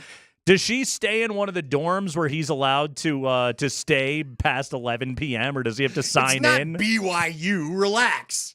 Does he have to sign in the little clipboard He's on not the going way to. in? They're not at Steubenville.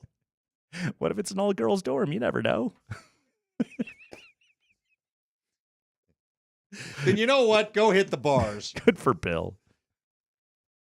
This is funny from the did he call Urban Meyer? I was and be about to say, like, does Urban Meyer ask for a job? Did we all just go there? Any tips? Don't we have a winner? Do we have a winner? Do we have a winner? Bill Belichick is the winner today. Are we sure? He's getting $10 million a year. Bill Belichick just made $30 million. How long? And he doesn't have to talk to Pat McAfee anymore. I feel like Bill Belichick's the guy trying to be what somebody else wants him to be. And it's just all going to unravel like mid-year. I can't take it anymore. I'm not going to be friendly. Oh, man. ACC Media Days this year. Oh, my God. Must-see television. Belichick having a canoodle with Dabo Sweeney in the hallway. I need to see. Got Scott Frost back at UCF, Andy. I need to see Nick Saban go interview Bill Belichick at the Media Day. They're best friends. They're BFFs. They'll love it. All right, Spring, who's our winner? Who won Nuggets tickets for Friday night this hour here on the Kreckman and Lindahl Show by texting in the word holiday? Yeah, this hour's winner, our first of three winners, is Joe Sampson. Joe Kelvin Sampson. Well Nice. done. Nice. Joe. Congrats, Joe. Joe Ralph Sampson. Joe Sampson and Delilah. Way to go, Joe. Joe wins himself a pair of tickets for Friday night to go and see the Nuggets take on the Clips over there at Ball Arena.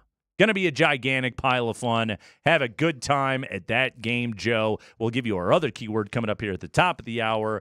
Bill Belichick is the new head coach of the North Carolina Tar Heels. It's really happening. Keep it here.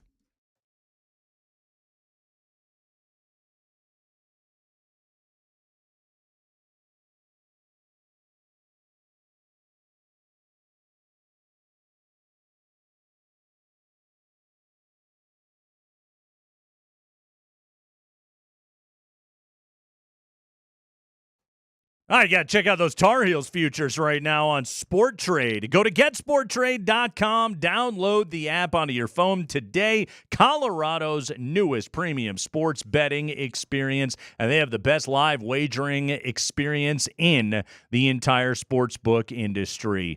Best prices, normal sportsbooks offer -110 as their baseline. Sport Trade offers -106. That's more earnings for you when you win. Normal sports books, they delay your in-play bets. They give you the spinny wheel. They cancel your bet. That ain't happening at Sport Trade. They accept your in-play bets instantly. Normal sports books, you can't even get in touch with them. You can send out a form email. Sport Trade, they'll text you right as soon as you sign up. You can get in touch with the people at Sport Trade anytime that you need. Download Sport Trade today. Use code Nate. Earn 10% cash back on every bet. Sport Trade is regulated by the Colorado Division of Gaming. Gambling problem? Call or text 1-800-GAMBLER. Sport Trade wants you to know the best bettors are indeed responsible bettors.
The word to text in this hour is gift.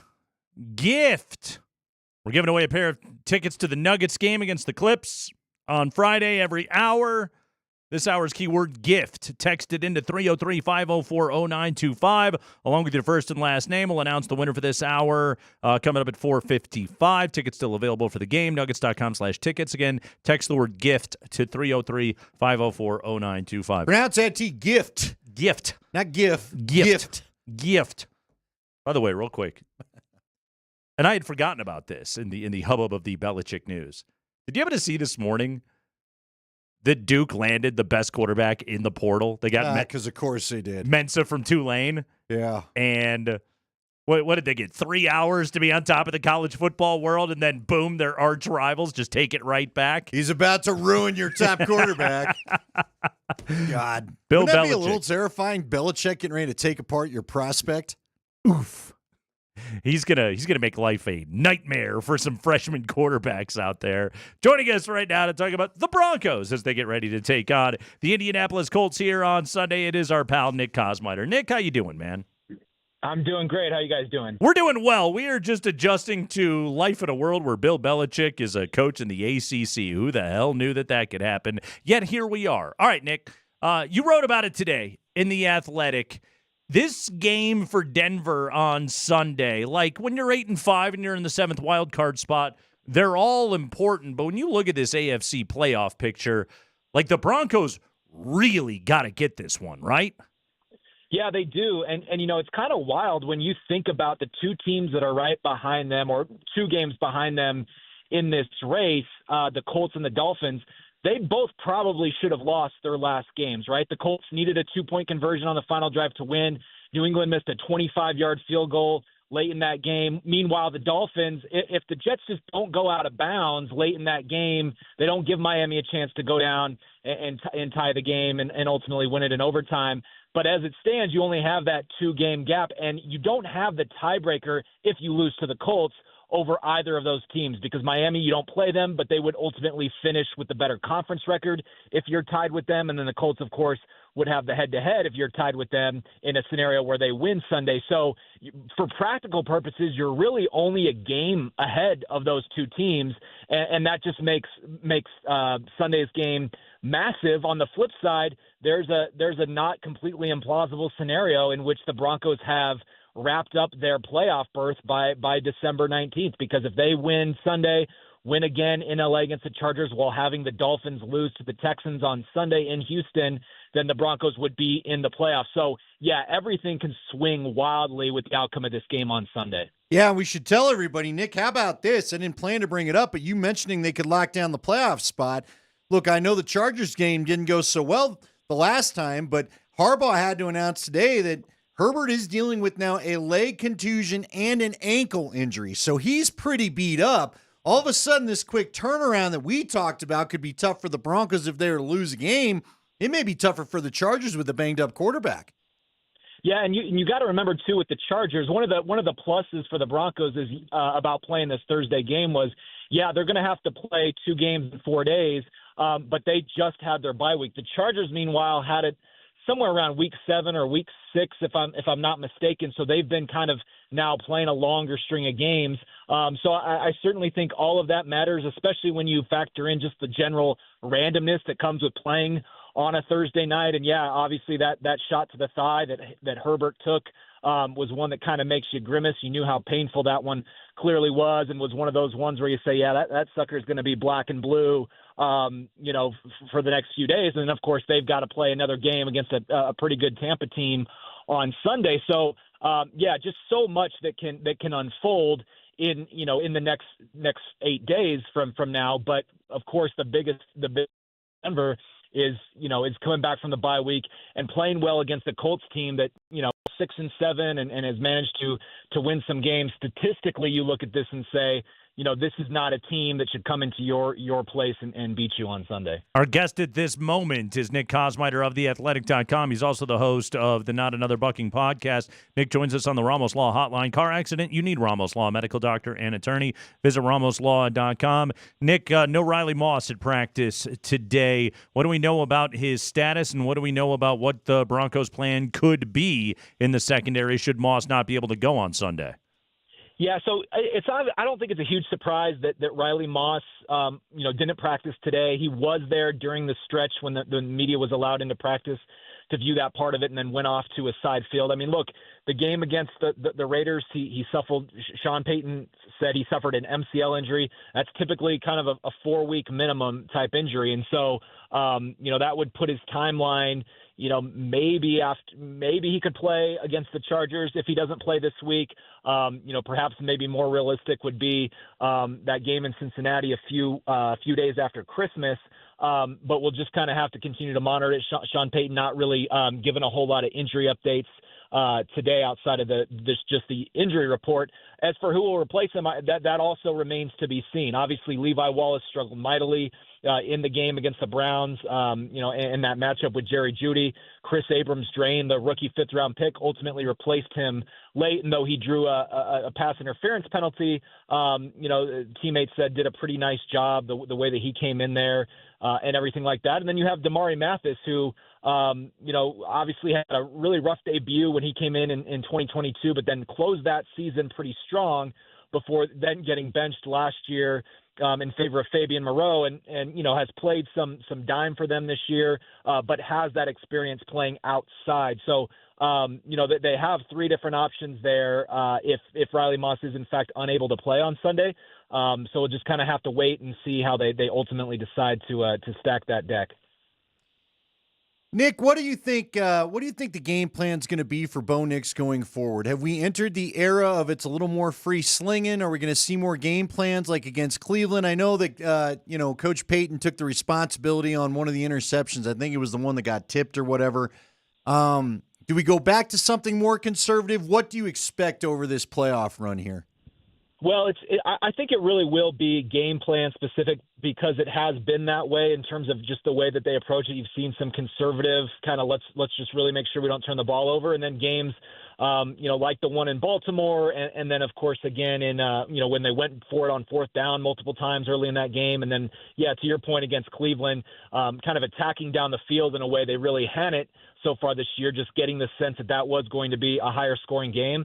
I think particularly on Sunday, when you look at a team like the Colts, there's nothing about their defensive markers that really stand out, right? They're not particularly good, against the run. They're kind of middle of the road as a pass defense. The one thing that they do reasonably well is take the ball away. They forced 18 turnovers, which is tied with the Broncos for 8th in the league. So I think there will be something of a conservative bent. Can you get this run game really, really rolling? I think this is a team that's a little more susceptible to inside runs. So will we see, more Audric Estime perhaps, whereas the last couple of weeks they've played a lot more of the toss game with Jaleel McLaughlin. I just think it's going to be very based on how they do that. But my biggest question is how well this defense responds to obviously what was not their best performance by any stretch against the Browns. Anthony Richardson, efficiency is not his jam, right? He's completing 47.4% of his passes. There's 34 guys in the league that qualify for the completion percentage category. He's 34th among them. The distance between him and the 33rd guy at 59th is the same as the distance between the 33rd guy and the 3rd in terms of completion percentage. Oof. Like he's not a guy that's going to be able to just kind of slowly march you down the field. And yet, we talked to PJ Locke today. He said you really kind of when you're game planning for him, you don't get caught up in the numbers. You get caught up in the fact that this guy has a huge arm, really, really big and physical, and kind of pairs in that run game as a tandem with Jonathan Taylor. So it presents a different challenge than really they've seen all year. But again, just that kind of efficiency, this defense should be able to respond, to the kind of performance that they had last week, similar to how they bounced back against their off day against the Ravens and played really well in Kansas City the following week. Well, he's one of the biggest average depth of target guys in the NFL. I mean, Steichen has wanted to take advantage of the strong arm of Anthony Richardson all year long, which doesn't necessarily lend itself to a big completion percentage, but like they do hit big plays. One of the things you've seen a little bit out of Steichen since he came back from the bye is, okay, how do we get more easy buttons into this offense right now for Anthony Richardson? And he has played better. The question is, going up against a hyper-aggressive defense like what Vance Joseph likes to do, how is Richardson going to look? And is that going to be the approach from the Broncos of, do you want to send the house against a guy that can be that difficult to take down? Yeah, it's a great question because he struggles against the blitz. You know, his passer rating against the blitz is the lowest in the league. That is a way that you can kind of try to corral him a little bit. But of course, you have to be mindful of what they can do with the RPO game. Because he and Taylor are both big, physical, capable runners, it gives you a little bit more to think about. So I think they're going to mix it in. They'll certainly try to get after him quite a bit. But yeah, they will take shots like this, and that's why it goes back that the secondary is such a big thing. It looks like they'll have a good chance to get Brandon Jones back after he left the game against the Browns with an injury to his abdomen. He was limited today, so we'll have to continue to kind of see how he comes along. But yeah, that other corner spot is going to be big because they do take shots. To your point, Alec Pierce, 54 targets this year, 29 catches, but on those 22 receptions, averaging 22.2 yards per catch. So he's a big-time downfield target for them. They do like to try to push it down the field. And so you're just going to have to be able to take some of those shots. They might hit one or two, but can you find ways to get after them, force them into some mistakes? That's something that teams have been able to do at times this year. Talking to Nick Kosmider, TheAthletic.com, covering the Broncos. Bo Nix talked about this a little bit today. Nick, you don't often see a team led by a rookie quarterback be in a position to go to the postseason and to be playing this good of football. How is all of that playing out with Bo moving into a leadership mantle with this winning team and doing so as a rookie in the NFL? Well, I just think that, you guys know how this is in NFL and really pro sports at large is the only thing that teammates ultimately care about is whether you can help them win. And the more that Bo Nix, helps them do that, the more that he continues to play efficiently as he's doing it, the more and more buy-in that you're going to get from teammates. I mean, this team is behind him. That there's really no doubt about that in terms of just the way that they support him and everything like that. And I just think that that's one of those things where his confidence has grown. Sean Payton early in the season, he got all kinds of, he'd get upset, frustrated, whatever, when people would keep bringing up Nix's confidence early in the year. But Bo himself said today, it's natural, right? You're starting to find some success. Things are coming together the way that you're preparing for them, the way that you're trying to execute them. You're seeing those results. The teammates are getting behind you. It's just natural that those kind of things and that success builds confidence, just like it can go the other way if you don't let it, which I think, again, spoke to the way that he handled the early struggles. Speaking to kind of the makeup that they really liked about him was that he doesn't allow it to kind of put him in the tank, so to speak, when he's struggling. But yeah, it's I think absolutely natural for confidence to grow, as the results do. And I think that's what you've seen from Nix over, really over the course of the last couple months. That's Nick Kosmider, everybody, TheAthletic.com. He's always getting more confident. Nick, great work, as always. Obviously, enjoy the game coming up here on Sunday. And just ask Sean Payton if when he is done in Denver, what ACC program he wants to coach. Tulane. Tulane, there you go. Send him off to the American. There you go.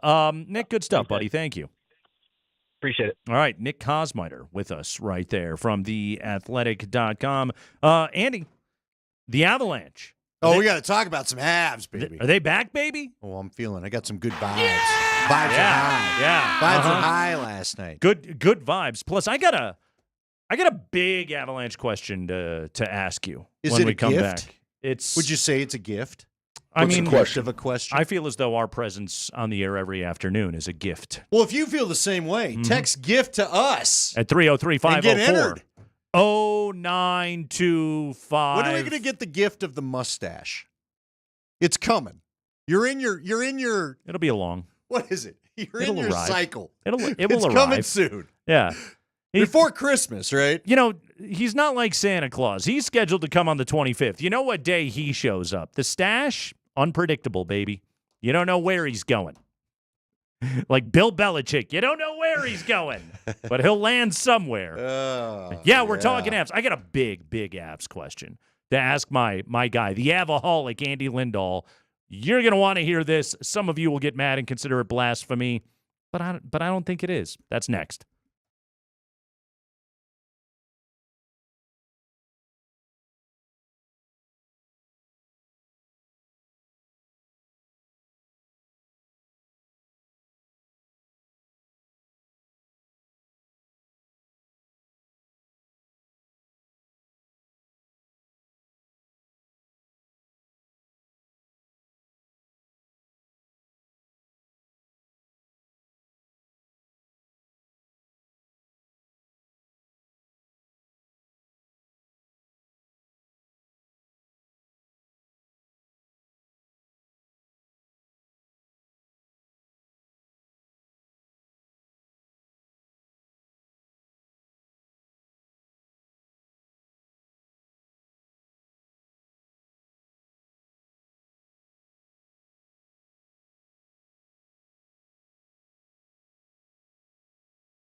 Oh, I'll never pardon that pun. I will celebrate that pun, Connor McGahee.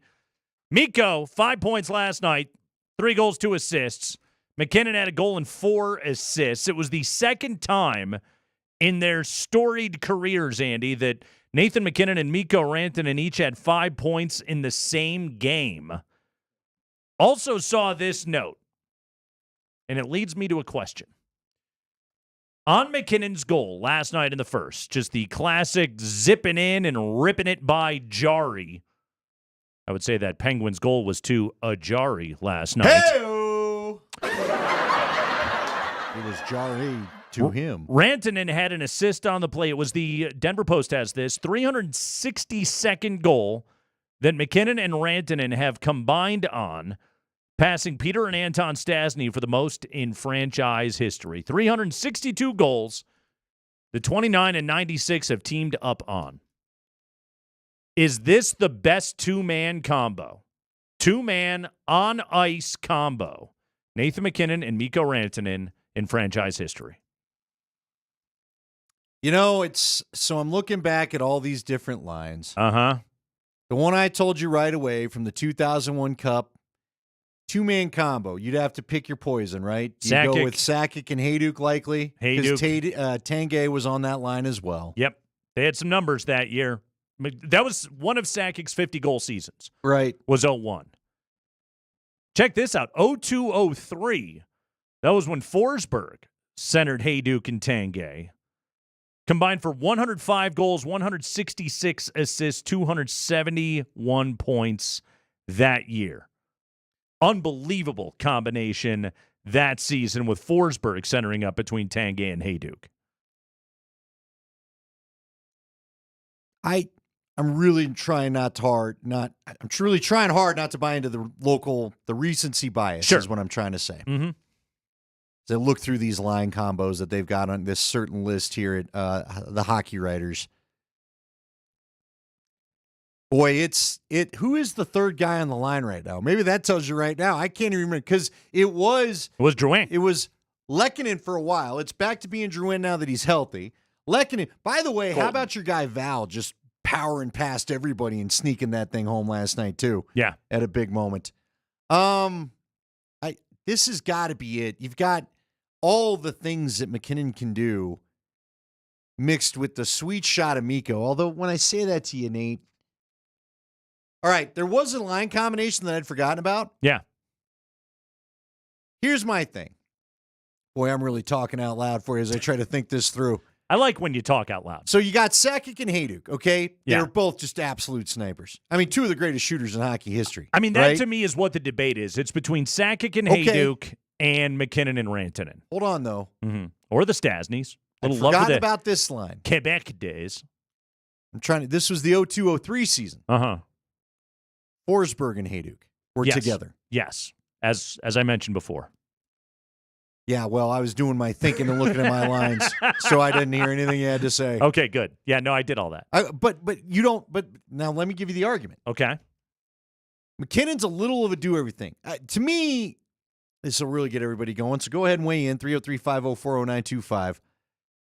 Forsberg's the ultimate do-it-all player in Avalanche history. Best two-way player in franchise history. Is that fair enough? Well, and I also mean just a beast. He could go outside, give you one from the dot if he needed to, but he could also outmuscle everybody, get in front of the net, and put home the garbage. Sure. Do you know what I mean? Yeah. I'm not saying McKinnon can't, but I just don't know if there was, Forsberg was a power forward with finesse game. Yes. Okay? Landeskog's probably the closest thing you've had since, but I don't think he was quite to the level of Forsberg. Not the skill. So when you put that kind of player with the sniper that was Milan Hayduk, that's a tough combo. Rantanen's a hell of a shooter, and when he plays big, then yes, I think he and Nate have it. Yeah. But would you also, is it fair to say that sometimes in the last couple of years especially, Rantanen does not always play like the beast that he is on the ice? I would not agree with that. Okay. Yeah, he's I don't know that he always gets as physical as I'd like it. He is absolutely at the height of his powers right now. Oh, this year he's been great. Yeah, last year was rough at points. And yet you look up at the end of the year and his numbers were insane. Well, yeah, I'm not telling you again. Please, I'm not telling you he stinks. Right. I'm just saying sometimes I felt like when Forsberg was out there, it's hard. I love Peter Forsberg, and he was out there to wreck dudes and score goals in the process. Yeah. I mean, when he was on his game, which I guess is fair to say about, I just don't know, putting both guys at the absolute max of their game. I think I don't think Forsberg was the better scorer, but probably was the better overall player. So are we just going off ability to score, or how do you want to do this? Or do you disagree with the assertion? No, I don't disagree with the assertion. Forsberg's challenge was longevity. There's no doubt. And that becomes a part of this discussion as well, because McKinnon and Rantanen, they've had durability and they've had longevity. They played a ton of games together, right? 362 goals combined on over the course of their career. That's why they're able to surpass these kinds of marks. Like instantly when I thought of this, I thought of Sakic and Hayduk right away as probably and again, I'm talking two-man combinations. I'm not talking lines. Right. I'm just talking about straight up two men skating together and absolutely crushing it. And McKinnon and Rantanen, we're talking about, you got a Hart Trophy winner in Nathan McKinnon. You got a guy that has become a perennial 100-point guy in Mikko Rantanen. What's funny about that is, I know what you're saying about Mikko last year. Anecdotally, there were frustrating nights out of him. And I love the guy. And you look up at the end of the night, at the end of the year, and 104 points scored, right? That flat out, that's the job for a winger, is you have got to go and score goals. And Mikko Rantanen, he scored, damn near scored 100 goals in the course of 2 seasons. And he's right back on that 50-goal pace again this year. Top 5 in the NHL in goals scored. These guys are amazing. It's very hard for me because I don't want to just forget, because it was now 23 years ago that we saw the magic of Sakic and Hayduk. Okay? Mm-hmm. And look, if we were to go lines, now we couldn't do this year's line, but if we were to keep your combo together and throw Gabe in there and then add Alex in for just top line, those are the lines. Fun debate. If we were to go lines, period. I'm almost positive we did that segment after the Avs won the Cup. Did we? Yeah. You sure? We talked about a lot of hockey, I trust man. You. I trust you. I trust you. I don't think we left any puck unturned on hockey topics. To your point, if you're going to add back in the longevity, then Tanguay doesn't, because Tanguay was here, he was Calgary, he was and he came back and all that kind of stuff. Yeah, good player, but he's not Milan Hayduk. Yeah, Hayduk and Sakic were together, I feel like, a pretty long time. Look, I don't know, man. I do feel like history made. As I try to argue for the past history, I do feel like McKinnon and Rantanen are it, but doesn't that add in the pressure of, look, Sakic, although Hayduk didn't get the second cup with him. God, now I feel like, who did more winning? The Avs have done a lot of winning. Sure have. Yeah, these are two good. I mean, they're the two great eras. I probably would lean McKinnon and Rantanen with you, although I just feel there's just something in my soul saying you cannot. This is a closer race than you can make it sound. And I love Peter Forsberg. God, Peter Forsberg. I mean, I brought it up because we're talking about what happened last night when two guys combined for 10 points, and you're just like, okay, the run that these dudes have been on is one of the all-time greats. It was practically goal line extended that Rantanen scored the corner one in. He just sniped it from parallel to the dang pipe and got it in. And then, like you said, what was funny was McKinnon scored his, and I'm watching on TV, and I'm like, that went in, right? Nobody seemed to react, and then there's a delayed reaction. I don't think anybody realized he basically ripped it through the glove of Yari. Can I make one other point? And I swear to God, I'm not trying to be insensitive when I say this. Val Nichushkin is so friggin' good. I know. You're right. His goal last night was pure just speed, power. And you could see it happening, right? In he real got time. One step on the guy, and I was like, Val, please just go to the net. And he just did. Yeah. He's already up to 4 goals scored in 5 games played so far this month. He had to knock a little bit of rust off at first, but he's up to 11 points so far. He scored 7 goals. He's an unbelievable player, and yet I cannot shake a sense of frustration with his brilliance because it does make you have to look back on the last 2 postseasons and be like, you are so friggin' good, and this team is just a different team when they have the option of being able to put you out there on the ice. And I am rooting for him, and I want to see him play postseason hockey this year. And yet there's the tinge of like, oh man, they could have really used that. No, I think it's completely fair. Just it's a sad special we have player. to talk about it. None of us want to. Phenomenal player. But unfortunately, it's a back of the mind thing, and I'm So sure good. for a lot of people. But yes, so good. This is where you hope for whatever he's battling. Yep. You can take these pieces and just say, Val, look how good you are. Please, please. Just please. We all want to watch you do this. Avs have rebuilt the goaltending room. Wedgwood played last night and played well again.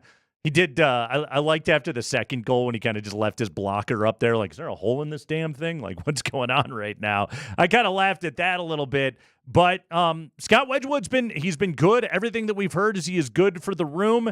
And Andy McKinnon talked about it last night. He did. And okay, so I do want to play this, and I'm not trying to get hyper-focused on this, but I just felt like in spring, I don't know how you felt about it watching it last night either, but dude, I'm telling you, Nate, I was like, all right, first off, they're not down immediately in the game. That helps a lot of things, right? And I'm not trying to paint the Penguins, I think, are a little bit in a struggle. But look, the Penguins, weren't they a team that came in early and caused a bunch of problems? Didn't they put up a bunch of goals against the Avs early? Anyway, after the game, first off, it was cool because we haven't seen too many post-game McKinnon interviews that I can remember. Kyle Keefe got to talk about McKinnon, but then was asked about Wedgwood, and much like Middlestat the other night, a glowing review about the personality.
All right, so again, second time in a row, I cannot help but notice a teammate talking about what a personality. I'm not saying guys had an issue necessarily with Georgie, but I do wonder, whatever he's bringing to the room as far as levity and lightening the mood, it clearly was needed. Yeah.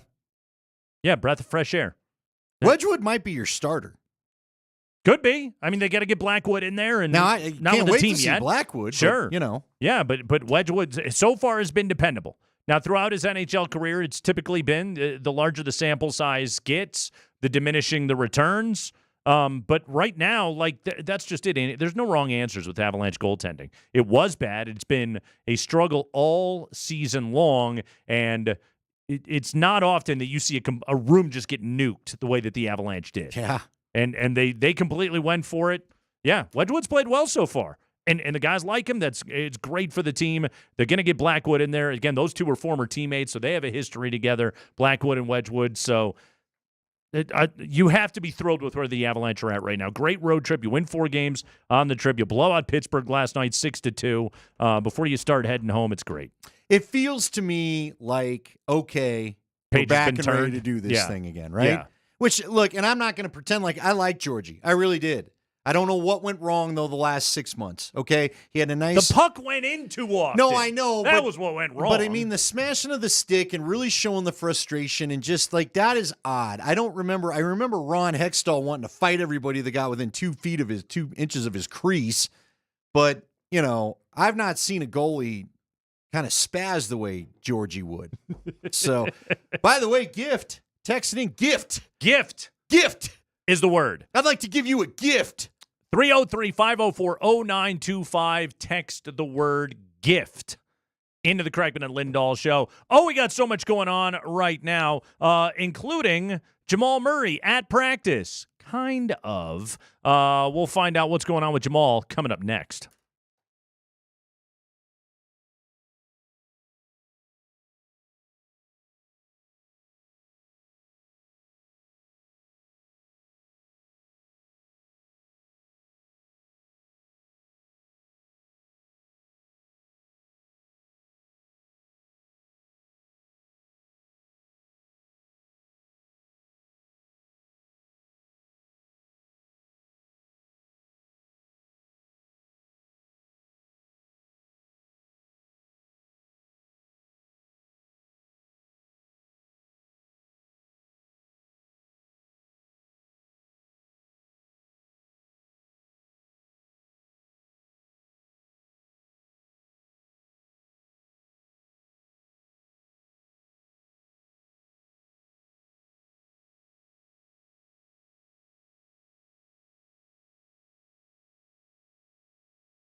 You got a few more minutes to get in and text the word GIFT, G-I-F-T, to 303-504-0925 to be entered to win a pair of tickets for the Nuggets and the Clippers on Friday night at Ball Arena.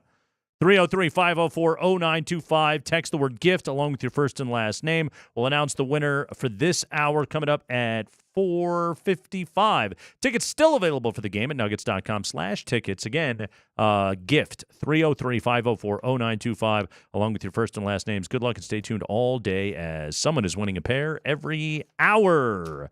Updates from Nuggets practice today, Andy. Jamal Murray was there and really practice. According to Malone, he was able to go through portions of practice today. Got some good work in yesterday in terms of treatment and player development. He's dealing with the hamstring. We'll see how he feels from his work today. He is listed as questionable for Friday night, according to Michael Malone. All right. Reporters that saw him, he was wearing sweats and a long-sleeve T-shirt, which is not exactly NBA practice gear. Yeah. That's light workout gear. That's not practice I don't even gear. know what to comment on this anymore. Mhm. Obviously, you and I have talked about it plenty. Yeah. And we need to – they got to get him right. There's no course forward but getting him right now. Yeah. Period. Yeah. And look, they're one of the best teams in the NBA when he is right. Let's not kid ourselves. But I don't know what's going on with the injury thing. I don't understand. Is this something from last – I just wish, and I know they'll never talk about it, but in a way, this isn't the NFL. This isn't hockey. You know, if something's going on with the calf or the leg, it's not like someone can go take his leg out on a cut block or a low tackle or something like that. Just, is this all tied together? Is this one new thing? Is this, you know what I mean? Yeah. Can we just get some clarity if this is a holdover from last playoffs? This is really what the problem was. Here's what we're trying to do to work on it. I just, I don't want to be unfair to the guy. He needs his legs to play this sport. He But does. What is going on? He also, I think he needs his legs to be able to get his confidence and get his rhythm back. Right, and get in shape. Yeah, and get in shape and be able to play the way that he needs to and get his looks and be able to knock down those shots. So it sucks. And I know a lot of people, and people love to talk about trades, man. People love. You were just giving us Jimmy Butler trade targets there in the break. Yeah, Nuggets were not one of the targets. People love trades. Number one, and Matt Moore had this today. Jamal Murray cannot be traded until this summer. No matter what, he cannot be traded due to the constraints in the CBA. Cannot be traded during this season after signing the extension. So Jamal Murray not going anywhere this year. You cannot trade for Jimmy Butler because, and Jake Coyne had this, who was on the morning show, Heat and the Nuggets are both over the first apron. They cannot trade for Butler unless they are able to match salaries at 100% on both sides, which they cannot. So they can't get Jimmy Butler. That's not an option for you. And something else that gets pointed out right there. People love to go trade Michael Porter. And I hadn't thought about this part of it, and I'm glad Matt Moore brought this up, okay? What's going to happen with Porter if he gets traded? He's got to go take a physical. Yeah. Any opposing team doctor passing that guy? Not at the current contract rate, probably. I don't even know if contract rate has to do with it. It's just flat out like, you're a medical miracle. This is not sustainable. I cannot, in good conscience, tell a franchise, yes, you should give up valuable assets to get this guy right on your team right now. I think Denver's like, how many doctors in the NBA rejected Porter when they looked at him before the draft, including the Clippers doctor, most famously? Like, that's it's why he's hard to trade. There's not really a trade that they've got. No, there really isn't. No, this is what they are. And again, guys, we're just pointing it out for the fairness of the discussion. Yeah. I don't, because I know everybody wants to rage trade everybody like a rage timeout in the middle of the game, and I get it. Because, rage trade, rage fire. Yeah, I'm do not it all. trying to act like I'm above anybody. I have my moments like you do. But the reality of the situation is, you chose to lock down this core, and so they've got to figure out a way of how to get this core back to what it was. Uh-huh. I think Russell Westbrook has probably helped a little bit. I think Christian Brown's obviously improving and very excited. The Saturday night game aside, very excited, I'd even say surprised for what Christian Brown's turned himself into. There's another guy you're going to owe a contract to here in the very near future. So you can either try to go this way or, I don't know. I don't know what the answers are because, again, I don't know what's wrong with Jamal. I really don't. It's until we get some idea what all this stems from. Is this a pulled hammy because yet again you weren't quite in the shape you wanted to be in to start the season? Is it because you didn't get time to rest things because you had to do the Olympics as a lot of guys did and wanted to do? Well, is it a continuation from last playoffs? What is this? This is the one thing I know, especially with basketball players, the soft tissue injuries, they go up. So starts at the calf. That's not right. You mess with the gait. You're not the same player. You stress another part of the body. Here we are. That's my assumption right now, but I'm making the most educated assumption that I possibly can. Okay, so why not just sit him down? Well, why not just sit him down? I kind of did it involuntarily right now. I'm taking a look at right now. Nuggets are averaging 30.5 threes per game. 30.5 3-point attempts per game. Dead last in the NBA. 30th out of 30 teams. 29 is Toronto. They average 33, 2.5 more. The top teams in the NBA in terms of 3-point attempts, the Boston Celtics at 51, which they're a massive outlier. Chicago at 43.5, Charlotte at 43, Golden State at 41, Minnesota at 41. Thunder, by the way, are at 40. They took 53s last night to beat Dallas. They're going to the championship. God, their defense, man. I do hope that it has the same effect it had on who were the teams that had the big lull you told us about after the Lakers and the Pelicans and all them? Something's got to catch up to OKC. I would be happy if that same effect was OKC. God, their defense, man. Whew. I mean, if gun to my head right now, who's going to win the NBA title? I'm telling you, it's going to be the Oklahoma City Thunder. They took 53s last night. They made 20 of them. Dallas made 15, and they frustrated the hell out of Luka in that game last night. That's a good Mavericks team. OKC is something special. Nuggets got the math problem. We've talked about it. The Cleveland game. Hell, the Washington game, which you look back on it, you're like, that's inexcusable. Well, they were 5 of 24 from 3. Yeah, you got to hit some threes. Jordan Poole made 9 by himself. And how many times have Michael Malone shouts it after every press conference, you got to defend the 3-point line. Michael Malone was on today. PhD. And he talked about the 3-point shooting, the math problem, and all of it. Here was Michael Malone today.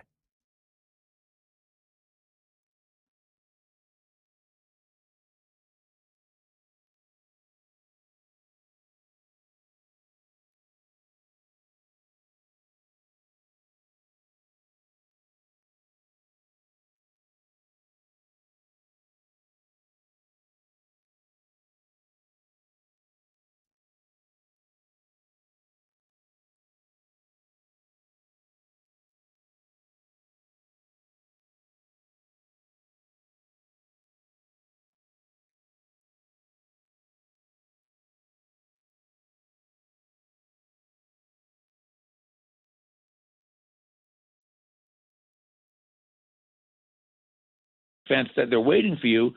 Some of those turned down open threes are turning into turnovers and runouts.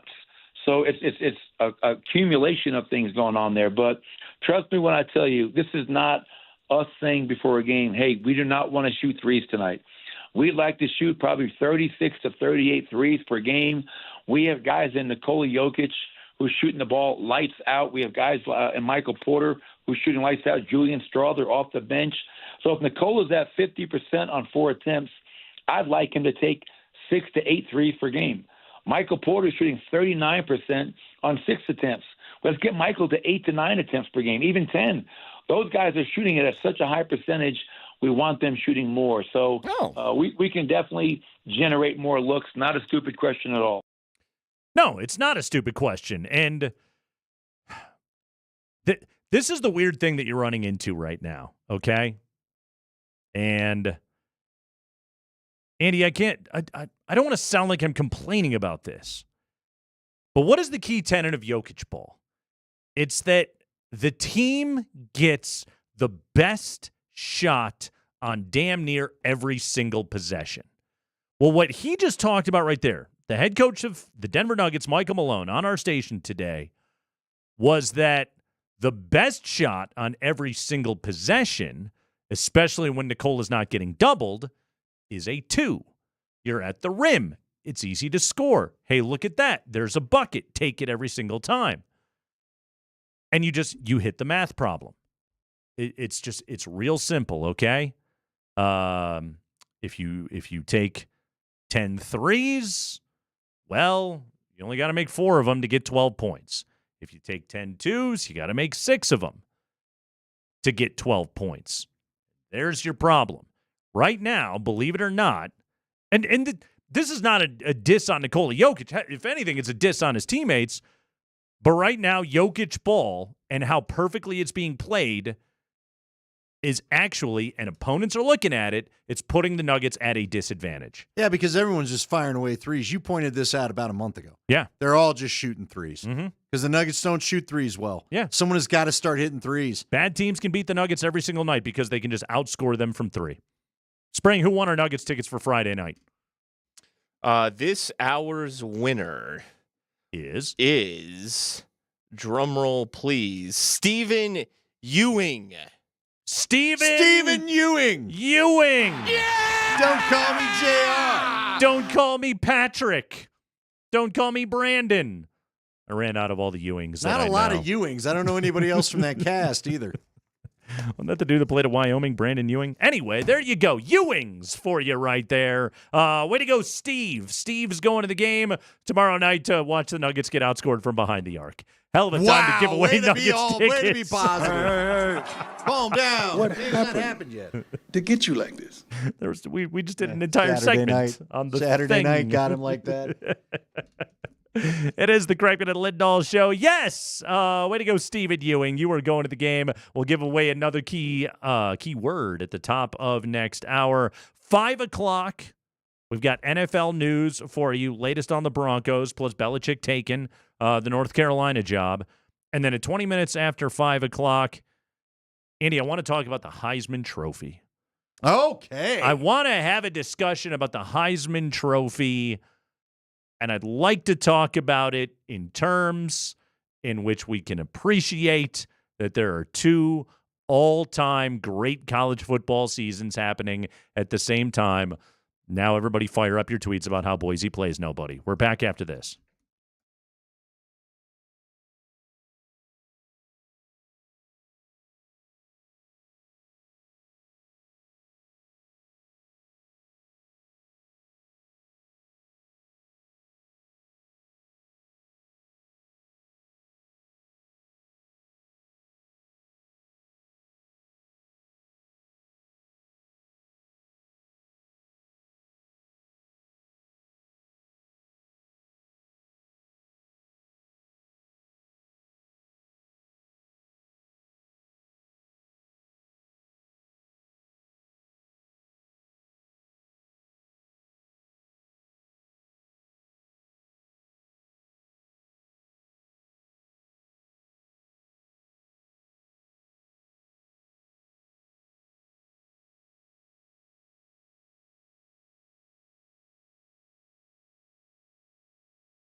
Hey, we're giving away a pair of tickets to the Nuggets game against the Clips on Friday.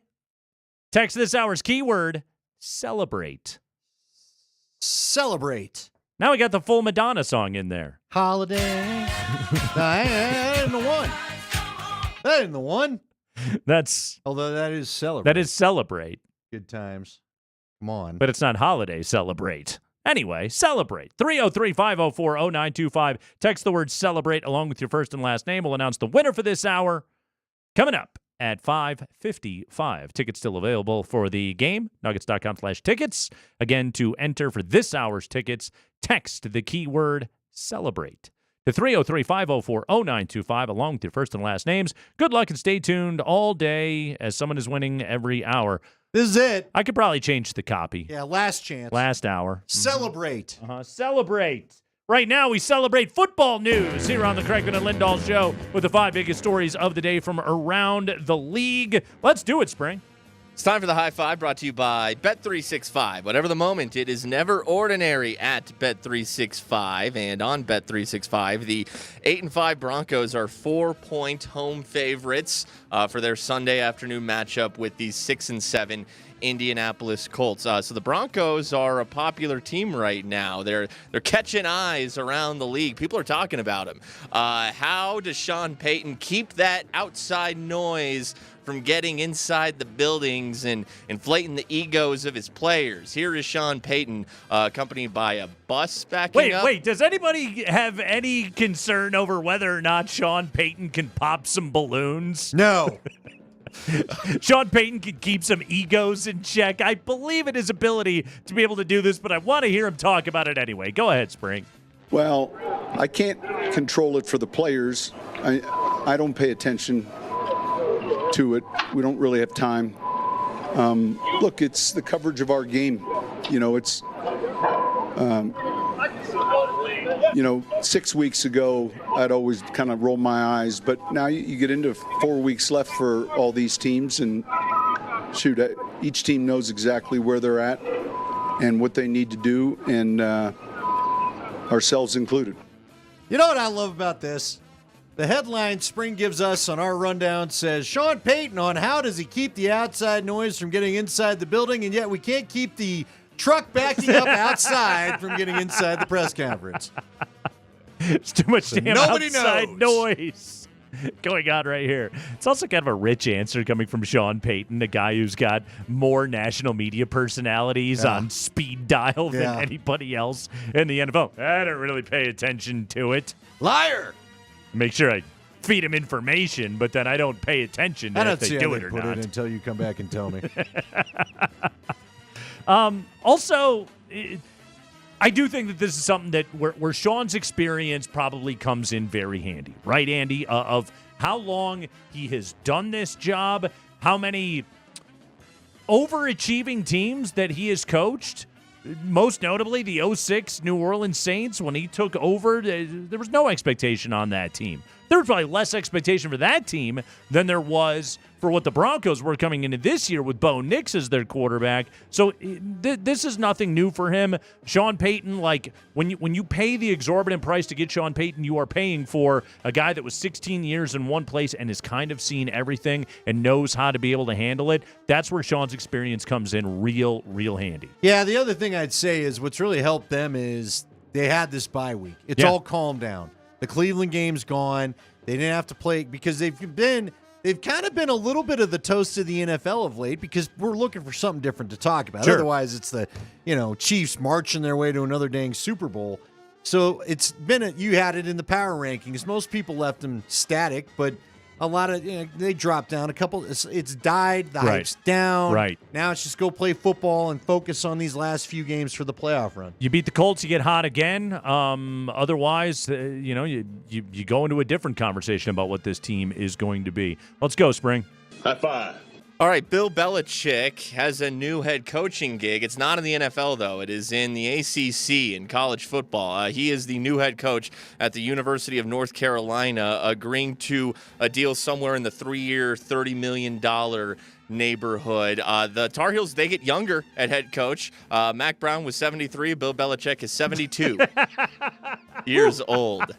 There you go. That's an incredible factoid. Yeah. Good job, Spring. Hey, Sean Payton was asked about this today. This was just before the news officially and finally broke that the deal was finalized. But here is Sean Payton on if he's talked with Belichick about this. I haven't.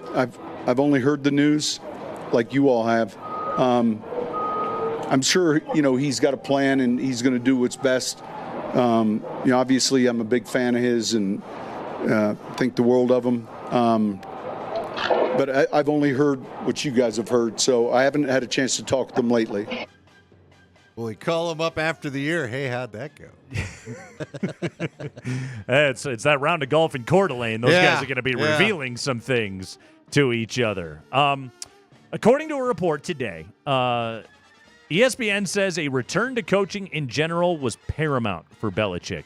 He had spent a lot of time around his former assistant, Jed Fish, and talking to friends and former assistant coaches around college football. His son, Steven, is the Huskies defensive coordinator. That's why he was hanging out with Jed Fish, and is expected to be involved with North Carolina in some way.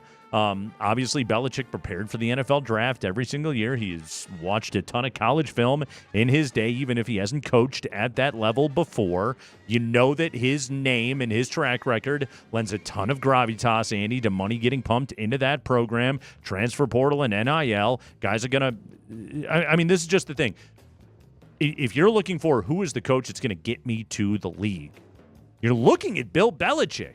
With Saban gone, he's the guy. With all of his connections in the NFL, his knowledge of what an NFL program looks like, I think he's going to do a great job in being able to build up that roster. I think North Carolina is going to be a winning team next year. I do think the idea of the personality of Bill Belichick as a college football coach is a hell of an experiment, and I think it potentially could have hilarious results. But I know this, man. Guy can coach. Guy can flat out coach, and I think he's going to win. Well, and here's the thing. He's put a structure in place. Again, for those that want to hear it, our billionaire buddy, Bill Armstrong, will be on at 420. We'll ask him about some of these things. Yeah. But again, he's got a front office. He's got a GM. This is the new college football. Because you and I have had our fun and jokes of how is he going to recruit. He may not recruit much. He may just simply drop a call, hey, I'd like you. Our people are going to come talk to you. That'll be it. Yeah. Right? Yeah, I don't think there's going to be a whole lot of, sitting and, enjoying mom's peach cobbler or anything like that. Having a lemonade. Yeah, I don't think that's the kind of operation Bill Belichick is going to run because at levels of college football, you don't really have to do that stuff anymore. It's a different ball game right now. And again, I will go back to Dion. There is a different model of how to win quickly in the NFL. Andy, I told you there's going to be copycats. I mean, we talked about when Ray Lewis was up for a job. Yes. This year, still is, I think. Yeah. This is only going to continue. Only now, in this case, you're talking about actually one of the best and most organized football coaches we've ever seen. Jeff Saturday, a North Carolina alumni and North Carolina alumni, he was talking about on ESPN today. He was saying that Steve Wilkes was also in consideration. It's wild because we've talked to Mike Sanford, and I know he's right. There's plenty of college coaches that can't handle this NIL thing. They want to try to jump to the NFL. Yeah. Well, some of these older NFL coaches that aren't finding the going so good, they're going to jump back in and try to create an NFL style in college, and it might actually be ripe for that to happen. By the way, Andy, greatest NFL player out of North Carolina ever. Who do you got? Dre Bly. I can't name many. You're going to have to help me out. Oh, there's With two. all due respect to our guy Pookie. Two at the very top of the list. Okay, hit me. One of them, Julius Peppers. Oh, yeah. How could I forget him? The other one, Hall of Famer. And this Belichick is going to employ this guy's services, I'm sure, because Belichick never liked any argument about who was the greatest defensive player to ever live, Lawrence Taylor. I didn't know it. I did not know he was a UNC guy. LT was a Carol. Well, there you go. Yeah. All right. Mm-hmm. Yeah. You didn't want to bring up Mitchell Trubisky? No, I'd already forgotten about him, thank God. I guess we'll see what Drake May does. Vonnie Holiday. Okay. Out of North Carolina. Javonte Williams. Javonte Williams out of North Carolina. Right, Winnie Pookie? Drake May out of North Carolina. All right, go ahead, Spring. High five. Let's look around the AFC West. The Broncos are 8-5. The Chargers are also 8-5, and they host the 7-6 Buccaneers on Sunday. And then the Chargers on Thursday Night Football following that will host the Broncos. And amidst all that, Justin Herbert came out of Sunday's loss in Kansas City with an ankle injury as well as a leg contusion. So we'll label him as questionable this week. I'm not sure if he practiced today. Jim Harbaugh was asked about that, whether or not Justin Herbert would practice today. We'll see. I'd like to give him some rest. But, I mean, Justin, it's, I don't control him. I like him to do what's best for him, and we'll let him make those decisions. Boy, they all got the same. He gets so breathless the moment he starts talking about Justin Herbert. Justin. He's resting, but it's going to be, boy, An this incredible guy. rest. This guy can rest. He really, Even when he's at rest. You've never seen somebody rest quite like this guy can I rest. don't control him. We had almost a Michelle Branch pause between those two thoughts, too. Chargers and Tampa coming up, but yeah, they've got the condensed schedule. Another team has an awfully condensed schedule coming up. Spring, that's the AFC West champs, the Kansas City Chiefs. High five. Yeah, and before that, Andy Reid saying today that wide receiver Marquise Hollywood Brown is getting close to making his season debut. He's been out all season with injuries, so they could be getting a weapon back here soon. They will also be playing 11 games in 3 games in 11 days coming up here with a Christmas game. That's on a Wednesday. 3 games in 11 days. Patrick Mahomes was asked today what he thought when he found out that this was a thing. Yeah, it's not like a good feeling. I mean, I'm excited to play on Christmas, to hopefully get back from what we did last year, but you never want to play this many amount of games in this short of time. It's just not great for your body, but at the end of the day, it's your job, your profession. You have to come to work and do it. Yeah, no, your job is to give Roger Goodell the television shows he wants. Yep. And he wants you to play 3 times in 11 days, so go get him. Who knows? Maybe this hobbles that team up enough going into the postseason, although getting Hollywood Brown back is certainly going to help them. I also, when you watch Mahomes, you're just like, you are not 100%. I know you're not, and yet he still makes the damn magician throws out there. I think that ankle's bugging him again and all that. Yep. So There's always something. Always something. That's your 5 biggest stories of the day from around the NFL. Travis Hunter heads to New York for the Heisman Trophy ceremony coming up here on Saturday. Heavy betting favorite. Could there be a surprise in the works? I'll tell you why that's a real possibility coming up next, Andy.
So if Nicola's at 50% on 4 attempts, I'd like him to take 6 to 8 threes per game.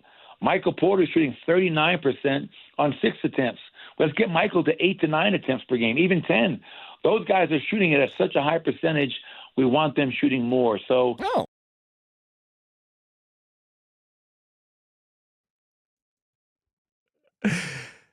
The key word this hour, celebrate.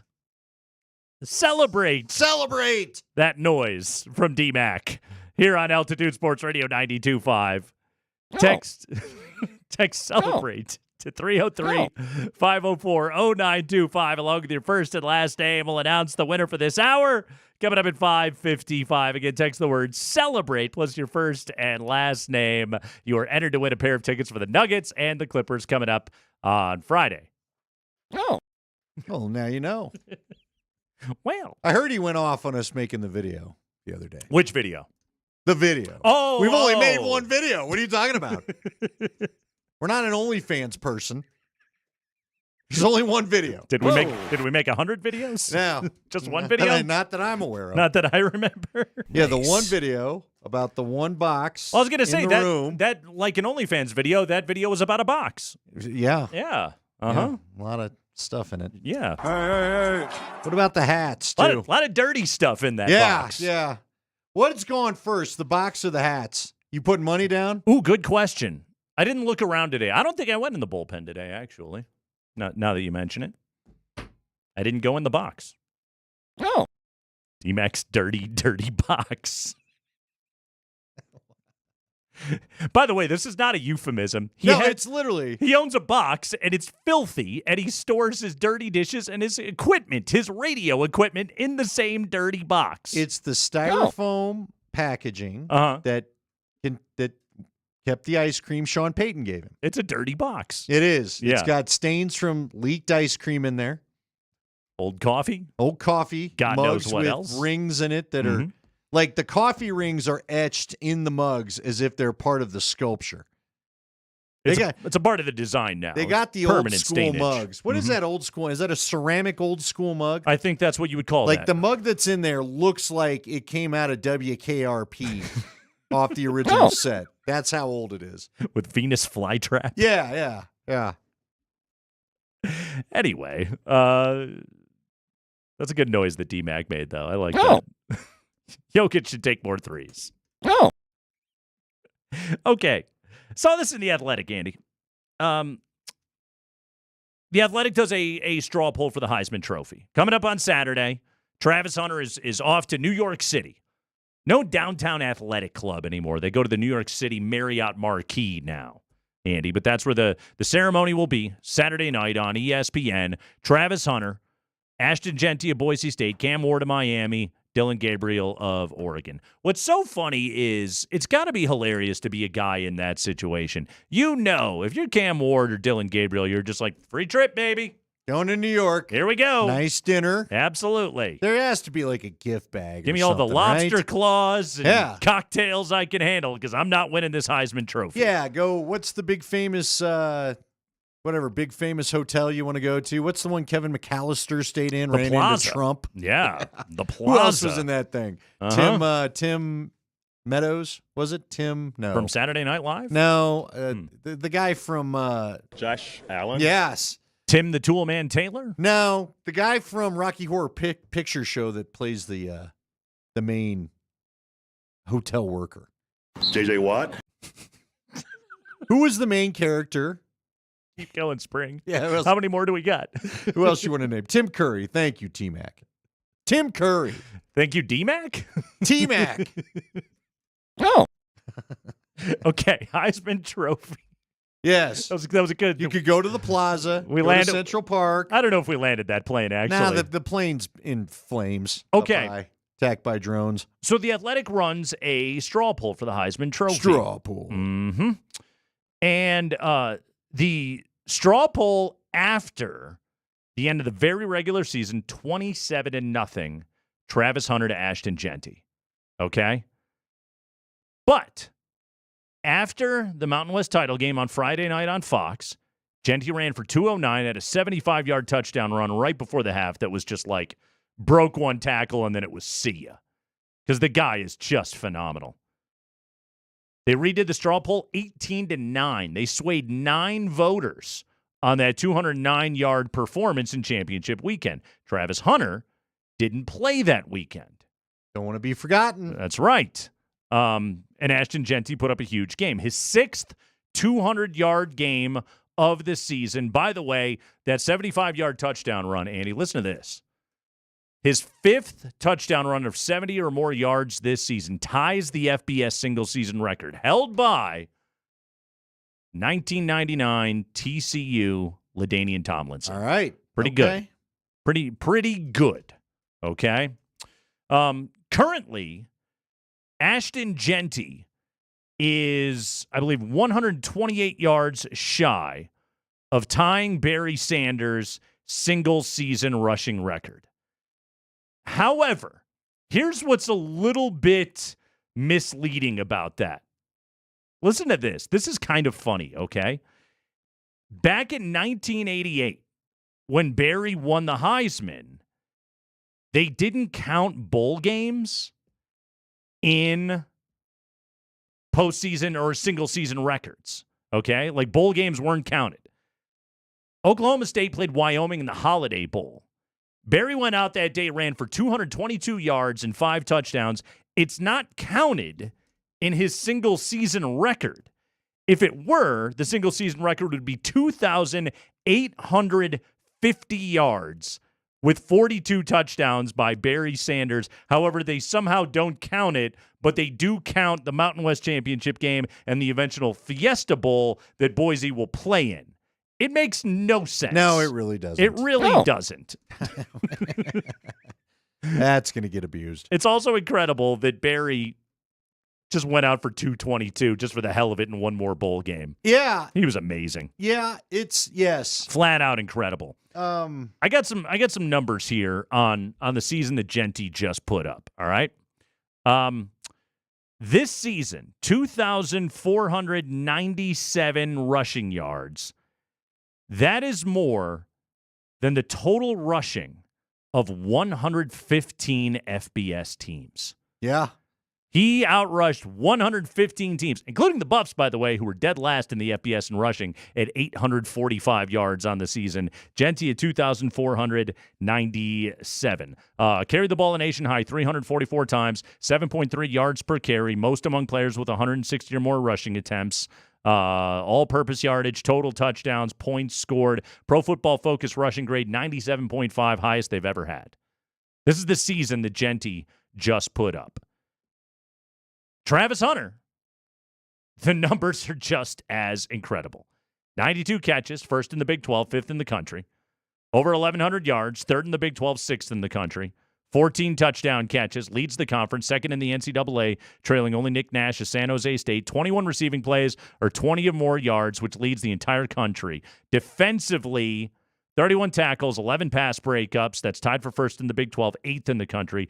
4 interceptions, tied for 2nd in the Big 12, 17th in the country. 15 passes defended, 1st in the Big 12, 5th in the FBS, as well as a game-winning forced fumble on defense. Yeah. He has done it all. He is a finalist for the Biletnikoff Award, which is given to the nation's best receiver, and he is a finalist for the Bednarik Award, which is given to the top defensive player in the country. But not the Thorpe. He doesn't get the Thorpe. Not the Thorpe Award. How dare he? Unbelievable. Here's the big thing. Season from both of them. I was chatting with Jeff Legwald about this, and he's got an article he's super excited about. Not sure if it's going to drop. You know, he doesn't know when it's going to drop, but it's going to be fun to read when it does. Yeah. That lauds the accomplishments of what Travis Hunter has done. And he's got a special guest, and you'll just have to read it to find out. Hopefully it drops Friday, and we can all talk about it. But here's the deal. I remember we were talking about that, and I was telling Jeff just some of the things that I've seen up there this year that I've talked about on this program that are just, it's amazing to me. Yeah. It's just amazing some of the things that he's done that I've witnessed with my own eyes. I've never seen it like that. And yet, when you really break it down, it's an absolute shame that both these seasons are competing against each other for an award where I think either guy, I don't know this for sure, But I feel like either guy would have won it any of the last 5 years with this season. Right. And it just is like it almost stinks that they have to collide like this at this time this year. It's 2 all-time seasons, man. It's Genty has put up a in the very least a top 3 season by a running back in NCAA history, and yet and this is, and again, full disclosure, we talked about this on Monday. Yep. I was contacted by a Heisman Trophy voter early this week that was just, talking to people that know college football. I cover Genty, I cover Hunter. I can speak intelligently, about both of them. And what I said was, any other year, Genty's a slam dunk Heisman Trophy winner. Slam dunk. But this is why I think you have to vote for Travis Hunter, is because he is a top 3 corner and a top 3 wide receiver in college football. He is 2 players in 1. Yes. And that's and he's 2 stars, 2 superstars, 2 top 5 picks in the NFL draft in one single human being. That snap count that he put up this year, that I know Boise fans, they deride that, just like CU fans deride the level of competition that Boise played on social media. But that snap count thing, it's unbelievable, Andy. The game has never been more physical. It has never demanded more of its players. It has never been more violent. It has never been faster. And the guy goes out, and he is the best player on the field at 2 different positions on 2 sides of the ball in every single game that he plays. See, and that's just it. Travis is out there not only getting hit, but giving hits. Yeah. And Ashton Genty plays one of the most physical positions in the sport. Right. Guys don't want to play running back because of the pounding. I don't care what level of competition you're talking about. You're getting whacked how many times a game? Yeah. I mean, come on. Carried the ball 344 times this year. Now, look, with you, and again, I've got a bias. I'm not going to sit here and try to sell you that I don't. I've never watched anything like I've seen live with Travis Hunter. Here's the thing. I'll raise my hand. I've watched it for 2 years. And say, honestly, I don't have a bias. No, right. I have no dog in this hunt, and I say you have to vote for Travis Hunter. It is, but I would agree with you. But again, I think it's a real shame to waste any running back's 2,000+ yard season, man. Yeah. That's a lot of running. That's a lot of staying healthy. Yep. How many halves did he sit out as well? You know what I mean? How many times, especially in the middle going, early going, did the coach think, well, I'm going to pull him out here to preserve him because it's a running back. The knee can get blown up at any time. I'd love both guys to be Denver Broncos at the next level. It is, I just am telling you, I've not seen a guy play both ways and impact. Like, I feel like I don't remember Champ Bailey so much. You did it at Georgia. Yeah. Okay, the playing the 2 ways.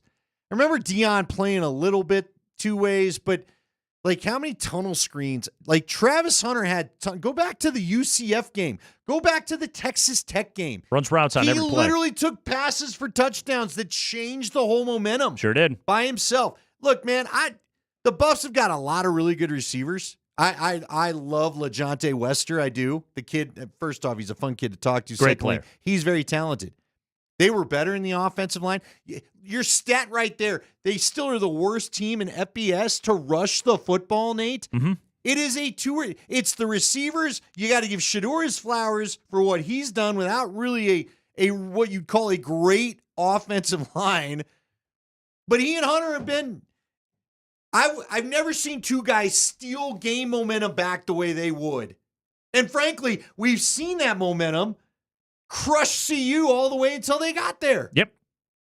I want to add something on, too. Please. One of the texts we got. Well, too bad Genty did it against JV talent. All right. Is that the argument you want to make? At Oregon, week 2. 192 yards, 3 touchdowns. That's the number 1 ranked team in the country. That's the only undefeated team in the country. Went for $192 and 3 tutties. Washington State used to be in CU's league. 259, 4 touchdowns. Oregon State used to be in CU's league. 226 and a touchdown. UNLV, top 25 team, beat 2 Big 12 teams on the road this season, just went for 209 and a touchdown against those guys to win a conference championship.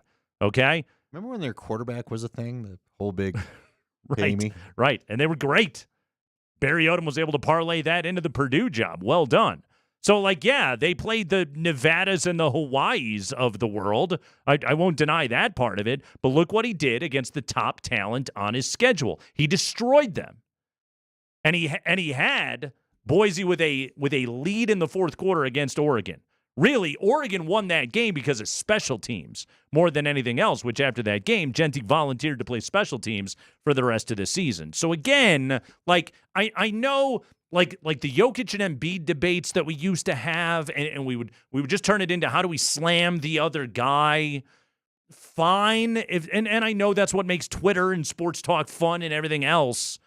What I'm telling you here is Travis Hunter is going to win the Heisman Trophy over a guy that had an all-time great college football season. That's one of the best college football players that I have ever seen in my life. And that should be celebrated more than anything else, rather than how do I figure out how to trash the other guy. No, I'm with you because, again, I would also argue those are – you can say the JV talent thing, whatever. Bottom line is that's their offense. Mm-hmm. How many stack boxes did he face? How many? The key was to stop him before anything else. Watch that. Go back, watch that game on Friday night. UNLV had 9 in the box. Look, and I also just say this, and I love that they moved to the Big 12. Big 12 isn't exactly known for their defense either. No. Except when Travis Hunter is out there. Yeah, and you don't throw at him. Yeah. The whole game. Again, it is – I really feel bad that these two kids had to put these things together in the same year. Travis Hunter. Because any other year, they're winning it hands down. We don't even need the ceremony, frankly. If I'm going to make the argument that Shohei Ohtani is 2 players for the price of 1, well, that's what Travis Hunter is. And he's 2 great players for the price of 1, and he's got to win the Heisman Trophy. And it's unfortunate that Jeanty's going to have to, settle for a Doak Walker Award. You know what they all need to do? Celebrate.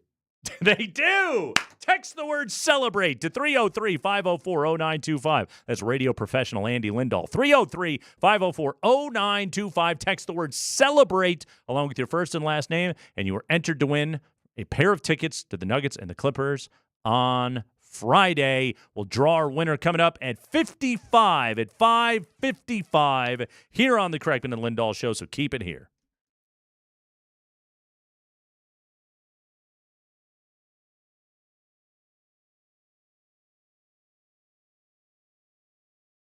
Hey guys, Andy Lindahl here for the Rocky Mountain Men's Clinic. How would you like to have the energy of either Heisman Trophy candidate? Easy for me to say. Travis Hunter, Ashton Jenny, you'd like their energy, would you?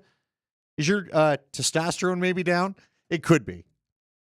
That may be why the energy's down. Not going to tell you that'd make you run on the football field all day like they do, but still.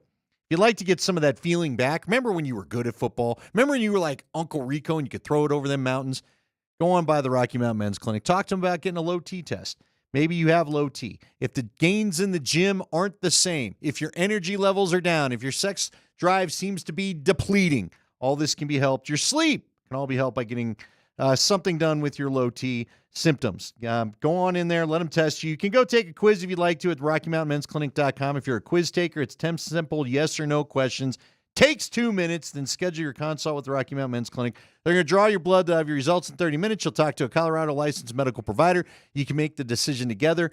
The $99 appointment includes the medical consult, the T and PSA tests, and if you sign up for testosterone the day of your treatment or the day of your appointment, your visit is free. 5 locations throughout Colorado to serve you, including one in the Springs, one in Fort Collins. Give them a call today, 720-440-7900, or go to the RockyMountainMen'sClinic.com.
Nate Kreckman, Andy Lindahl, you are celebrating right now. Text the word celebrate to 303-504-0925 right now. You got a couple more minutes to get in. Celebrate to 303-504-0925. Along with your first and last name, we'll announce the winner coming up here at 5:55. Tickets still available for Friday night. Nuggets and Clippers.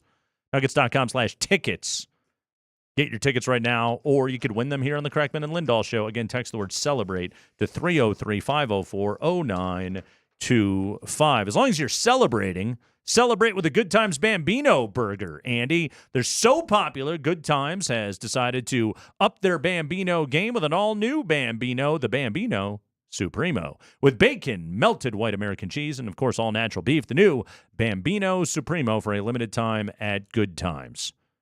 I'd celebrate with that. I was going to say, we're going to do this read every day at 5:45 when I'm starving. Yeah, not a good call. we'll power through. Or we're just going to go buy 5,000 burgers. Or we'll just eat a lot of Bambino Supremos. Hopefully we make it to the end of the contract. Bill Belichick is the next head coach at North Carolina, and Andy, he's got his GM because he's celebrating. That's a thing we do now in college football.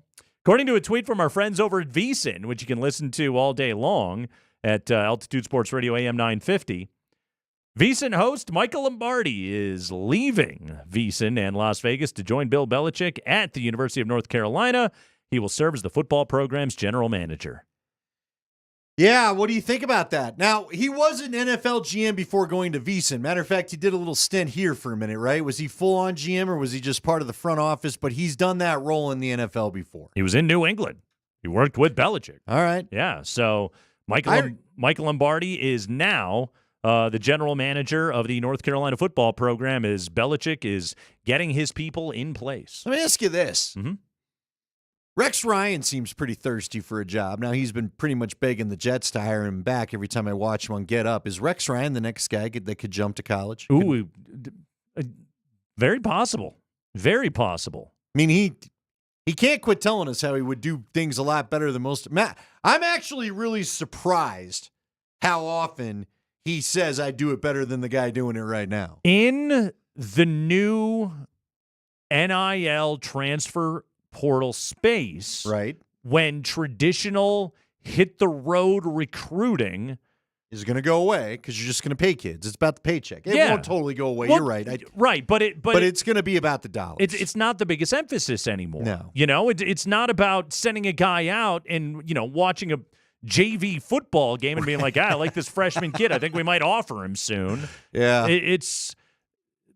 In some ways, again, put the infrastructure in place. Deion Sanders is not a traditional recruiter at all. And he just had a 9-win season, and he's going to the damn Alamo Bowl. Yeah, because he worries about the portal. Exactly. Like a lot of people will. Get your work done there. Again, you can take a high school kid like Julian Lewis or the 8 4-stars that you got coming in this class, and you obviously can sell them on the ability to be able to put guys into the NFL. I mean, Deion Sanders is about to have two guys go in the top 5 of the NFL draft. Bill Belichick is going to be selling the exact same thing, okay? And clearly there is still a place for college football lifers in the ever-evolving landscape, but I told you this, Andy, when Deion started winning this year, I said there are going to be guys looking in non-traditional spaces for good college football coaches. And Bill Belichick, at 72 years of age, with every NFL owner going, I don't want to give that guy that level of control. I saw the way that it went downhill in New England. I saw how miserable Kraft was and how miserable Brady was.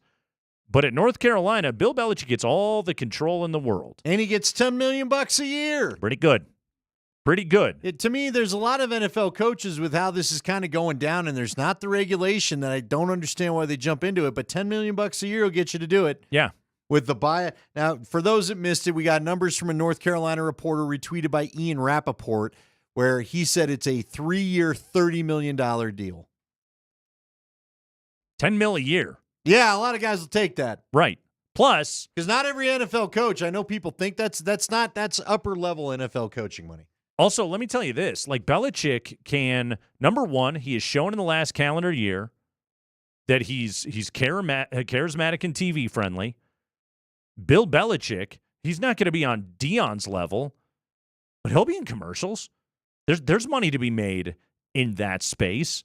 You start tacking on in endorsements and camps and everything else, those numbers only go up. Look, I don't know how long he's going to do this thing. I would imagine he got Steven Belichick, his son, as the coach in waiting. That was allegedly one of the things leaked as to his, here are my list of demands. Yeah. But maybe he only does it for the 3 years of the contract. That would put him at, what, 75? 75 seems like probably a good number. Although isn't Wade Phillips 80 and still coaching?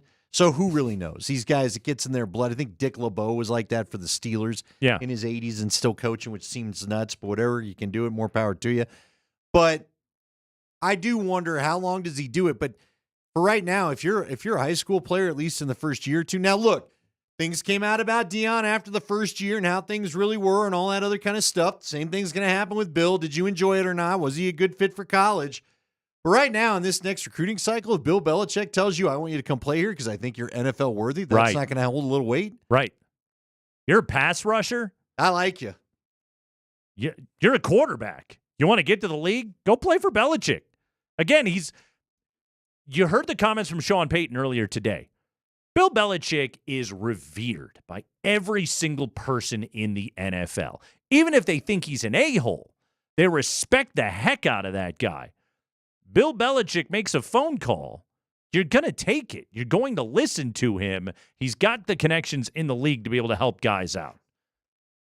I know he's grumpy. The idea of Belichick in front of college kids is downright comical. But I'm not going to deny this guy's ability to use his celebrity and his football gravitas to his advantage at North Carolina. And again, join us at 4:20 tomorrow. Bill Armstrong, our billionaire oil baron, is going to join us. And guess what? Belichick is in his conference with SMU, the ACC. That's right. Bill Armstrong is one of the lead boosters of SMU football. SMU is going to be at Penn State, number 11 seed in the college football playoff. Lost that ACC championship game, by the way. You know, my first question to Bill is going to be, how'd you feel about Lashley kicking that extra point? Not going for two. That'll be a great question. I'm really and Bill's going to give us an honest answer. That's one thing about Bill Armstrong is he does not hold back. I honestly wondered because you had nothing to lose. I know. You're already in the playoff. Yeah. You had nothing to lose. Why are you going to overtime with Clemson? He might not even have thought about it. Granted, you're going to have to tell him. He might bite. You might get him worked up. You didn't go to OT. The kid went down and made a massive field goal. I want to play a clip from Bo Nix before we get out of here today. All right. Bo Nix talked today about his leadership style as a rookie in a largely veteran locker room. Bo Nix talked today about his leadership style and how it's evolved over the course of the season. This is Bo Nix from today. Well, it's that's a great question. My role right now is simply, I got to go out there and perform on Sundays so that I keep these guys, or that I can help these guys win games and keep these guys going. And that's my job as a quarterback for them right now. And you got to honestly take the rookie out of it. It doesn't matter. They're looking at you like, a starting quarterback in the league. So I just got to treat it that way. And right now, being young, I can't, talk a whole lot. There's not much I can say. I haven't really proven anything. So I just have to go out there and work, and they want to see the work, and they want to see how hard I'm, preparing and what I'm doing off the field. And, do I show up the same every day? And I think when they see that, they have a form of respect and trust. And then they know when you go out there and make a few plays, then they believe in you and they know they can trust you in critical moments. So it's just all about doing it right now. I know it's a young stage of my career. So, when there's a time to speak up and say something, that's usually when you can kind of gain their attention because you don't, use your words wisely, and I'm not just talking all the time just to talk. So sometimes, like I said, that talk just is noise, and guys hear so much noise already. They don't want to hear it from me. So it's just all about putting my head down and working hard, and I think they respect that. It's a perfect answer. It is. It's go back really, to, really impressive. I don't want to pick on the guy, but remember Drew Lock would always tell us how his teammates are telling him how great he was. Right. And he would just say, they may have been telling you that. You don't need to tell everybody they told you that. No. And he said, I'm going to prove some stuff, and then maybe I'll. And for Bo to just have the attitude of, I'm young, it's got to be by example right now. Well, and this is where, again, the whole 60-plus games of college starts. He He's seen a few things. Yeah. And he's had to lead a few teams. And his dad's a coach. Yeah. And he walks in the door and he recognizes those things. If the work is there first, then eventually the voice earns some weight. Yeah, and it's a sign the guy gets it. He does. Which is good because I think that's why the vets like him so much. I think that maybe a little of the fire on the sidelines with Sean Payton, but it doesn't say, I'll just call what it is. He didn't walk in and try to Russ it up. Exactly. Russ still has to win 4 or 5 more Super Bowls. By the way, did you hear Russ? I did think it was kind of funny. They had a funny moment with Russ where he was mic'd up. I was watching the old NFC North thing on Hard Knocks, and he goes in there and he starts to do a play call. Then he gives a speech, and one of the receivers or linemen goes, "Just do a motivational speech after the play? Come on, man." And they all laughed. I mean, they all laughed because someone finally was like, "Just call the play, dude. What are you doing right now? Not right now." Cuban Benny adds, Bo was talking about making some